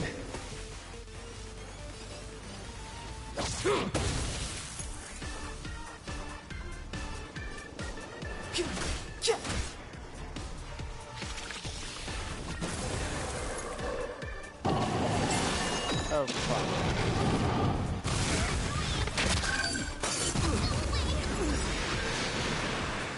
You can't run! Keep Try hitting me. that again! You can't run!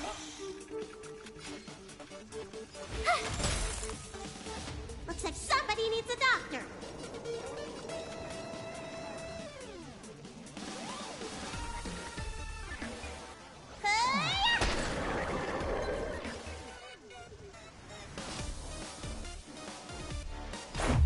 How about this?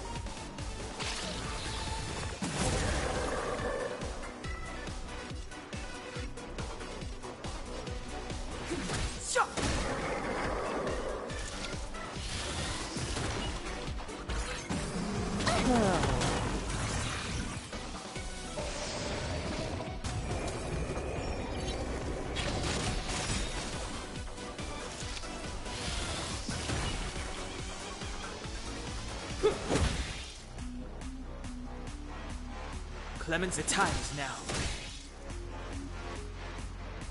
Let me go. Yeah!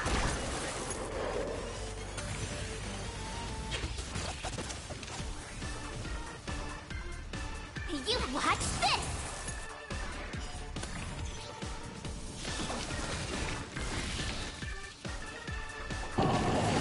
I have no control over it.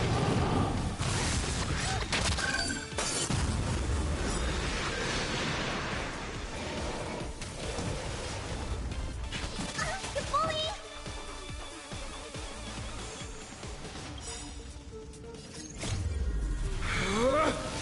Rules are made to be broken! Let's make it quick.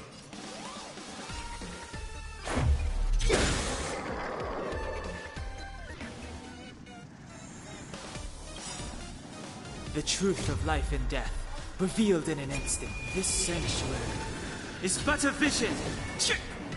Break!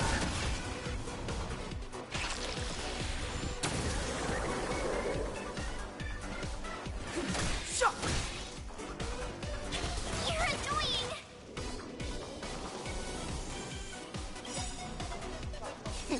Time to show you! What's in your prescription? Much better. Look, listen, feel, kick!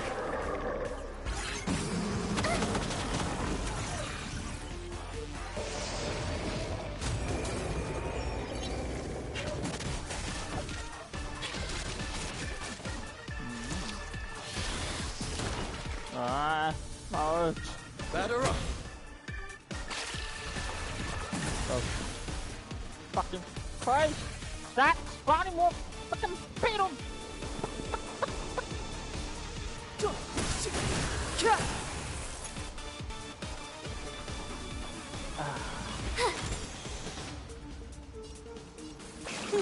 Gotta get those vitamins! Thanks a lot! You bully! I'm about to lose. Fuck this damn ball of death!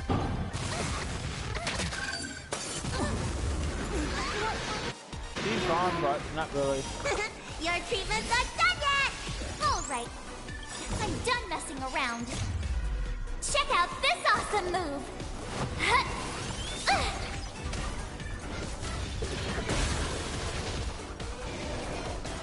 Go away!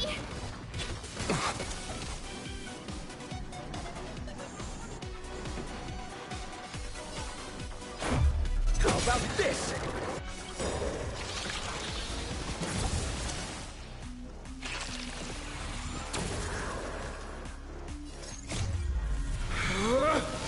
Rules are made to be broken!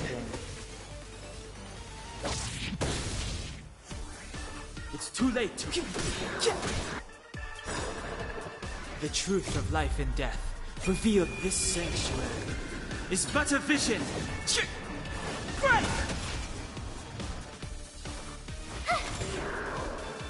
Let me tend to your wounds! Stay off! Don't worry about me.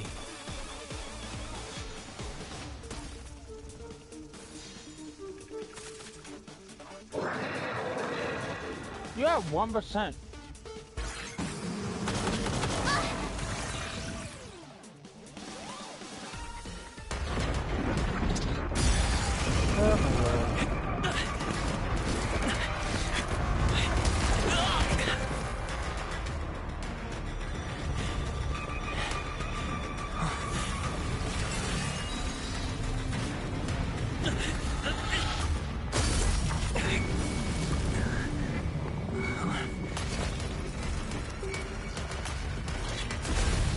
After 56 seconds, the creature was unable to sustain its own existence and vanished as if it had never been born.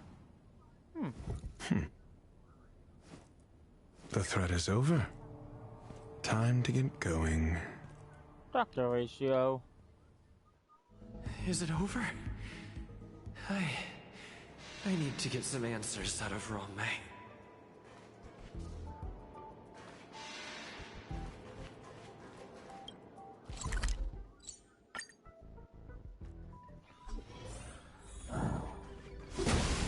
Okay, before we continue, I have to do something. My control. I'll be right back.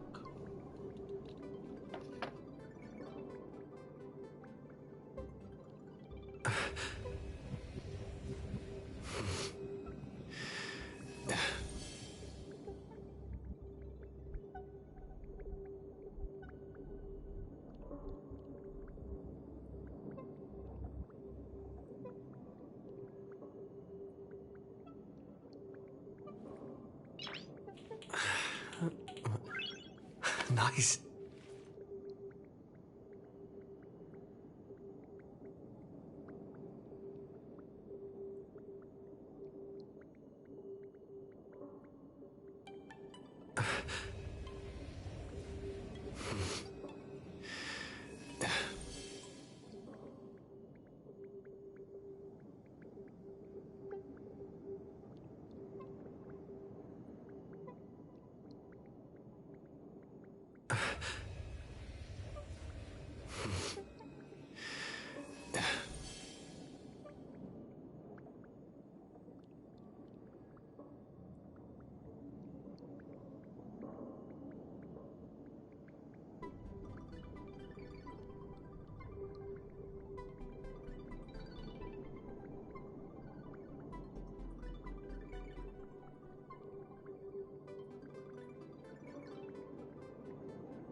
Nice.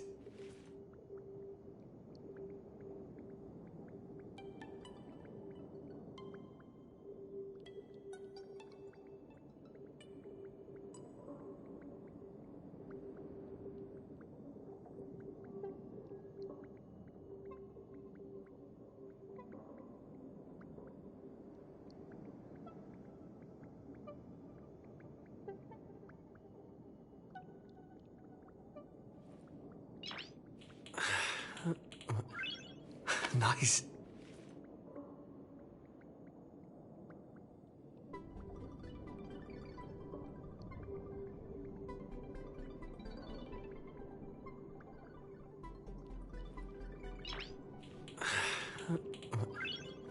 Nice.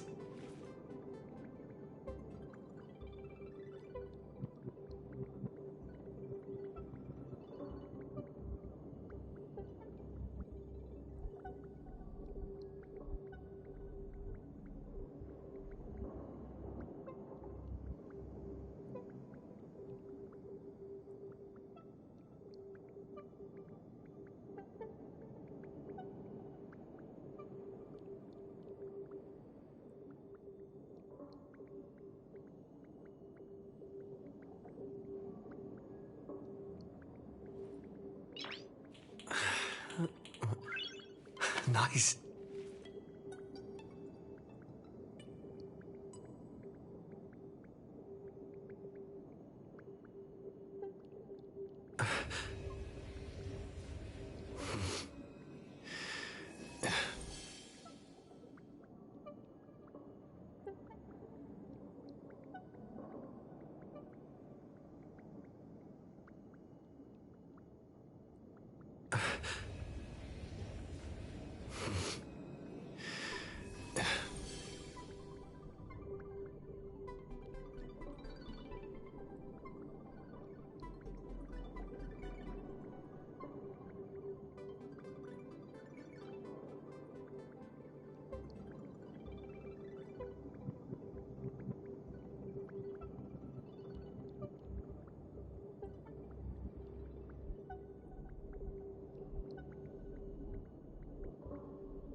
Nice.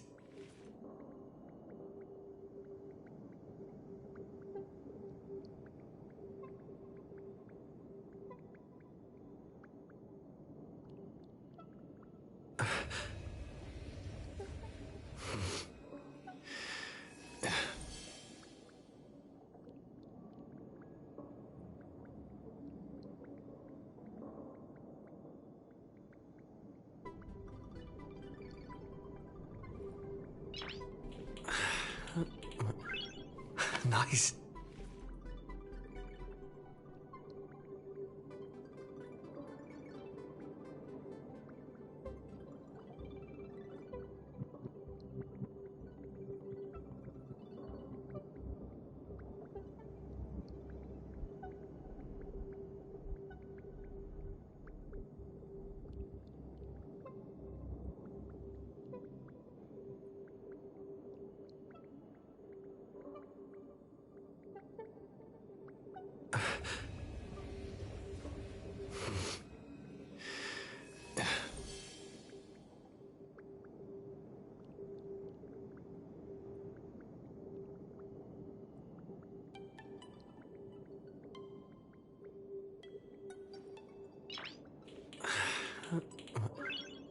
Nice.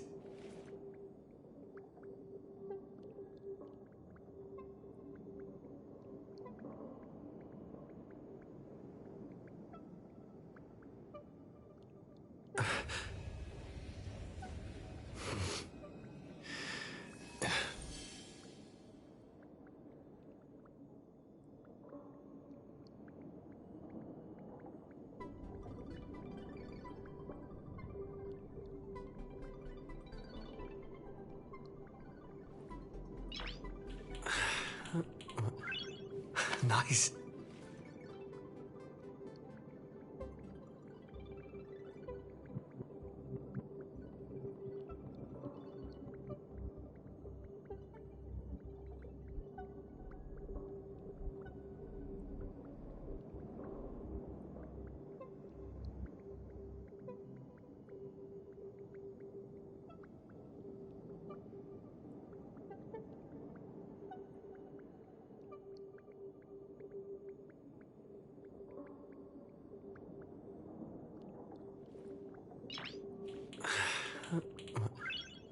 Nice.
Nice.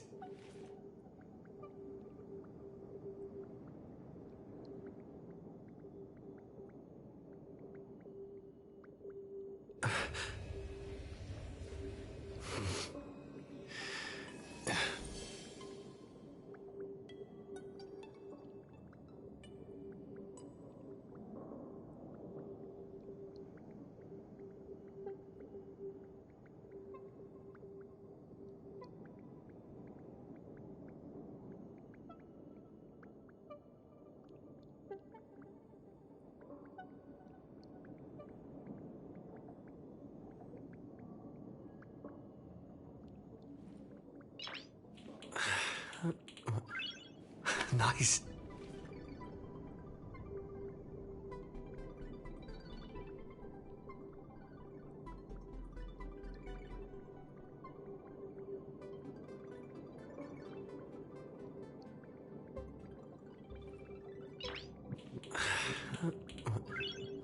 Nice.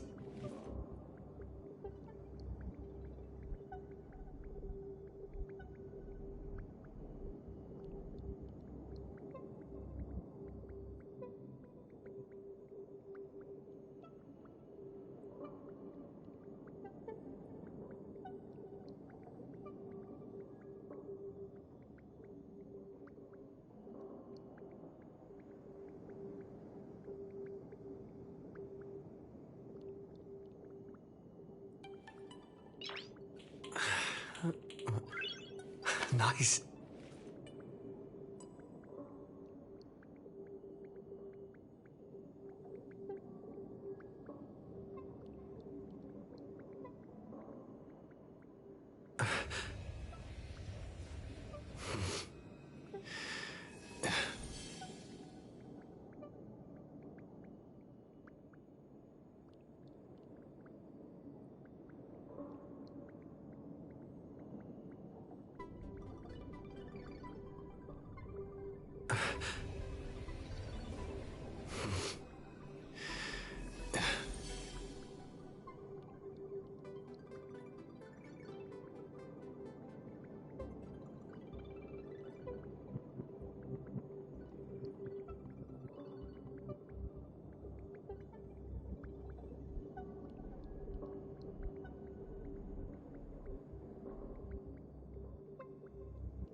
Nice.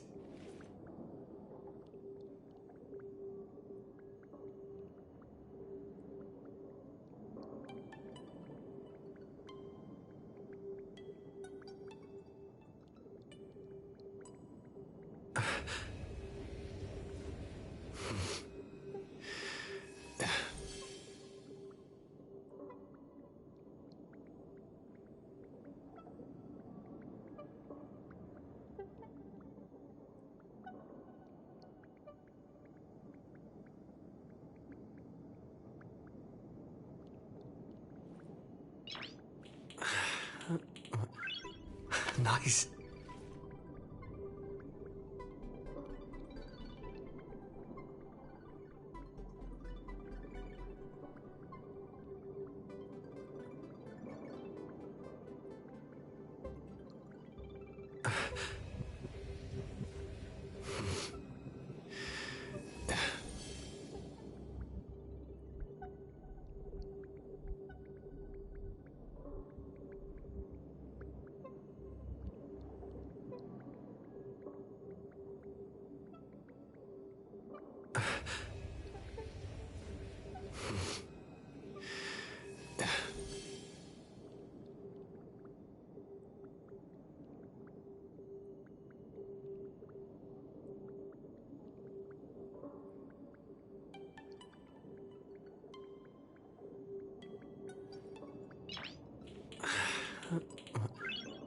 Nice.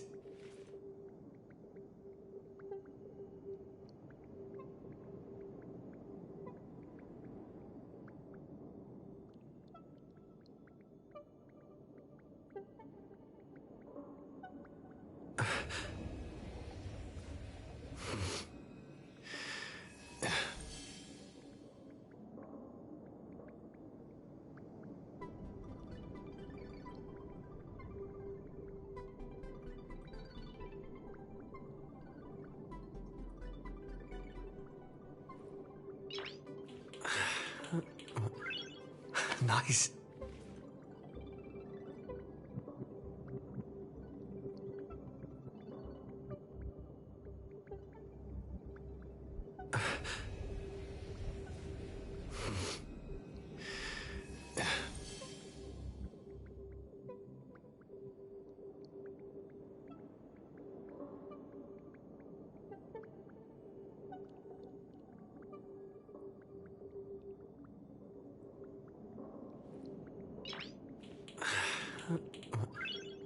Nice.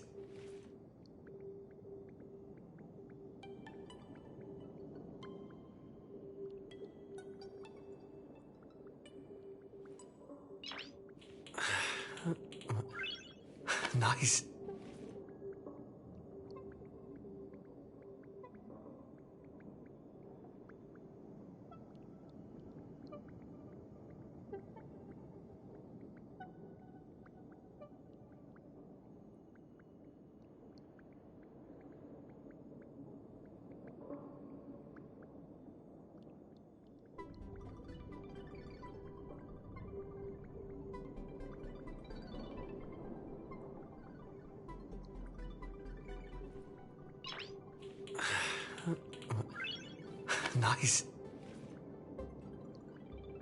Nice.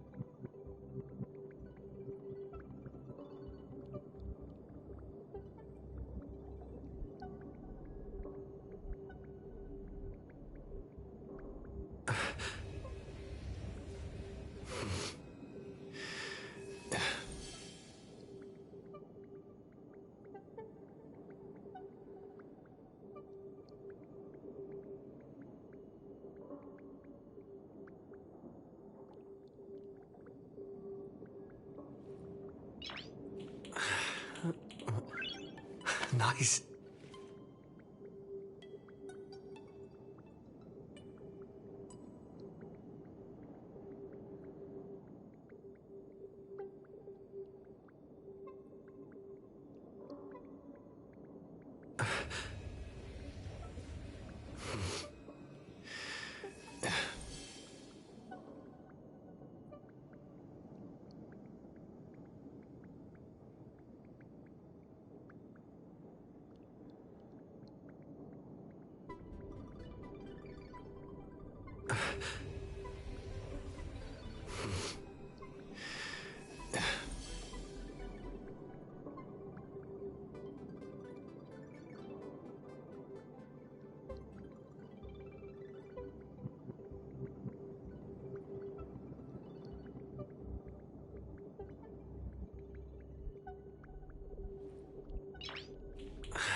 Nice.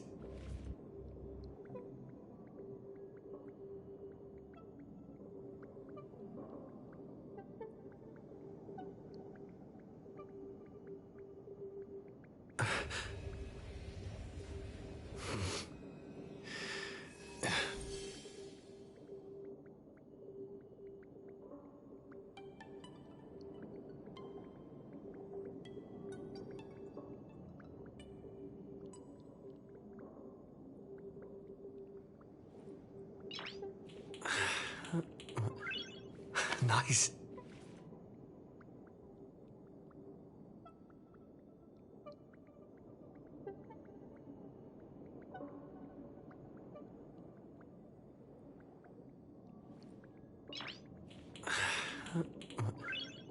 Nice.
Nice.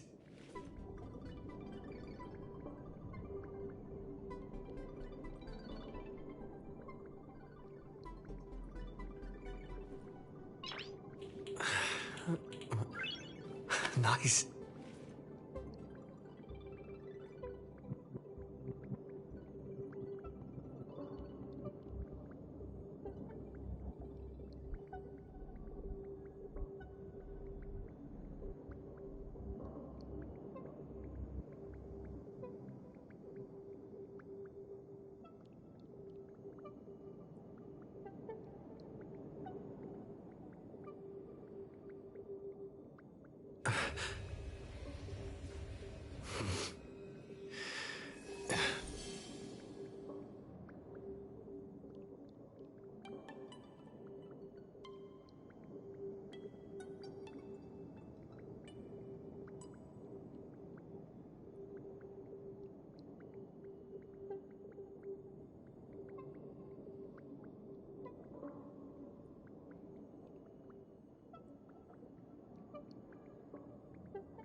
Nice.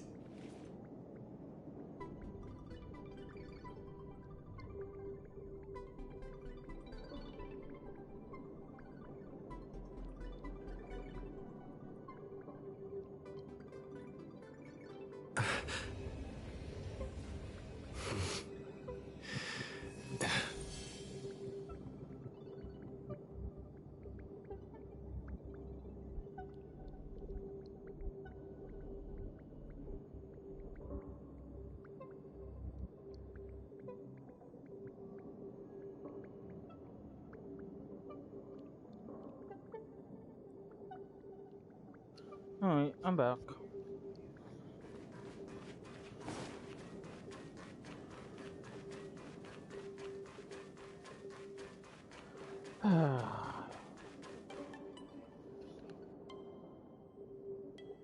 The meeting of geniuses is over. As for the future of the simulated universe, that conclusion isn't important. What's important is your task. You look upset, correct? I regret my actions. There's no defending what I've done. Time and again, my experiments have fallen short, and they've always yielded predictable results. I made a clone, but it doesn't hold a candle to the emanator.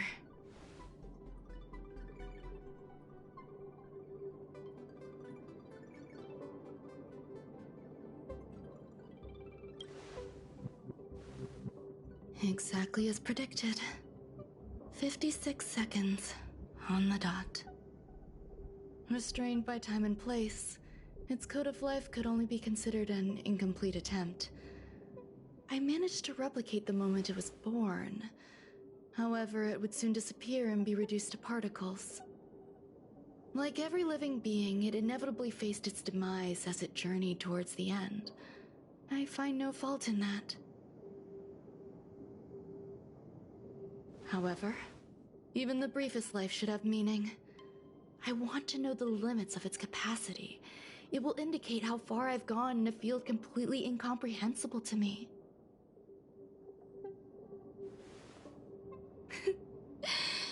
And it was a minuscule step, just as I had predicted.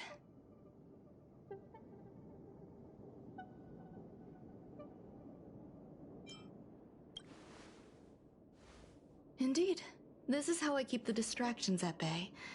I have to admit that research once made me obsessive.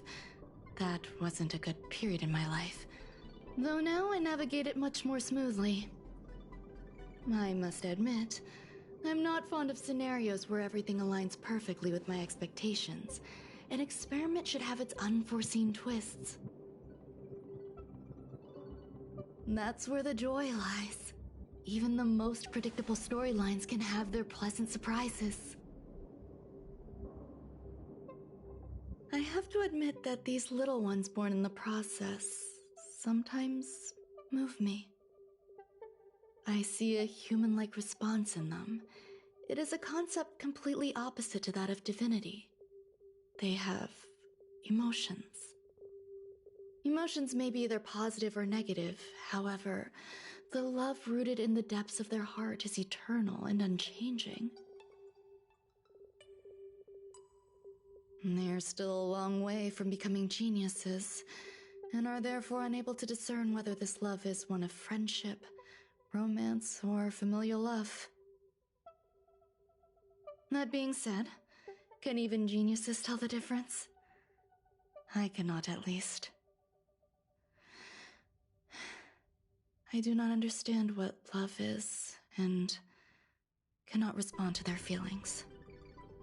Do you believe my actions were wrong?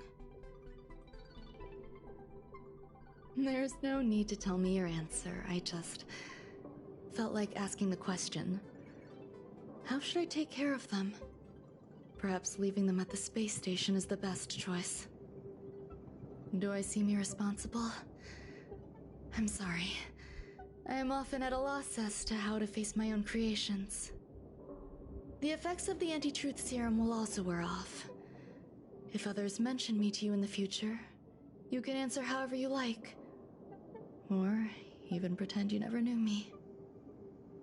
After all, your memory of me will soon dissipate like smoke. Over time, hidden truths tend to surface. Past traumas, which I'd rather leave behind, have made me skeptical about trusting anyone but myself. If I do not want a secret revealed, the most foolproof way is to destroy it. The anti-truth serum will make you forget the brief period we spent together. It won't take effect immediately. It is a slow, intangible process, like the sweet fragrance of lotus leaves, plum blossom, sticky rice, and frosting sugar. Perhaps you'll remember someone performed selfish experiments on the space station, but you will no longer remember their identity. Perhaps we'll meet again someday, but you won't be able to connect me with the recollection. That way, the connection between life forms will be erased. Friendships, secrets, grudges, lies, all will disappear. It will make our lives more relaxing. I believe you. Screwlum will stay on the space station for a while longer.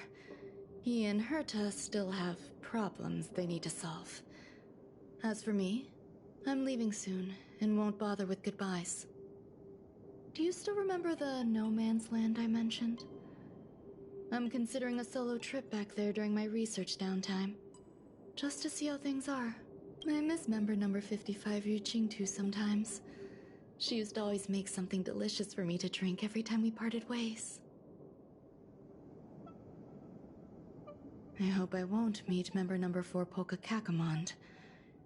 That would be quite troublesome. Who knows when the next gathering of geniuses will be? Do you have anything else you want to say to me? I promise I will, Mr. Assistant. If fate allows and you're interested, upon our next meeting, we could journey to No Man's Land and traverse its tranquil glaciers. Though I suppose it wouldn't be No Man's Land anymore. What a conundrum.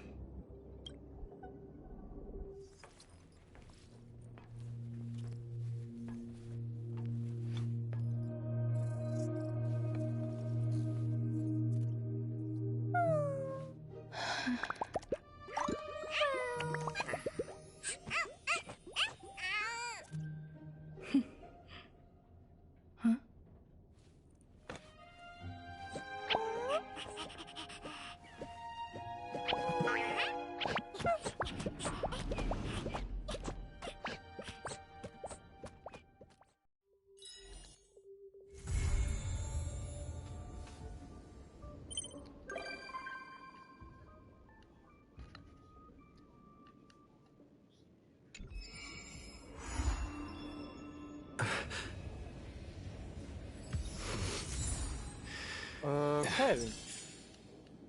I'm gonna end it here. I'm just gonna continue it on my own. But I'll see you guys on Friday. Friday we will be playing a different game if I like. I hope so. Other than, I hope you guys enjoyed your time with me. And then yeah, I will see you guys on Friday. And yeah, alright. Good night.